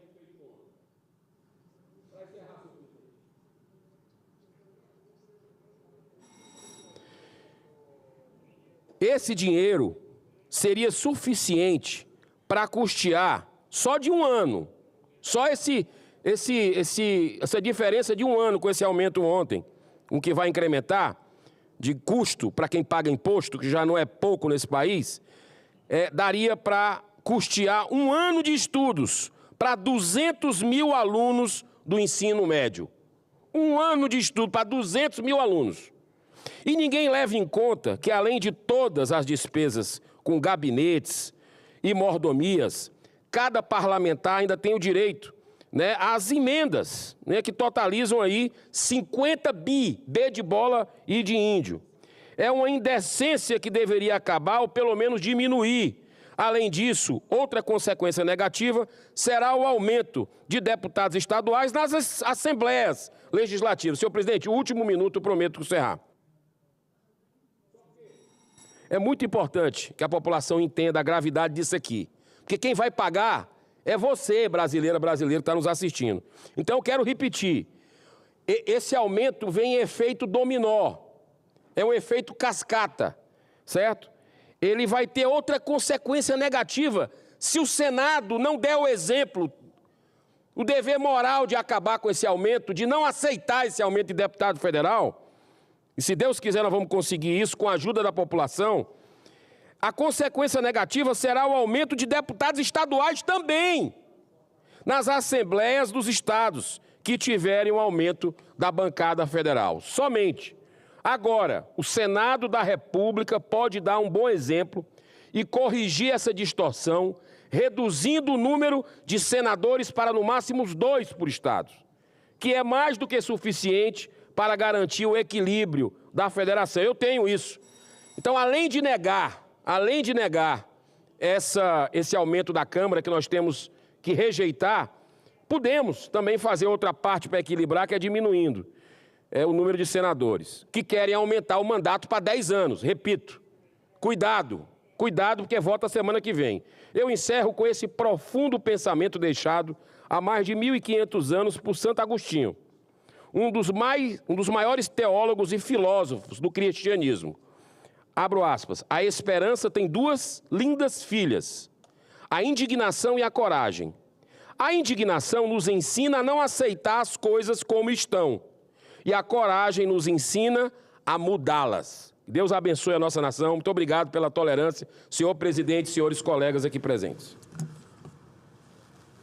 Acompanhamos com bastante atenção o pronunciamento de Vossa Excelência, nobre senador Eduardo Girão, e, obviamente, como são temas polêmicos, aqui já ficou definido de uma forma clara pela maioria dos senadores, a reprovação, o aumento do número de vagas na Câmara dos Deputados, de 513 para 531, ou seja, com um adicional de mais 18 deputados federais. Então, entendemos que é importante essa sua observação e os demais temas aqui tratados fica a análise conceitual de cada um dos senhores e senhoras senadores. Entendemos que os projetos estão aí tramitando, tem coisas importantíssimas na República no momento em que vivemos e é importante dar um rumo a esse país, porque esse cenáculo sagrado que é a Câmara Alta do país, ela deve se preocupar com questões muito envolventes para a sociedade, com resultados expressivos a curtíssimo prazo. E esses debates menores, na verdade, só desviam a atenção das leis, dos projetos, enfim, que efetivamente o Congresso Nacional, e leia-se aqui o Senado da República, entrega para a sociedade como benefício. Por permuta do senador Plínio Valério, passo a palavra ao senador Isalci Lucas, que dispõe de 10 minutos para o seu pronunciamento. Senhor presidente, senhoras, senhores senadores e senadoras, venho hoje aqui com um profundo senso de responsabilidade denunciar uma grave ilegalidade que afeta mais de 40 milhões de aposentados e pensionistas brasileiros. Trata-se da criação por parte do INSS do produto denominado Meu INSS Vale Mais. Foi criado, senador Girão, Cleitinho, senador Marcos Ponte e Plínio, por uma instrução normativa, número 175, de novembro de 2024. Criaram esse programa, por uma instrução normativa. Essa norma administrativa criou uma nova modalidade de consignação, descontando da folha de pagamento, sem respaldo em lei, aprovado pelo Congresso Nacional.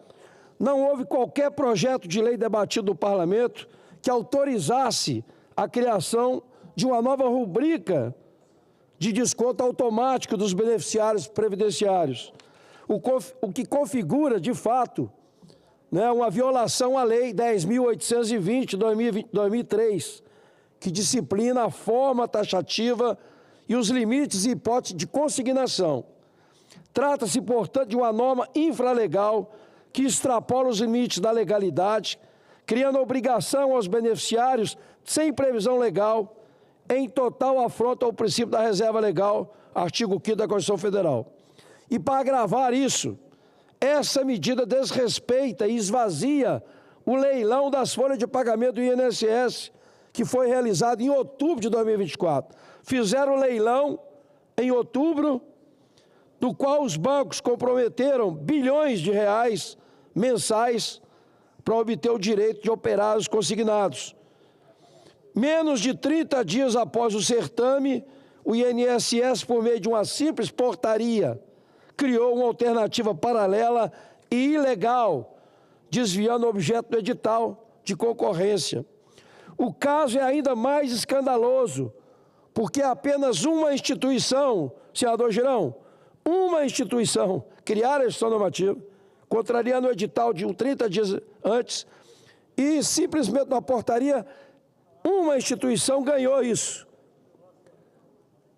PicPay. Sabe de quem é isso?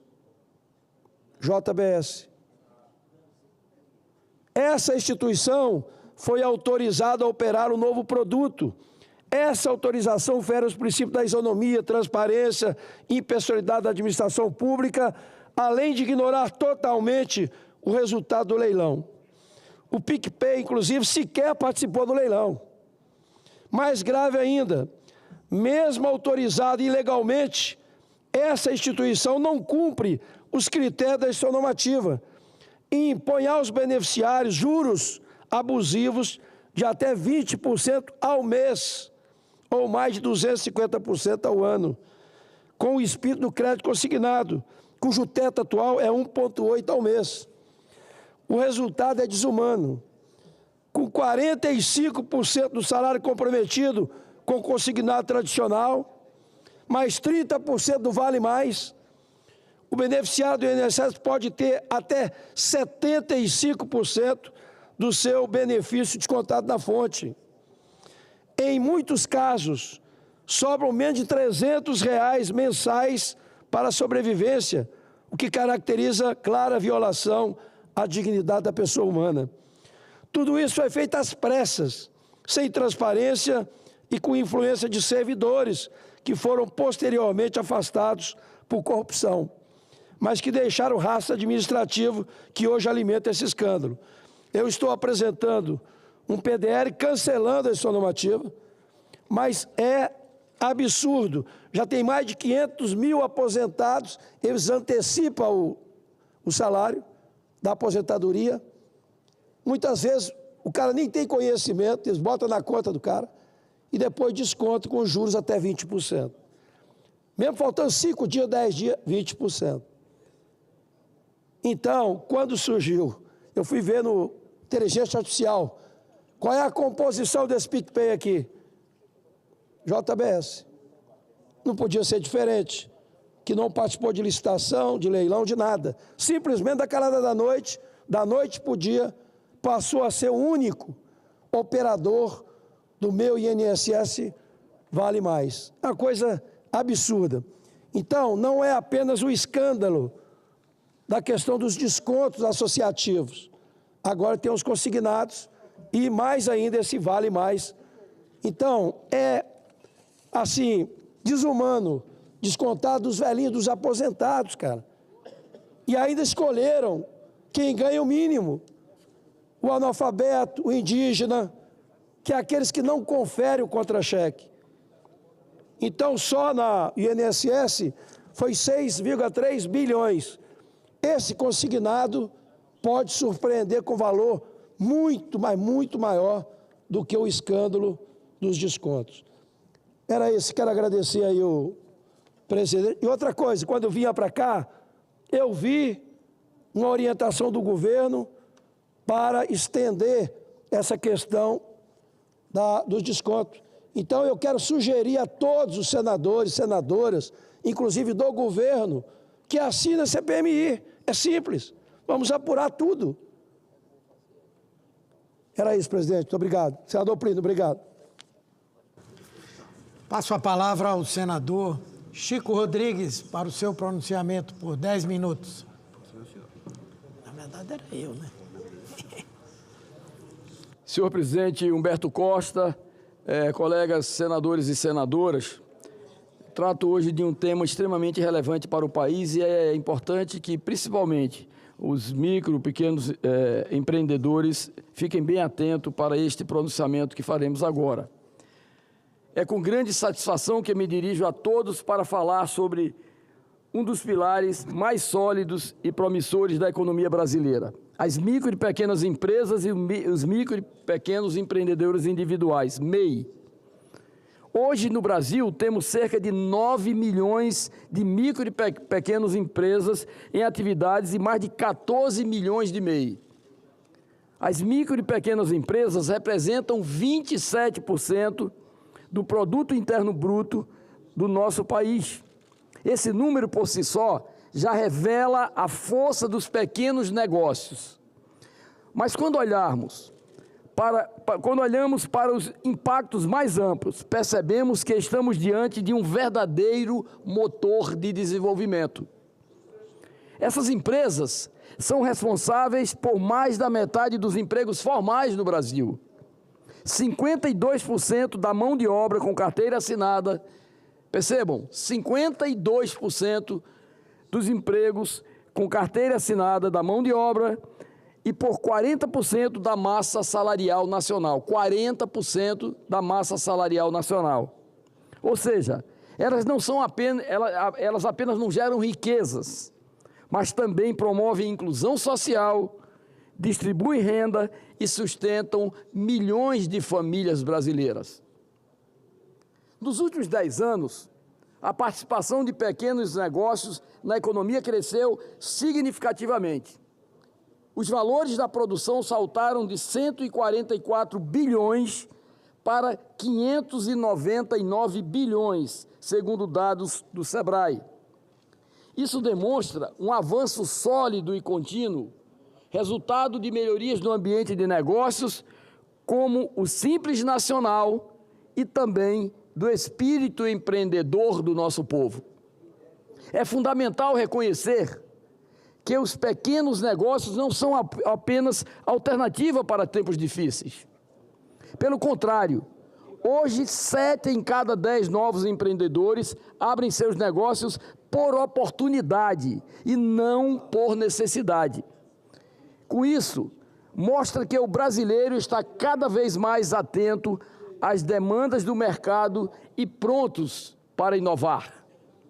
No setor do comércio, por exemplo, as micro e pequenas empresas respondem por mais da metade do PIB, ou seja, 53,4%.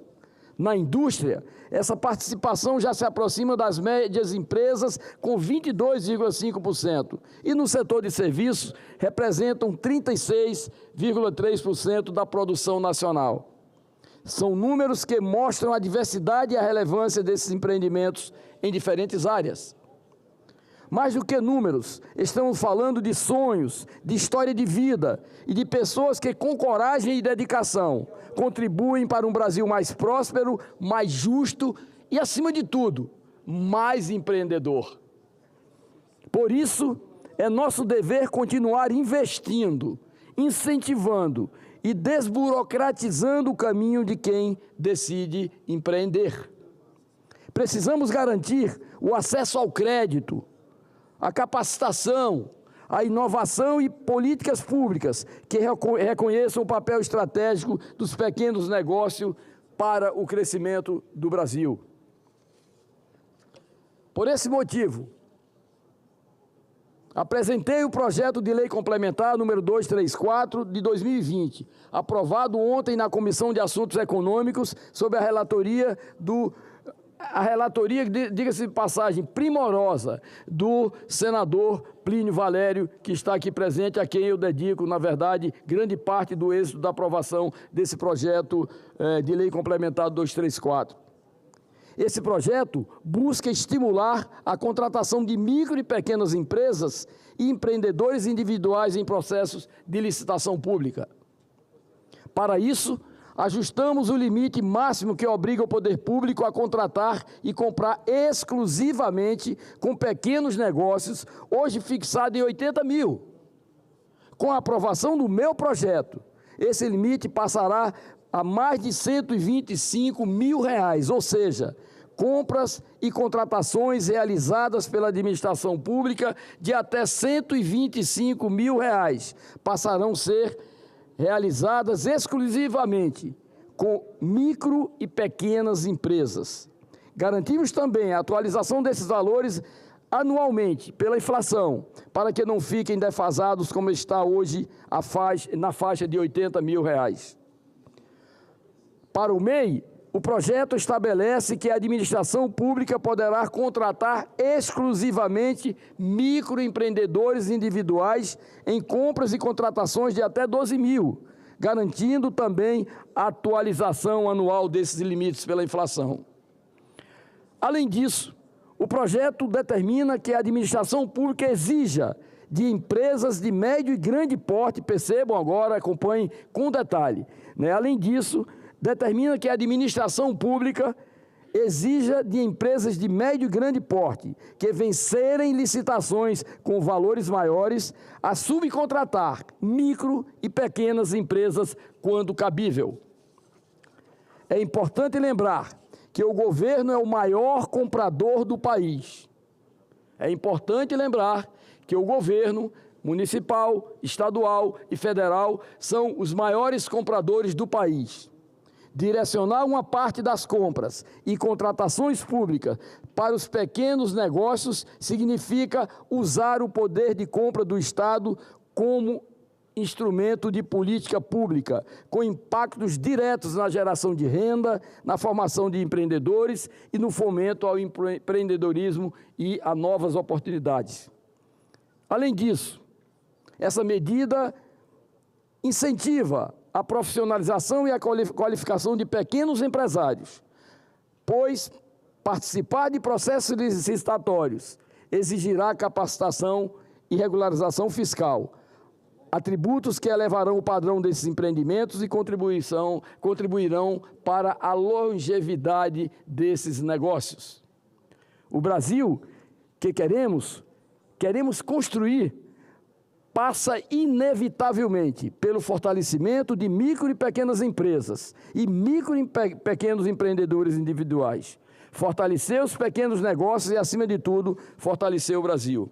Portanto, senhor presidente, esse pronunciamento, ele vem seguido desse projeto de lei complementar 234, apresentado por este senador, cuja relatoria do senador Plínio Valério, onde tivemos por unanimidade a aprovação na CAI, na Comissão de Assuntos Econômicos. Já sugerimos, por solicitação também do presidente, do senador Plínio Valério, que fosse colocado já na reunião de líderes, para que passe, na verdade, na ordem do dia, a ser analisado e, obviamente, queremos que seja aprovado para passar realmente a já valer para todo o Brasil. A gente sabe que os pequenos negócios, os pequenos empreendedores, eles têm uma capacidade enorme, têm uma capilaridade gigantesca, porque são milhões de pequenos empresários, pequenos negócios que surgem no Brasil diariamente e que ali se transformam, primeiro, num capital que vai manter famílias, segundo, que vai gerar empregos e terceiro, que vai, na verdade, contribuir de uma forma direta para a economia desse país. Obviamente, tangenciando com as grandes empresas, a gente vê que os pequenos negócios, eles têm um valor agregado enorme, porque levam, primeiro, a esperança daquele cidadão que tem vontade de ser um pequeno empresário, um microempresário, e com o seu negócio fluindo, com esses benefícios que pode advir também do poder público, dos poderes municipais, estaduais e federal, nós entendemos que há um grande salto nesse segmento que é fundamental para alavancar a política brasileira, a política econômica brasileira, né? Que não deixa de ser uma ação promovida pela política que nós praticamos aqui neste Senado. Aqui é que nós fazemos as leis, aqui é que nós aprovamos os avanços para a sociedade brasileira. E os micro e pequenos empreendedores, os MEI, serão todos alcançados por esse projeto da minha autoria. Era o que eu tinha a dizer, senhor presidente. Muito obrigado. Agradeço, senador Chiquinho Rodrigues. Peço a Vossa Excelência que possa assumir aqui a presidência para que eu possa fazer o meu pronunciamento. Pois não? Se o senhor permite, eu queria registrar a presença aqui entre nós de um grupo de promotores de eventos. Eu não vou nominar a todos, mas vou registrar a presença do senhor Diogo Kleinubing, filho do ex-senador Wilson Pedro Kleinubing, que tem como data de nascimento a mesma do Zezinho, que está aí guarnecendo você, senador Chico Rodrigues. Um é de 9 de nove de 54, o Zezinho, e o senador Kleinubing era de 9 de 9 de 1944. Quero registrar, e nesse registro, pedir para ele chegar um pouquinho mais para cá, dizer que eles estão aqui para celebrar um feito que foi deflagrado pelo... E é muito oportuno que o senhor esteja na tribuna pela sua participação na criação, quando da pandemia, senador Humberto Costa, daqueles esforços para preservar os organizadores e promotores de eventos. Eles não têm ainda um relatório final, mas o senhor lutou por isso na época, perfilou conosco e conseguiu ampla maioria, tanto aqui quanto na Câmara, para desenvolvimento de um programa de apoio aos promotores de eventos. Eles estão aqui para celebrar os resultados, naturalmente fazer novas reivindicações, e eu faço registro tanto da presença destes que representam a ABRAC, Associação Brasileira de Promotores de Eventos, ABRAPE, e certamente todos os estados brasileiros estão vivenciando a mesma circunstância. Muito obrigado. Fazemos aqui também o registro da apresentação do nobre senador Espíridinho Amin, sempre atento às grandes questões nacionais e aí trazendo representantes de Santa Catarina, inclusive o Diogo Kleino Bing, que representa o seu pai, né, neste grupo de membros da Associação Brasileira de Promotores de Eventos, e queremos aqui parabenizar a todos vocês e também, mais ainda, ao senador Espíridinho Amin por tê-los trazido aqui ao plenário desta Câmara Alta. Muito obrigado. Com a palavra, o senador Humberto Costa, do PT de Pernambuco. Vossa Excelência dispõe de 10 minutos para o seu pronunciamento, senador Humberto. Senhor presidente, senhoras senadoras, senhores senadores, público que nos acompanha pelos serviços de comunicação do Senado e nos segue pelas redes sociais. Eu ocupo esta tribuna no dia de hoje, senhor presidente, com o coração pleno de esperança e responsabilidade para compartilhar com vossas excelências e com o povo brasileiro uma notícia que transcende estatísticas. O Brasil está avançando e o faz com dignidade, justiça e compromisso social, sob a liderança do presidente Luiz Inácio Lula da Silva. O mais recente relatório de desenvolvimento humano, divulgado pelo Programa das Nações Unidas para o Desenvolvimento, o PNUD, revela que o Brasil subiu 5 posições no ranking global, saindo da 89ª para a 84ª colocação, com um índice de desenvolvimento humano, IDH, de 0,786, considerado alto pela Organização das Nações Unidas. Este avanço é resultado direto de políticas públicas que priorizam a vida, a dignidade e o bem-estar de nossa população e investe especialmente na redução da pobreza e da extrema pobreza no país. Em 2023, o Brasil registrou a menor taxa de pobreza desde 2012. O percentual da população com rendimento domiciliar per capita abaixo da linha de pobreza caiu de 31,6% para 27,4%, retirando 8.700.000 brasileiros dessa condição. A extrema pobreza também apresentou queda significativa, passando de 5,9% para 4,4%, o menor índice já registrado. Esses resultados não são frutos do acaso, mas sim de políticas sociais eficazes e comprometidas com a justiça social. Sem os programas sociais implementados pelo governo federal, a proporção de pessoas na extrema pobreza teria subido para 11,2%. O Brasil também avançou significativamente no combate à fome. A insegurança alimentar severa caiu 85% em 2023, passando de 8% para 1,2% da população. Isso significa que 14,7 milhões de brasileiros deixaram de passar fome, puderam voltar a comer regularmente e a ter restaurada a sua dignidade.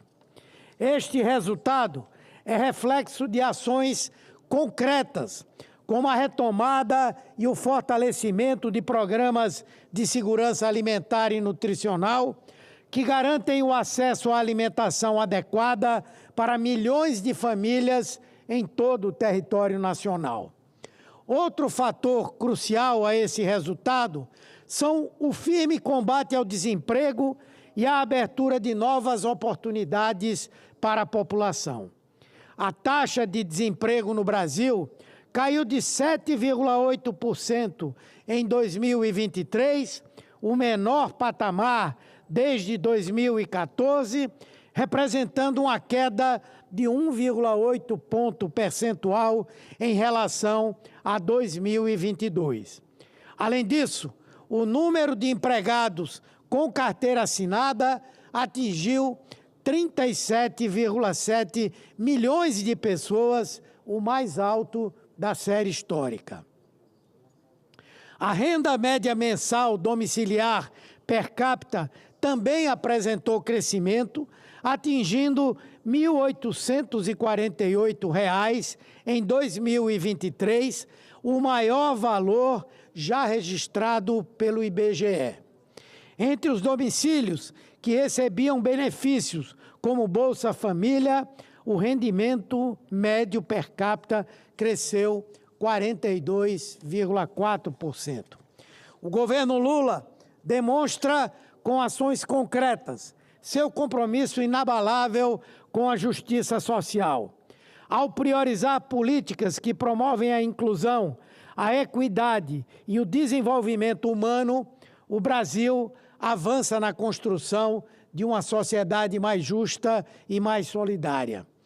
Esses resultados reforçam a importância de mantermos o foco em políticas públicas que colocam o ser humano no centro das decisões e os mais pobres no orçamento, garantindo que o progresso econômico seja acompanhado de avanços sociais significativos. Os dados apresentados não são apenas números, são vidas transformadas, esperanças renovadas e um futuro mais promissor para milhões de brasileiros e brasileiras. Sob a liderança do presidente Lula, o Brasil demonstra que é possível crescer com inclusão, combater a desigualdade e promover o bem-estar de toda a população, transformando os mais pobres em solução e não problema. Que possamos continuar trilhando este caminho de desenvolvimento humano, com políticas públicas comprometidas com a justiça social e a dignidade do nosso povo. Queria também, senhor presidente, no dia de hoje, fazer aqui outro registro importante.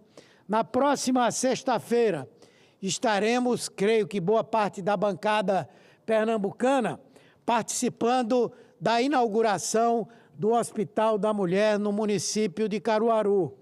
Vamos contar com a presença do ministro da Saúde, Alexandre Padilha, e a presença, obviamente, da governadora do estado, que concluiu a construção dessa obra e está fazendo com que essa obra comece a funcionar a partir da próxima sexta-feira.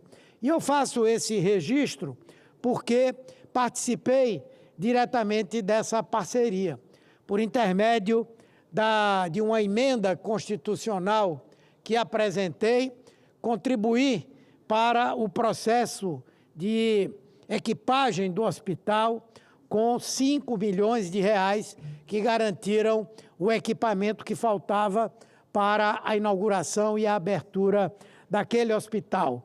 Será um hospital muito importante para o agreste pernambucano.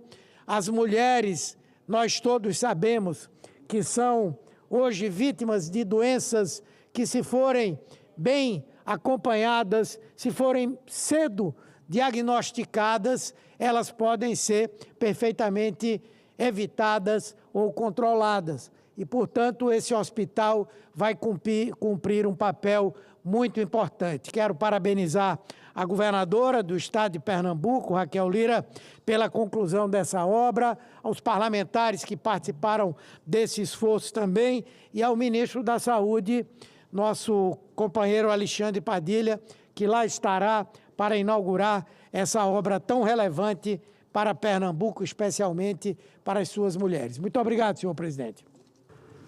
Parabéns ao presidente, hoje vice-presidente desta casa, senador Humberto Costa, pelo pronunciamento e, obviamente, levando benefícios para as mulheres do nosso glorioso estado de Pernambuco, do qual eu sou originário também. Como próximo orador inscrito, convido o senador Plínio Valério para fazer o seu pronunciamento. Vossa Excelência dispõe de 10 minutos. Depois dele, quem é? Presidente Chico Rodrigues, senadoras, senhores senadores, quero começar trazendo o recado do povo amazonense, o recado do Amazonas. O Amazonas exige que os ladrões do INSS peguem cadeia. E, através desse seu representante aqui no Senado, assinei a CPMI, assinarei mais 1000 CPMIs ou CPIs que visem que o objetivo é punir esses ladrões. De todos os escândalos que este país está acostumado a assistir, já se acostumou, nenhum escândalo assusta mais ninguém, esse deveria assustar sim. Não há uma só casa neste país que não tenha um aposentado, que não tenha um idoso aposentado que contava ou presta aposentar que contava com essa aposentadoria. Portanto, não foram só os idosos que foram roubados, que foram vilipendiados no seu direito, nós todos também brasileiros. Portanto, eu estou aqui para dizer que o Amazonas inteiro exige que esses ladrões paguem na cadeia com o crime que cometeram.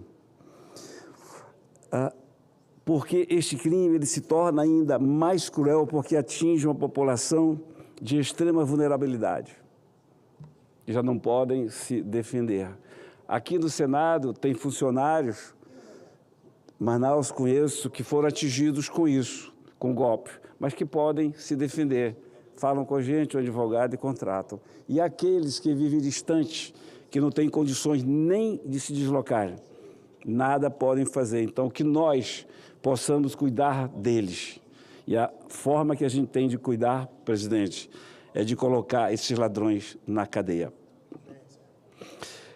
Senador Cleitinho, eu queria a sua atenção, porque eu quero me unir à luta que eu sei que o senhor vai travar, não tenho a menor dúvida quanto a isso. Recebi a visita ontem de 2 amigos, o Vidal e do Bruno, que mantêm portais em Minas, e que trouxeram para mim, eu posso chamar de um vídeo lindo, porque é a população reagindo. Na realidade, é uma imoralidade praticada pelo ICMBio. Falei aqui o tempo inteiro de ICMBio de Amazônia, mas agora chegou em Minas. O ICMBio chegou lá no lugar chamado Riacho dos Machados. O povo do sertanejo do norte de Minas reagiu. A única forma primeira de reagir contra o ICMBio, eu vou já falar da prática, ontem eu falei, é comparecendo à audiência pública e não deixar realizar a audiência pública. O ICMBio, na prática, senador Cleitinho, traça onde vai ser isolado o Parque Nacional, a RDE, seja lá o que for. Comunica aos seus comparsas da entidade que ele capturou, 5, 10 entidades, tem um converscote para depois da Assembleia, depois da audiência, e lá diz que a comunidade aprovou. Bota em ata quando é mentira. E fizeram isso centenas de vezes. Estão fazendo no Amazonas, estão fazendo agora em Minas Gerais. A tua população, os mineiros, Cleitinho, foram lá, mais de 2.000, foram lá para dizer não, para impedir a audiência pública. É isso que tem que fazer. E eles me pediram que conversasse com o senhor, para que fosse lá nesse dia da audiência pública. E eu garanti que o senhor iria, não tenho a menor dúvida quanto a isso. Comparecer para dizer a eles, e leve um recado meu, se eu não puder ir. Gravei vídeo com eles ontem. Nós estamos do lado deles. Porque qual é a prática do ICMBio? Ontem eu disse, hoje eu vou dizer, e se tiver que dizer 1000 vezes, vou dizer, porque o ICMBio precisa ser contido. O novo governo que vai vir neste país tem que extinguir o ICMBio. A ele tem toda a autoridade de poder criar esse parque. Eles cuidam de tudo isso no Brasil inteiro. No Brasil inteiro. Qual é a prática? Eu vou dizer, porque eu estive lá na Resex, no Acre, do meu amigo Alan Rick. Estive lá no Acre, na Resex. a reserva Chico Mendes, a Resex. Eu sabia que era assim, mas eu vi que é assim. Cleitinho, a prática é, cria uma reserva, cria um parque, seja lá o que for. Vamos falar da reserva. Os extrativistas, os nativos estão ali plantando, colhendo, bem ou mal estão vivendo. Eles isolam essa área, criando um parque ou uma reserva. Com 2 anos, 3 anos, eles mataram, não no termo de matar, assassinar, mas obrigaram aqueles moradores, por inanição, que já não pode mais plantar, já não pode mais colher, portanto não pode vender nada. Eles vão para a sede da cidade, a sede não comporta, eles vão para a capital que não comporta, e vira um drama social imenso. É assim, é regra. Tudo que vier do ICMBio, Cleitinho, tudo que vier do ICMBio, desconfie. Nada é bom para nós, é bom só para os estrangeiros. E assim eles estão, já isolaram a Amazônia. Eu estou aqui há 6 anos dizendo isso. Na CPI das ONGs a gente colocou a nu isso aqui. Agora chegaram em Minas. E chegaram também em Santa Catarina, meu bom senador Benjamin. O ICMBio já está lá criando problema também, criando parques, criando reservas. Tudo em nome do meio ambiente, às vezes dos quilombolas, dos indígenas. O ICMBio está sempre metido nisso. E o povo da tua terra, os mineiros agora deram um exemplo que é invejável e que deve ser seguido por todos os brasileiros. O Riacho dos Machados, em Minas Gerais. Reagiu, não permitiu o ICMBio realizar essa audiência pública e não vai permitir. Eles vão marcar a data, já marcaram, eu vou transmitir, pedir que entrasse em contato com o senhor, para que o senhor vá lá e, como bom representante, digno representante, verdadeiro representante de Minas Gerais, possa ir lá se colocar ao lado dessa população, que não pode mais ser vilipendiada, que não pode mais ser usada, utilizada para que essa gente viva de forma nababesca.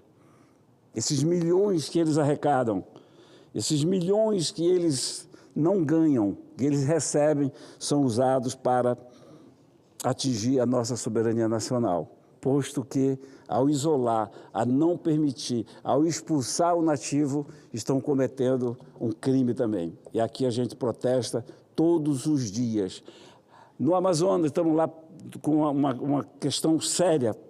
Está na casa do sem jeito, não sei, porque eu pedi a ata do ICMBio e eles forjaram a ata. Lá, Cleitinho, no lugar chamado Novo Remanso, a parte da população foi para dizer que não queria e não assinou a ata.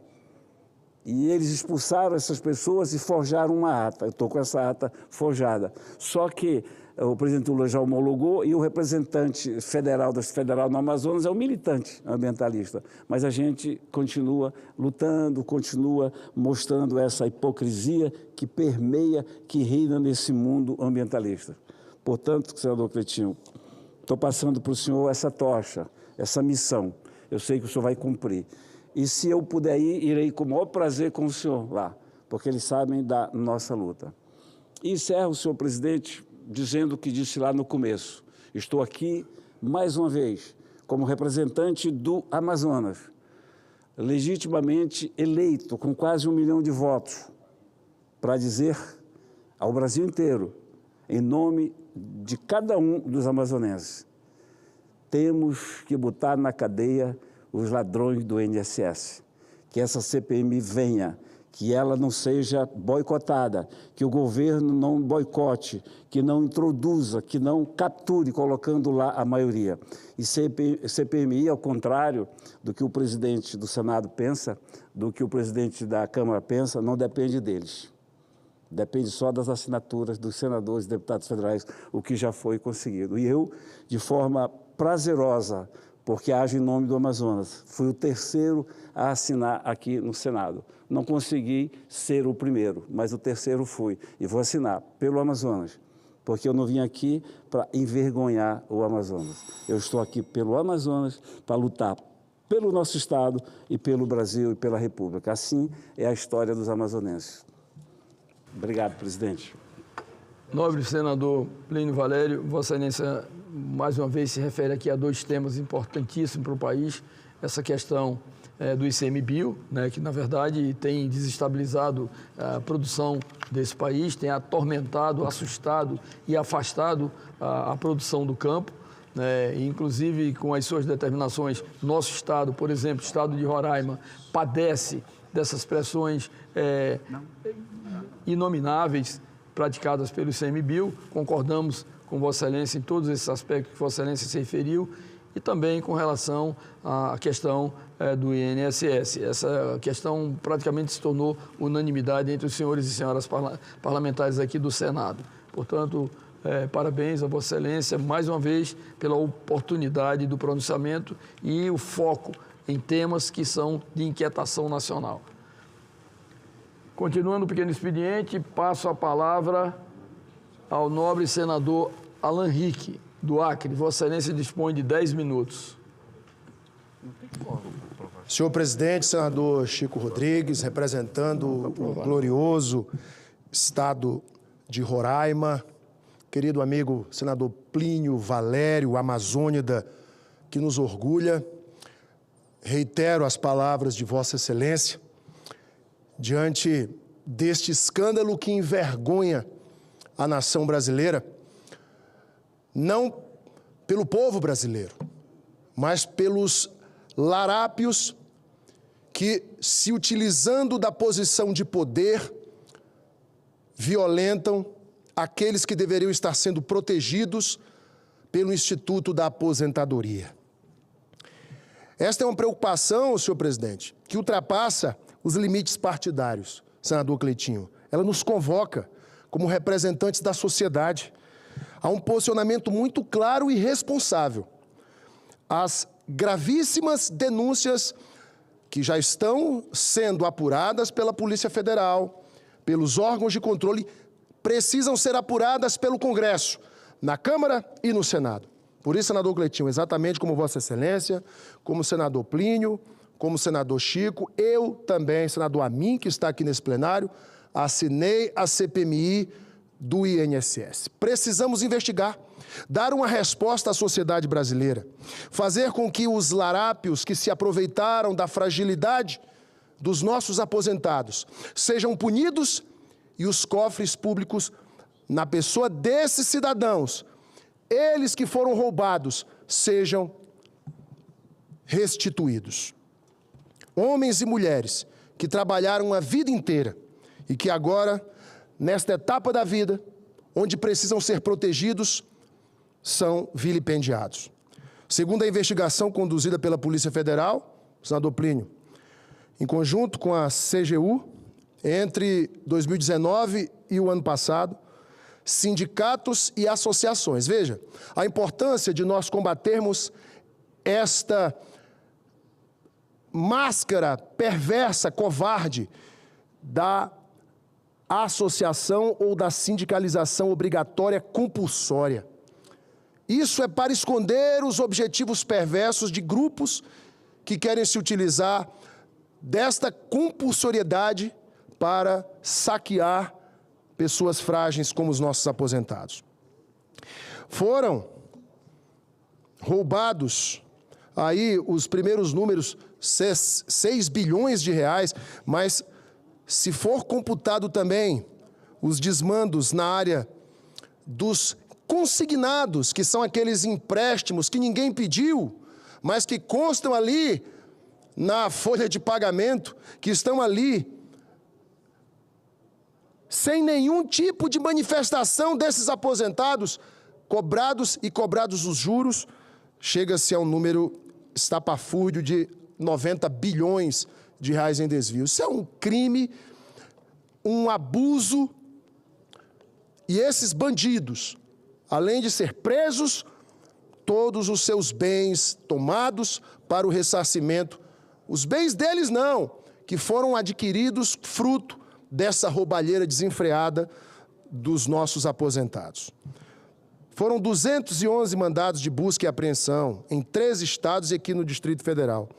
6 mandados de prisão apenas, com 3 detenções realizadas inicialmente. Como consequência institucional, então o presidente do INSS foi afastado, o senhor Alessandro Stefanuto, e o ministro da Previdência Social, Carlos Lupe, exonerado. Senhor presidente, é impossível ter conhecimento de tudo isso e não reconhecer a dimensão do problema. Por isso, repito, não só assinei a CPMI do INSS, mas nós estaremos atuando, senador Amin, senador Plínio, senador Chico, querido amigo Cleitinho, para que esses fraudadores, os ladrões do recurso, do dinheiro dos aposentados, sejam punidos na extensão da gravidade dos crimes que cometeram.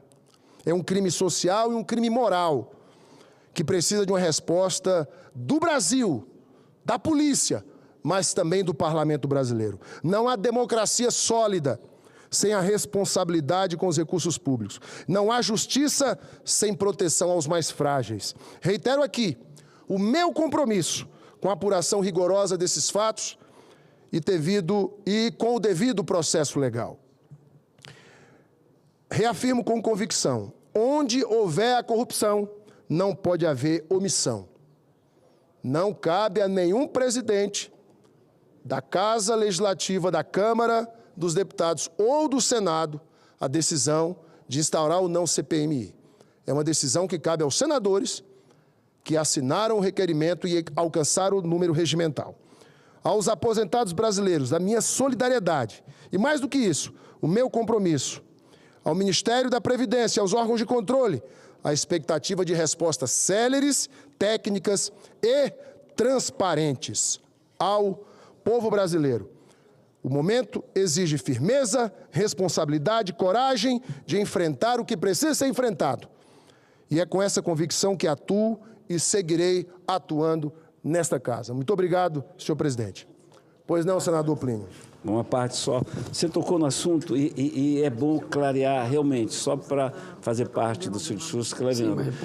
Esse injusto imposto sindical, quando acabou essa cobrança desse imposto, começou isso aí. Exatamente. Aquilo que o senhor falou, desviar para as entidades de assistência social deles. Foi acabado com esse imposto que onerava os trabalhadores, fosse ou não vinculado. Aí eles arrumaram outra maneira de conseguir muito dinheiro para fazer essas ações sociais, só para reiterar e colocar nisso. Começou quando acabou aquele imposto sindical. Por isso que nós temos que derrubar novamente essa conversa fiada de compulsoriedade. Isso é instrumento perverso que permite esse tipo de bandalheira. Muito obrigado, senhor presidente. Ouvindo aqui atentamente o pronunciamento de Vossa Excelência, nós entendemos que é importante, senador Alan Rick, que haja uma voz uníssona por todo o parlamento brasileiro, especialmente pelo Senado da República, porque cada dia os noticiários, cada dia as informações, cada dia se ampliam mais ainda as informações, na verdade, dos desvios de recursos praticados por dirigentes do INSS e, obviamente, por suposição também do Ministério da Previdência. Então, tem que ser apurado. Gostaria de passar a palavra agora ao senador Cleitinho, de Minas Gerais. Vossa Excelência, sempre ativo, atuante deste plenário, tem o tempo de 10 minutos para o seu pronunciamento.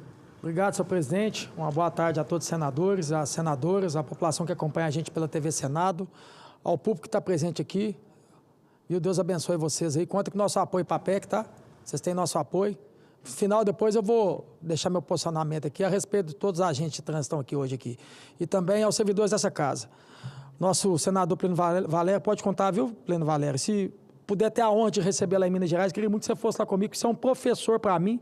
Eu aprendo todos os dias com você aqui, com Vossa Excelência. Tenho certeza que nessa questão do CMBio, que para mim deveria acabar, concordo com você. Pra você ter noção, lá em Minas Gerais, eles conseguiram tirar uma fábrica da Heineken para Pedro Leopoldo por causa de politicagem e sacanagem deles. Que poderia ir para Pedro Leopoldo. Graças a Deus, ainda a gente conseguiu levar para o sul de Minas, que foi lá para Passo. Mas quase que a gente perde uma geração de emprego, que ia ser de 2 mil empregos, por pura pirraça deles.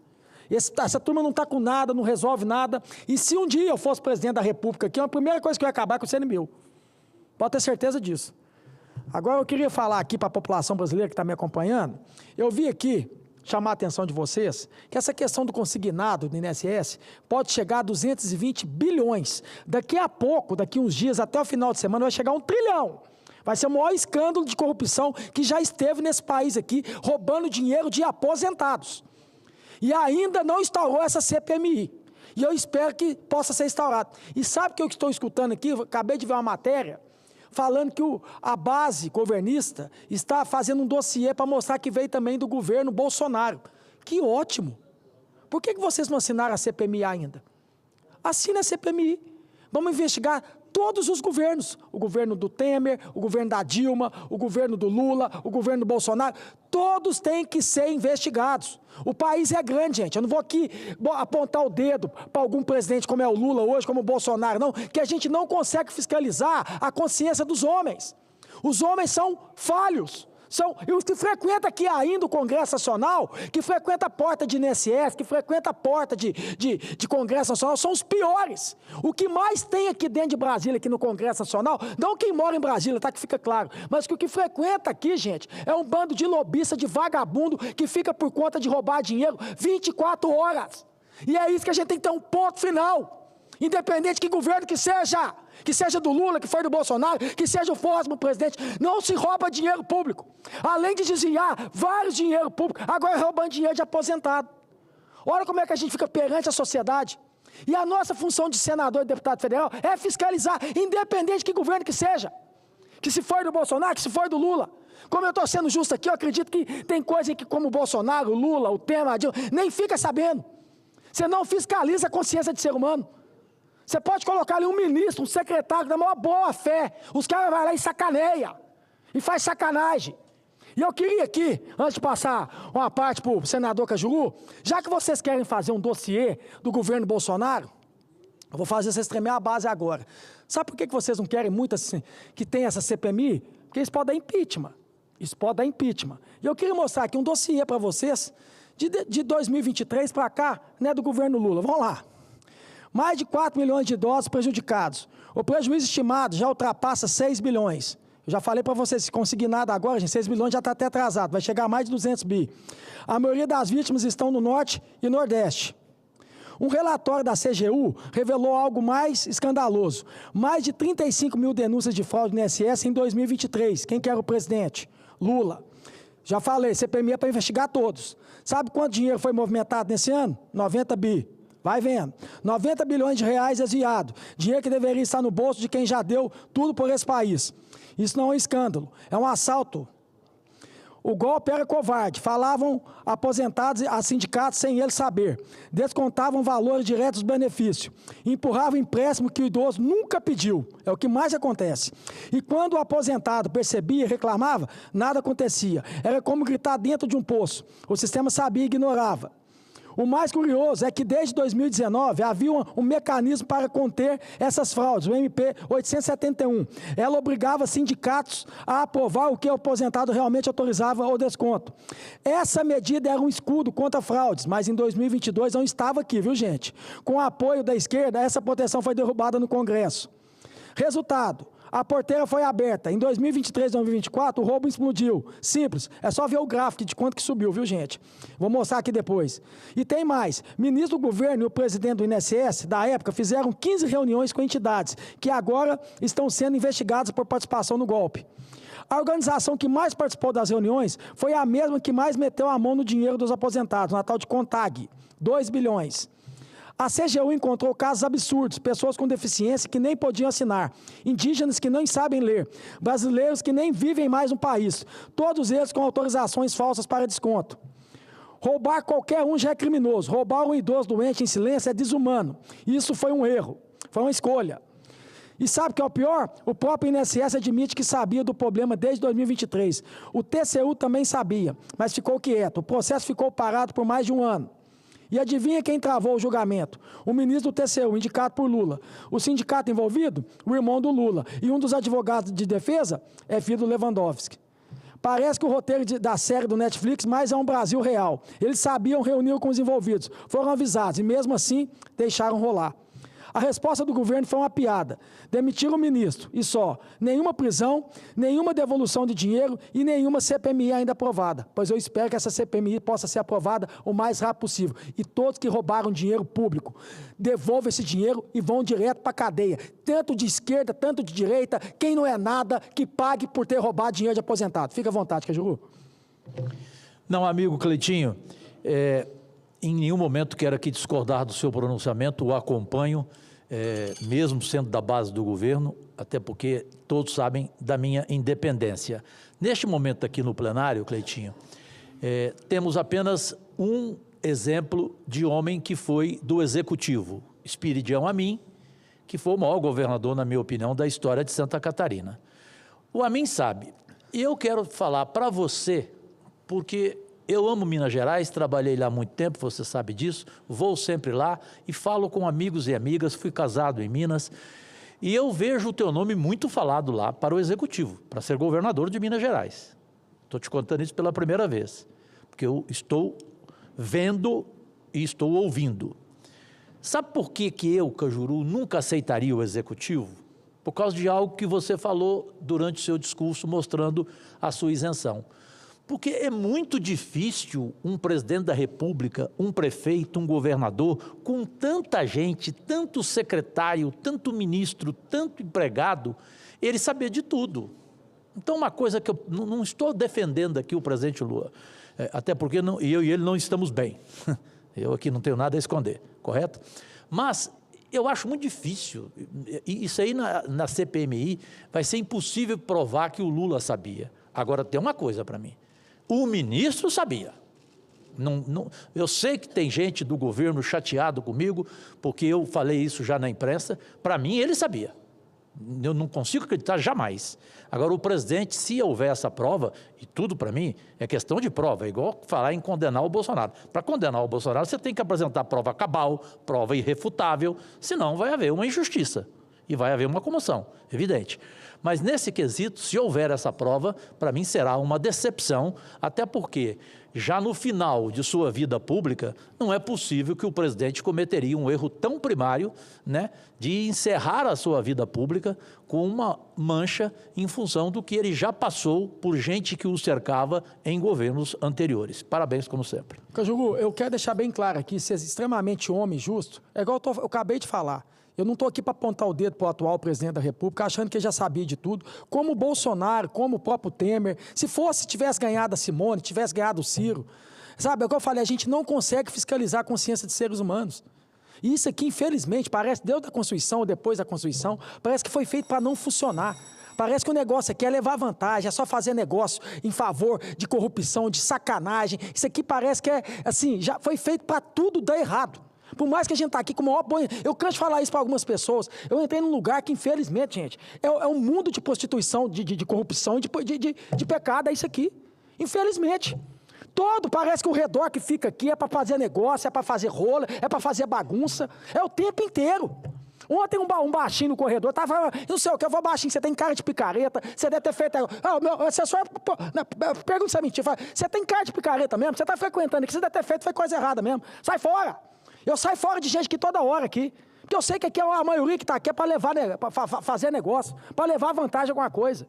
Então não quero aqui crucificar não, mas a gente precisa da CPMI, Cajuru, é para poder mostrar quem que são os bandidos, quem que são os corruptos, quem que fizeram essa sacanagem para acabar de uma vez por todas. A hora que acabar com a corrupção desse país aqui, essa questão de levar vantagem em tudo, a gente melhora esse país. É um país de riqueza, é um país de pessoas trabalhadoras, é um país de 50% que você consome aqui é de imposto. Quer dizer, não é falta de dinheiro, é falta de vergonha na cara. Inclusive, o ministro, né, foi até homem, porque a maioria das vezes que a gente vê política aqui, Cajuru, é falando, justificando erro em cima de erro. Ele, pelo menos, confessou que falou, não, eu sabia. Tinha que ter sido exonerado, tinha que pedir para sair sim. E eu quero aqui ser solidário aqui aos 3 senadores do PDT, que falam, não, vou continuar da base. Eu não sou base, mas eles foram homem, continua base, porque quem errou foi o ministro.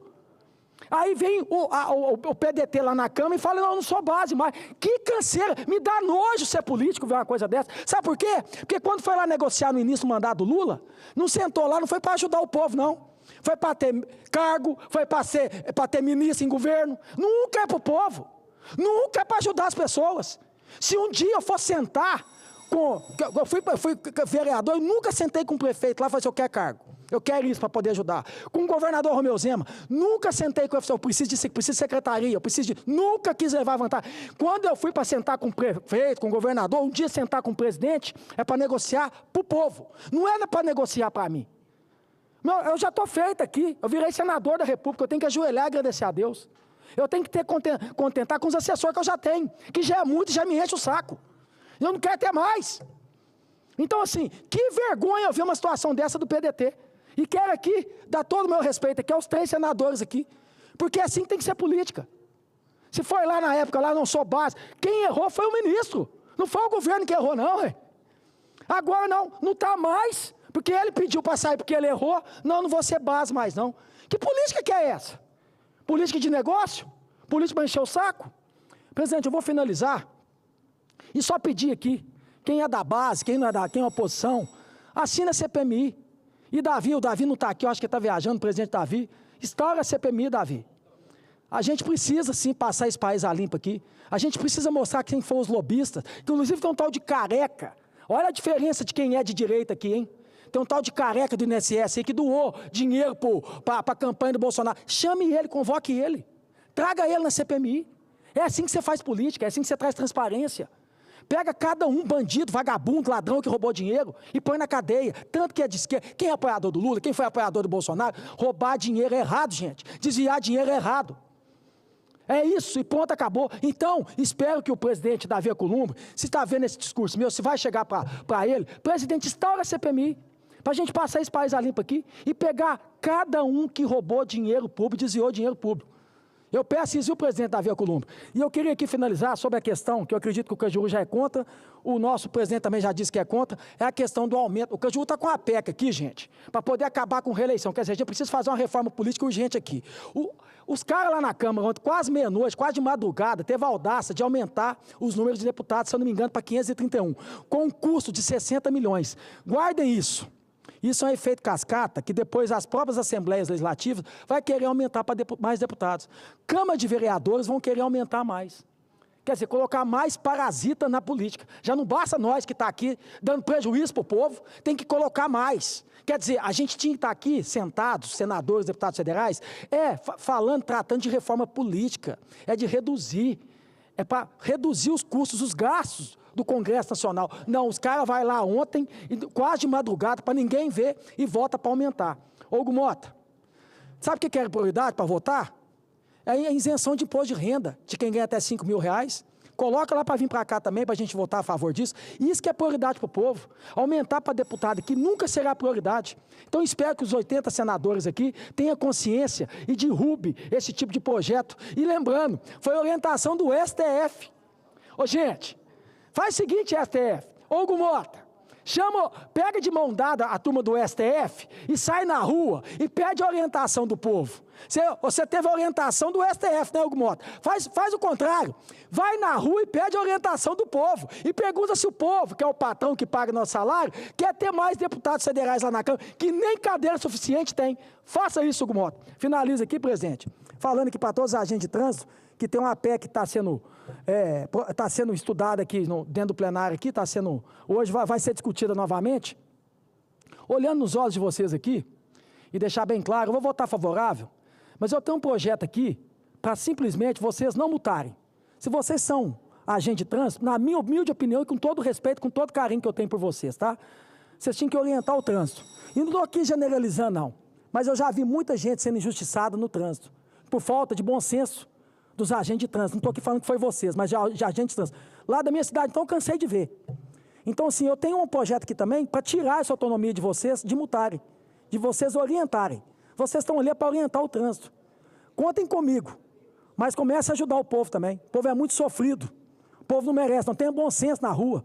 Porque a gente sabe que tem muito imprudente, mas tem muito trabalhador que precisa trabalhar, que às vezes não é por imprudência, é por necessidade de trabalho, às vezes não faz o que devia ser feito. Mas agora, quem somos nós para julgar um cidadão, um trabalhador? O que mais a gente faz aqui, a política é coisa errada? Então, o que eu peço para vocês, vou votar favorável, mas que comece, quando vocês saírem de casa, quando vocês for dar aquela canetada, pensar assim, não, era um trabalhador e usar o bom senso. O bom senso cabe em qualquer lugar. Que Deus abençoe vocês e contem comigo. Muito obrigado. Nobre senador Cleitinho, Vossa Excelência, na verdade, faz um pronunciamento, como sempre, muito veemente e muito oportuno. Todas as questões que Vossa Excelência tratou aqui, como antes tem tratado nas demais sessões, eles são exatamente na direção da demanda reprimida da sociedade brasileira.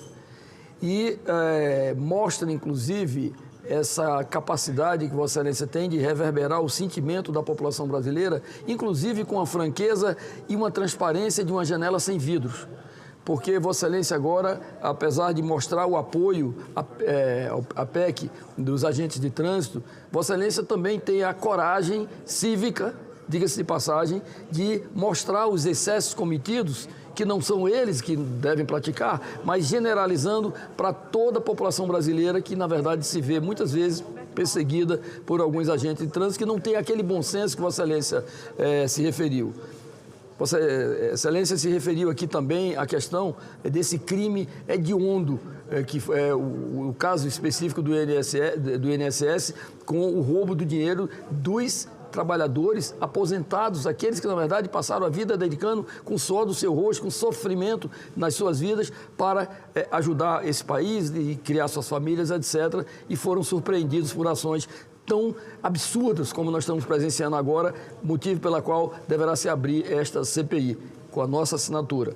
Portanto, tenho certeza que quando nós ouvimos testemunhos como o do senador Jorge Cajuru, que estando em Minas Gerais, em Belo Horizonte, vê a indignação das pessoas tomando conta, exatamente contra a classe política, se alinham num pensamento e num sentimento coletivo para defender o seu nome como governador do Estado. Portanto, isso mostra que esse sentimento, essa compreensão, essa manifestação, esse direcionamento no pronunciamento de plenário é um pronunciamento que faz parte exatamente do cotidiano de Vossa Excelência, desde vereador, deputado estadual e agora senador da República. Portanto, parabéns mais uma vez a sua manifestação aqui nesta tarde no plenário da Câmara Alta do país. Continuando o pequeno expediente, passo a palavra ao senador Espiridião Amin. Espiridião Amin tem a palavra.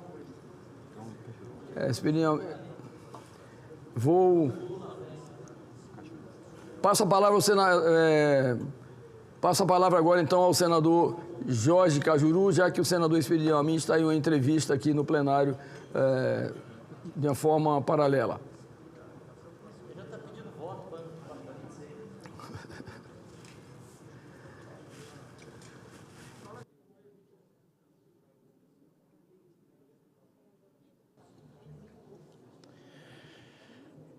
Chico Rodrigues, querido amigo, a voz respeitada da minha amada Roraima, brasileiras e brasileiros, minhas únicas vossas excelências, o meu assunto hoje é um vespeiro. Não é fácil, Chico, ter a independência para tratar desse assunto. Hoje, 7 de maio de 2025.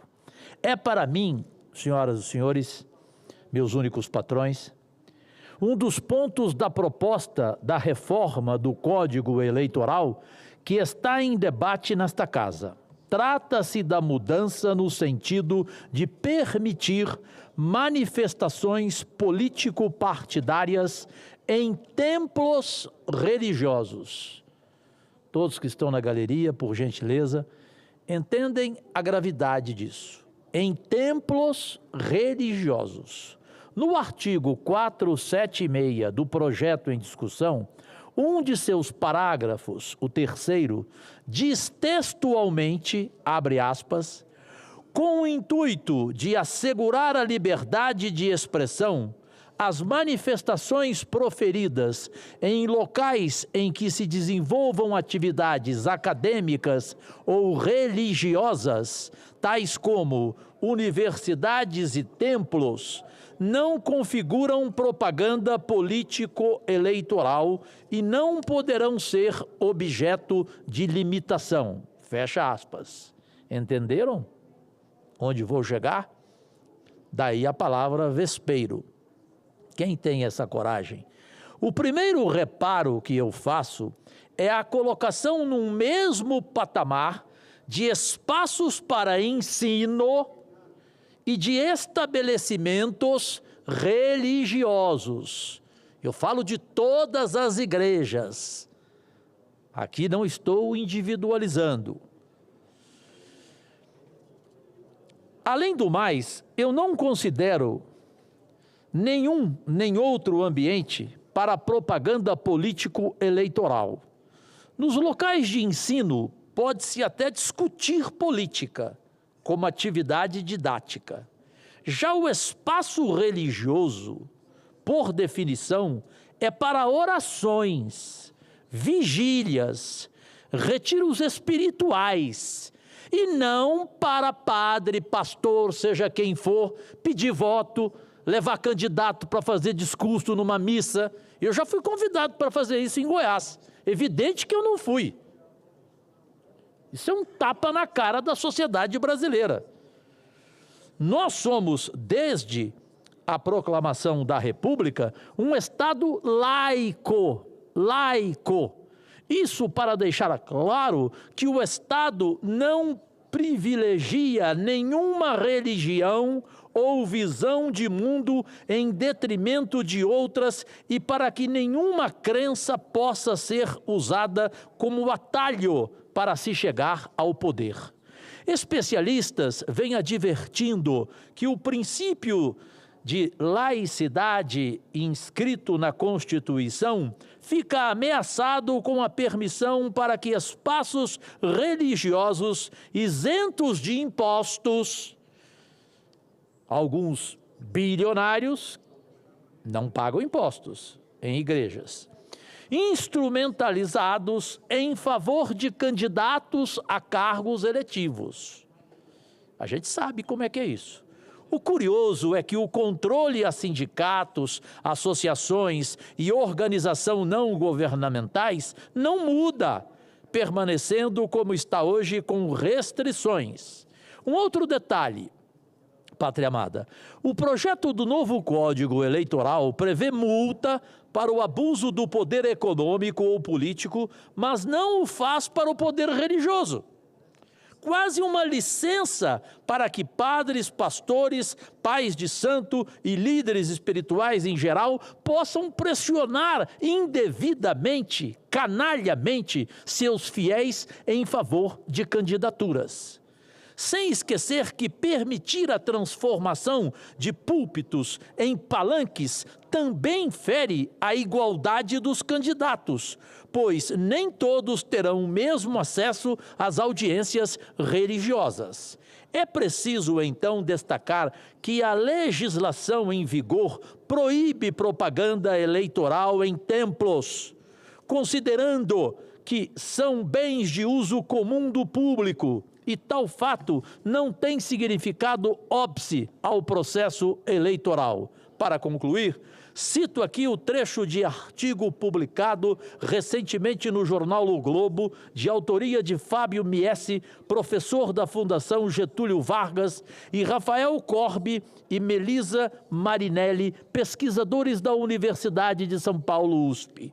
Sobre o risco de misturar religião e política no Código Eleitoral, eles afirmam, abre aspas, mesmo em sociedades religiosas, a prudência institucional protege o processo eleitoral. No Brasil, ainda há tempo para refletir. Antes de eliminar limites, o Congresso precisa avaliar os custos para a competição democrática, para a laicidade do Estado e para a liberdade de consciência dos próprios fiéis. Fecha aspas.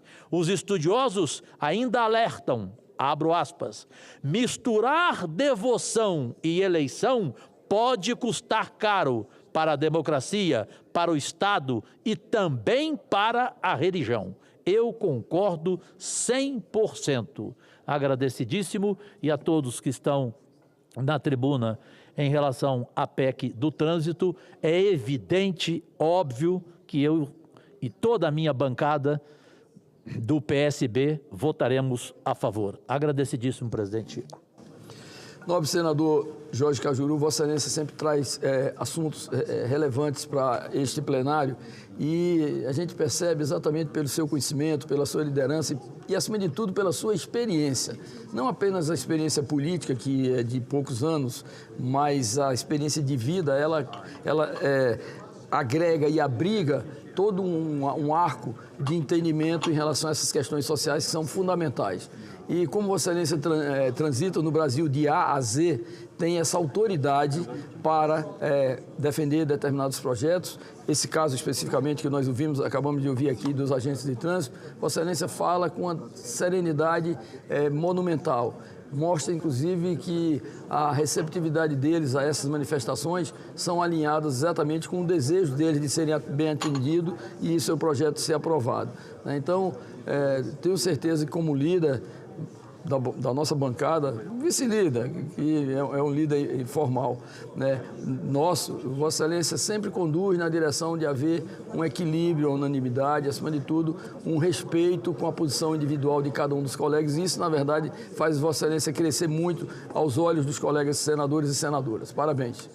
E presidente, muito obrigado pelas suas palavras, como sempre, Chico. Só lembrando, para ficar bem claro, a igreja em Goiânia, que eu fui convidado, outra vez eu lá estive, sem ser convidado, espontaneamente. Uma igreja católica. O padre citou o meu nome e disse que eu seria o futuro senador. Eu saí da igreja e fui embora desta igreja e fiz questão de, no outro dia, no horário eleitoral, dar o nome dela, denunciá-la. Então, fique bem claro, eu sou laico. Eu me referi nesse pronunciamento a todas as igrejas, a todos os templos. É interessante essa manifestação de Vossa Excelência, até quando Vossa Excelência disse, eu até anotei aqui, manifestações políticas em templos religiosos não é permitido. E o que nós queremos é que esse padrão, essa norma, ela possa, na verdade, ser efetiva para evitar exatamente a indução da política junto à religião. Portanto, o sentimento político é um, o sentimento do coração, da religiosidade é outro. Parabéns a Vossa Excelência por essa transparência. Continuando o pequeno expediente, passo a palavra à senadora Zenaide Maia. Senadora Zenaide Maia, Vossa Excelência dispõe de 10 minutos para o seu pronunciamento. Guerreirinha. Essa guerreirinha. Essa. Senador, mas eu fico contente. Se a CPMI sair, com certeza não vão me deixar. Senhor presidente, colegas senadoras, colegas senadores, é impossível não se falar sobre juros. Os juros desse país, esse sistema financeiro faz uma exploração nesse país, eu diria que no grosso e no varejo. No grosso é aumentar essa taxa Selic, aumentando a dívida pública, e no varejo é continuar explorando cada homem, cada mulher desse país, cobrando juros nos cartões de crédito, cheques especiais, de até 400% ao ano, gente. A PEC 79 de 2019, que assinou a senadora Zenaide mais 31 colegas, limita os juros dos cartões de crédito, cheques especiais, a 3 vezes a taxa Selic. Não engessa a política monetária do Banco Central. Agora, o que não pode se permitir, fazer de conta que não estamos vendo, são as famílias brasileiras serem literalmente extorquidas pelo sistema financeiro. Gente, esses cartões de crédito nos países de origem é no máximo 2% a 3% ao ano. E aqui 400% ao ano. Ao ponto de você comprar um celular pelo cartão de crédito, se você pagar o mínimo, você paga no mínimo mais 4 celulares. Isso não pode estar acontecendo. A taxa Selic já é um assinte às empresas desse país. Como vão funcionar essas empresas? Quem vai conseguir financiamento e pagar da maneira que vai ficar, que hoje já tem uma previsão de subir. Mas o sistema financeiro, aquele que já fica com quase 50% do orçamento desse país, para pagar juros e serviços de uma dívida que nunca foi auditada, é o mesmo que não quer que a gente cresça. Porque a cada aumento de 1% na taxa Selic, quanto aumenta na dívida desse país? Sem ninguém fazer nada. Mas, além disso, não vamos deixar pai e mãe de família, que o cartão de crédito não é para quem tem dinheiro. O cartão de crédito, a maioria das famílias já faz parte do orçamento, para comprar o medicamento, para ajudar na sua feira. E essa extorsão, Brasil, o Congresso Nacional pode tirar. E não mexe na autonomia do Banco Central. Se ele quer deixar a taxa Selic, como já está, subindo feito um foguete, o projeto, a PEC 79, diz 3 vezes a taxa Selic. Então, a gente não engessa a política monetária do Banco Central. Está na CCJ e fazendo aqui um apelo. Vamos pautar, gente. É o tipo do assunto que se tem que falar. Se o Congresso não aceitar, tudo bem. Aqui é um parlamento, é uma democracia. Mas eu vou ficar aqui insistindo, pode parecer cansativo, mas não é.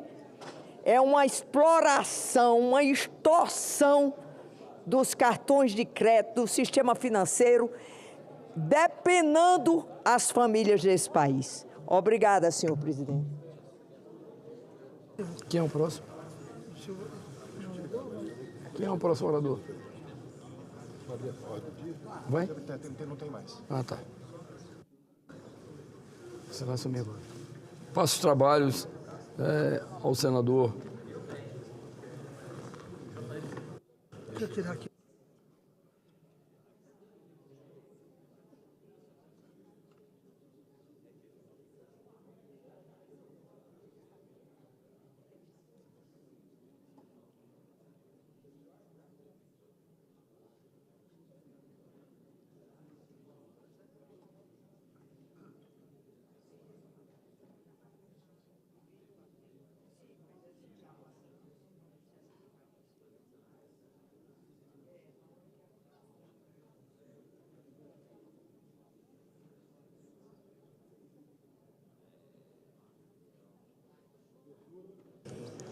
Abertura da ordem do dia. Encerra o período do expediente. Declara aberta a ordem do dia. Item 1 da pauta. Proposta de emenda à Constituição número 52 de 2023, do senador Marcelo Castro e outros senadores, que altera o artigo 206 da Constituição Federal para incluir como princípio do ensino a garantia de educação inclusiva em todos os níveis. Parecer número 85 de 2024, da Comissão de Constituição e Justiça e Cidadania, relatora senadora Mara Gabrilli, favorável à proposta na forma da emenda número 1, substitutivo que apresenta. Poderão ser oferecidas emendas até o encerramento da discussão, em primeiro turno. Passa-se a segunda sessão de discussão da proposta em primeiro turno. Não havendo quem queira discutir, está encerrada a segunda sessão de discussão em primeiro turno. A matéria será incluída em pauta para a continuidade da sua discussão. Com a palavra, senador Humberto Costa, segundo vice-presidente. Senhor presidente, eu gostaria de solicitar a Vossa Excelência, pela ordem, a possibilidade da inversão de pauta para que nós pudéssemos analisar de imediato o projeto que prorroga a definição das cotas para os concursos públicos no nosso país. Agradeço a Vossa Excelência, se for possível. Consulta o plenário sobre a manifestação e solicitação do senador Humberto Costa. Os que forem contrários se manifestem. Aprovado. Feita a inversão de pauta. Passamos à leitura do item. Item extra pauta. Projeto de lei número 1958 de 2021, substitutivo da Câmara dos Deputados, do senador Paulo Paim, que reserva às pessoas pretas e pardas, indígenas e quilombolas o percentual de 30% das vagas oferecidas nos concursos públicos da União e nos processos seletivos simplificados para o recrutamento de pessoal nas hipóteses de contratação por tempo determinado para atender a necessidade temporária de excepcional interesse público e revoga a Lei número 12.990 de 2014. Parecer número 16 de 2025 da Comissão de Direitos Humanos e Legislação Participativa, relator o senador Humberto Costa, favorável a dispositivos que especifica do substitutivo da Câmara dos Deputados, com manutenção do restante do texto anteriormente aprovado pelo Senado Federal. Foi apresentado o requerimento número 39 de 2025 da Comissão de Direitos Humanos e Legislação Participativa, que solicita urgência para a matéria. Votação do requerimento. As senhoras senadores e senhores senadores que aprovam, permaneçam como se encontram. Aprovado o requerimento. A matéria depende de parecer da Comissão de Constituição e Justiça e Cidadania. Faço a designação do senador Humberto Costa para proferir o parecer de plenário. Com a palavra, o senador Humberto Costa.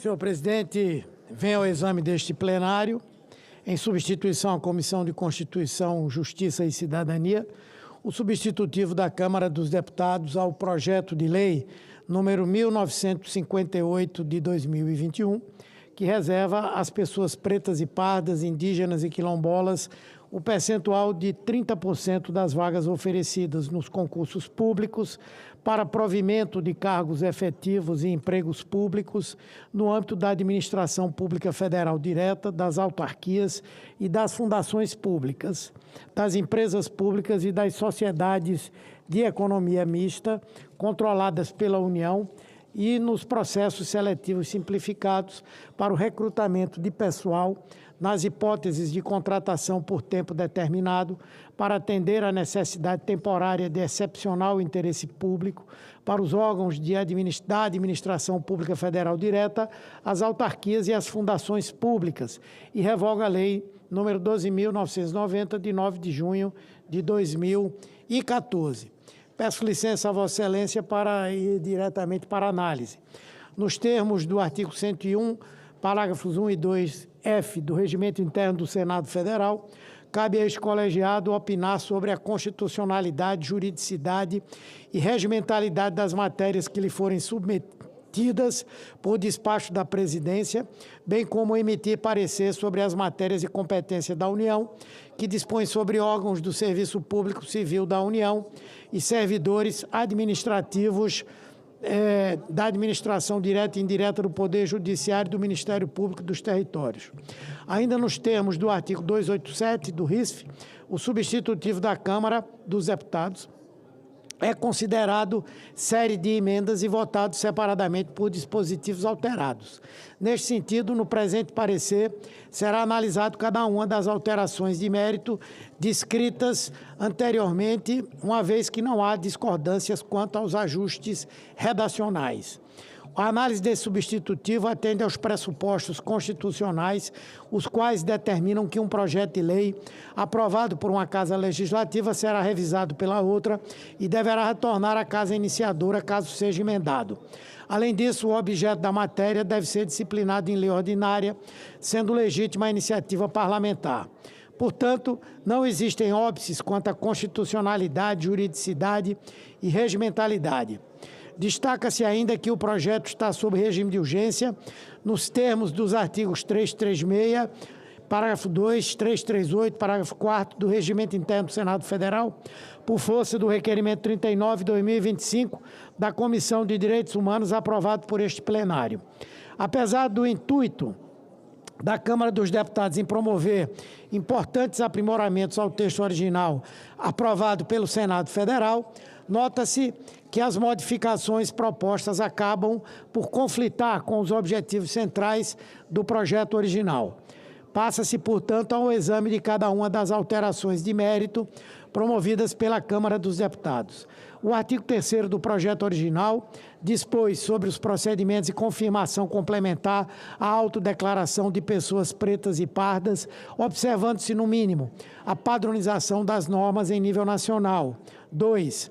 Participação de especialistas com formação relacionada às relações étnicas e raciais que compreendam a políticas de cotas e que garantam ainda a diversidade racial e de gênero populacional.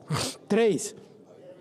A adoção de critérios mistos de avaliação, respeitando contextos sociais, culturais e regionais.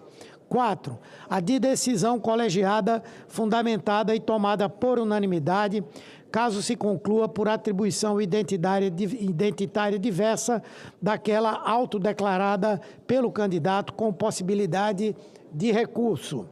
Os procedimentos de confirmação complementar à autodeclaração desempenham um papel crucial na verificação da autodeclaração racial dos candidatos pretos e pardos, assegurando que as vagas reservadas por cotas raciais sejam destinadas a quem realmente se enquadra enquanto beneficiário da política pública.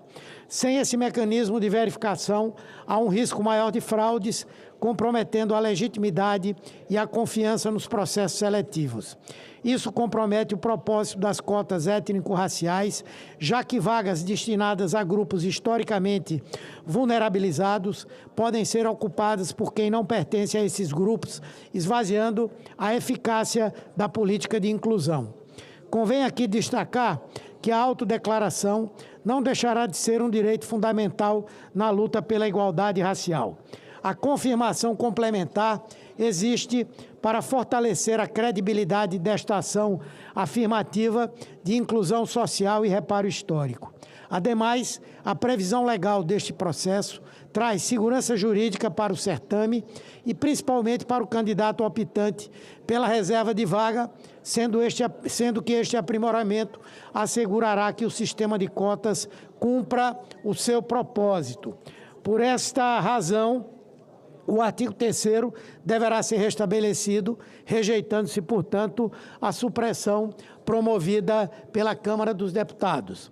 No que se refere à modificação do período de revisão da política de cotas prevista no artigo 11 do substitutivo, artigo 12 no projeto original, entende-se que o período de 10 anos é o mais assertivo. Inicialmente, o PL 1958-2021 previa a revisão em 25 anos.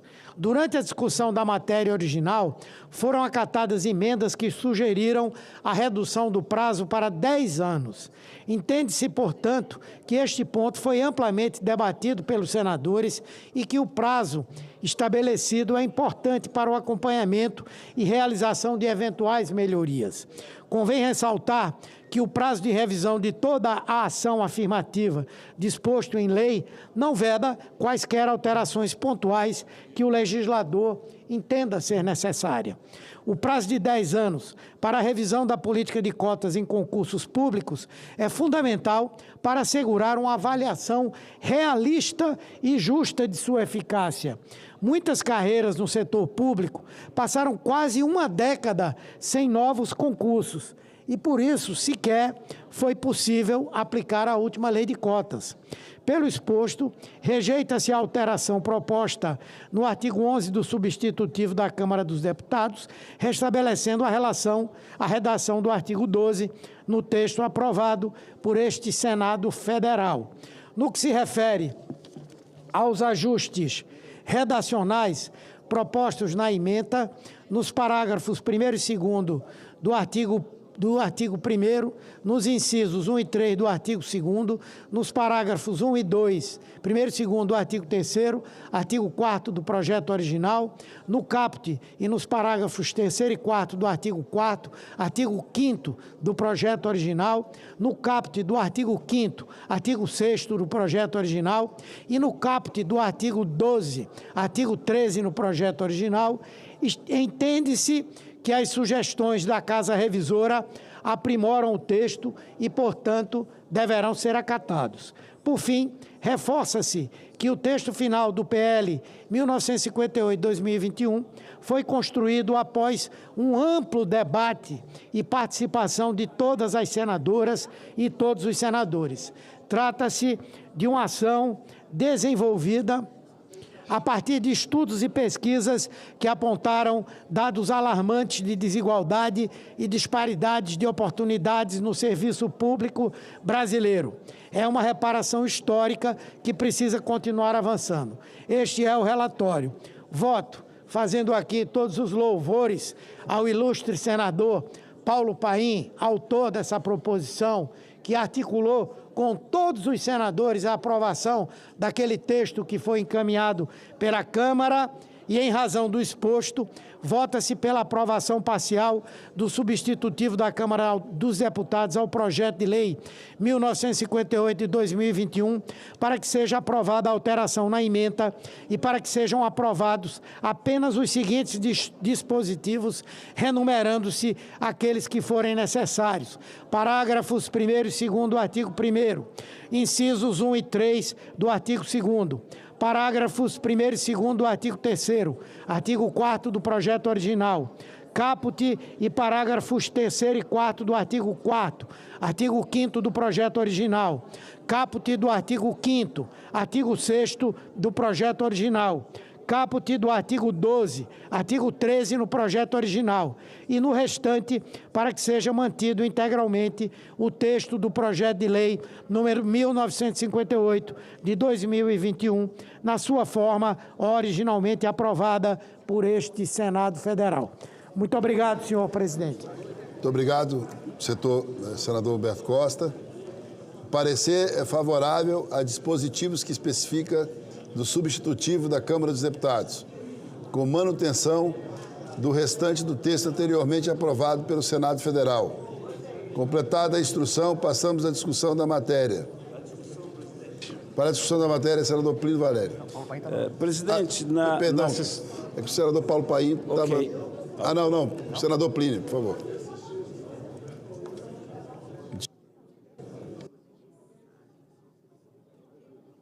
Presidente, na comissão eu tive a oportunidade de travar alguns debates bons, prazerosos com o senador Paim e a equipe do Ministério. Não consegui o que tentei, porque eu considero a exterminação dos pardos. Há um artigo colocado pelo relator Humberto Costa que diz que, se autodeclarar pardo, será colocado como negro. Aí a gente tentou, não teve jeito, continuou isso, né, Humberto? Porque eu considero que quando você coloca pardo como negro, não corresponde à realidade. Vou dar um exemplo aqui da Universidade Federal do Amazonas, que é o estado que eu represento. Eles estão exigindo lá, na hora que se declara pardo, eles estão exigindo que eles tenham traços negros, traços físicos de afrodescendentes, para poder usufruir. O que acontece? O pardo é colocado como negro, beleza, estatística, aumenta o número de vagas, aumenta o número de negros no país, mas na hora da banca ele não tem traços negros. E quem está na banca está dando a vaga para negros. Está fiscalizando negros. E pardo não é negro. O maior exemplo que eu dou, quando os navios negreiros chegaram no Brasil, encontraram quem? Os mestiços, os pardos. Os pardos mestiços estão no Brasil antes dos negros. Nada contra os negros, pelo amor de Deus. Aos lacradores de plantão. Nada contra os negros. Eu sou favorável aos pardos. Quando os navios negreiros chegaram no Brasil, encontraram os mestiços. E como é que eu vou dizer que mestiço, que pardo agora é negro? Está colocado na lei, é um extermínio. É um extermínio. Então, só estou aqui protestando, registrando o meu protesto que eu tentei na comissão. E essa casa aqui é parlamento, é maioria. A maioria quer, acabou. A maioria decide, acabou. Eu quero minha maioria, mas eu quero deixar registrado isso aqui, tá bom? Está registrado, senador. Senador Rogério Carvalho. Presidente, eu queria chamar a atenção do senador Plínio Valério.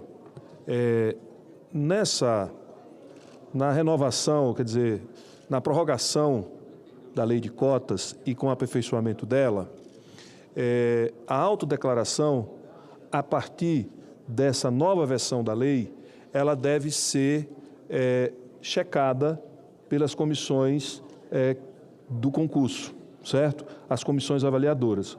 Não basta a autodeclaração, para evitar problemas desse tipo que Vossa Excelência mencionou aqui, ou seja, as pessoas se utilizarem da possibilidade de ter um benefício e só com a autodeclaração. Então, eu acho que isso o texto consegue resolver. Senador Paulo Paim, toda a matéria. Presidente, eu vi toda a exposição feita pelo relator Roberto Costa e no momento que temos aqui para votar, essa matéria foi votada, foi aprovada. O Senado já resolveu tudo isso e encaminhou para a Câmara. A Câmara só faz 2 mudanças. Muda de 10 para 5 e termina com a comissão, que tem que ter uma comissão que vai verificar, senão todo mundo vai dizer que é preto, branco, amarelo, enfim, vai ter uma comissão para ficar claro se a pessoa é negro ou não é negro, enfim. Então, nesse momento, presidente, fizeram 2 pequenas mudanças e que o Humberto Costa repôs por unanimidade na Comissão de Direitos Humanos. Então, os temas estão resolvidos. É só votar a matéria, ou mantém como está no Senado, ou aceita o atraso que veio da Câmara. Por isso, eu peço que a gente vote a matéria, que foram 2 pequenas alterações. Eu só quero que mantenha o que o Senado aprovou. E o Senado fez com muita competência. É só isso, presidente. Muito obrigado, senador Paulo Paim. Não havendo quem queira discutir, está encerrada a discussão. Passamos à apreciação da matéria. Destaque. Foi apresentado o requerimento número 358 do senador Jorge Cajuru, pela liderança do PSB, de destaque para a votação em separado do artigo 11 do substitutivo da Câmara dos Deputados. Deferido. Concedo a palavra ao autor do requerimento de destaque para se manifestar se mantém ou retira. Mantenho o destaque, senhor presidente. Mantenho o destaque. Está mantido o destaque. A matéria será destacada e será votada após o texto base. Defender o destaque. Vossa Excelência quer a palavra para defender o destaque? Primeiro votamos a matéria. Senhor presidente, e o destaque vai ser votado depois? Depois. A presidência submeterá primeiramente o texto base à votação simbólica e, em seguida, o destaque. Votação do substitutivo da Câmara dos Deputados em turno único, nos termos dos pareceres, ressalvado o destaque. Os senadores e senadoras que aprovam permaneçam como se encontram.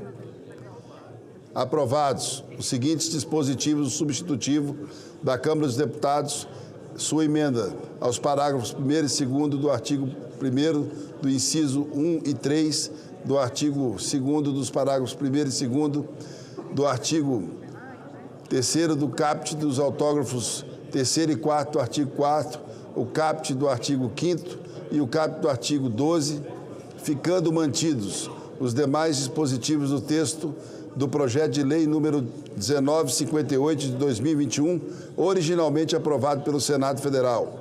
Ressalvado o destaque. Com voto contrário do senador Eduardo Girão. Votação do artigo 11 do substitutivo da Câmara, destacado pelo senador Jorge Cajuru e pela liderança do PSB. Concedo a palavra ao senador Chiquinho Para Rodrigues discutir também, senhor presidente. Faça a defesa do destaque e, em seguida, a palavra com o senador Humberto Costa. Com a palavra, o senador Chiquinho Rodrigues. Senhor presidente, é importante, nós perguntamos por que reduzir o período de revisão da lei de cotas de 10 para 5 anos. É o questionamento.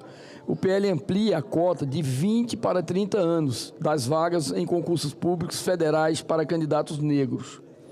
O PL do senador Paulo Paim reserva ao menos aos negros 20% das vagas oferecidas nos concursos públicos para provimento de cargos efetivos em empregos públicos no âmbito da administração pública federal, das autarquias, das fundações públicas, das empresas públicas e das sociedades de economia mista, mas volta com a ampliação de 20% para 30% das vagas. Com esse aumento, percebam, com esse aumento, acreditamos que é importante a avaliação mais frequente da eficácia da lei. Uma revisão a cada 5 anos, senador Humberto Costa, permite verificar com mais agilidade se a lei está cumprindo com seus objetivos de inclusão e correção das desigualdades raciais no acesso ao emprego público. Revisões mais frequentes possibilitam ajustes mais rápidos às mudanças nos perfis desses segmentos sociais e da economia. Inclusive, quando do projeto originário, nós defendíamos, não somos contra cotas, pelo contrário, mas defendendo cotas sociais, né, porque, obviamente, atenderiam a todos de uma forma indiscriminada. Mas essa defesa desse destaque é exatamente pedindo a Vossa Excelência, senador Humberto Costa, e ao senador Paulo Paim, que essa redução, no lapso de apenas 5 anos, ela serve para aperfeiçoar os mecanismos de avaliação exatamente desses critérios que são estabelecidos por lei. Com a palavra o senador Humberto Costa. Senhor presidente, senhores senadores, senhoras senadoras, eu quero, antes de mais nada, lembrar o que dizia o projeto original. O projeto original falava em avaliação a cada 25 anos. 25 anos.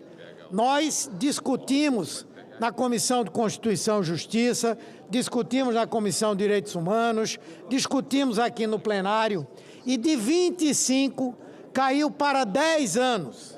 Veja que mudança significativa daquilo que o governo pretendia, do que veio originalmente de lá, da proposta do senador Paulo Paim, de modo que já houve uma redução significativa quanto à necessidade da regularidade da avaliação. E por que é importante que o prazo não seja tão curto? Por várias razões. A primeira delas é que qualquer política pública precisa de um tempo de maturação para promover os seus efeitos. Essa é uma questão crucial. Então, os 25 anos eram uma proposta bastante adequada. Mas houve uma negociação aqui, foi uma negociação, saiu dos 25 para os 10. A Câmara é que reduziu lá para 5, mas o sentimento do Senado foi de 10 anos. E por quê? Porque, como eu disse, é preciso um tempo para avaliar uma política. Existem vários ofícios, vários tipos de trabalho no serviço público, que os concursos não são feitos nem em 10 anos. Como é que você vai analisar a eficiência, a eficácia de uma política pública para influenciar a mudança da composição do funcionalismo público, se naquele período muitos concursos sequer serão feitos? E veja, não há qualquer impedimento que daqui no ano que vem, ou depois da eleição, quem quer que seja apresente uma proposta para o Congresso Nacional, um parlamentar ou o próprio governo, reduzindo para 5 anos, não há impedimento, é apenas uma legislação. Então, eu queria fazer esse apelo, porque o projeto perde muito do seu sentido se nós reduzirmos esse tempo de avaliação de 10 para 5 anos. Por essa razão, eu peço aos nossos pares que possamos votar contra o destaque, com todo respeito, do nosso querido amigo e companheiro Chico Rodrigues. O senador Paulo Paim deseja falar, em seguida o senador Renan Carvalho. Eu queria, na verdade, fazer um apelo ao meu grande amigo Chico Rodrigues. A explicação que o relator deu foi correta, tranquila. No acordo que fizemos, nós reduzimos já para 10. E, nesse momento, o senador Cajuru, inclusive, também, foi um acordo que todos nós firmamos e houve um entendimento. Por isso que, nesse momento, o destaque presente Meu querido Chico Rodrigues, que tantas vezes está Foi mantido, presidente. mas eu acho que ele vai votar a favor de... Foi mantido regimentalmente, mas eu acredito que ele vai votar, está convencido do argumento. Vai votar a favor, então resolveu. Então vamos. Encerrado. Senador Rogério Carvalho. Já há um acordo para votação. Senador Rogério. Já há um acordo para rejeitar o destaque, mas Vossa Excelência pode falar. Não se tem um acordo para rejeitar o destaque, vamos rejeitar o destaque. Regimentalmente temos que submeter a votação simbólica, mas vamos Obrigado, senador Chiquinho. A presidência submeterá o destaque à votação simbólica. Senadores e senadores que apoiam o relator e rejeitam o artigo 11 do substitutivo da Câmara destacado, permaneçam como se encontram. Rejeitado o artigo 11 substitutivo, fica mantido o texto original aprovado pelo Senado Federal. Aprovado. Parecer da comissão diretora oferecendo a redação final será publicado na forma regimental. Discussão da redação final. Presidente. Encerrada a discussão. Presidente, pela ordem. Pela ordem. Presidente, por solicitação do senador Wellington Fagundes, que está em trânsito, a retirada do item 3 da pauta. Está registrado. Vamos deliberar oportunamente. Senador Mourão, muito obrigado. Obrigado. Encerrada a discussão, em votação. As senadoras e senadores que aprovam permaneçam como se encontram. Aprovada a redação final. A matéria vai à sanção. Será feita a devida comunicação à Câmara dos Deputados. Item 3 da pauta. A solicitação do senador Wellington Fagundes e outros senadores para retirada de pautas. A mesa defere a retirada de pauta. Presidente. Senador veneziano, Vital do Rego, pela ordem. Eu pediria a Vossa Excelência que pudéssemos, evidentemente, sob o seu crivo, adiantar a pauta, porque nós estamos no aguardo da chegada, Sua Excelência, nosso colega senador Stevenson Valentim, autor de uma emenda, e nós teríamos que dirimir até para que o procedimento possa ser definitivamente conhecido.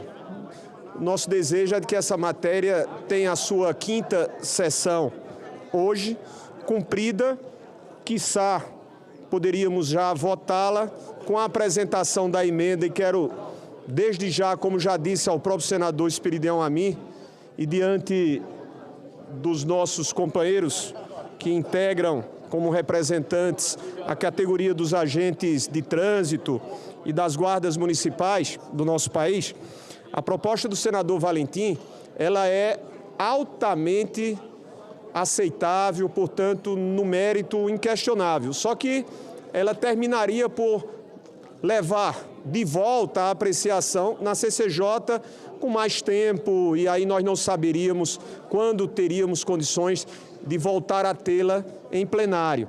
A não ser que, tendo reunido número suficiente de subscritores líderes para que Vossa Excelência pudesse acatar um rito especial, pudesse o relator da matéria, que é o nosso colega senador Efraim Moraes, fazer a sua apreciação e votássemos hoje. Caso contrário, senador presidente Eduardo Gomes, seria, ao meu sentir, mais prudente apreciarmos, caso chamemos, e como a matéria, a mim me parece, nas 4 sessões anteriores, não foi alvo de questionamentos contrários, penso eu que seria esse quórum suficiente à sua aprovação. É uma ponderação, nós temos, a mim me parece, mais outros 3 itens até a chegada do senador Valentim. Consulta ao plenário se é possível, já que aceitamos uma inversão de pauta no item número 1, que façamos a análise de mais 3 itens e até a chegada do senador Stevenson. Os que concordarem permaneçam como estão, aprovados. Passamos, então, ao próximo item, ao item 4, por solicitação do senador veneziano, vamos aguardar o senador Stevenson.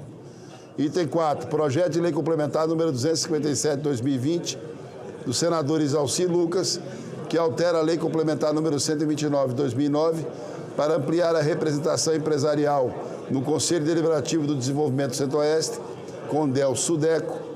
Parecer favorável número 17 de 2024 da Comissão de Desenvolvimento Regional e Turismo. Relator, senador Wilder Moraes. Não foram apresentadas emendas perante a mesa. Passa-se a discussão da matéria. Não havendo quem queira discutir, está encerrada a discussão. Passamos à apreciação da matéria. Votação do projeto em turno único nos termos do parecer.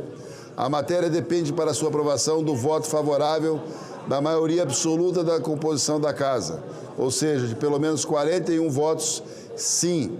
Solicita ao secretário-geral da mesa que abra o painel para o início da deliberação.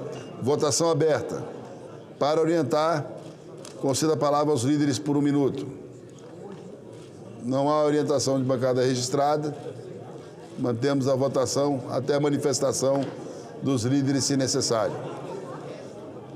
A matéria está em votação nominal.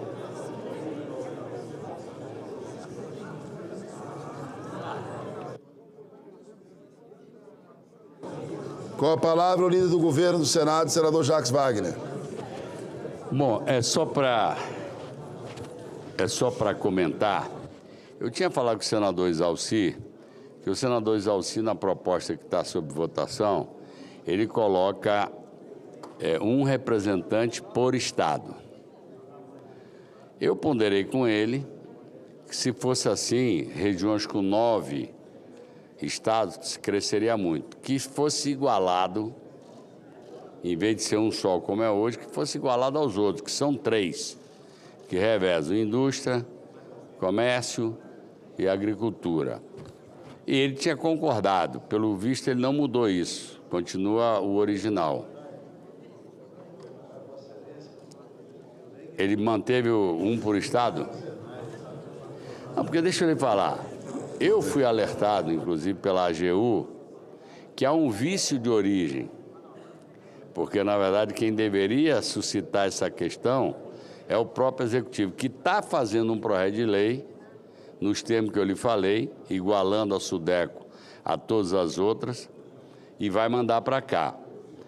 Por que eu estou falando isso? Só para depois não parecer que eu fiz uma coisa e não cumpri.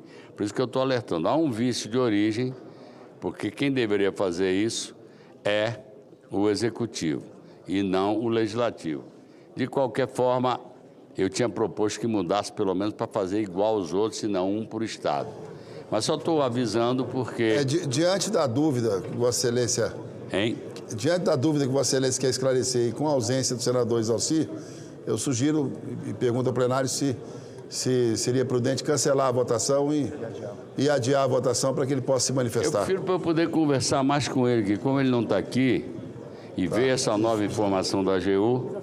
Obrigado, presidente. Então vamos solicitar apoio do plenário para cancelamento da votação. Os concordarem em permanecer como estão, está cancelada. E retirada de pauta a matéria para a manifestação do senador Exalci. Item 5. Projeto de lei número 394 de 2020, do deputado Celso Sabino, que cria a rota turística histórica Belém-Bragança, no estado do Pará.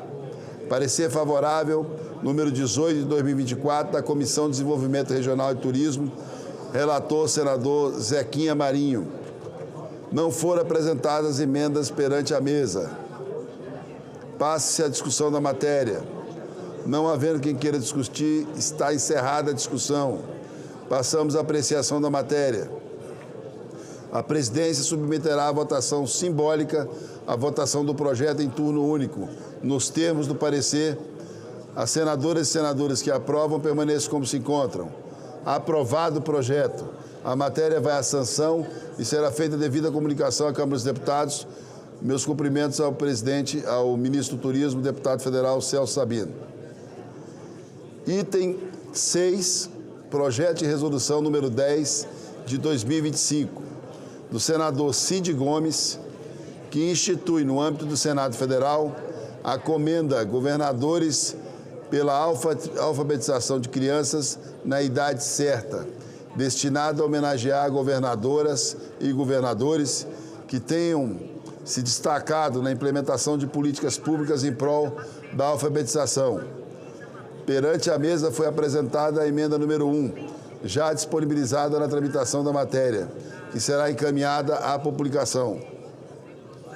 Foi apresentado o requerimento número 339 de 2025 de iniciativa de líderes que solicita urgência para a matéria. Votação do requerimento. As senadoras e senadores que aprovam permaneçam como se encontram. Aprovado. A matéria depende de parecer. Faço a designação do nobre senador Fernando Dueire para proferir o parecer de plenário. Com a palavra ao senador Fernando Dueire.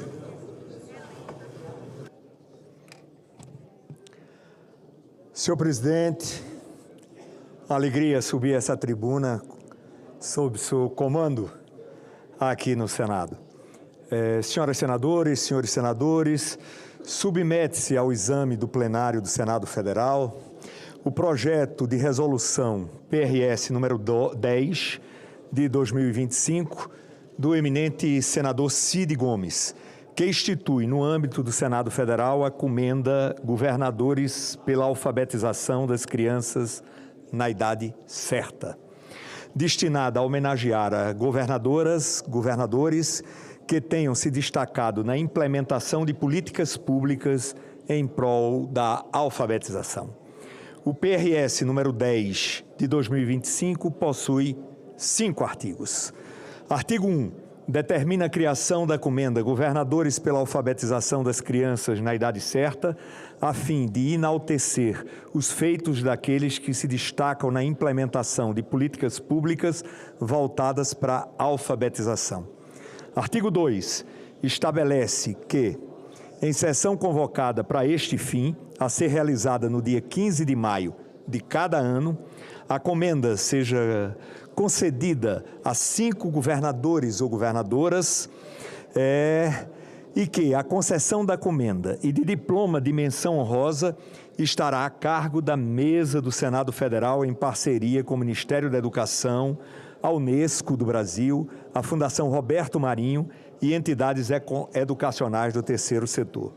O capítulo 3 do PRS número 10 de 2025 determina que a escolha dos homenageados siga critérios técnicos objetivos, mensurados a partir do índice Estado Alfabetizador das Crianças na Idade Certa, IEA.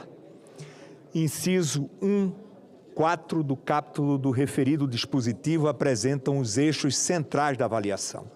Por conseguinte, o parágrafo 1 do artigo 3º dispõe que os indicadores do IEA serão ponderados conforme metodologia definida por comitê técnico independente. Em sequência, conforme o parágrafo 2 do mesmo artigo 3, serão elegíveis ao prêmio apenas aqueles governadores ou governadoras cujas redes estaduais apresentem participação mínima de 80% de suas escolas e estudantes no sistema de avaliação educacional realizado anualmente. Artigo 4. Prever que, após a escolha dos governadores e governadoras agraciados, seus nomes serão amplamente divulgados pelos meios de comunicação do Senado Federal em sessão plenária. Por fim, o artigo 5º do PRS, número 10 de 2025, prevê que a projetada resolução entrará em vigor na data de sua publicação. Na justificação do PRS número 10 de 2025, o proponente ressalta a importância de se reconhecer e valorizar as governadoras e governadores que se destacam na implementação de políticas públicas efetivas para a alfabetização infantil. A instituição da comenda reforçaria também o papel do Poder Legislativo no monitoramento das políticas públicas e na promoção das iniciativas voltadas ao aprimoramento do ensino. No mérito, a proposição representa avanço notável na promoção da alfabetização infantil, um desafio persistente no contexto educacional brasileiro. Por isso, é louvável o reconhecimento das governadoras e dos governadores que implementem políticas efetivas de alfabetização, estágio essencial para a construção de um sistema educacional mais justo e igualitário. A homenagem promove, pois, a valorização do esforço dos mandatários dos poderes executivos estaduais, além de estimular a adoção de práticas inovadoras e a troca de experiência entre os estados, visando a melhoria da qualidade do ensino. O voto. Ante o exposto, o voto a qual apelo aos senhores senadores e senadoras aqui presentes é que, face ao exposto, nós tenhamos a aprovação do projeto de resolução número 10 de 2025, com a emenda a seguir. Acrescente-se a seguinte emenda ao artigo 5 do projeto de resolução do Senado número 1025, remunerando-se o atual artigo 5 como artigo 6. Artigo 5. Não se aplica comenda no dispositivo do parágrafo 7 do artigo 196 do Regulamento Administrativo do Senado Federal, consolidado pela Resolução do Senado Federal número 13 de 2018, relativamente à disponibilização de estrutura de gabinete prevista no item 18 do anexo 1 do regulamento. Senhor presidente, foi apresentada uma emenda do eminente senador, nosso amigo, a quem temos muito respeito e consideração, Messias de Jesus, há pouco, no sentido de incluir com entidades nacionais representativas dos pais, mães e responsáveis, uma parceria na concessão da comenda. Em respeito ao texto inserido pelo projeto do autor, senador Cid Gomes, votamos pela rejeição da emenda apresentada por não atrasar, para que nós não tenhamos atraso na deliberação do projeto e por dúvidas de como seria a logística de participação de entidades de pais e mestres em todos os estados. Portanto, nós indicamos pela rejeição da emenda, fazendo com que prevaleça o voto ora apresentado. É isso, senhor presidente. Muito obrigado e solicito aos nobres colegas senadores aqui presentes pela aprovação. Muito obrigado, senador Fernando Coelho. Parabéns pelo relatório. O parecer é favorável ao projeto de resolução com a emenda número 2 que apresenta e contrária à emenda número 1. Completada a instrução, passamos à discussão da matéria. Não havendo quem queira discutir, está encerrada a discussão. A presidência submeterá a matéria à votação simbólica. A votação do projeto e das emendas em turno único, nos termos do parecer. As senadoras e senadores que os aprovam permaneçam como se encontram. Aprovado o projeto com a emenda número 2. O parecer da comissão diretora oferecendo a redação final será publicado na forma regimental. Discussão da redação final. Encerrada a discussão. Em votação. As senadoras e senadores que aprovam permaneçam como se encontram. Aprovada a redação final. A matéria vai à promulgação. Item 7. Projeto de Decreto Legislativo número 109 de 2025, que aprova o texto do Estatuto do Comitê Internacional de Medicina Militar, CIMM, atualizado em 5 de outubro de 2009, no Hospital Militar Queen Astrid, na cidade de Bruxelas, Bélgica. Parecer favorável número 5 de 2025 da Comissão de Relações Exteriores e Defesa Nacional. Relator, senador Hamilton Mourão. Passa-se a discussão da matéria. Não havendo quem queira discutir, está encerrada a discussão. Passamos à apreciação da matéria. A presidência submeterá a matéria à votação simbólica. Votação do projeto em turno único nos termos do parecer. As senadoras e senadores que aprovam permaneçam como se encontram. Aprovado o projeto. A matéria vai à promulgação. Será feita a devida comunicação à Câmara dos Deputados. Item extra pauta. Requerimentos de licença. Requerimentos número 237, 243, 248, 250 de 2025, dos senadores Ciro Nogueira, Everton Magno Malta e Jacques Wagner, respectivamente, que solicitam, com fundamento no artigo 40 do Regimento Interno, licença dos trabalhos da Casa para participarem de missões oficiais nos termos das autorizações da Presidência do Senado Federal. As senhoras e senhores senadores que os aprovam permaneçam como se encontram. Requerimentos aprovados. Será cumprida a deliberação do plenário. Solicito ao senador veneziano, Vital do Rego, e ao senador Stevenson que se já chegaram a um acordo. Na verdade, presidente... Oi, irmão, obrigado, senhor. Obrigado. Na verdade, presidente, nós estávamos apenas carecendo da presença do senador Stevenson, que se comprometer e assim alcançou o número necessário à apresentação à mesa para o pedido que é o de ensejarmos um procedimento especial, um rito especial, a fim de que não, como disse anteriormente, não percamos um tempo que, ao meu sentir, despiciendo seria, né? Ou seja, nós venceríamos essa etapa no Senado Federal e passaríamos já à Câmara as suas atribuições deliberativas. O senador Stevenson apresentou a proposta, tem aqui as subscrições dos senhores líderes presentes e nós queríamos levar a Vossa Excelência se concordaria em que apreciássemos a emenda e logo à sua conclusão pudéssemos votar o teor da PEC 37. Vossa Excelência tem um requerimento da entrada à mesa? Está às mãos do senador Stevenson. Eles são os líderes mesmo. Nós solicitamos, então, o requerimento à mesa e a designação de um relator. O relator é o senador Efraim Moraes, mas a mim me parece que se... Até porque na... Não, o relator do requerimento. O do requerimento é o senador da emenda, Stevenson. da emenda. Da emenda sou eu. Você não pode relatar, ele é o autor da emenda. É que Vossa Excelência é o autor.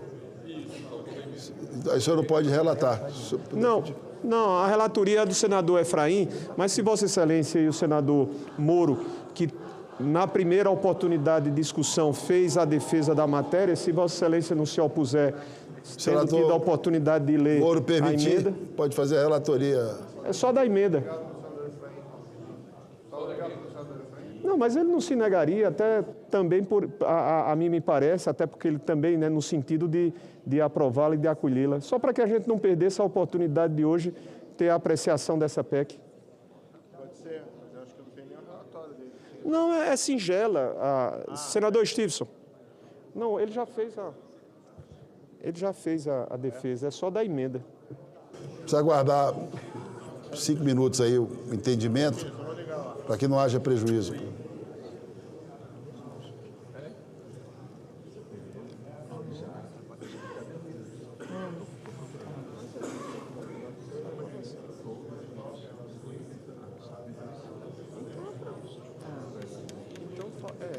Vamos falar com os textos, Não.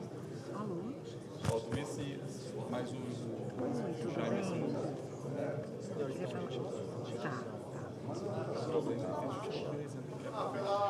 O veneziano quer para hoje. Coitado, porque tá vendo esse pessoal. E eles...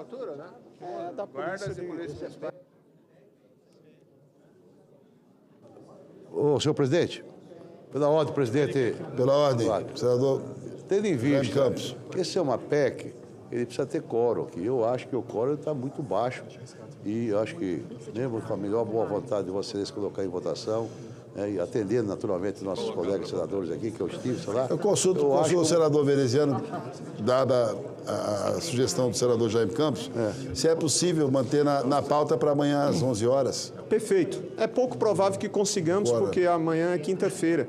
Mas se Vossa Excelência puder colocar a apreciação para que nós aprovemos o rito, ele será mantido para a semana subsequente.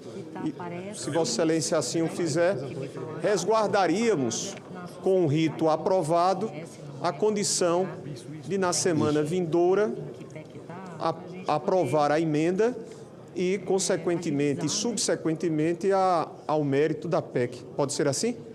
Vamos submeter ao plenário, mas acredito que Vossa Excelência tenha uma sugestão boa para que a gente não tenha um prejuízo total dessa votação do dia de hoje. Então, vamos só conferir com o senador Moro se ele pode relatar a emenda para que a gente possa fazer essa votação. Pode relatar em outra sessão, o Efraim pode relatar. Eu acho que ele não, o senador Moro não precisaria nem fazer já essa defesa, assim, a aprovação do rito. A relatoria fica para entrar na pauta. Então vamos votar o requerimento. O requerimento para que nós tenhamos o rito especial. Foi apresentado o requerimento de autoria de líderes que solicita calendário especial para a proposta. Em votação, o requerimento. As senadoras e senadores que o aprovam permaneçam como se encontram. Aprovado o requerimento. A matéria será incluída na ordem do dia subsequente. Obrigado, senador presidente Eduardo Gomes, pela sua compreensão. Agora, o que temos aí mais? Senador Jaime Campos falando sobre pela liderança. Vossa Excelência. Ô, Abel, dá um abraço aqui.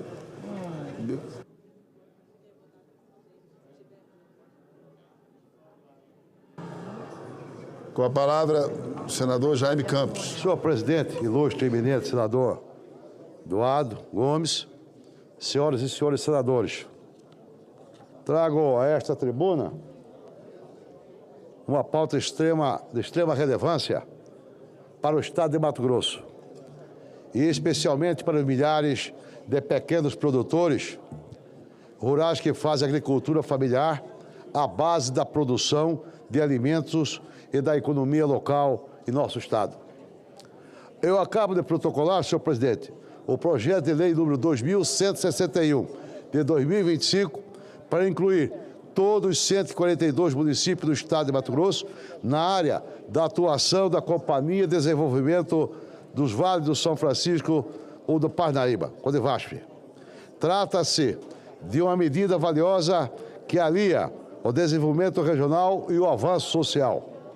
O projeto tem como principal objetivo ampliar o acesso a projetos de irrigação, infraestrutura hídrica e ações do desenvolvimento sustentável voltadas àqueles que mais precisam.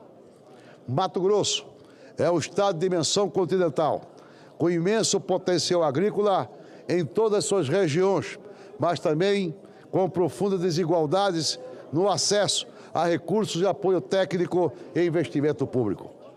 A presença efetiva da Codevasp em todos os 142 municípios é um passo fundamental para corrigir essas desigualdades e assegurar que os pequenos produtores possam acessar políticas públicas de irrigação que garantem estabilidade, produtividade e segurança alimentar.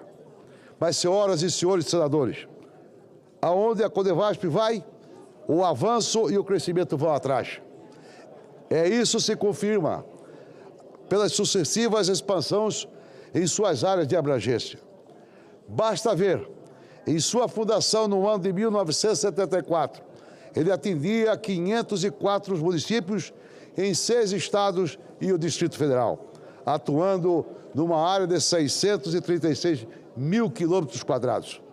Atualmente, ela atende 2.675 municípios em 15 estados, cobrindo mais de 3 milhões de quilômetros quadrados. Em 50 anos, a sua área de atuação cresceu quase 5 vezes. Conhecemos a atuação da empresa em Mato Grosso, pois ela já opera com sucesso em mais de 30 municípios mato-grossenses. Nossa proposta é que ela possa e passe a operar com todos os 142 cidades mato-grossenses. Os produtores rurais de Mato Grosso desejam fortalecer a irrigação de suas plantas.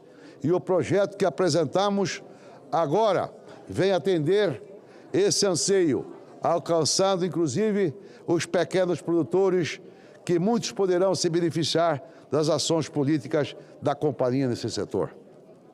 Atualmente, há 220 mil hectares de produção irrigada em nosso estado.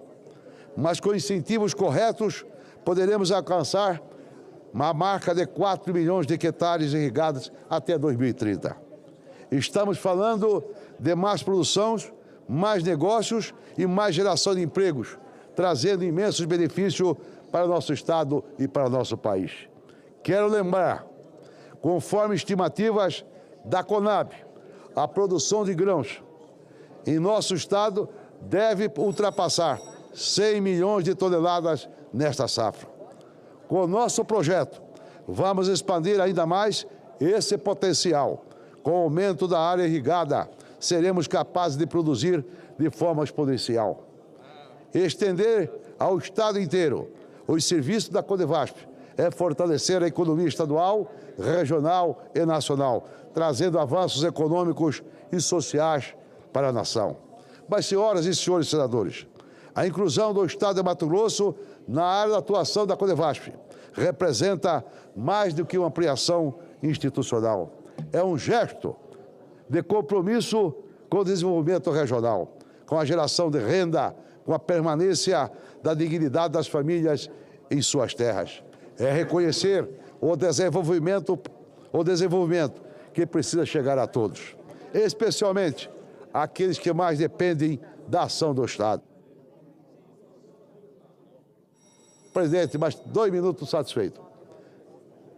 Com a atuação da Codevasp, poderemos impulsionar projetos de irrigação, fomentar cadeias produtivas, combater a pobreza rural e assegurar que cada município mato-grossense tenha acesso a oportunidades que há muito já são realidades em outras regiões do nosso país. Que a ampliação da atuação da Codevasp seja uma política de Estado voltada ao progresso, ao desenvolvimento sustentável de Mato Grosso. Concluindo, senhor presidente, nós temos a certeza absoluta, senador veneziano, que a Codevasp também estará chegando em todos os 142 municípios. Hoje, já atinge 30 cidades na região do Médio e do Baixo Araguaia. Por que não? Nós estendemos para todos os estados, na medida que Vossa Excelência, dona Lércia, tenho certeza que tem ciência de que com o advento da Constituição de 1988, foi aprovado o programa Irrigar, que contemplaria, ou seja, ia contemplar os 4 estados aqui da região centro-oeste do Brasil: Brasília, Goiás, Mato Grosso e Mato Grosso do Sul. É um grande programa. Ele é constitucional e está vinculado ao Ministério da Integração. Lamentavelmente, os anos se passaram, quase ou pouco ou nada, com certeza, foi repassado para esses estados que compõem a região centro-oeste do Brasil. E este projeto nosso, ele busca efetivamente que, através da Codevasp, ele possa levar essa expertise que tem na política de irrigação para o nosso estado. De maneira, esse projeto, ele vem, com certeza, conjugar aquilo que fundamentalmente nós precisamos, ter a irrigação do nosso estado diante do nosso potencial hidráulico, que é fantástico. Temos rios como o rio Araguaia-Tocantins, temos o rio Juruena, tem o Telespírito Tapajós, temos o rio Cuiabá, por sinal, com o advento da construção da usina do Manso, que, ou seja, ocupa 44 mil hectares de áreas daquele estado. Temos um potencial fantástico para que nós possamos irrigar os municípios do Vale do Cuiabá, que compõem ali quase 17 cidades. Por isso, eu quero pedir a Vossa Excelência que apoie o nosso projeto, que é extremamente meritório. E, acima de tudo, nós estaremos dando uma oportunidade para o pequeno produtor, para a agricultura familiar e, assim, estendendo e aumentando, com certeza, não só a produção, mas, sobretudo, a sua renda familiar. É isso, senhor presidente. Agradeço a oportunidade e muito obrigado. Cumprimentar a Vossa Excelência, senador Jaime Campos, todos os temas que o senhor traz ao conhecimento dos senadores através do plenário, sempre tem uma contribuição em prol do Brasil.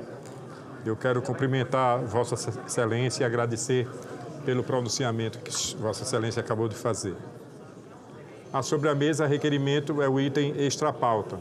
É o requerimento número 359 de 2025, de minha autoria e de outros senadores, que solicita a realização de sessão especial destinada a celebrar os 50 anos da TV Atalaia do Estado de Sergipe. Votação do requerimento.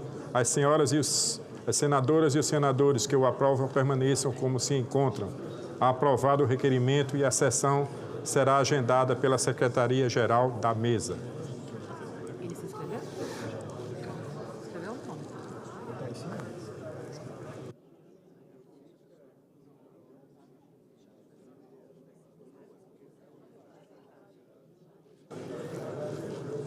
A presidência informa às senadoras e aos senadores que está convocada a sessão deliberativa extraordinária para amanhã, quinta-feira, às 11 horas, com a pauta divulgada pela Secretaria-Geral da Mesa.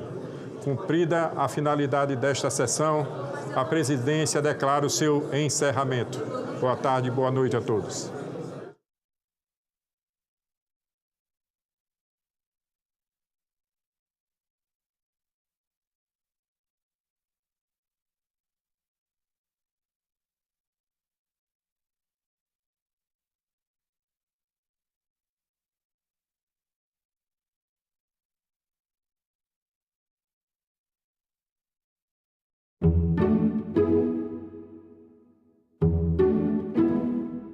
As doenças, elas são raras porque elas são pouco conhecidas, então elas chegam uma vez no seu consultório. 2 meses depois que essa mancha apareceu, eu descobri uma gravidez. E aí piorou muito mais. Em 1 semana eu já não enxergava mais. Se eu tivesse tido o diagnóstico cedo, eu não teria tantas consequências da doença. Em discussão, nesta quinta, 20h, aqui na TV Senado. O modelo de racismo brasileiro, que é completamente diferente do modelo de racismo nos Estados Unidos. Nos Estados Unidos, basta você ter uma única gota de sangue africano, 99 de sangue europeu. Se alguém souber, você simplesmente considerar como negro. O racismo nos Estados Unidos cria a união entre os mestiços, enquanto o nosso modelo aqui desune. Desune porque quer separar os mestiços dos negros. Os mestiços também são descendentes de branco. De branco, de negro, de indígena, né? que se misturaram. Mas se você é discriminado na sociedade, na hipótese de que os mestiços são discriminados por causa da negritude, não são discriminados por causa da branquitude. Então ele tem que assumir sua negritude, né? como bandeira de luta.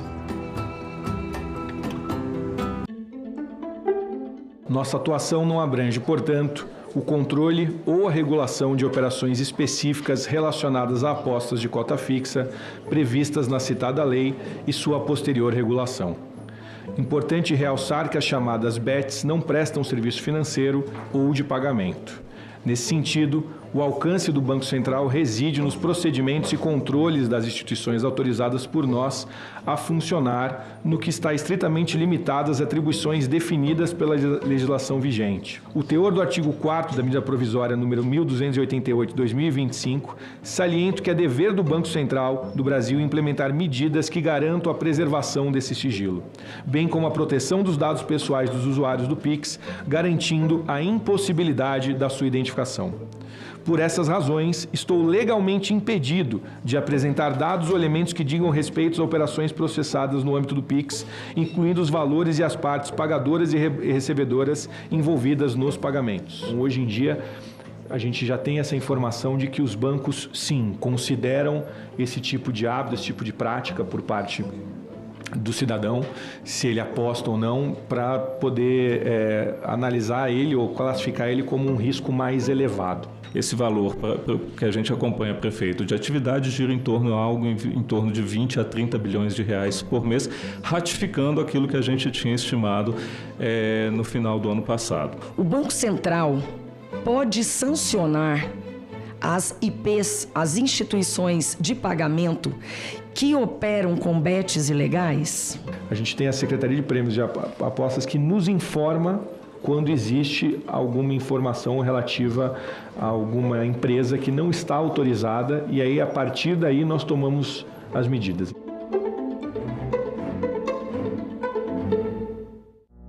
Agora é lei. O programa Acredita no Primeiro Passo foi criado para auxiliar na renegociação de dívidas e facilitar o acesso ao crédito de pequenas empresas.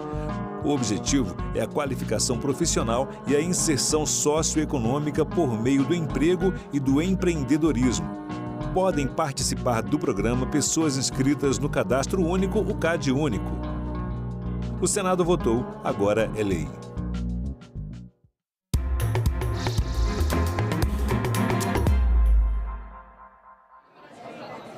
Olá, Olá, boa tarde. O plenário do Senado aprovou nesta quarta-feira a reserva de 30% das vagas em concursos públicos para pretos, pardos, indígenas e quilombolas. Hoje a reserva é de 20% das vagas. A determinação vale para a administração pública federal direta, autarquias, fundações, empresas públicas e sociedades de economia mista. E também nos processos seletivos simplificados para o recrutamento de pessoal por tempo determinado. As cotas serão aplicadas quando houver pelo menos 2 vagas. Os candidatos poderão concorrer nas vagas gerais e nas reservadas ao mesmo tempo, com participação garantida em todas as etapas do concurso. A lei será revista daqui a 10 anos. A identificação racial será por autodeclaração e será feita no momento da inscrição no concurso. Mas os editais também devem prever uma confirmação complementar, com participação de especialistas e critérios que considerem também características regionais. Caso a autodeclaração seja indeferida, o candidato ainda poderá disputar as vagas destinadas à ampla concorrência, a não ser que haja indícios de má-fé. Serão chamados os aprovados na ampla concorrência alternadamente e proporcionalmente entre as pessoas pretas, de acordo com o número de vagas de cada um. O projeto segue agora para a sanção da Presidência da República. E os senadores também fizeram a 5ª e última sessão de discussão em primeiro turno da proposta de emenda à Constituição que inclui guardas municipais e agentes de trânsito no sistema de segurança pública. A PEC estabelece a simetria constitucional entre esses e outros agentes de segurança, como policiais federais, policiais civis e policiais militares. Essas foram as principais informações da sessão plenária que acabou agora há pouco, nesta quarta-feira. Outras informações você acompanha pela nossa internet e daqui a pouquinho às 19h30 no nosso jornal Senado Notícias. Um ótimo fim de tarde a todos.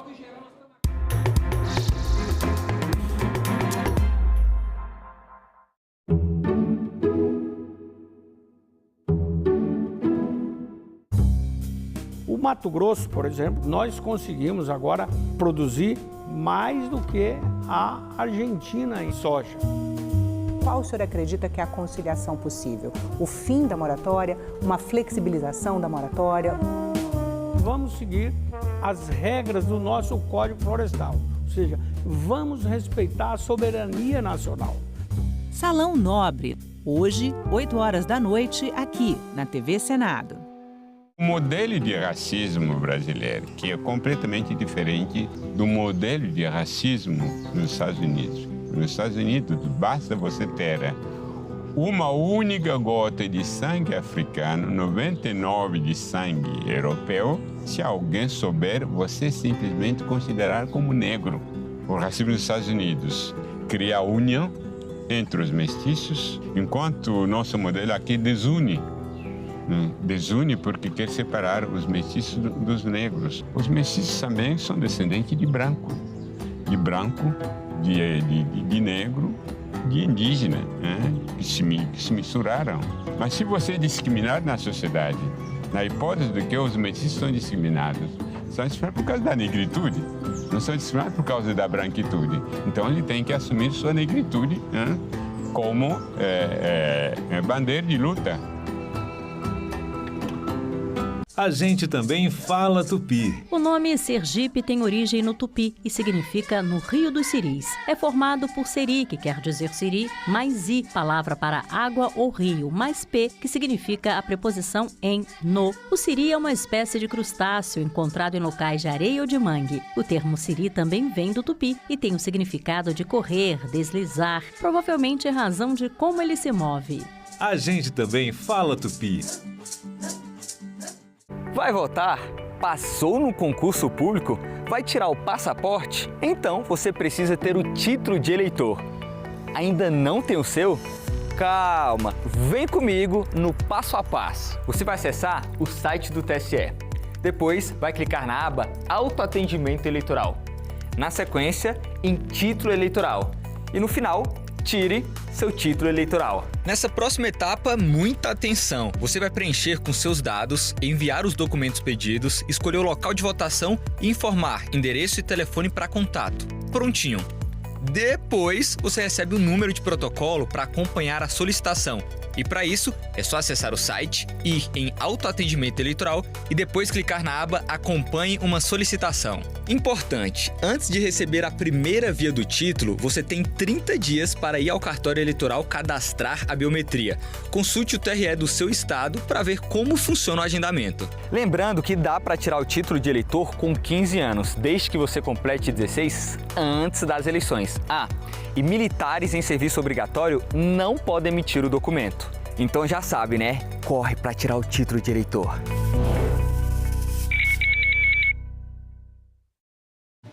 Uma notícia falsa pode vir de quem a gente menos espera, no grupo da família ou nas nossas redes sociais. Mas como saber se uma informação é verdadeira? Agora, as informações sobre o Senado podem ser checadas pelo WhatsApp. Envie texto, link, foto, captura de tela ou vídeo de qualquer notícia duvidosa sobre o Senado Federal. Nossa equipe vai analisar o material e responder se a informação é falsa, verdadeira ou imprecisa. Ficou na dúvida? Senado verifica.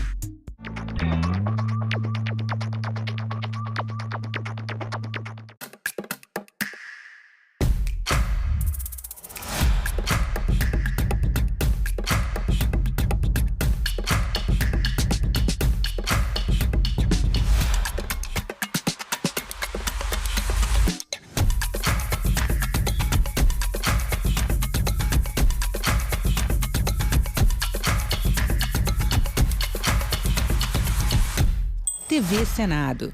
Democracia todo dia.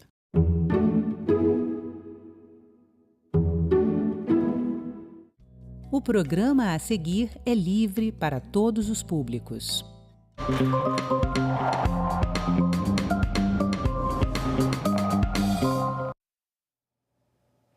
Hoje vamos abordar um tema que afeta a vida de milhões de brasileiros: a crescente onda de roubos e furtos de celulares. De acordo com o Fórum de Segurança Pública, mais de 937 mil casos foram registrados em 2023. Só em São Paulo são 500 celulares furtados ou roubados por dia. Como reduzir esses números? O Congresso discute aumentar as penas para esses crimes.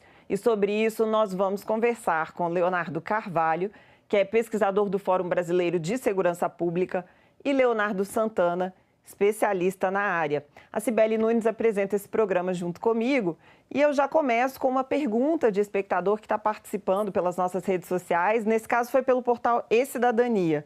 É o Ronan, do Rio de Janeiro, que pergunta o que o Senado sugere, né? Se o Senado sugere alguma mudança legislativa para combater esse crime. Já tem uma proposta do senador Flávio Bolsonaro que aumenta as penas para os crimes de furto e roubo de celular, que hoje estão entre 1 e 6 anos de prisão, para 4 a 8 anos de prisão. E nós recebemos 2 comentários favoráveis ao aumento de pena. Tem o Heverton, de São Paulo, que diz que penas mais duras devem existir sim e sem audiência de custódia. Neirimar, de Minas Gerais, fala que a sensação de impunidade está encravada na mentalidade nacional. As leis precisam ser endurecidas. Ir preso deixou de ser preocupação. Mas e aí? Vamos perguntar para o nosso especialista, começar com Leonardo Santana. Aumento de pena resolve nesse crime, né, nesses 2 crimes de furto e roubo de celular, Leonardo? Olha, bom dia a todos. Essa é uma pergunta importante e é uma preocupação social também muito importante. Quando a gente fala dessa discussão, quando nós falamos do aumento de pena, nós percebemos que existe uma conexão onde o Estado, onde o governo, onde aquelas pessoas que têm a função de preparar as leis e de logo depois executar as leis, elas estão preocupadas comigo, estão preocupadas com você. Nós, enquanto cidadãos que estamos na ponta da linha.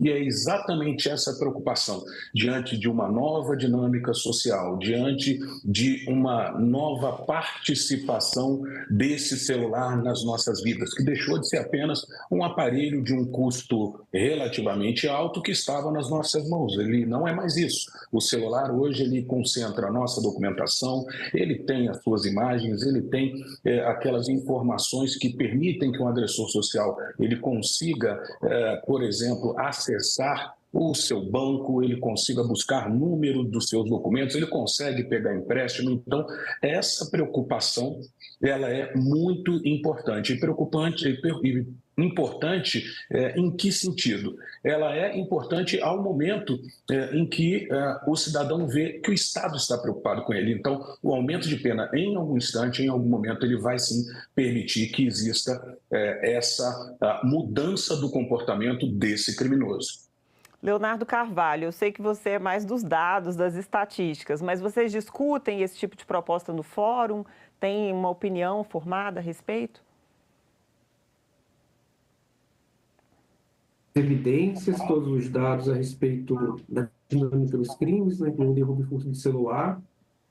E a gente vai acompanhando como isso se reverbera, tanto na percepção de segurança da população, na atuação do governo, seja em âmbito executivo, legislativo, federal, estadual e municipal. E o que a gente entende e que nos preocupa é que sempre que a gente tem um caso de repercussão ou uma onda de crimes que vem ganhando notoriedade, a resposta, sobretudo das causas legislativas, é sempre propor ações no sentido do endurecimento penal. Quando a gente identifica outros gargalos, precisam ser também atuados, precisam ser combatidos, para quê? Para impactar diretamente e reduzir esses crimes. É preciso proporcionar para as polícias, por exemplo, melhores condições de atuação, de prevenção, de repressão, de investigação. Para quê? Para que, de maneira combinada, né, o eventual endurecimento penal, junto com outras medidas, possam impactar e reduzir esses crimes. Não existe uma solução única que vai impactar e diminuir o roubo e furto de celular como diversos crimes que a gente vê. O que existem são ações combinadas e coordenadas para impactar e reduzir esses crimes. Tá certo. E nós perguntamos para as pessoas essa semana se elas acham que o bloqueio de celular é uma medida eficaz contra esse tipo de crime. Vamos mostrar o resultado da nossa enquete. A maioria das pessoas acham que sim, 85%. E além do bloqueio, nós recebemos muitos comentários e perguntas sobre a rastreabilidade do celular roubado. Eu vou perguntar para o Leonardo Santana, vou passar para ele essas perguntas.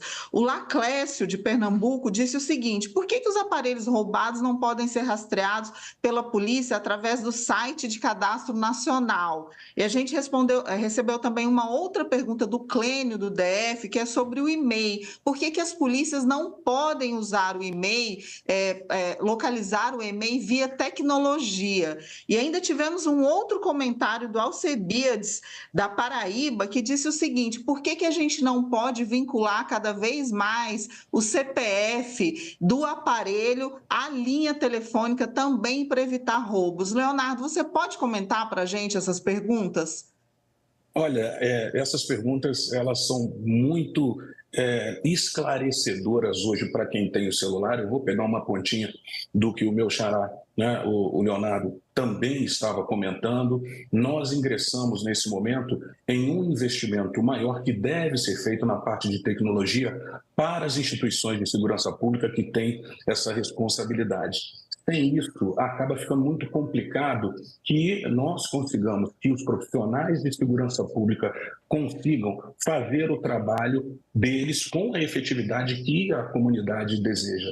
Eu me recordo de um caso recente de uma influencer que lida com tecnologia. Ela teve um celular furtado em São Paulo, onde a família dela mora, e ela tem um trabalho realizado na China. Por incrível que pareça, coisa de um mês depois, o celular dela, em algum momento em que ela tentou buscar, rastreando, né, pelos dados que ela possuía aquele aparelho, o celular dela estava na China e ela conseguiu encontrar. Então, essa questão da rastreabilidade ela é fundamental, ela é importante e pode sim, na medida do possível, dentro do que a legislação obedecer e receber, ser também entregue para as instituições de segurança pública. Quando se fala da identidade do celular, quando se fala do e-mail, quando se fala dos meios tecnológicos oferecidos pelas próprias empresas que fabricam o celular, tudo isso combinado tem sim condições de oferecer para a população uma resposta muito mais rápida. Então,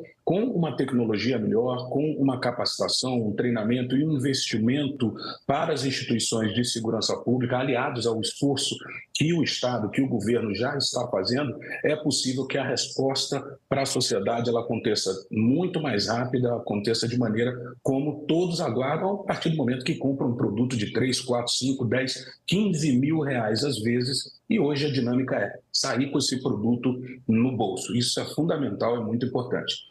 Leonardo Santana, eu tenho uma dúvida também nesse sentido minha, mas eu acho que vai ao encontro aí do que o nosso espectador disse.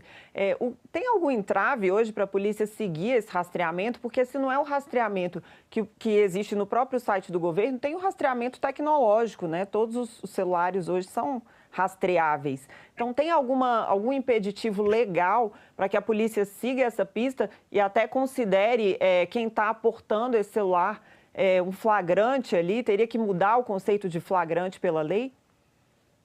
Hoje, os mecanismos que nós temos, eles ainda exigem que haja uma permissão do proprietário daquele aparelho para que seja feita essa rastreabilidade.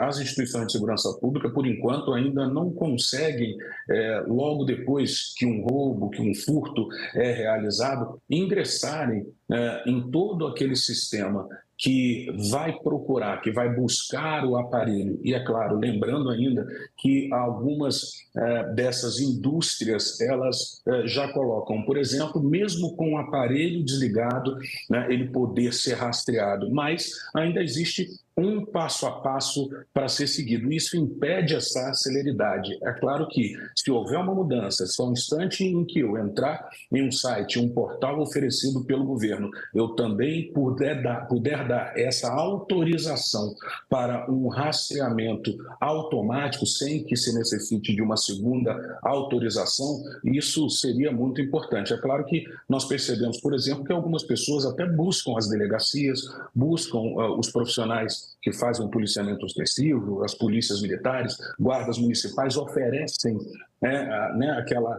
aquele momento de rastreamento, mas fazem isso de forma voluntária, de maneira automática, de maneira mais rápida. Hoje, nossa legislação ela ainda não tem nada que obrigue, que perpetue esse cenário.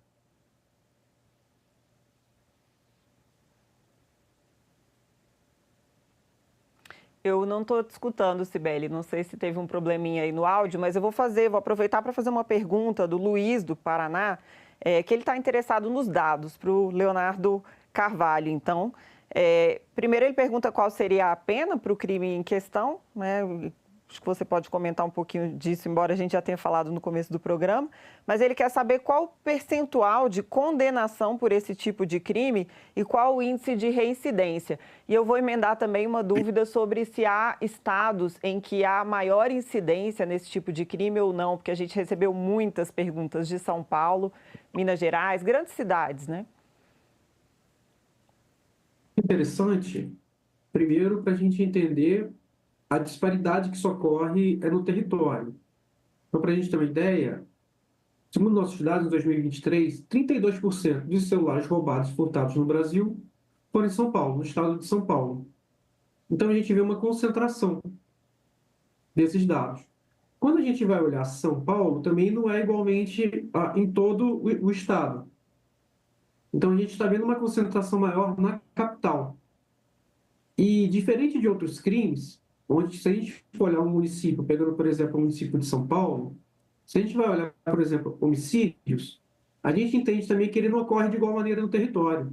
Ele ocorre em algumas áreas. Então, a gente tem áreas de concentração, que é diferente da dinâmica que a gente está vendo do roubo e furto de celular. O roubo e furto de celular, ele está se dando de maneira mais ou menos igual em todo o território do município. E isso é um grande desafio, sobretudo para as forças policiais, que trabalham, que alocam seus recursos, que são limitados, né, baseado em dados, baseado em evidências. Então, eles olham em qual território, em qual área está tendo uma maior concentração e ali alocam seus recursos. No caso do roubo e furto de celular, quando a coisa está se dando de maneira mais espraiada no território, isso é um desafio para eles. Então, requer também a repensar toda a parte de planejamento operacional, repensar um pouco toda a dinâmica que a gente tem em relação ao roubo e furto de celular. Lembrando que é de vital importância, toda vez que alguém for vítima de um crime, que registre o boletim de ocorrência na delegacia. Tá? Só assim as autoridades vão tomar conhecimento daquele crime. Aquele dado ele é compartilhado pela Polícia Civil, né, responsável pela investigação, e pela Polícia Militar, que usa esses dados justamente para fazer esse planejamento, onde vão estar alocados os policiais, as viaturas. Então, eles fazem todo um trabalho de análise de dados para fazer uma alocação racional dos seus recursos. Tá? Sobre esse ponto de reincidência da parte mais penal, a gente não tem dado sobre isso, justamente porque é uma dificuldade acessar e trabalhar dados do sistema de justiça. Ao longo dos últimos anos, a gente tem visto uma maior acesso, uma maior disponibilidade em publicar esses dados, mas ainda são raros os estudos que fazem esse tipo de levantamento. Agora sim, o áudio está ok. Nós vamos mostrar a enquete. A segunda pergunta que nós fizemos essa semana foi se as pessoas conhecem o modo recuperação lançado recentemente pelo governo federal sobre celulares roubados. E a maioria das pessoas ainda não conhecem, 61% ainda não sabem como funciona o modo recuperação. Eu queria que o Leonardo Santana explicasse um pouco para a gente e falasse também sobre a questão da receptação, que foi outro ponto que recebemos muitos comentários e perguntas. O Diogo de São Paulo, por exemplo, ele diz: por que o receptador não é incriminado? Aí a gente teve também a pergunta do Paulo do Mato Grosso, dizendo por que as penas de crime de receptação são tão baixas. Isso também estimula o roubo de celular. Leonardo, você pode responder para a gente essas questões? Olha, posso sim, é uma preocupação muito grande, uma preocupação em que as pessoas elas acabam desacreditando. Essa coisa da credibilidade, da confiança, ela tem muito a ver com isso. Então, quando nós tratamos dessa nova dinâmica estabelecida pelo governo, a gente tem, em um primeiro momento, o cadastramento daquele equipamento, o cadastramento daquele aparelho.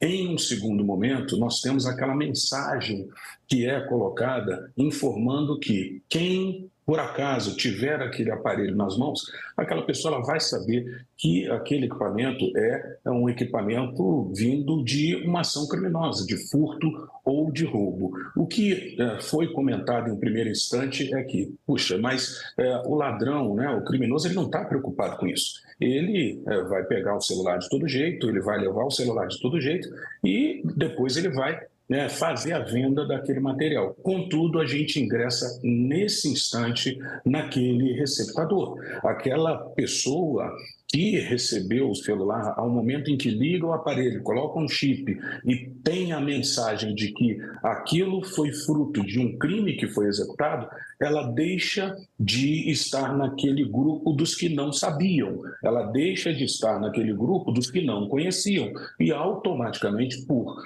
ter conhecimento de que aquele equipamento é um produto que veio de um crime, ela precisa procurar as autoridades, ela não tem como dizer que não vai procurar. Então, nesse instante, mesmo que nós tenhamos uma ação do criminoso, nós temos sim um momento em que quem recepciona, quem compra, quem de alguma maneira foi só um presente, aquela pessoa já sabe que não é algo lícito, tá certo? Então, isso vai desencorajar essas pessoas que vão receber, vai desencorajar, como foi colocado na pergunta, essa questão da receptação, que acontecia com muita facilidade, que acontecia antes, sem que houvesse essa preocupação adicional. Inclusive, sobre essa questão da receptação, tem uma proposta anunciada pelo ministro da Justiça, Ricardo Lewandowski, de aumento de pena para a receptação e também aumento de pena para uso econômico do celular, para qualquer tipo de uso econômico. Vocês acham que essa proposta deveria se somar a essa que está aqui no Senado? Qual das duas a gente deveria ter, ou as duas, fazer um combinado aí, que seria uma proposta substitutiva, que a gente chama aqui? Vou começar com o Leonardo Carvalho dessa vez. A proposta seria justamente unir para dar celeridade ao processo e colocá-la em vigor o mais rápido possível. Acho que tem um segundo ponto sobre essa dinâmica da receptação, que a gente tem observado uma dinâmica muito peculiar do roubo e furto de celular, né? Onde ela começa com o roubador, com o furtador, quem subtrai o celular da vítima, e, eventualmente, a partir daí, esse celular ele começa a ter diferentes usos, em camadas. Então, a gente tem muito amarrado ao roubo e furto de celular o aumento dos estelionatos em meio eletrônico. Então, as pessoas estão sendo vítimas de golpes, né? Esses criminosos usam de diversas ferramentas, justamente a partir da obtenção do celular roubado furtado, praticar novos crimes. A gente tem observado quadrilhas que estão se especializando justamente em dar uma aparência legítima a esse celular roubado, furtado, e revendê-lo no mercado nacional, que é o que acontece nesse caso, da questão da receptação. E daí a importância da gente ter esse novo modo de recuperação no aplicativo Celular Seguro, do governo federal. Que até então o que você conseguia fazer era bloqueá-lo. Então agora você consegue fazer com esse novo modo, permitir que seja reativado, sem nenhum perigo de acesso aos seus dados, e a partir daí a pessoa que ligou novamente esse celular, ele é notificado de que esse celular é produto de um crime, que ele deve imediatamente procurar a autoridade policial, incorrendo, como falou aqui o Leonardo Santana, num crime de receptação, eventualmente receptação qualificada. Mas o que a gente tem visto também é um novo ponto, que é celulares roubados e furtados no Brasil estão aparecendo, sendo rastreados em diversas partes do mundo. África, Ásia, China. Então, isso evidencia a consolidação de quadrilhas especializadas em mandar esses celulares para outros países. Tem muita gente nos assistindo pelo TikTok. A Rosimeire dos Santos, ela comentou o seguinte: tem que mudar o Código Penal em relação a roubo e furto de celular. E aí eu vou emendar com a pergunta do Luiz do Paraná. Ele diz o seguinte: qual a pena atual para esse crime em questão? E ele quer saber também qual é o percentual atual de condenação e reincidência. Leonardo Santana, você pode responder para a gente? Eu vou ficar com a primeira parte dessa pergunta. Eu não teria os dados exatos agora, apesar do que a gente comentou, né? Falamos aí um pouquinho da pena, de 4 anos subir para 6, tal, mas os dados exatos em relação ao percentual eu não teria, né? Meu amigo Leonardo Carvalho certamente vai poder nos ajudar nesse sentido. Mas a gente precisa falar, sim, dessa questão, não só do aumento da pena, mas de níveis distintos de pena para quem participa desse tipo de delito. Pegando um gancho no que Leonardo Carvalho acabou de dizer, para que eu tenha uma organização criminosa que vai fazer com que esse celular chegue em lugares como Ásia, né, como África, isso demanda um investimento muito grande. E se eu tenho uma organização que paga, que investe nesse tipo de cenário, isso tem a ver com o que a gente trata nos estudos de economia do crime. O criminoso, ele busca, primeiro, verificar se aquele crime compensa para ele. Segundo, ele também avalia qual é o risco que ele tem cometendo aquele tipo de crime. Quando se juntam as duas coisas é que a gente verifica essa necessidade de alteração, de mudança, essa necessidade de um novo pensamento acerca das penas, por exemplo, né, ou outros itens que devam ser destinados às forças de segurança. O que eu quero dizer com isso? Se hoje eu tenho uma pena muito branda, o risco vale. Se hoje eu tenho um resultado muito grande, o risco também vale. Então, essas parcelas das organizações criminosas que fazem todo esse investimento para mandar esses celulares para fora, elas têm que ter uma pena diferenciada, porque elas estão colaborando com esse cenário da economia do crime. Estão colaborando, inclusive, de uma maneira muito maior do que aquele que está na ponta da linha, apenas, o criminoso, né, na verdade, apenas retirando aquele celular e destinando para essas organizações. Então, além do aumento de pena, tem que haver sim um escalonamento. Grupos que tenham uma postura, uma atuação mais qualificada, com mais detalhes, colocando mais dinheiro, precisando sim ter uma pena diferenciada. Agora, a gente falou bastante sobre o aumento de pena, mas o José do Piauí quer saber como combater isso diante da impunidade para quem comete tal crime, né? Ou seja, há outras medidas necessárias para combater esse tipo de crime? Quais seriam essas medidas? Tem uma pergunta semelhante também da Larissa, do Ceará, que pergunta como é possível ter uma atuação efetiva na prevenção desses delitos e qual seria uma maneira das vítimas conseguirem reaver os seus bens. Queria que vocês colocassem, então, outras ações para combater esse tipo de crime, começando com Leonardo Carvalho. Como o Leonardo Santana mencionou, tem todo esse racional, né, feito pelo criminoso nessa decisão de cometer ou não um crime. E além da pena, acho que entra também um outro fator importante considerado, a possibilidade de ser pego. Né? Para que ele seja sujeito a uma pena, primeiro ele tem que ser identificado, eventualmente preso ou apreendido. Então, a probabilidade dele ser pego cometendo o crime, né, ou em flagrante ou posterior, isso também é bastante relevante. Porque a gente tem falado muito de aumento de pena, é uma tecla que se bate bastante. Mas a pena ela só vai ser aplicada para aquelas pessoas que forem identificadas, presas. Daí essa questão da impunidade. Acho que teria um peso maior se a gente conseguisse melhor estruturar as polícias justamente para uma identificação, atividades de prevenção, de repressão e de investigação. Justamente para identificar e responsabilizar essas quadrilhas. Hoje, a gente tem como principal gargalo a capacidade investigativa das polícias, sobretudo nesses crimes de roubo e furto de celular. A gente já mencionou aqui a questão tecnológica, né? Mas a questão tecnológica também demanda aquisição de software, de hardware, capacitação dos agentes policiais para operar essas ferramentas, uma cooperação entre diferentes agências, quando eu falo agência, eu estou falando tanto agências de governo como empresas privadas. Para quê? Para fazer o compartilhamento desses dados, para permitir o rastreamento, a identificação de onde estão esses aparelhos. Tá? A gente precisa lembrar que essa é uma questão bastante complexa, e o compartilhamento desses dados envolve dados públicos e dados privados.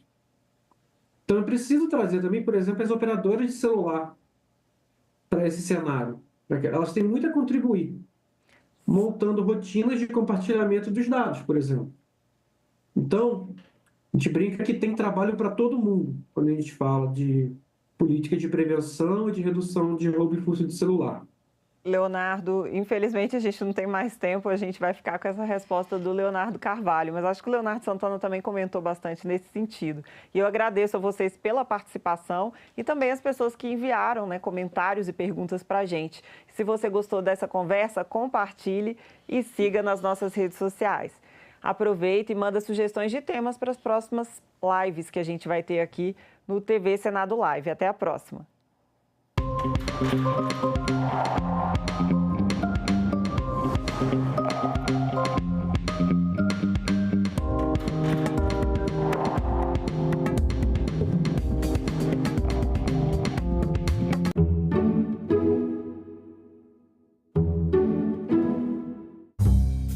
O Mato Grosso, por exemplo, nós conseguimos agora produzir mais do que a Argentina em soja.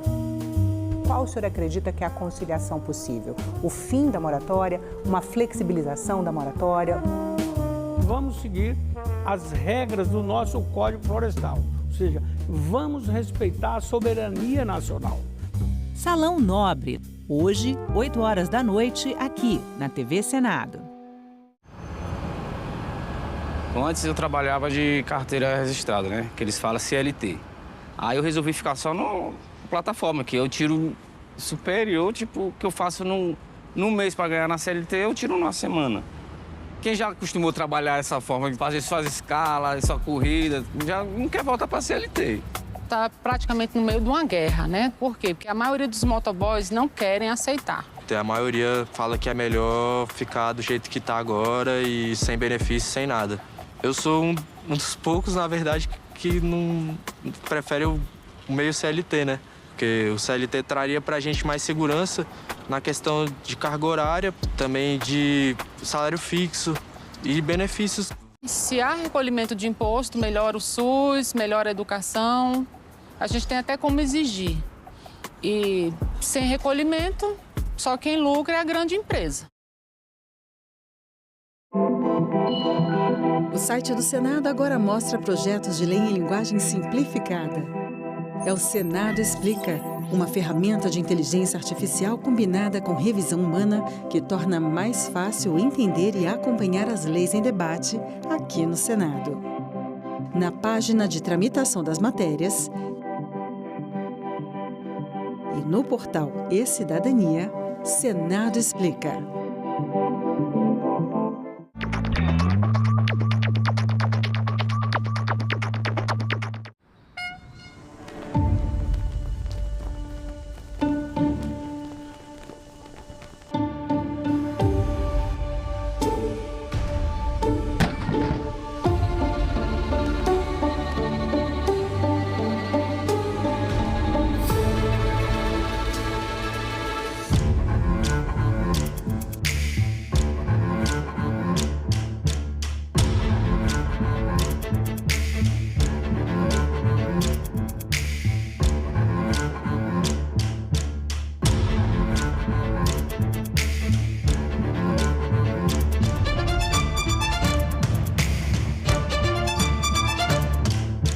A democracia é exatamente o instrumento concebido para lidar com a diversidade.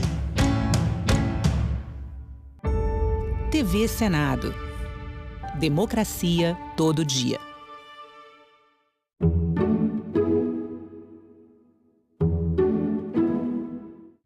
O programa a seguir é livre para todos os públicos.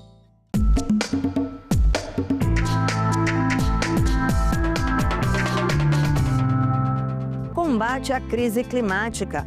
Biofertilizante feito a partir de microalgas é um dos vencedores do Prêmio Assembleia de Minas Gerais de Incentivo à Inovação. A gente já viu a diferença do crescimento da alface, porque o crescimento foi além do que a gente estava acostumado sem a alga.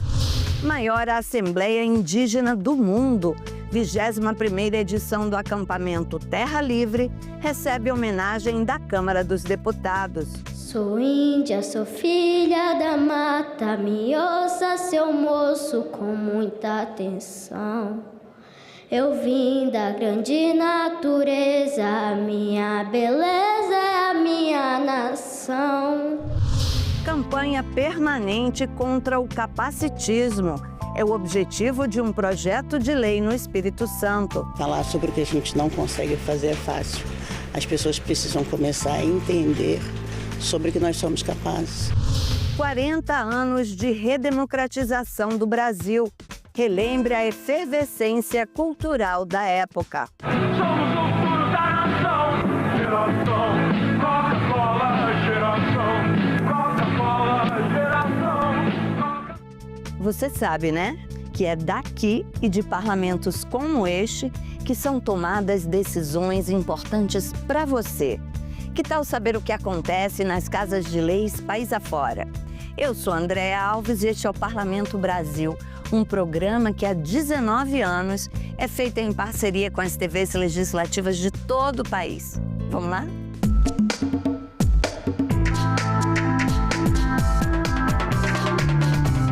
Gente, olha essa iniciativa fantástica da Assembleia Legislativa de Minas Gerais. Reconhecendo a urgência da crise climática, a Casa promoveu no ano passado um concurso. O objetivo era apoiar o desenvolvimento de soluções inovadoras que pudessem ajudar a gente a conviver com as mudanças climáticas. 10 candidatos foram os vencedores do Prêmio Assembleia de Incentivo à Inovação. Agora, a Assembleia está ajudando a colocar em prática esses projetos. Um deles é um biofertilizante feito a partir de microalgas que ajuda na recuperação do solo. O que uma criação de tilápias e uma fábrica de cervejas podem ter em comum? Não é só a combinação do peixinho frito com aquela gelada. É que as duas produções usam água, muita água, que quase sempre é descartada no meio ambiente. Mas uma empresa do interior de São Paulo descobriu um novo uso para o material.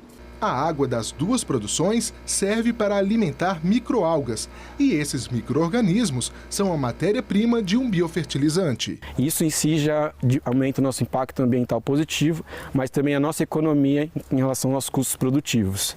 E o produto como um todo é um produto que tem um impacto ambiental positivo também no solo. Ele auxilia a recuperação do solo, ele auxilia o crescimento da microvida, que normalmente um fertilizante químico mineral, ele não tem esse papel, ele normalmente degrada o solo ao longo do tempo. Daniel tem um sítio em Florestal, na Grande BH. A produção é toda orgânica, num sistema de agrofloresta, diversificada, sem monocultura. Ele apostou no biofertilizante e não se arrependeu. A equipe da Biotech Blue está fazendo as aplicações. E nem precisa de equipamentos de proteção, já que o produto não faz mal à saúde nem ao meio ambiente. Daniel comemora ter encontrado uma maneira de melhorar a produção de forma consciente e sustentável. Começamos a trabalhar agora no mês passado e já podemos ver que onde já foi feita uma primeira aplicação já teve um bom resultado, porque a gente já viu a diferença do crescimento da alface, porque o crescimento foi além do que a gente estava acostumado sem a alga. Eu estou aqui em outro sítio que é quase vizinho ao do Daniel.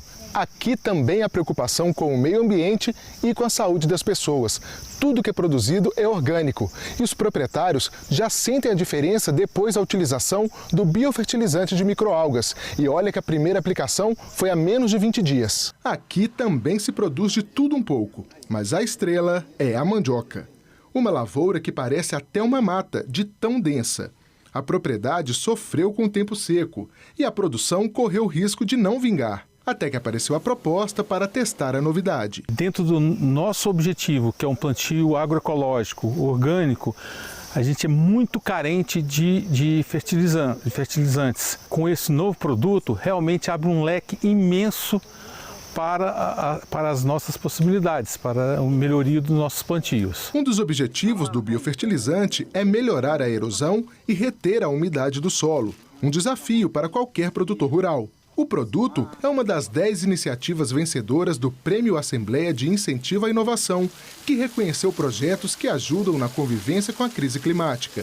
As empresas participam de um programa de aceleração do Parque Tecnológico de Belo Horizonte. Nesta fase, os técnicos do BHTEC acompanham a implantação do produto em Florestal. A Biotech Blue está sendo bastante beneficiada nesse processo, né, de se colocar no mercado, de se desenvolver, de se desenvolver como uma empresa, mas também ajudar os produtores rurais e a sociedade como um todo, trazendo tecnologias sustentáveis que trazem impactos positivos na vida das pessoas. Uma experiência que está abrindo caminhos de quem tem uma ideia na cabeça e muita vontade de colaborar com a preservação do nosso planeta. Em 3 meses a gente mudou uma empresa que estava ainda um pouco com esse traje acadêmico, né? Um traje também visando só pesquisa, com muita dificuldade de adentrar no mercado e obter resultados, feedbacks do mercado, e a gente conseguiu mudar. A gente vai poder aprimorar o nosso produto com esse feedback e também finalizar ele para adentrar no mercado. Quando a gente se alimenta de um processo que traz regeneração, que traz coisas boas, naturalmente a nossa relação com esse alimento melhora também, melhorando a nossa saúde, né?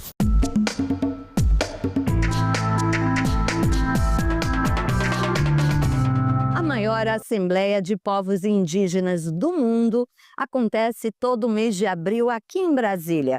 Representantes de cerca de 300 etnias vêm de todos os cantos do país para o acampamento Terra Livre, lutar pelos seus direitos. Uma sessão solene aqui na Câmara dos Deputados fez uma homenagem ao movimento, que este ano está na sua 21ª edição. Indígenas, que representam mais de 300 povos originários brasileiros, e parlamentares dançaram no plenário da Câmara dos Deputados para celebrar a edição de número 21 do acampamento Terra Livre, realizado em Brasília. O acampamento é símbolo de luta dos povos tradicionais. Eles ouviram no canto de uma criança o apelo pela preservação da natureza. Sou índia, sou filha da mata, me ouça, seu moço, com muita atenção. Eu vim da grande natureza, a minha beleza é a minha nação. Sou a cultura, sou a arte de um povo guerreiro em devastação. Essa música, ela significa muito para mim. Ela fala para não matar mais os animais, não mais destruir a floresta.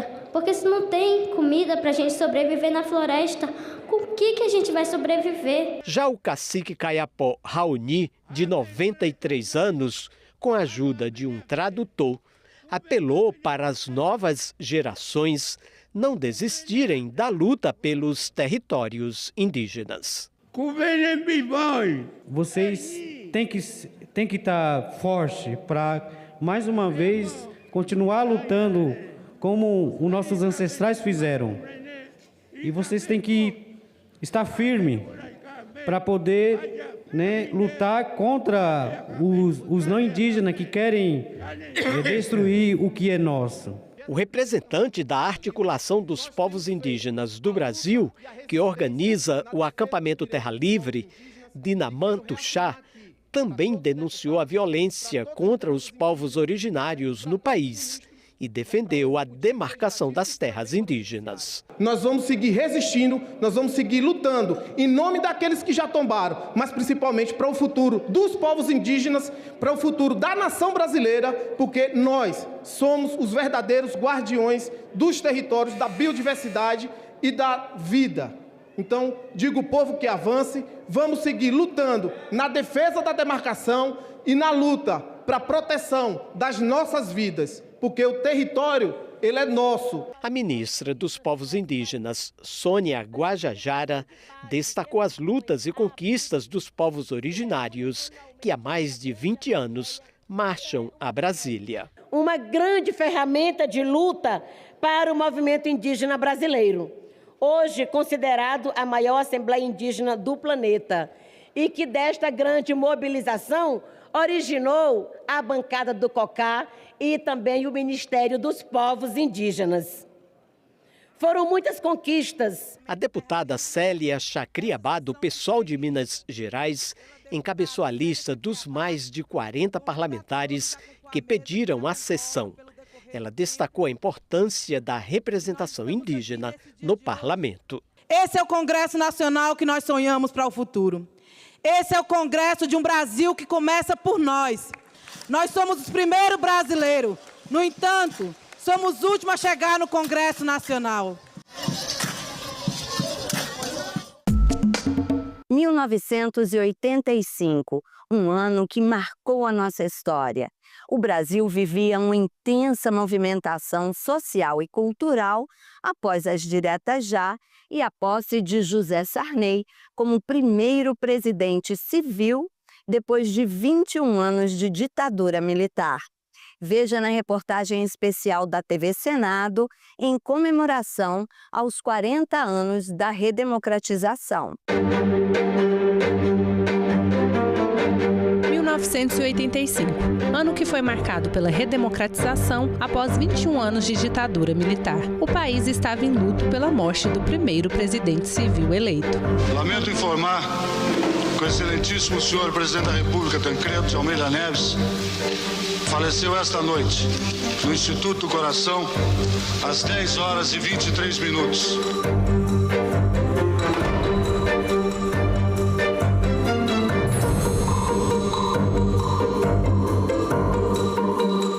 Lembro até hoje o assessor de imprensa, o Antônio Brito, dando a notícia na televisão. Então foi um choque para todo mundo. E as pessoas ficaram em dúvida, Aí a transição democrática, será que vai acontecer mesmo?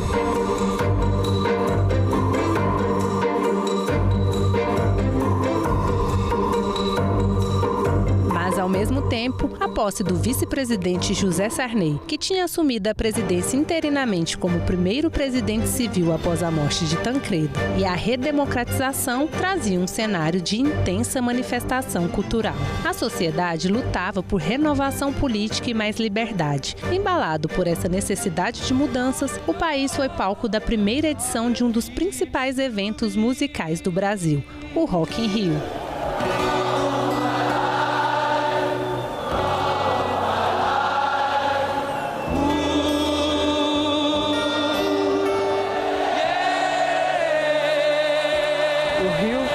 Estava fervilhando, né, na expectativa, né, lógico, os cantores nacionais todo mundo já conhecia, né, mas na expectativa de receber os internacionais, né, e vieram assim grandes nomes, um espaço gigantesco, era uma maneira de expressar aquilo tudo que estava engasgado, né, durante anos, né, foi um grito de liberdade talvez, né. Com duração de 10 dias, o festival atraiu mais de 1 milhão de espectadores e contou com atrações internacionais e também com artistas nacionais. Barão Vermelho, Kid Abelha e Paralamas do Sucesso são algumas das principais bandas que se apresentaram. Eu vejo grana, eu vejo dor, no paraíso perigoso que a palma da tua mão mostrou. Eram bandas que colocavam um pouco mais nas letras das músicas de contestação, de um pouco manifesto em relação às bandas brasileiras que surgiram no final da década de 70. Teve os músicos e bandas internacionais que, me parece assim, foi uma virada de chave para o Brasil entrar no circuito internacional, né, de shows. O Brasil de 85 era um Brasil de esperança, era um Brasil de mudanças, era um Brasil que enxergava um futuro de muitas transformações. O ano foi marcado por outro acontecimento importante para os brasileiros. O piloto Ayrton Senna venceu pela primeira vez na Fórmula 1. Bandeirada para ele, Ayrton Senna! Ayrton Senna vem do Grande Prêmio de Portugal! Outro destaque no Brasil no ano de 1985 foi a exibição, depois de 10 anos de censura, da novela Rock Santeiro pela TV Globo. A proibição da novela aconteceu em 1975 por ordem do governo militar. Essa foi a novela com maior audiência na televisão brasileira.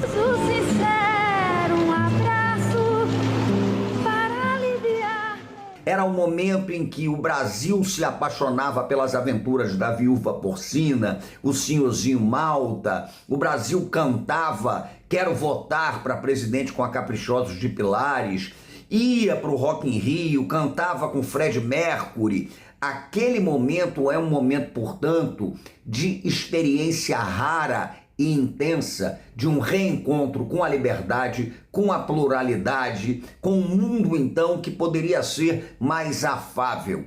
Naquele ano, diferente do que aconteceu para a escolha do presidente, foram feitas as primeiras eleições diretas para prefeito, vice-prefeito e vereadores.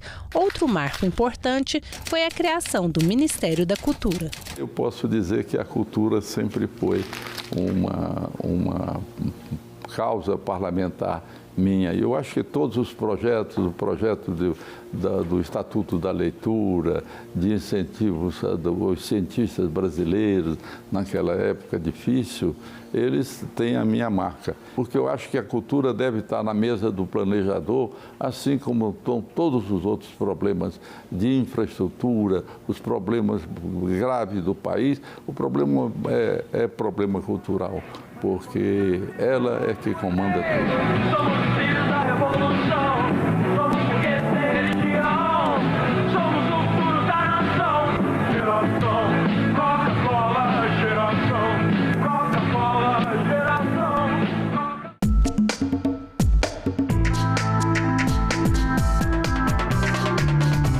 A garantia dos direitos das pessoas com deficiência é o objetivo de muitas leis que estão em vigor e de muitos projetos de lei. No Espírito Santo, Uma proposta que está em análise na Assembleia Legislativa do Estado pretende criar uma campanha permanente de combate ao capacitismo. O termo capacitismo é relativamente novo no Brasil, mas a prática tem séculos de existência. O capacitismo é o preconceito contra pessoas com deficiência, julgando elas inferiores ou incapazes de fazer alguma coisa. Por pessoas com deficiência, entende-se aquelas que possuem algum impedimento permanente, seja de natureza física, mental, intelectual ou sensorial. Uma das formas de se combater o capacitismo é a inserção das pessoas com deficiência no mercado de trabalho, proporcionando condições para exercerem uma profissão. É justamente o que vem acontecendo numa parceria entre o Tribunal de Justiça do Espírito Santo e a CTF, a Associação de Centro de Treinamento de Educação Física Especial. O foco aqui dos Meninos para Trabalhar é a digitalização, dividido em várias áreas, né? Desde a parte de receber os processos, cadastrar os processos, digitalizar, depois conferir, fazer a montagem de novo dos processos para poder devolver os processos ao tribunal. No primeiro ano a gente trabalhou com 100 pessoas, né?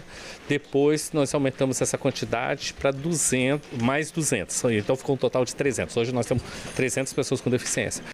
Rosilda Dias foi contratada para uma das vagas. Ela conta que no Espírito Santo, o mercado de trabalho para as pessoas com deficiência ainda é muito restrito. O erro não está na pessoa com deficiência, a dificuldade não está na pessoa com deficiência. A dificuldade está nas empresas se adequarem para receber as pessoas com deficiência de acordo com a condição de cada pessoa dentro da diversidade das pessoas com deficiência. Existem pessoas com deficiência que têm diploma de faculdade, até 2, que está dentro da gaveta, porque a empresa não aceita aquela pessoa por ela ter uma deficiência. Para Rosilda, a sociedade é capacitista quando aborda apenas o que as pessoas com deficiência não podem fazer, ao invés de focar em suas habilidades. Independente para onde eu vá, o capacitismo está ali. É o preconceito que as pessoas têm sobre a minha condição, não sobre a minha pessoa. A sociedade tem muita coisa a ser trabalhada ainda na sociedade sobre o que as pessoas com deficiência conseguem fazer, porque falar sobre o que a gente não consegue fazer é fácil. As pessoas precisam começar a entender sobre o que nós somos capazes, das nossas potências, das nossas competências, das nossas capacidades. O servidor público Luan Antunes diz que percebeu o capacitismo ainda adolescente, justamente quando foi procurar uma vaga de emprego. Era numa época que as empresas corriam sazonalmente para contratar, quando percebi que o Ministério Público estava na rua para cobrar, cumprir cota. Então eu fui começar a trabalhar e chegava por era uma estrutura que as empresas contratavam sem ler o currículo. É PCD, aí você ia fazer entrevista, sobe escada, anda sozinho, consegue pegar o ônibus e tal. E muitas vezes nem perguntavam o que gostava de fazer, o que estudava, enfim. Hoje, atuando na esfera pública, ele fala que se sente respeitado dentro do ambiente de trabalho. No setor público eu tenho algo que eu não tive no setor privado. No setor público eu sou cobrado. No setor público sou colocado para produzir. Segundo a Lei 8.213 de 1991, a chamada Lei de Cotas, toda empresa com 100 ou mais funcionários deve reservar uma quantidade de vagas para pessoas com deficiência. Rosilda, entretanto, é crítica dessa legislação. A pessoa com deficiência que entra no mercado de trabalho pela cota, ela fica ali estagnada naquele posto. E muitas vezes não tem nem o que fazer, é só para cumprir uma cota. A empresa contrata, a pessoa fica ali. O que eu vou fazer? Não, você não precisa fazer nada, você só precisa ficar aí. Então a pessoa com deficiência, ela é produtiva, ela produz, ela tem competência, ela tem capacidade. E a cota, ela esmaga isso de uma forma muito cruel. Já Luan acredita que a legislação foi um passo fundamental para a inclusão, mas que é preciso caminhar para uma inclusão verdadeira. Ela veio para incluir, ela veio para incomodar. Você percebe que tem indústrias, tem empresas, tem setores que já se conscientizaram, entenderam a importância da inclusão de fato, que a lei impõe Só que ainda existe lugar que a lei ainda só é vista como imposição, como algo que... Então, você vai no supermercado e você vê um PCD que está lá 2 anos e meio, solto, jogado, e você vê que inclusão mesmo não há. Como forma de enfrentar o capacitismo na sociedade capixaba, o deputado Alain Ferreira elaborou um projeto de lei que cria a campanha permanente de conscientização e combate ao capacitismo no Estado. Na verdade, nem precisava da gente fazer esses projetos, essas leis, mas infelizmente ainda acontece muitas vezes no subconsciente. Você é capacitista sem saber que é. Serão campanhas permanentes através do governo do Estado, através dos governos municipais, dos prefeitos. É uma consciência, trazer essa consciência coletiva para que possamos de verdade aí terminar esse preconceito, diminuir pelo menos esse preconceito com as pessoas com deficiência. Fábio tem mais de 30 anos de serviço no Poder Judiciário. Ele fala da experiência desse trabalho com as pessoas com deficiência. Foi o presente do Tribunal de Justiça para mim esse projeto. É um projeto assim espetacular. A gente aprende muito mais do que a gente consegue dar para eles, com eles no dia a dia trabalhando. O que mais chamou a minha atenção foi a arquitetura bem elaborada pelo Oscar Niemeyer, principalmente na Câmara dos Senados, que tem aquele teto feito com placas de alumínio. O que eu mais gostei assim foi lá no Senado, no tapete, a bandeira do Brasil e uma arte representando o Senado feita por um servidor da limpeza do prédio. Hoje eu vim aqui passear com os meus avós e com a minha mãe. E o que mais chamou a sua atenção aqui? Foi aquelas coisas lá, aquelas joias, aquela sala lá que tem as joias. Eu gostei mais da bola da última Copa de 2012. Da bola da última Copa de 2012. Aí eu gostei, eu vi lá e foi de boa. A gente está vivendo um momento histórico, no momento de hoje, e eu estudo direito e acho que é muito importante também conhecer o que a gente aprende na Constituição, conhecer na prática como funciona. Primeiro era uma curiosidade minha, individualmente, e também por ser brasileiro, conhecer a sede dos poderes, né? Conhecer onde é decidido, onde eles se reúnem, como é feita as comissões, as alas, tudo é muito interessante.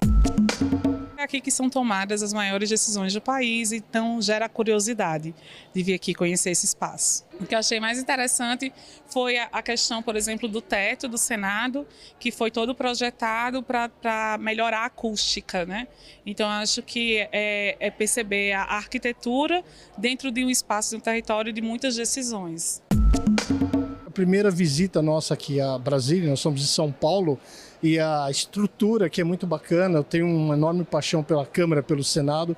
Para mim é vital conhecer pessoalmente onde eles ficam, e assim, foi uma experiência maravilhosa. O tamanho, a organização, a disposição do ambiente, o acervo que tem aqui dentro é muito rico, inclusive eu faço até um apelo aqui para quem não conhece, venham visitar, venham conhecer, tem um museu enorme aqui, muita história aqui dentro.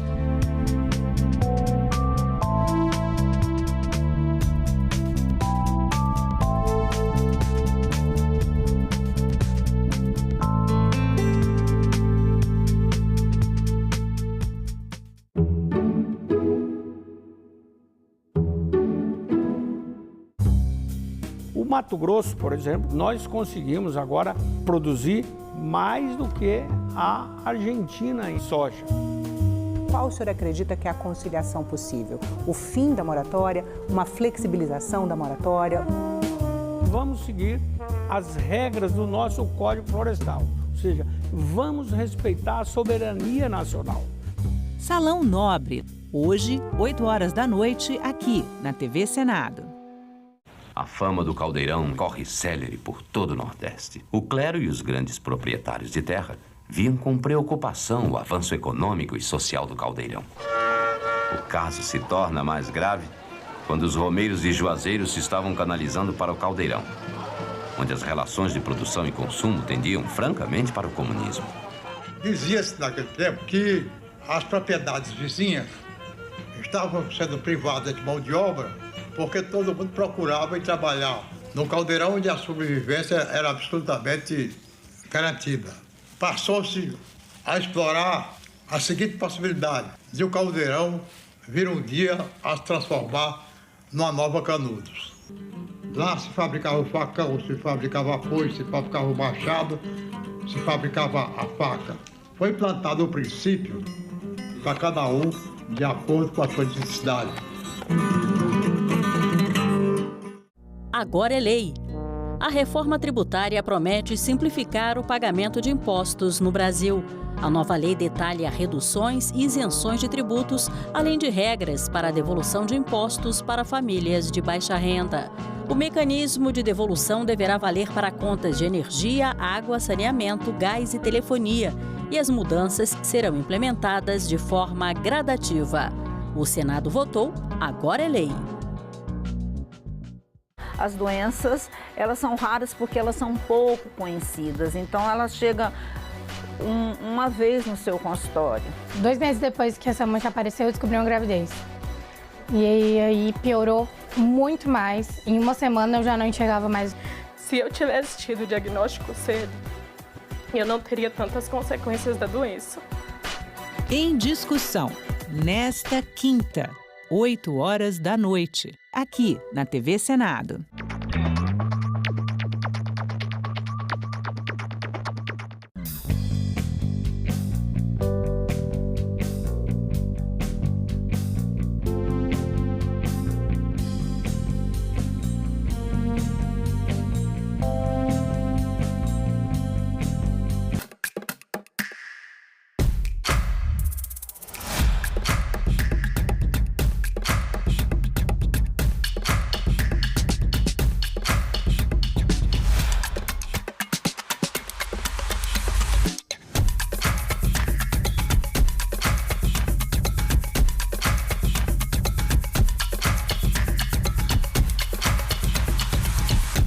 TV Senado. Democracia todo dia.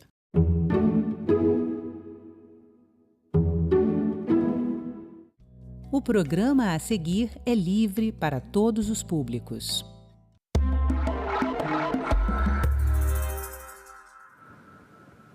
A cada ano, aumenta o número de brasileiros diagnosticados com câncer de pele.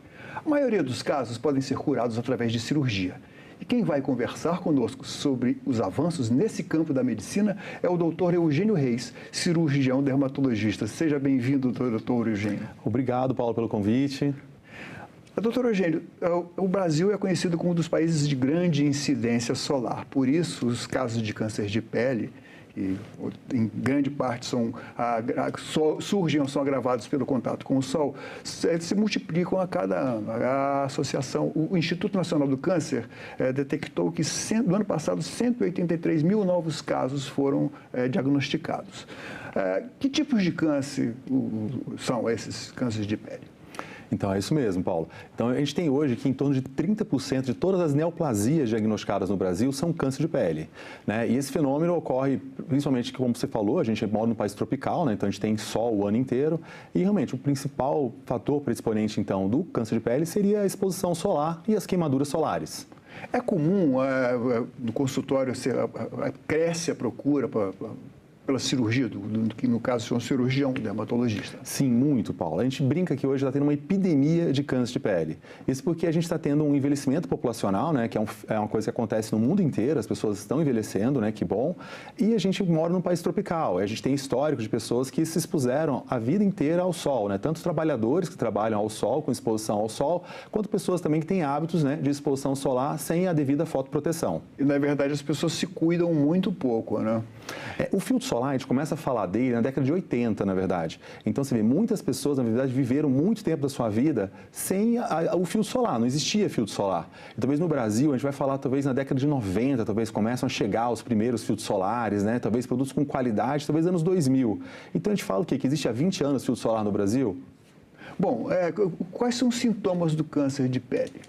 Então, o câncer de pele, o principal sintoma, geralmente, que os pacientes veem, geralmente a gente fala que são feridas que aparecem na pele, são aquelas feridas de difícil cicatrização. Muitas vezes o paciente fala que apareceu alguma feridinha, alguma casquinha, uma espinha que aparece na pele. Pode acontecer tanto em áreas, o mais comum é em áreas fotoexpostas, né? Que geralmente é o rosto, né? Que a gente expõe todos os dias, braços, mãos, né? O mais comum, 80% dos cânceres vai ser nessa região mesmo de face e pescoço. Mas sim, a gente pode apresentar em outros lugares. Agora, a faixa etária mais, a gente pega a praia hoje, vai sentir o efeito daqui a 30, 40 anos. Né? Isso, geralmente o principal grupo que vai apresentar câncer de pele, geralmente é a população acima de 50 anos de idade. Sim, agora, em que casos está indicada a cirurgia?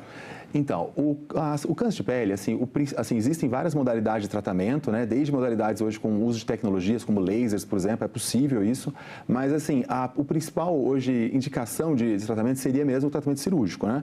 E a cirurgia, ela sempre foi muito bem aceita porque a gente tem resultados excepcionais, acima de 90% de cura, quando ela é bem feita, quando ela é bem indicada, né? Com margens adequadas. Agora, veja como é curiosa a história da medicina, do progresso da medicina. A cirurgia mais indicada hoje de melhores resultados, ela foi primeiro pensada na década de 30 do século passado, por um americano chamado Frederick Moss, não é isso? Correto. E ele, que ainda era estudante de medicina em Wisconsin, ele descobriu que uma técnica que era de exame, primeiro aplicar cloreto de zinco, não é isso? Mas havia problemas, mas de lá para cá, tanto o diagnóstico quanto os meios de intervenção, as lentes dos microscópios melhoraram, o material cirúrgico também teve algum progresso e tal. E em que base, em que funciona, em que base essa cirurgia foi estabelecida? O que o Moss... Então, hoje o que a gente existe, na verdade, assim, existem pessoas em que a gente tem acontecido o câncer de pele e, assim, a gente precisa tratar esses pacientes, deixar esses pacientes curados. O principal, às vezes, a chateação que a gente tem em consultório, às vezes, justamente esses pacientes que fazem recidivas de câncer de pele, ou seja, a lesão aparece de novo, ela não é totalmente curada.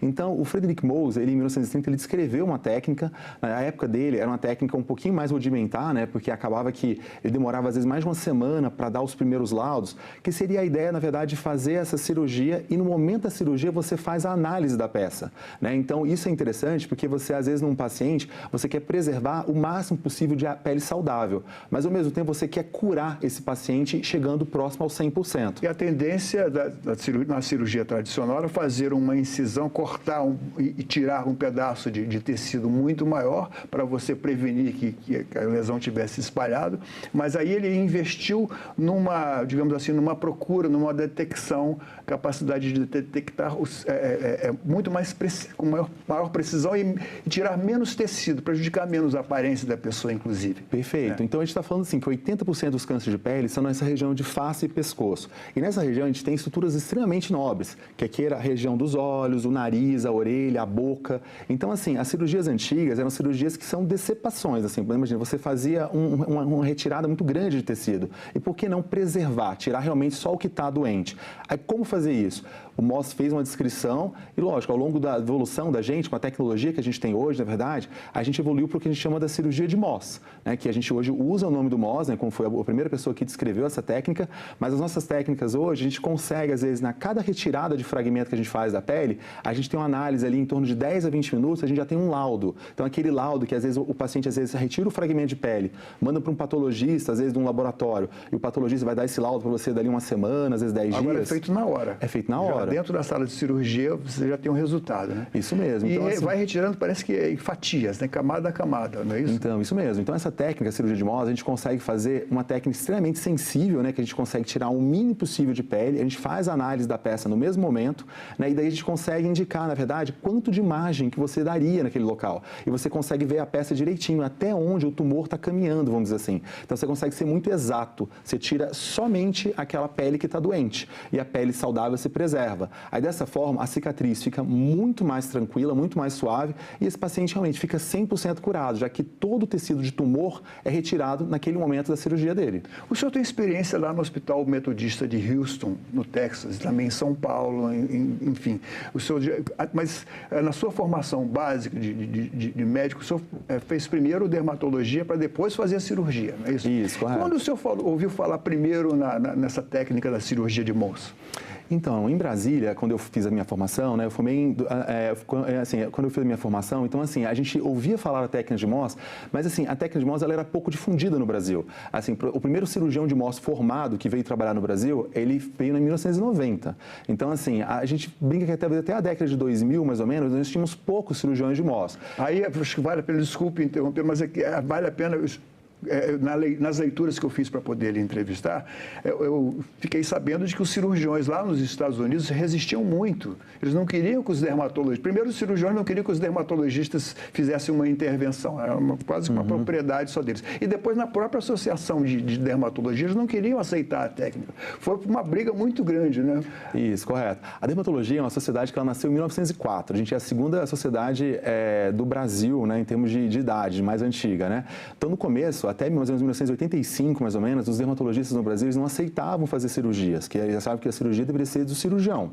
Mas, assim, depois a gente viu que, assim, o dermatologista, como ele é talvez o profissional mais habilitado para dar diagnóstico em câncer de pele e fazer o segmento desse paciente, então, assim, fazer as cirurgias de remoção de câncer de pele virou uma questão, assim, que para o dermatologista ele precisa fazer, e hoje a formação do dermatologista é uma formação clínica cirúrgica. Então, o dermatologista ele sabe toda a parte clínica, né, de dar o diagnóstico, fazer o segmento desse paciente, mas ao mesmo tempo fazer as conduções cirúrgicas, de fazer a melhor abordagem e buscar a melhor cura para esse paciente. Agora, já na faculdade ou na residência médica, a cirurgia de Mohs, ela é ensinada, ela já pelo menos é comunicada aos alunos?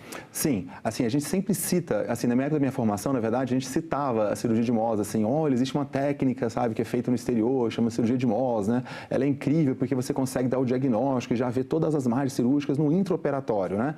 E, realmente, hoje, assim, eu trabalho aqui em Brasília no Hospital da Zanorte, no Agarran, né? Eu sou preceptor da residência médica no Agarran, e lá a gente, os nossos alunos, os nossos residentes, eles veem a técnica de Mohs.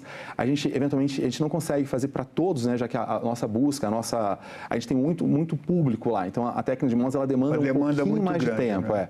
Às vezes uma cirurgia convencional, vamos pensar assim, que a gente gastaria, às vezes, uns 20 minutos, uma meia hora para uma cirurgia convencional, a cirurgia de Mohs, ela pode demorar talvez de 2 a 4 horas, porque cada etapa da cirurgia, você tem que fazer a remoção e depois você fica pelo menos uns 20 a 30 minutos para poder fazer a análise dessa peça. Então, ela é uma cirurgia um pouquinho mais elaborada, um pouquinho mais devagar, vamos dizer assim. Então, a gente não consegue oferecer isso, de modo geral, para toda a população que busca. Mas, eventualmente, a gente tem casos específicos. Recentemente, eu tive um caso mesmo de uma criança de 13 anos de idade que ela tinha uma doença que chama dermatofibroma, dermatofibrosarcoma, que é uma doença que a indicação é cirurgia de Mohs. Você precisa fazer a cirurgia de Mohs, senão o corte no paciente vai ser muito grande. Nas faculdades, o senhor já falou que os alunos já têm pelo menos a comunicação de que a cirurgia existe. Como é que foi a sua experiência lá em Houston, no hospital? O senhor já fazia cirurgia de Mohs lá? Então, quando eu comecei a fazer cirurgia de Mohs, eu acompanhei um professor aqui no Brasil, que ele por acaso chama até Dr. Eugênio, que é um professor lá de São Paulo, da USP, e daí eu acompanhei ele por alguns meses, fiquei encantado com a técnica, e a gente em Brasília, na época, só tinha um profissional que fazia a cirurgia de Mohs em Brasília. E assim, até hoje, na verdade, a gente deve ter em torno de uns 160, 180 só cirurgiões de Mohs no Brasil. Aí, na época, eu fui tentar ver qual era o melhor centro que existia no mundo, e eu acho que até hoje o maior centro, na verdade, é em Houston, no Texas. Aí, na época, tem o Dr. Leonard Goldberg, eu fiz um e-mail para ele e ele foi muito carinhoso comigo, sabe, assim, de me receber lá. Aí fui para o Texas, ficar com ele um tempo para poder aprender a técnica. E a grande maioria dos cirurgiões do Brasil aprenderam com o Dr. Goldberg. A gente brinca que ele é o papa da cirurgia de Mohs. E até hoje, ele está hoje nos seus 80 anos de idade, o Dr. Goldberg, ele ainda está em atividade, né, ele trabalha ainda em Houston. E daí, no caso, na época, ele foi muito, enfim, uma pessoa muito carinhosa, uma pessoa muito bacana. E eu fui para lá aprender com ele. E depois eu continuei a minha formação, então, em São Paulo, que o centro maior em São Paulo hoje é a Faculdade de Medicina do ABC, que foi onde eu fiz a minha formação. Hoje, no SUS, do Sistema Único de Saúde, se alguém precisar da cirurgia de Mohs, é acessível? Então, a gente... Assim, quais são as dificuldades que a pessoa enfrenta para conseguir? Então, em Brasília, a gente tem 2 centros que a gente fala que são centros de referência em Brasília de dermatologia. Um deles é o Hospital Universitário, que é o Hospital Federal ligado à Universidade de Brasília, e a gente tem o Agarran, que é da Secretaria de Saúde, né? Que esses 2 centros a gente tenta oferecer a cirurgia de Mohs para alguns casos específicos. A gente não consegue oferecer isso de um modo geral aberto para toda a população, porque a gente tem um ou dois colegas fazendo essa cirurgia nesses locais. E como a gente tem uma demanda muito grande, então a gente não consegue oferecer de modo geral para todos que buscam, na verdade. Às vezes, centros maiores, como por exemplo Rio, São Paulo, Belo Horizonte também, eles conseguem oferecer de uma maneira maior. Eu lembro quando eu estava na minha formação, na verdade, a gente na época conversava com os colegas de São Paulo para estar inclusive recebendo esses pacientes nossos aqui de Brasília. Porque eles têm, na verdade, um time, um grupo de colegas lá executando esse procedimento de uma forma mais maior, assim, eles têm uma maior quantidade de volume que eles conseguem estar abrangendo de pacientes. Agora, o senhor falou que há uma demanda muito grande de atendimento das pessoas com câncer de pele. Nesses casos, assim, se for implantar a cirurgia, aumentar a oferta da cirurgia de Mohs, o que precisa? O material é caro? As equipes precisam ser mais numerosas? Hoje no Brasil está acontecendo esse envelhecimento da população, que a gente está tendo uma incidência muito grande. Hoje, para você ter uma ideia, a população acima de 50 anos, a gente fala que 2 em cada 5 pessoas vai ter um câncer de pele. Então, a gente está falando que é um grupo muito grande de pacientes. Lógico que, assim, talvez não são todos os pacientes que precisam da indicação de cirurgia de Mohs. Ainda a cirurgia tradicional é uma cirurgia que a gente faz muito na rede pública de saúde e na rede particular, e a gente tem um resultado muito bom para vários pacientes. Mas existem alguns pacientes que eles têm indicações muito precisas da cirurgia de Mohs. A cirurgia de Mohs, inclusive, a gente tem como se fosse um consenso da cirurgia de Mohs, ele está publicado pela professora Selma Cernia, que é uma professora de São Paulo, e ela publicou esse consenso mostrando quais seriam as indicações mais precisas da cirurgia de Mohs. Aí sim, quando esse paciente ele tem essa indicação, aí qual que é a nossa dificuldade hoje, igual você falou? A gente tem uma dificuldade, na verdade, que assim, a gente tem poucos cirurgiões de Mohs no Brasil hoje formados, né? Talvez eu imagino que seja em torno de 160, 180 profissionais só no Brasil inteiro. Então, são poucos profissionais, são cirurgiões de Mohs, né, com uma boa formação. E assim, existe uma demanda de tempo mesmo, que às vezes pode ser que enquanto você faria, às vezes, umas 5, 6 cirurgias convencionais, seria uma cirurgia de Mohs, por exemplo. O equipamento cirúrgico e de detecção, de análise na patologia é mais caro do que o comum, não? É mais caro. A gente exige tanto um equipamento chamado criostato, que é esse equipamento que faz a congelação do material, porque a cirurgia de Mohs hoje, a técnica funciona da seguinte forma: a gente vai pegar esse fragmento que a gente retira do paciente, né? Então a gente faz a cirurgia, retira aquele fragmento, e aquele fragmento ele precisa às vezes ser congelado agora, que a gente usa esse equipamento chamado criostato, que é um equipamento que tem seu custo, talvez hoje ele tenha já em torno de 200, 300 mil reais um equipamento desse, mais ou menos. Mas já existe aqui em Brasília, em vários hospitais, né? Então, hoje na rede particular em Brasília, todos os hospitais têm esse equipamento, tá? Mas na rede pública? Na rede pública, eu acredito que talvez o HRAM e o HUB deva ter esse equipamento. Só que, realmente, esse equipamento ele precisa de um técnico que seja habilitado para operar, ou então o próprio cirurgião pode estar utilizando esse equipamento, tá certo? E sim, ele é um equipamento que ele exige uma manutenção. De tempos em tempos, ele exige que se faça a manutenção e existe um custo para essa manutenção e do uso do próprio material que você usa para poder fazer a técnica de Mohs. Exatamente esse equipamento que permite que o corte da pele, digamos assim, seja congelado e examinado na hora da cirurgia para saber até quando precisa evoluir, avançar o cirurgião ou não, né? Isso, perfeito. Esse criostato é justamente o equipamento que a gente utiliza para tanto fazer o congelamento dessa peça na hora, ali em torno de 10 a 15 minutos você consegue esse congelamento, e a gente vai fazer o próprio corte no próprio equipamento, né? Esse criostato ele faz os próprios cortes e a gente gera as lâminas. E essas lâminas são, nesse momento, o cirurgião pode estar avaliando essas lâminas para poder definir se já fez toda a retirada do tumor, se o paciente está curado da doença, ou então se ainda existe algum tipo de tumor em determinados pontos. Muitas vezes é uma cirurgia que a gente faz por camadas, por lâminas. Então a gente tira uma lâmina, aí a gente observa, por exemplo, ainda existe tumor em determinado ponto. Às vezes, determinado ponto do lado direito tem um pouco de tumor ainda, então você vai ter que ir lá no paciente retirar mais um pedacinho para poder seguir até você ter todas as margens livres de doença e o paciente está curado. Agora, existe também, precisa a gente fazer uma diferença entre a cirurgia de Mohs e a cirurgia criogênica, né? A cirurgia de Mohs não é a cirurgia criogênica. Qual é a diferença? Então, a diferença da cirurgia é o seguinte: a cirurgia criogênica, geralmente, é uma cirurgia que o cirurgião retira o fragmento e o patologista ele vai examinar como se fosse só os bordos. Ele pega como se fosse 4 pontos, como se fossem os pontos cardeais, e analisa como se fosse alguns pontos cardeais. Ele não analisa toda a peça. Já a cirurgia de Mohs, a gente tem uma análise de 100% das margens. É como se você tivesse uma laranja, a cirurgia de Mohs você vai descascar essa laranja e você vai ver toda essa casca. Cada camada. Cada camada. E a cirurgia por congelação, o cirurgião ele vai ver, na verdade, só como se fossem os pontos cardeais, como se fossem as pontinhas.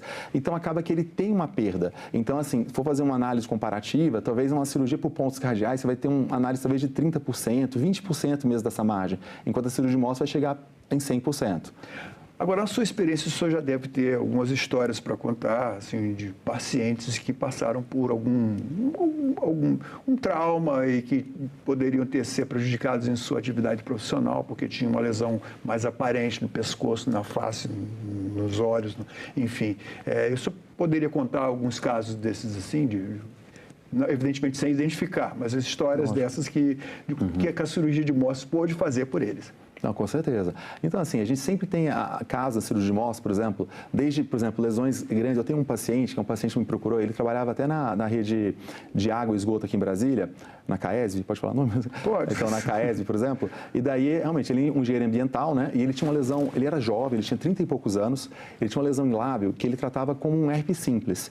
E ele buscava tratamento para aquela lesão e a lesão só crescendo, crescendo. Aí, no caso, ele nos buscou, ele deve ter já uns 10 anos que ele nos buscou, e a gente fez a biópsia e deu o diagnóstico para ele, que era um câncer de pele, e na época foi uma cirurgia super extensa. Esse rapaz, na época, ele era bem jovem, tinha 30 e poucos anos ainda, e a gente teve a cirurgia de Mohs para ele. Hoje já tem mais de 10, 15 anos que ele fez a cirurgia, ele está totalmente curado, totalmente recuperado, e realmente, quando você olha para ele, o trauma, a cicatriz cirúrgica dele é praticamente mínima. Muitas vezes as pessoas nem sabem muito bem o que aconteceu no lábio dele, na verdade.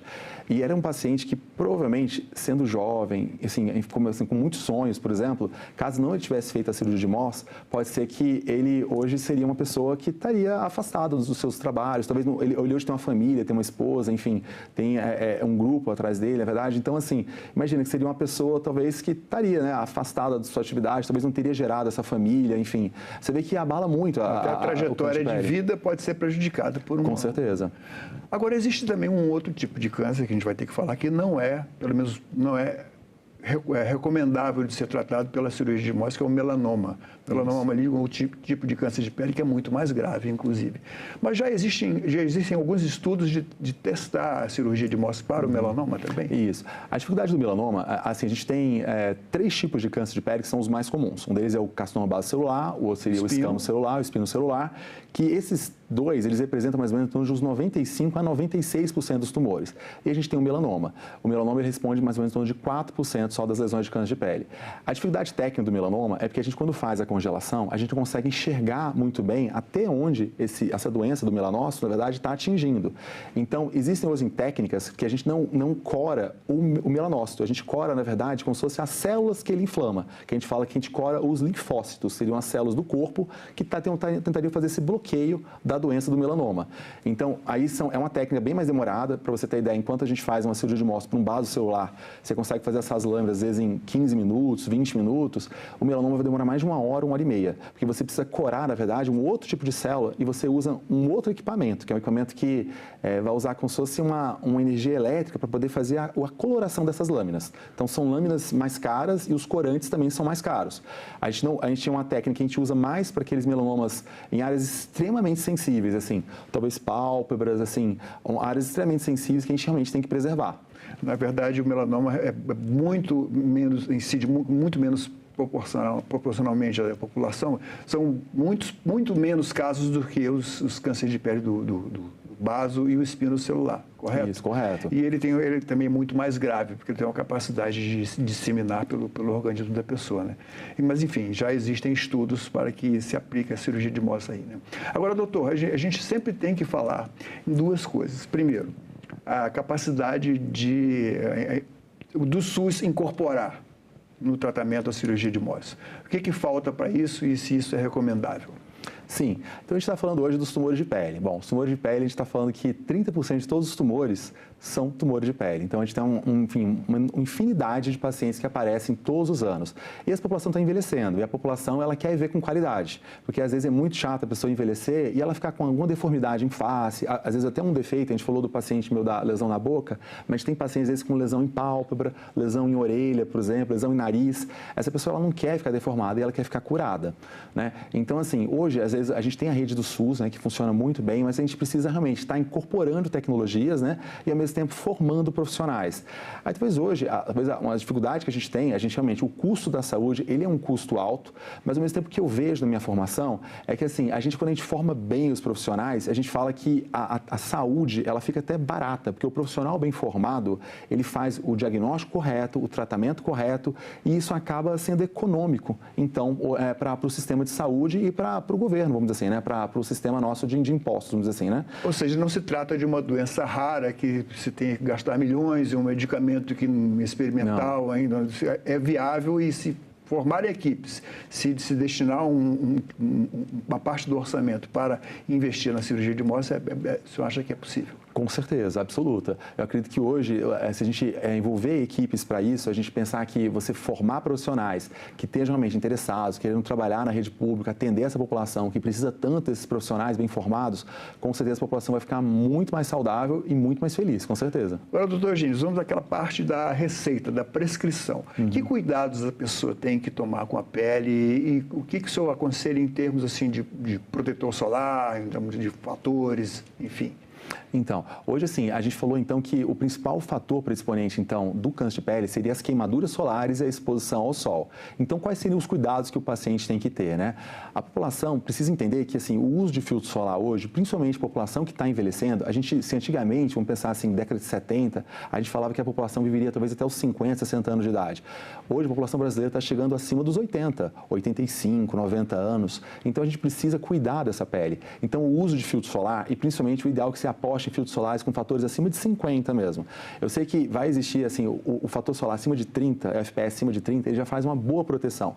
Mas a nossa dificuldade, às vezes, é a quantidade de filtro solar que a pessoa passa. Tem que repor também. Tem que repor. Então, qual seria a orientação? O ideal é que esse paciente, quando ele for fazer exposição solar, ele use um filtro solar pelo menos 30 minutos antes dessa exposição, né? Porque o filtro solar, para ele poder aderir bem nessa pele, na verdade, e faça uma reposição a cada 2 horas. Principalmente a população que é mais sensível a isso. Aí, quem seria essa população? A população mais sensível a câncer de pele é a população realmente que tem a pele mais clara, né, olhos claros, pacientes ruivos, é muito comum acontecer isso em pacientes pessoas ruivas, e os pacientes, às vezes, que têm antecedentes familiares. É muito comum a pessoa conta, às vezes, olha, meu pai teve câncer de pele, minha mãe teve câncer de pele. Então, assim, fazer essa prevenção usando o filtro solar, chapéus, essas roupas com fotoproteção também, isso é essencial, principalmente nos momentos de lazer, né, de exposição solar, e os trabalhadores que trabalham ao sol, hoje até as empresas, elas são obrigadas a fornecer filtro solar para esses trabalhadores. Será que elas estão cumprindo isso mesmo, estão fornecendo, ou é preciso que o Ministério do Trabalho vá lá fiscalizar? Olha, eu acho que sempre é bom o Ministério do Trabalho fiscalizar, né? Mas assim, o que a gente observa aqui em Brasília, pelo menos as empresas públicas... Às vezes o próprio trabalhador é indisciplinado, não gosta de passar, também tem isso, né? É, tem isso. Às vezes o principal queixa dos pacientes que não usam filtro solar, eles falam que é a cosmética do produto, né? Eu sei que hoje está mudando muito isso, porque a gente está tendo vários e vários produtos. Mesmo essa turma, às vezes, que gosta muito de esporte, assim, várias cidades no Brasil, muitas pessoas gostam de se expor ao sol por esporte, que é corridas, caminhadas, bicicleta, né? Tem vários esportes hoje que são esportes que a pessoa se expõe ao sol e a pessoa precisa cuidar muito dessa pele, que talvez são esses atletas, vamos dizer assim, né? Eles são pessoas que vão provavelmente apresentar o câncer de pele. Então, a gente vê hoje vários tipos de filtros solares, que é aquele em bastão, por exemplo, que facilitou. Hoje tem filtro solar em spray, que é muito bom. Inclusive, hoje em dia existe até shampoos, cremes com spray que você pode aplicar no cabelo também. Pacientes são calvos, por exemplo, ou então um cabelo um pouco mais ralo. É assim, usar o filtro solar é importante. E hoje uma tecnologia que eu recomendo para todo mundo usar são essas roupas com fotoproteção. Existem várias marcas, tanto marcas estrangeiras, acho que essas indústrias hoje que vendem material esportivo, elas vendem muito esse tipo de roupa. E assim, eu mesmo uso quando eu estou com os meus filhos, enfim, expondo em atividades esportivas com eles, finais de semana, e recomendo demais usar, porque isso facilita muito e evita essa queimadura solar. Doutor Eugênio, muito obrigado pela sua presença aqui no Cidadania. Acredito que foi muito útil sua entrevista para que os telespectadores se orientem a tomar cuidado com a pele, né? Com certeza. A pele é o maior órgão do corpo humano, então a gente precisa preservar ela e, afinal, a beleza da pele é super importante para a gente cultivar essa nossa autoestima e a nossa alegria. Obrigado mais uma vez. Prazer, Paulo. Esta entrevista e todos os nossos outros programas estão disponíveis para você rever ou compartilhar no nosso site, senado.leg.br/tv, ou então pelo nosso canal do YouTube. Inscreva-se lá e marque o sininho para receber as notificações. Obrigado pela companhia e até o próximo Cidadania.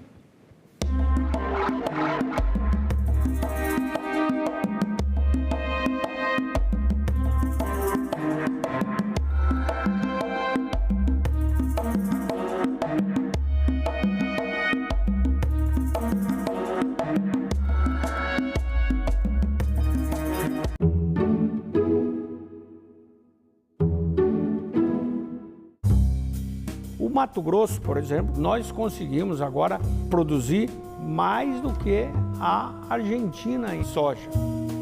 Qual o senhor acredita que é a conciliação possível? O fim da moratória, uma flexibilização da moratória? Vamos seguir as regras do nosso Código Florestal, ou seja, vamos respeitar a soberania nacional. Salão Nobre, hoje, 8 horas da noite, aqui na TV Senado. Eu sou Josimar Pereira, nasci em 1985, vim lá do interior de Minas Gerais para a cidade, né? Mas não me adaptei. Aí entrei no movimentos sociais e fiz a luta pela terra. Hoje estou trabalhando com a agricultura familiar. O acesso à terra é um direito de todos. A intenção é que a pessoa consiga seu pedaço de terra, consiga ser contemplado, que hoje é através do chamamento público, e que tira o sustento dali, da família. Por isso que a gente se diz agricultor familiar. Eu cheguei aqui sozinho, barraco 4x4, não tinha irrigação, não tinha água, e de lá para cá eu tive que trabalhar e conseguir tudo, né? O mais importante da democracia é a gente ser livre para ir em busca do sonho e lutar e tocar adiante.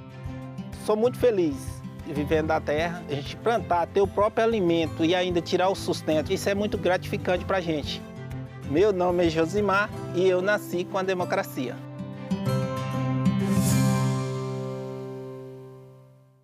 Vai votar? Passou no concurso público? Vai tirar o passaporte? Então você precisa ter o título de eleitor. Ainda não tem o seu? Calma, vem comigo no passo a passo. Você vai acessar o site do TSE. Depois vai clicar na aba Autoatendimento Eleitoral. Na sequência, em Título Eleitoral. E no final, tire seu título eleitoral. Nessa próxima etapa, muita atenção. Você vai preencher com seus dados, enviar os documentos pedidos, escolher o local de votação e informar endereço e telefone para contato. Prontinho. Depois, você recebe o número de protocolo para acompanhar a solicitação. E para isso, é só acessar o site, ir em Autoatendimento Eleitoral e depois clicar na aba Acompanhe uma solicitação. Importante, antes de receber a primeira via do título, você tem 30 dias para ir ao cartório eleitoral cadastrar a biometria. Consulte o TRE do seu estado para ver como funciona o agendamento. Lembrando que dá para tirar o título de eleitor com 15 anos, desde que você complete 16 antes das eleições. E militares em serviço obrigatório não podem emitir o documento. Então já sabe, né? Corre para tirar o título de eleitor.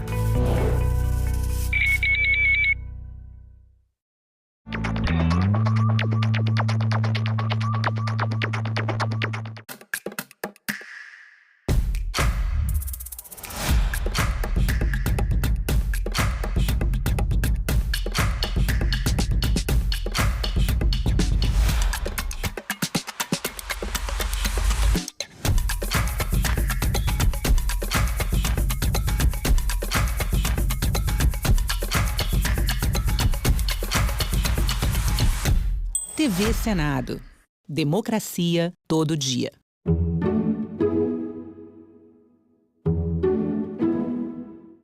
O programa a seguir é livre para todos os públicos. Bem-vindo, bem-vinda! Está começando agora o EcoSenado. Veja na edição de hoje. Iniciativa que pode reduzir lixo eletrônico. Um projeto de lei do Senado facilita o acesso a peças e ferramentas para que reparos em produtos danificados possam ser feitos por terceiros. Por ele ter muita tecnologia, alguns componentes são também muito frágeis e de difícil reparo. Antigamente o celular era fácil de reparar porque ele não fazia praticamente nada. Hoje em dia é muito complexo, então dificulta também o reparo. A lei fala numa plataforma, né, que o fornecedor tem que ter uma plataforma que ele vai indicar aonde ele pode reparar esse produto. Por pessoas autorizadas, autorizadas pelo próprio fornecedor ou por terceiros. Isso também é muito importante, né? Porque muitas vezes você quer reparar o produto e o fornecedor não tem na sua cidade. Dia dos Povos Indígenas. Data chama a atenção para conquistas e desafios. Agora a gente fala que estamos numa transição de uma política indigenista para uma política indígena. Porque nós temos hoje indígenas no Congresso Nacional, ajudando na elaboração das leis do país. Temos indígenas no Poder Executivo e também em alguns espaços do Judiciário. O ativismo ambiental da jovem surfista Catarina Lorenzo, que com 12 anos fez um discurso para líderes globais na ONU. Lembrei a eles que eles estão tendo o direito de viver o futuro deles, então por que a gente não pode tem o direito de viver o nosso futuro. E por que os ursos polares estão ameaçados?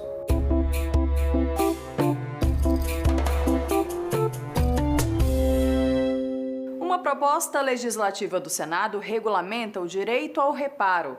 Se virar lei, consumidores poderão escolher locais para consertar eletrônicos e fabricantes não poderão programar a obsolescência dos seus produtos. A iniciativa ainda ajuda a diminuir o descarte de aparelhos na natureza. Chegamos a 2025. A tecnologia, a inovação e a indústria dos eletroeletrônicos avançaram a ponto de transformar a vida das pessoas. Hoje, quem tem um mínimo poder aquisitivo não vive sem algum aparelho tecnológico que torne a rotina mais prática ou que ofereça entretenimento e informação. E que em pouco tempo já vai estar ultrapassado. O celular é o mais comum, mas é o computador, a televisão, hoje em dia máquinas de lavar roupa, o micro-ondas, todos os nossos eletrodomésticos hoje em dia têm uma parte de eletrônica. Então você tem um consumo e uma geração maior de produtos eletrônicos. E como você tem na indústria hoje uma linha de chama-se obsolescência programada ou planejada, os produtos são feitos para durar menos tempo. Então você gera esse ciclo de ter que consumir novos produtos. Esse contexto levanta uma séria questão ambiental, o descarte descontrolado desses produtos. Segundo estudos da ONU, o Brasil é o país emergente que mais gera lixo eletrônico por pessoa a cada ano, cerca de 2,4 milhões de toneladas. Estamos na segunda posição do ranking das Américas, atrás dos Estados Unidos, que produzem 7,2 milhões de toneladas anualmente. O que acontece com esse material? Quando ele chega no meio ambiente, você vai dispor isso num aterro sanitário ou no lixão, que seria o pior caso, você tem ali metais pesados, né? Você tem componentes ali que são contaminantes do meio ambiente. Então a primeira chuva que vai, ela vai lavar esses metais, ela vai lixiviando esse material para o meio ambiente, vai contaminar o solo, o subsolo, a água subterrânea e o lençol freático, né? E os corpos hídricos próximos ali. E o que tem contribuído para essa quantidade assustadora é a dificuldade que os consumidores têm quando precisam consertar produtos danificados. A tela do celular da Jennifer quebrou nessa parte de cima do aparelho, por ter caído no chão. Ela contou que fez orçamento em vários locais para trocar somente a peça. Não está compensando consertar, então compensa juntar dinheiro para comprar um novo. Situação parecida com a do Matheus. Quando tem um pequeno defeito, geralmente a peça ela é muito cara, quase no valor de outro aparelho, que impossibilita a gente trocar o aparelho e tudo mais. Então, eu, por exemplo, tive um aparelho que quebrou uma pecinha mínima e para trocar era literalmente o preço de um aparelho novo.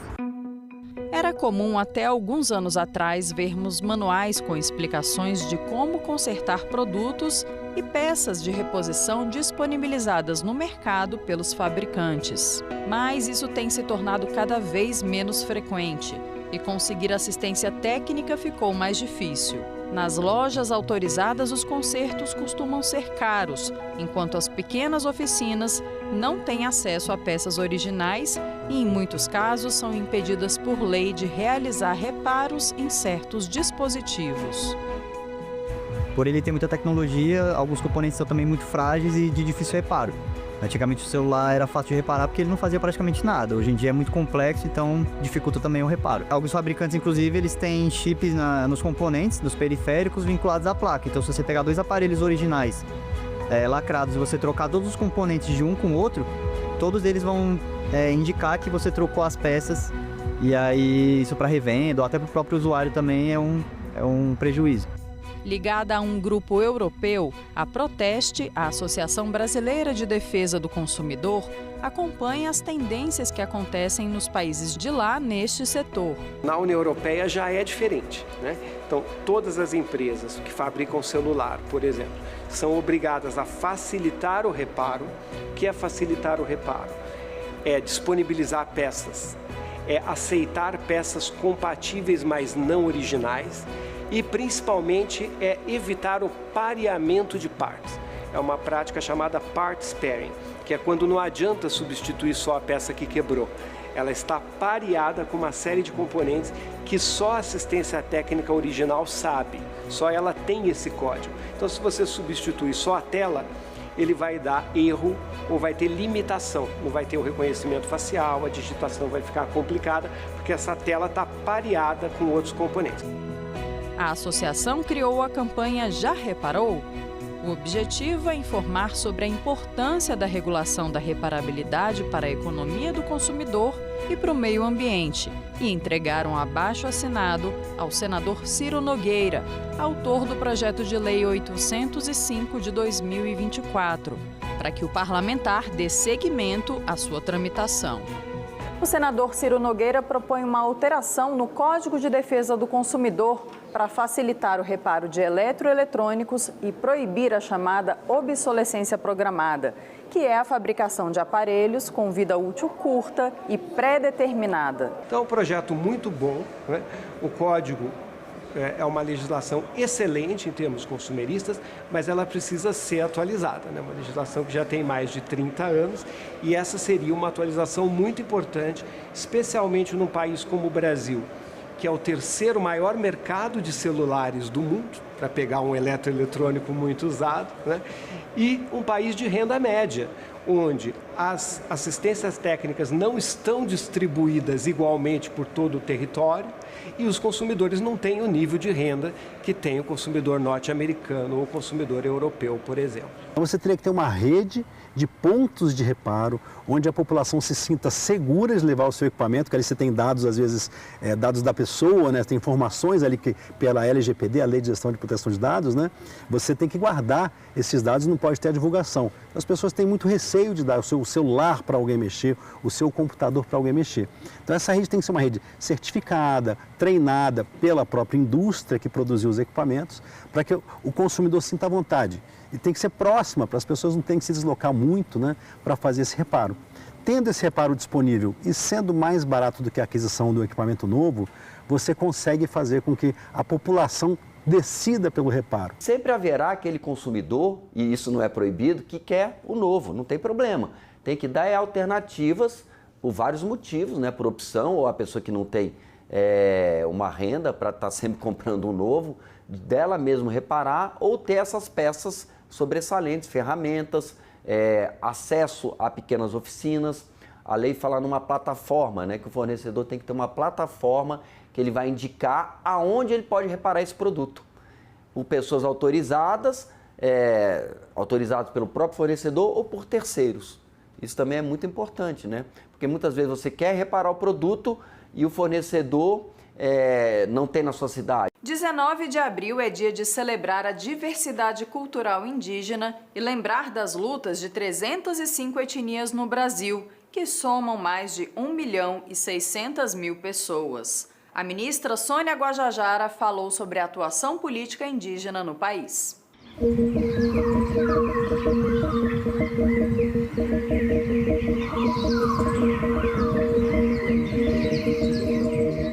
A senhora foi a primeira indígena a ocupar um ministério, né? Como é que a senhora avalia a representatividade, a participação dos povos indígenas hoje no país? Olha, a criação desse ministério é muito além da ocupação de um cargo estratégico dentro do governo federal. É valorizar a identidade indígena enquanto povos originários, né, que tem toda uma grande contribuição a dar para o país, seja na diversidade cultural, seja no uso que o Brasil já utiliza no seu vocabulário com palavras indígenas, nos bairros, nas ruas, nas cidades, os rios, né? E tudo isso vem dessa origem indígena do nosso país e que muitas das vezes passa despercebido, né? Então, o Ministério hoje traz a pauta indígena para um centro do debate político, traz os indígenas para o protagonismo também na construção da política indigenista. Nós falamos até 2023, né, que a gente construía essa política indigenista. E agora a gente fala que estamos numa transição de uma política indigenista para uma política indígena, porque nós temos hoje indígenas no Congresso Nacional, ajudando na elaboração das leis do país, temos indígenas no Poder Executivo, que trabalha para executar essas leis, porque se você elabora lá, tem que ter gente no Executivo que consiga também fazer com que tenhamos espaços adequados para a implementação dessas leis, né? E temos já indígenas também no Tribunal Superior Eleitoral, em alguns outros cargos no Tribunal Superior do Trabalho. Então, 2023, 2024 para nós são anos aí que marca essa nossa presença, né, dentro dos espaços políticos, tanto no Congresso Nacional como no Poder Executivo e também em alguns espaços do Judiciário. E agora, em 2025, vai ser realizada a COP pela primeira vez na Amazônia, em Belém, né? O Ministério está se preparando para garantir uma participação indígena nesse evento tão grande, mundial, e qual é a sua expectativa? Nossa, nós estamos nos preparando muito aqui, muito, tanto para garantir uma maior participação indígena, né, em quantidade, mas também em qualidade. Nós queremos que os indígenas tenham uma participação efetiva, né, nessa COP, junto com uma incidência direta com os negociadores que né, estão ali na mesa de tomadas de decisões sobre os acordos firmados nesta conferência. Já estamos exercitando isso a partir da COP da Biodiversidade, que aconteceu em 2024 em Cali, na Colômbia, a COP 29, que aconteceu em Baku, né, e ali já foi um exercício que nós, né, tivemos com indígenas, já fazendo esse diálogo com os negociadores, acompanhando as discussões, acompanhando diretamente nas salas de negociações. Nós instituímos aqui uma iniciativa para a formação de líderes indígenas para a política global. Nós estamos com um curso com Tari Catu, com 35 indígenas que estão fazendo esse processo de formação, inclusive estudando inglês, né, para já se preparar. E na COP30 eles estarem diretamente já nesses espaços oficiais com os negociadores. Para além disso, nós formamos também uma comissão internacional que é composta por indígenas, representantes de instâncias já existentes no âmbito das Nações Unidas, né, como o Caucus Indígena, que é o espaço de encontro dos povos indígenas, né, para toda essa discussão, como o Fórum Permanente da ONU, a Plataforma de Povos Indígenas e Comunidades Locais, a Aliança Global, que é o movimento indígena, né, aí de todas as regiões do mundo. Então, e nós aqui liderando pelo Ministério, que é o Movimento Indígena Brasileiro, para que a gente possa ali ter uma instância também de definição da posição indígena, não só do Brasil, mas do mundo, para que a gente possa influenciar nas negociações. E aí isso se refere tanto às medidas, né, que serão apresentadas, às NDCs do Brasil e também ao financiamento climático, porque os países ricos precisam entender que não há mais tempo para ficar se discutindo. A hora agora é de firmar os compromissos, aportar os recursos necessários para que a gente possa, né, garantir a proteção da floresta e que a gente possa implementar as medidas locais a partir também do reconhecimento e respeito aos direitos dos povos indígenas, comunidades tradicionais, né, e tudo que já se faz, né, para preservar esse planeta. Então nós estamos com um otimismo, né, um otimismo muito grande de que esta COP será a maior e melhor COP em participação e protagonismo dos povos indígenas. Sim, vai ser uma grande oportunidade. Uma grande oportunidade para o mundo conhecer a Amazônia. O presidente Lula tem falado muito, né, que o mundo sempre falou pela Amazônia, agora é a hora da Amazônia falar para o mundo. E todo mundo só vai conhecer vindo diretamente lá, né, entender essa realidade, que não é só árvores, como muita gente pensa, né, mas que é uma Amazônia muito diversa, com muita gente, com culturas, com territórios, né, com saberes diversos, e que é tudo isso, né, que forma a Amazônia brasileira.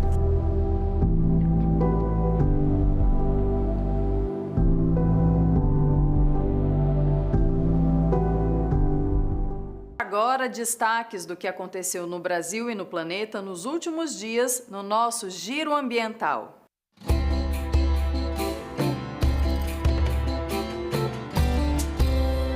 O governo brasileiro anunciou que Campo Grande, capital do Mato Grosso do Sul, será a sede da 15ª edição da Convenção sobre Conservação de Espécies Migratórias de Animais Silvestres. O encontro será entre os dias 23 e 29 de março de 2026. Os ministros do Meio Ambiente dos 11 países membros dos BRICS assinaram uma declaração conjunta reforçando o compromisso com a proteção ambiental e o desenvolvimento sustentável. Entre os pontos abordados no documento estão poluição plástica e gestão de resíduos, desertificação, degradação do solo e seca, preservação, restauração e valorização de serviços ecossistêmicos, sinergias com a Agenda 2030 e as mudanças climáticas. O governo federal se reuniu com representantes de 103 embaixadas para tratar da infraestrutura da COP30. Na ocasião, o secretário extraordinário Walter Correia apresentou o plano para hospedagem em navios e a plataforma de gerenciamento de leitos. Uma espécie que vive tão distante de nós brasileiros e que está ameaçada pelo aquecimento global, o urso polar.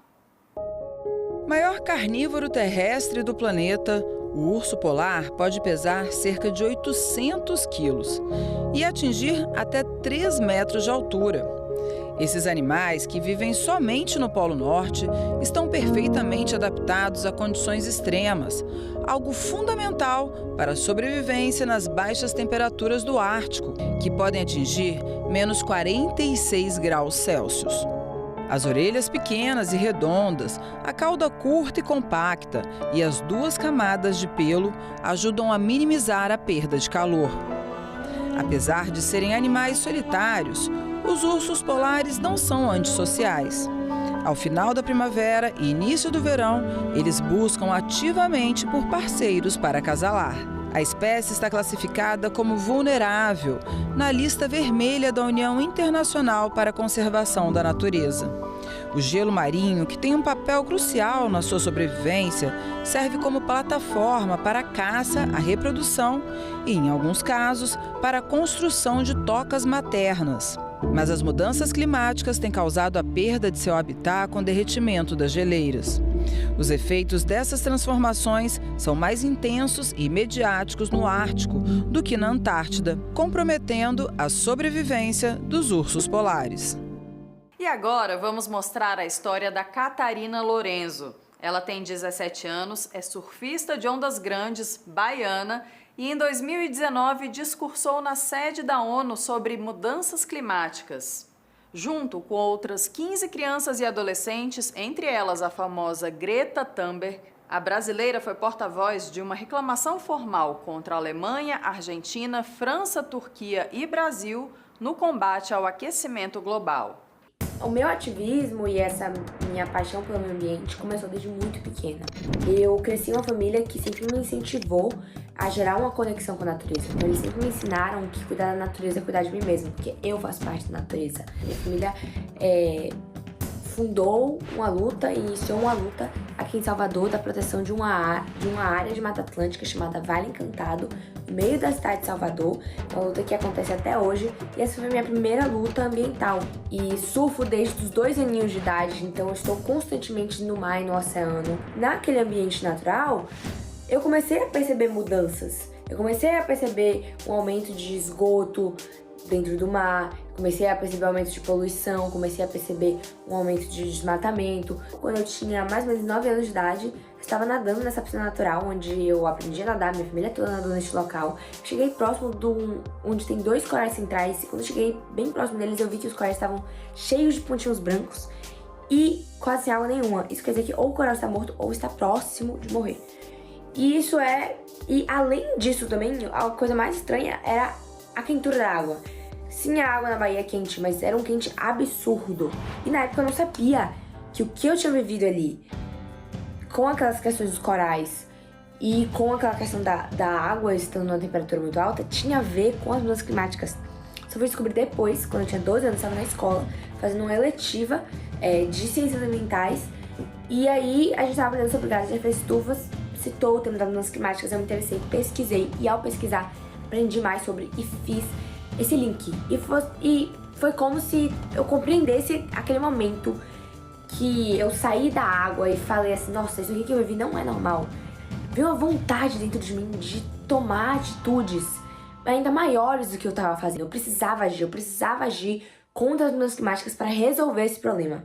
E foi assim que, quando a oportunidade da ONU surgiu, quando eu tinha 12 anos de idade, eu tive a oportunidade de contar a minha história do coral dentro de uma petição e dando também discursos na sede da Unicef em Nova York, na ONU. Eu, com mais 15 crianças do mundo todo, de todos os continentes do mundo, assinaram essa petição contra 5 países, denunciando eles por violar os direitos das crianças, por não estarem tomando ações climáticas efetivas, mais especificamente ações climáticas relacionadas ao que eles tinham se comprometido quando eles assinaram o Acordo de Paris. Esse momento, pra mim, foi muito impactante, primeiramente porque não só de eu ter a oportunidade, de conversar com os líderes mundiais no âmbito global, então lembrei a eles que eles estão tendo o direito de viver o futuro deles, então por que a gente não pode ter o direito de viver o nosso futuro? O momento de agir é agora, porque agora é aquele momento crítico de que ou muda e aproveita para prevenir que futuros danos aconteçam, ou a gente chega no futuro e sim continua agindo, mas infelizmente a gente não vai estar em momento de prevenção, a gente vai estar em momento de ter que lidar com as perdas e danos e tentar diminuir esses danos. Mas eu acho que o mais importante de tudo foi as conexões que eu fiz. Estar lá lutando ao lado de crianças do mundo todo me trouxe uma certeza de que nós, não importa onde você esteja, tem mais pessoas lutando com você. Tinha uma pessoa a milhares de quilômetros de mim, sofrendo consequências diferentes da que eu sofria, mas do mesmo problema que eram as mudanças climáticas. Foi devido a essa petição, a petição Children vs. Climate Crisis, que a ONU oficialmente reconheceu que o direito da criança ele é violado por falta de ação climática. E isso abriu portas para uma discussão essencial que está acontecendo ao redor do mundo, que é a pauta do direito da criança e a pauta do meio ambiente, e a pauta do acesso à natureza, e a pauta das mudanças climáticas. Elas têm que estar interconectadas, até porque as crianças, elas compõem 1/3 da população mundial. Não tem como você querer montar um futuro para a juventude sem que a juventude também tenha uma voz para falar sobre seu futuro. Outros trabalhos também que eu faço, especificamente com os órgãos da ONU, é com a Unicef. Atualmente, eu me tornei jovem embaixadora da Unicef e nós, basicamente, como jovens embaixadores do Unicef, a gente realmente leva a pauta da Unicef para os lugares. Atualmente, eu ainda faço parte do coletivo SOS Vale Encantado, que foi a minha primeira luta ambiental. Eu sempre falo que, para mim, independente de todas as ações que eu faço globalmente, se eu não continuar com minhas lutas locais, não faz sentido a minha luta, porque é muito importante para mim continuar tendo meu trabalho local. Além disso, também eu tenho o meu próprio projeto de educação e inovação sobre sustentabilidade e meio ambiente, chamado Ecoclube Sustentare, e a gente faz aulas de surf de graça com limpezas de praia. Enquanto a gente separa os resíduos, a gente faz uma roda de conversa. A gente sabe que a gente é capaz, a gente só precisa dos espaços, a gente precisa da confiança e a gente precisa que as gerações mais antigas realmente tenham a humildade de olhar a gente no olho e não simplesmente ver a gente como inferior e eles como superiores, porque não é assim que soluções vão vir. As soluções vão vir com união, quando a gente deixar de separar as nossas diferenças e, na verdade, ver as nossas diferenças como força para que a gente consiga chegar nas ações que a gente precisa e na mudança que a gente precisa ter nesse mundo. Ficamos por aqui. Muito obrigada pela sua audiência. Para rever ou compartilhar este e outros programas, acesse senado.leg.br/tv ou o nosso canal no YouTube. Até o próximo Eco Senado. Tchau, tchau.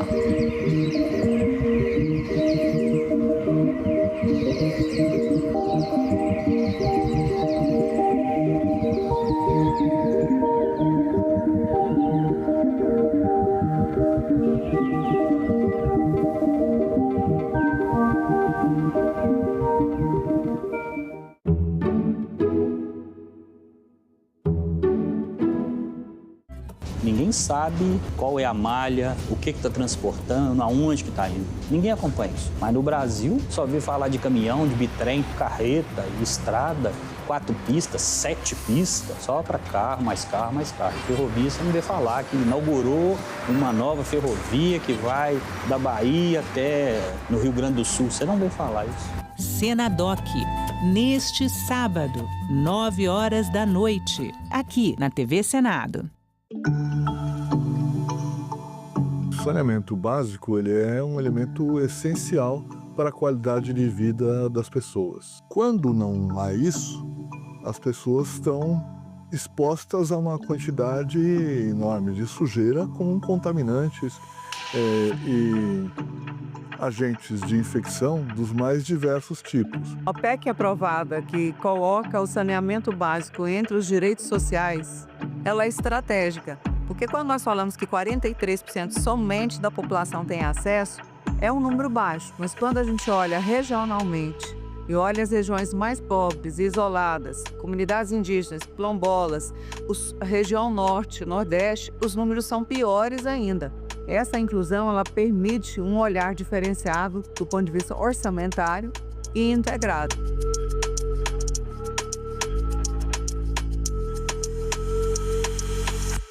Agora é lei. A reforma tributária prevê 2 impostos, a Contribuição sobre Bens e Serviços, CBS, que é federal, e o Imposto sobre Bens e Serviços, IBS. De competência dos estados e municípios, a CBS vai substituir 3 impostos atuais, PIS, COFINS e IPI, enquanto o IBS será cobrado no lugar do ICMS e ISS. A nova lei detalha ainda as reduções e isenções dos impostos. O Senado votou, agora é lei. O Mato Grosso, por exemplo, nós conseguimos agora produzir mais do que a Argentina em soja. Qual o senhor acredita que é a conciliação possível? O fim da moratória, uma flexibilização da moratória? Vamos seguir as regras do nosso Código Florestal, ou seja, vamos respeitar a soberania nacional. Salão Nobre, hoje, 8 horas da noite, aqui na TV Senado.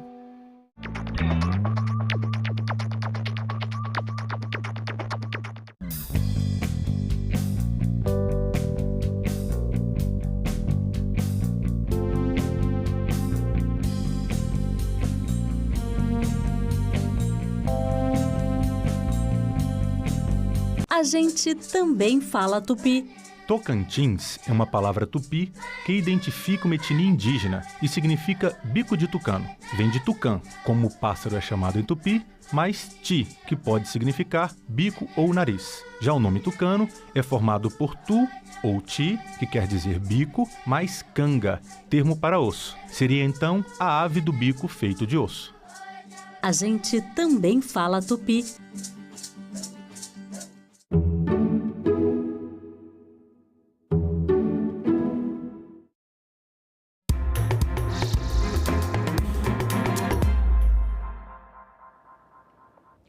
Boa noite. Hoje é quarta-feira, 7 de maio, e o Senado Notícias está no ar. A ampliação de 20% para 30% das cotas raciais em concursos públicos foi aprovada hoje pelo plenário do Senado. O novo percentual também será aplicado aos processos seletivos destinados a preencher vagas temporárias. O plenário do Senado aprovou nesta quarta-feira a reserva de 30% das vagas em concursos públicos para pretos, pardos, indígenas e quilombolas. Hoje, a reserva é de 20% das vagas. A determinação vale para a administração pública federal direta, autarquias, fundações, empresas públicas e sociedades de economia mista, e também nos processos seletivos simplificados para o recrutamento de pessoal por tempo determinado.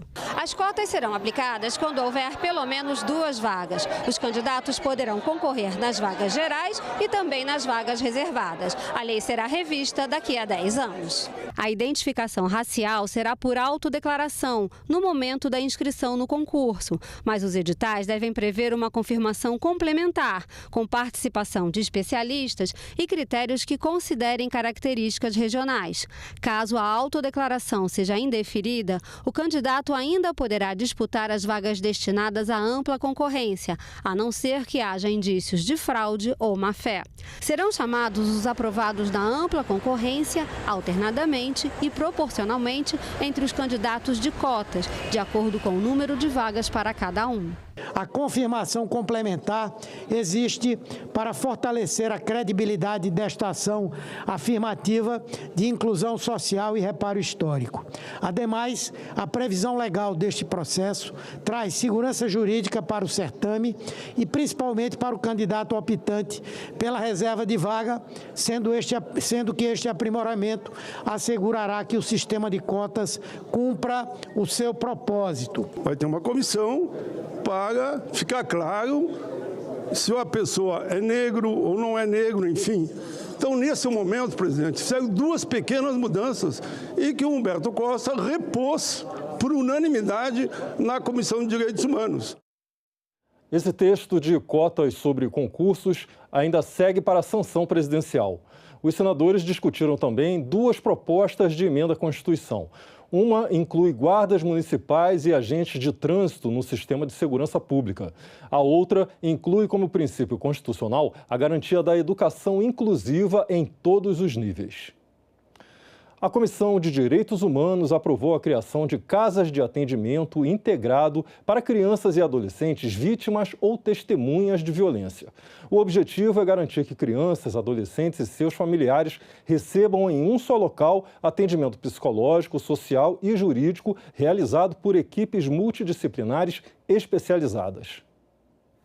Algumas cidades brasileiras já possuem as chamadas Casas da Criança e do Adolescente Brasileiro, um centro de referência e acolhimento para vítimas ou testemunhas de violência. Mas a implantação desses centros pode virar lei de acordo com a proposta aprovada pela Comissão de Direitos Humanos. A ideia é facilitar o acesso a serviços essenciais em um único lugar, evitando que as famílias sejam obrigadas a se deslocarem entre várias instituições em busca de múltiplos atendimentos.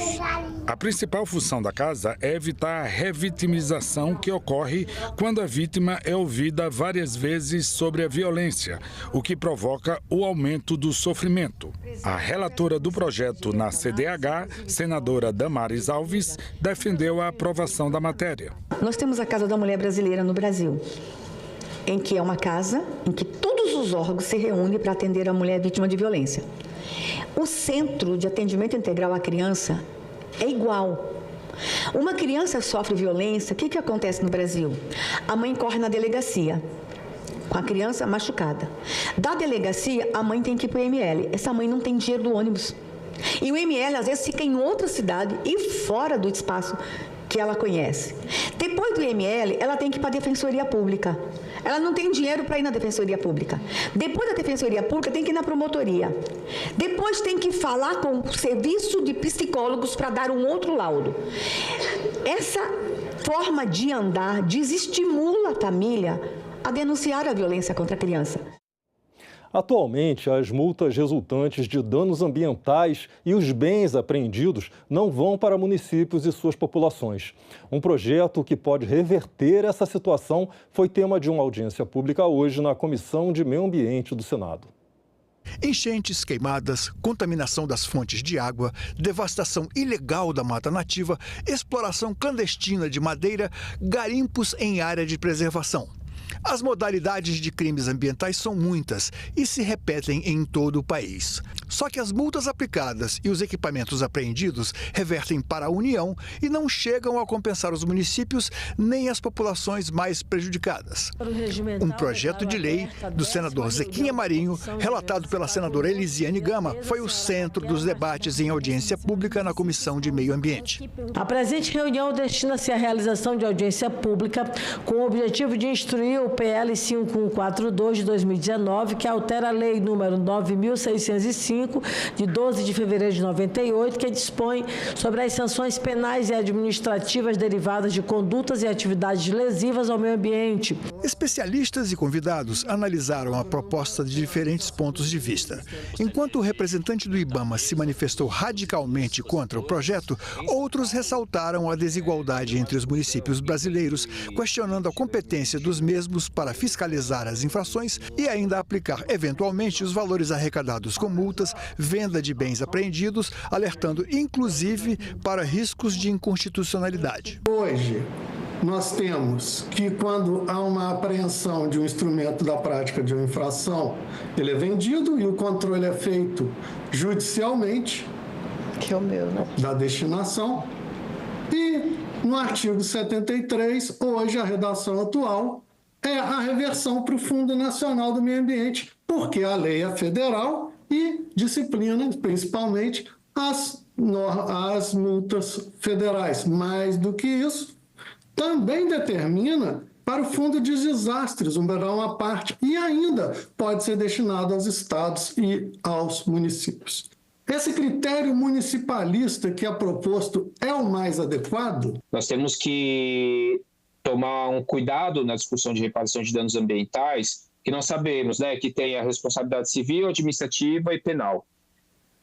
Por vezes, a discussão ela acaba se mesclando, o que se discute na esfera civil, vem para a esfera administrativa, mas isso não pode, tá? Seja na justificativa, seja nas discussões sobre medidas em relação a infrações, em relação aos bens e destinações, se confundir as formas de responsabilização, né? Isso tem que estar muito claro, seja no projeto, seja nas discussões de outros projetos na casa. A lei hoje vigente, a Lei 9.605 e outros instrumentos, elas já fazem previsão explícita de repasse de recursos aos municípios, inclusive da arrecadação decorrente de autuações ambientais, né? Então, tanto o artigo ali mencionado que está sendo alterado, que trata do repasse de multas, ele sofreu uma alteração em 2023, né? 15 segundos. Que prevê a destinação desses recursos financeiros ao Fundo Nacional do Meio Ambiente, que na sua estrutura orgânica, na lei que institui o fundo, né, sofreu uma alteração em 2024 e torna isso bastante claro, que os recursos do Fundo Nacional do Meio Ambiente, eles podem ser repassados a estados e municípios. No primeiro semestre de 2024, foram mais de 6.258 punições financeiras, incluindo casos de desmatamento, venda ilegal de madeira. Só em uma operação no Cerrado foram aplicadas multas que são mais de 200 milhões de reais de desmatamento ilegal. São os municípios que são sempre os primeiros a sentir os impactos dos crimes ambientais. É na porta do prefeito que vai bater o cidadão que não tem recurso sequer para pagar aquele foco de incêndio. E a prefeitura, já com seus poucos e escassos recursos financeiros, é que tem que, naquele momento imediato, não pode esperar pelo Estado, pela União, sob pena de causar uma tragédia ainda maior. E eu tenho, na verdade, a honra de estar trabalhando essa pauta ambiental dentro do Senado Federal, portanto, as contribuições de todos, Raquel, serão fundamentais para a finalização do nosso relatório. 7 diplomatas foram aprovados hoje para chefiar embaixadas do Brasil em diferentes países, numa reunião da Comissão de Relações Exteriores e Defesa Nacional. Os nomes agora seguem para votação no plenário do Senado. Os nomes de 7 indicados para chefiar embaixadas do Brasil em diversas partes do mundo foram aprovados pela Comissão de Relações Exteriores e Defesa Nacional. Um dos avaliados foi o atual embaixador no Quênia. Silvio José Albuquerque Silva está sendo cotado para as embaixadas na Bélgica e Luxemburgo. A linha de atuação que tenciona implementar no relacionamento bilateral estará fundamentada em 3 pilares dentro de um conjunto de prioridades mais amplas explicitadas no planejamento estratégico. Em primeiro lugar, a diplomacia econômica e comercial, o segundo pilar, a dinamização dos investimentos e o terceiro pilar, o diálogo político sobre temas multilaterais. Outro nome aprovado pela comissão foi o de Ricardo José Leal para embaixador do Brasil no Timor-Leste. No Itamaraty, desde 1987, ele já atuou nas embaixadas no Vaticano e em Londres. O senador Sérgio Moro falou sobre a importância dos países. Embora o Timor-Leste seja um país de dimensões pequenas, o relacionamento especial decorrente principalmente da também utilização da língua portuguesa naquele país, dá ao Brasil um papel relevante e especial na comunidade internacional em relação ao Timor-Leste, incrementando as responsabilidades da República Federativa do Brasil em relação àquele país. Daí a importância desse específico posto diplomático dentro do universo das relações internacionais que o Brasil tem com todo mundo. Os parlamentares também aprovaram indicações de nomes para as embaixadas de Guiné-Bissau, Panamá, Azerbaijão, Sérvia e Belarus. Os nomes seguem agora para avaliação do plenário do Senado. Novas regras para o transporte no campo de cargas perigosas, mas necessárias para as atividades rurais. A Comissão de Agricultura aprovou hoje esse projeto, que agora segue para a Comissão de Infraestrutura em decisão terminativa. O projeto regulamenta o transporte de cargas consideradas perigosas como combustível, essencial para a manutenção das atividades rurais, uma vez que se torna inviável economicamente a contratação de transportadoras especializadas. De acordo com a proposta aprovada, esse tipo de transporte passaria a ser regulamentado pela ANTT, Agência Nacional de Transportes Terrestres. Se o cidadão tem uma propriedade em que está lá o seu tanque de combustível, se ele pega lá 200 litros ou coisa parecida, você sai numa rodovia, seja ela estadual, seja da federal, ele poderá com certeza ser preso, ou seja, esse produto ser preso, ele ser multado, que eles não permitem, quase passa a ser um criminoso. Isso é um absurdo. Então precisa ter uma regra cara, ser regulamentado, e nesse caso o projeto do ilustre senador Irã, ele é meritório. É carga perigosa, ele tem que ter um recipiente adequado, um tanque adequado, mas nós não podemos cerceá-lo. Como é que ele vai fazer? Para levar o óleo diesel para o seu trator, vai contratar um caminhão-tanque para levar 20 litros de óleo diesel? Então, isso corrige. Aquele pequeno produtor que usa 200, 300 litros, 500 litros, ele tem que ser um mecanismo de ele poder transportar em tambor, desde que seja bem, com bastante segurança, mas o produtor sabe como é que tem que ser feito isso. E a NTT é quem vai fazer essa regulamentação. A Comissão de Educação fez hoje mais uma audiência pública de um ciclo que está promovendo sobre o Plano Nacional de Educação. O tema do debate foi um plano para a reeducação das relações étnico-raciais com foco na equidade.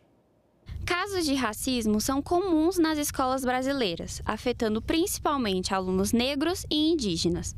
Ofensas, estigmas e a falta de representatividade nos materiais didáticos contribuem para a exclusão e impactam o aprendizado e a autoestima desses estudantes. Com foco nisso, a Comissão de Educação debateu a promoção de equidade e a reeducação das relações étnico-raciais nas escolas. Todo mundo que está na escola tem o direito de aprender cultura africana e afro-brasileira. É bom para o país, é bom para as pessoas brancas, para as pessoas negras. É importante que se aprendam sobre as culturas indígenas, sobre a história dos povos indígenas do país. Quando a gente pensa em educação das comunidades quilombolas, para a gente ainda tá muito latente a garantia do direito básico à educação, né? Lá na Bahia a gente está fazendo agora um diagnóstico da educação escolar quilombola pelo Fórum de Educação que a gente tem lá, do Movimento Quilombola, e a gente se depara com questões básicas da escola não ter água potável, de não ter banheiro, de não ter sala de aula. Então, a gente ainda está discutindo coisas muito básicas do acesso à educação para as comunidades quilombolas. O encontro evidenciou a urgência de políticas públicas que enfrentem o racismo estrutural e valorizem a diversidade, colocando em pauta a necessidade de uma educação antirracista, inclusiva e comprometida com a construção de uma sociedade mais justa. Então, é fundamental que medidas diferenciadas sejam adotadas para que todos possam alcançar as mesmas condições de aprendizagens. E já é fato e é sabido entre nós que quem não tem alcançado essas possibilidades são as crianças negras. Um PNR antirracista, ele também tem que se contrapor a projetos de educações neoliberais, como temos em Minas Gerais, no estado de São Paulo e demais estados, com o sucateamento, precarização de escolas, fechamento de escolas, se contrapondo a um ensino médio com conteúdos esvaziados, como se deu na reforma de ensino médio. Precisamos pensar em todos esses pontos para ter uma educação mais justa e democrática para todos. O uso de plataformas digitais para contratar crédito consignado está previsto em uma medida provisória e vai ser analisado por uma comissão mista do Congresso instalada hoje. Outra comissão mista, que também foi instalada hoje, vai analisar a medida provisória que prevê mais destino para o uso de recursos do Fundo Social.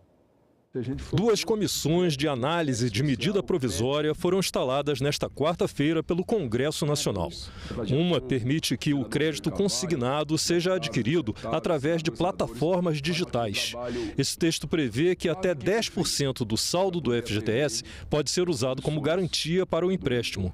O deputado Fernando Monteiro foi eleito presidente da comissão e o senador Rogério Carvalho foi designado relator. Na próxima reunião a gente apresenta o plano de trabalho.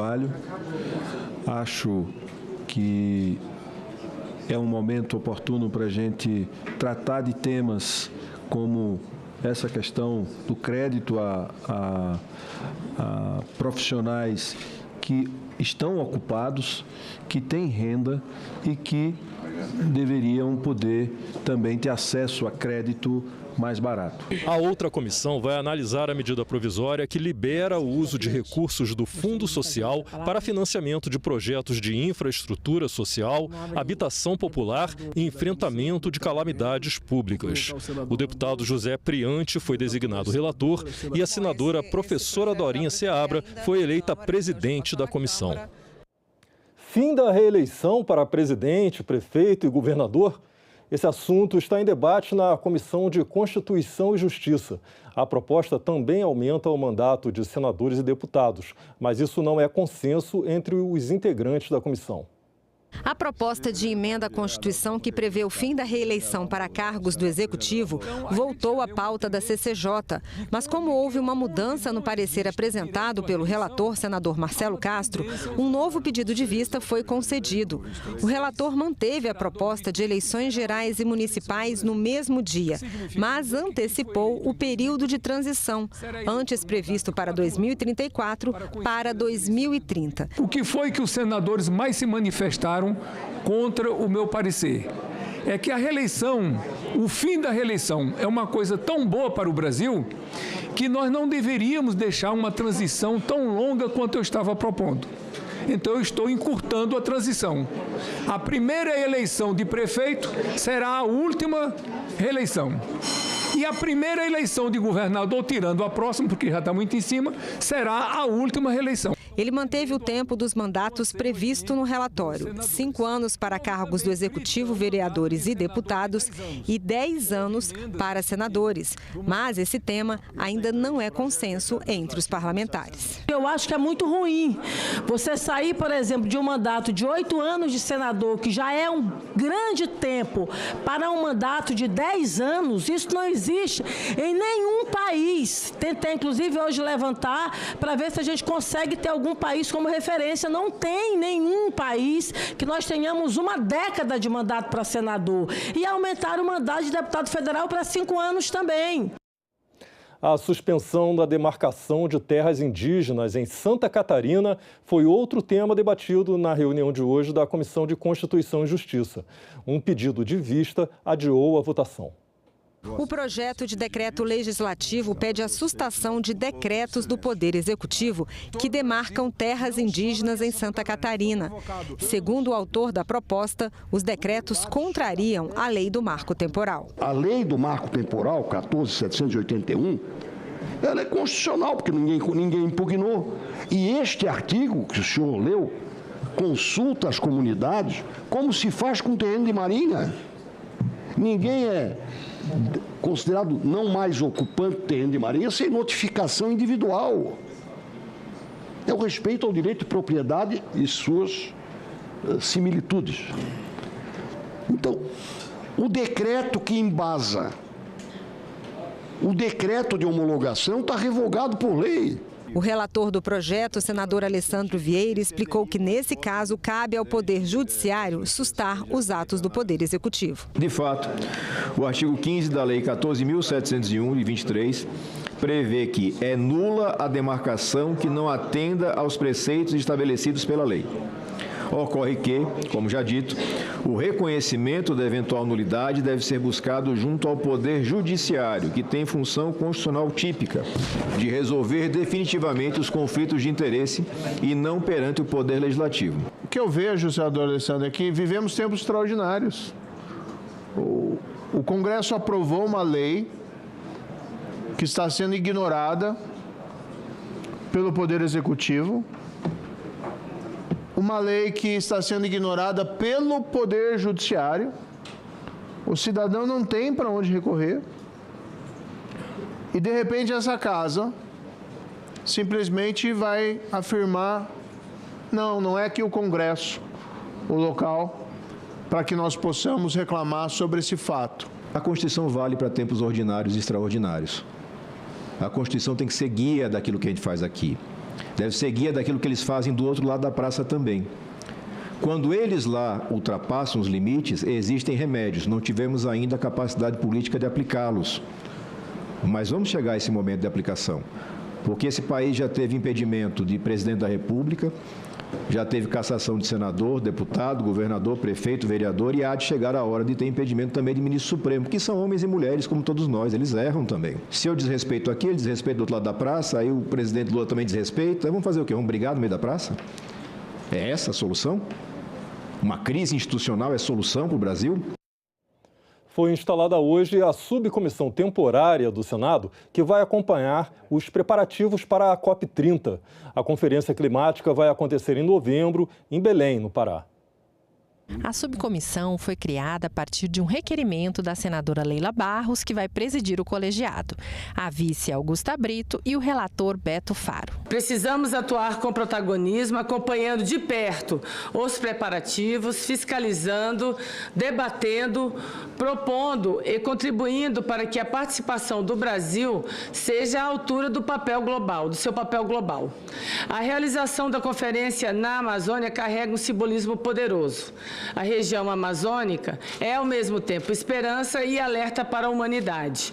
O mundo nos observa. Leila Barros destacou alguns pontos que vão orientar os trabalhos da subcomissão. O diálogo com o presidente designado da COP30, o embaixador André Correia do Lago, e com a diretora executiva Ana Toni, para compreendermos as diretrizes e desafios centrais da conferência, a análise da infraestrutura de Belém e da logística necessária para receber um evento desta magnitude, debates sobre os maiores desafios da COP, como financiamento climático, justiça ambiental, transição energética e a implementação dos compromissos climáticos, o papel da sociedade civil, em especial das comunidades indígenas e tradicionais, e ainda as perspectivas do Brasil para a conferência e para a agenda climática global. O presidente da CBF, Edinaldo Rodrigues, deve comparecer ao Senado para explicar denúncias de irregularidades em sua gestão. O convite foi aprovado hoje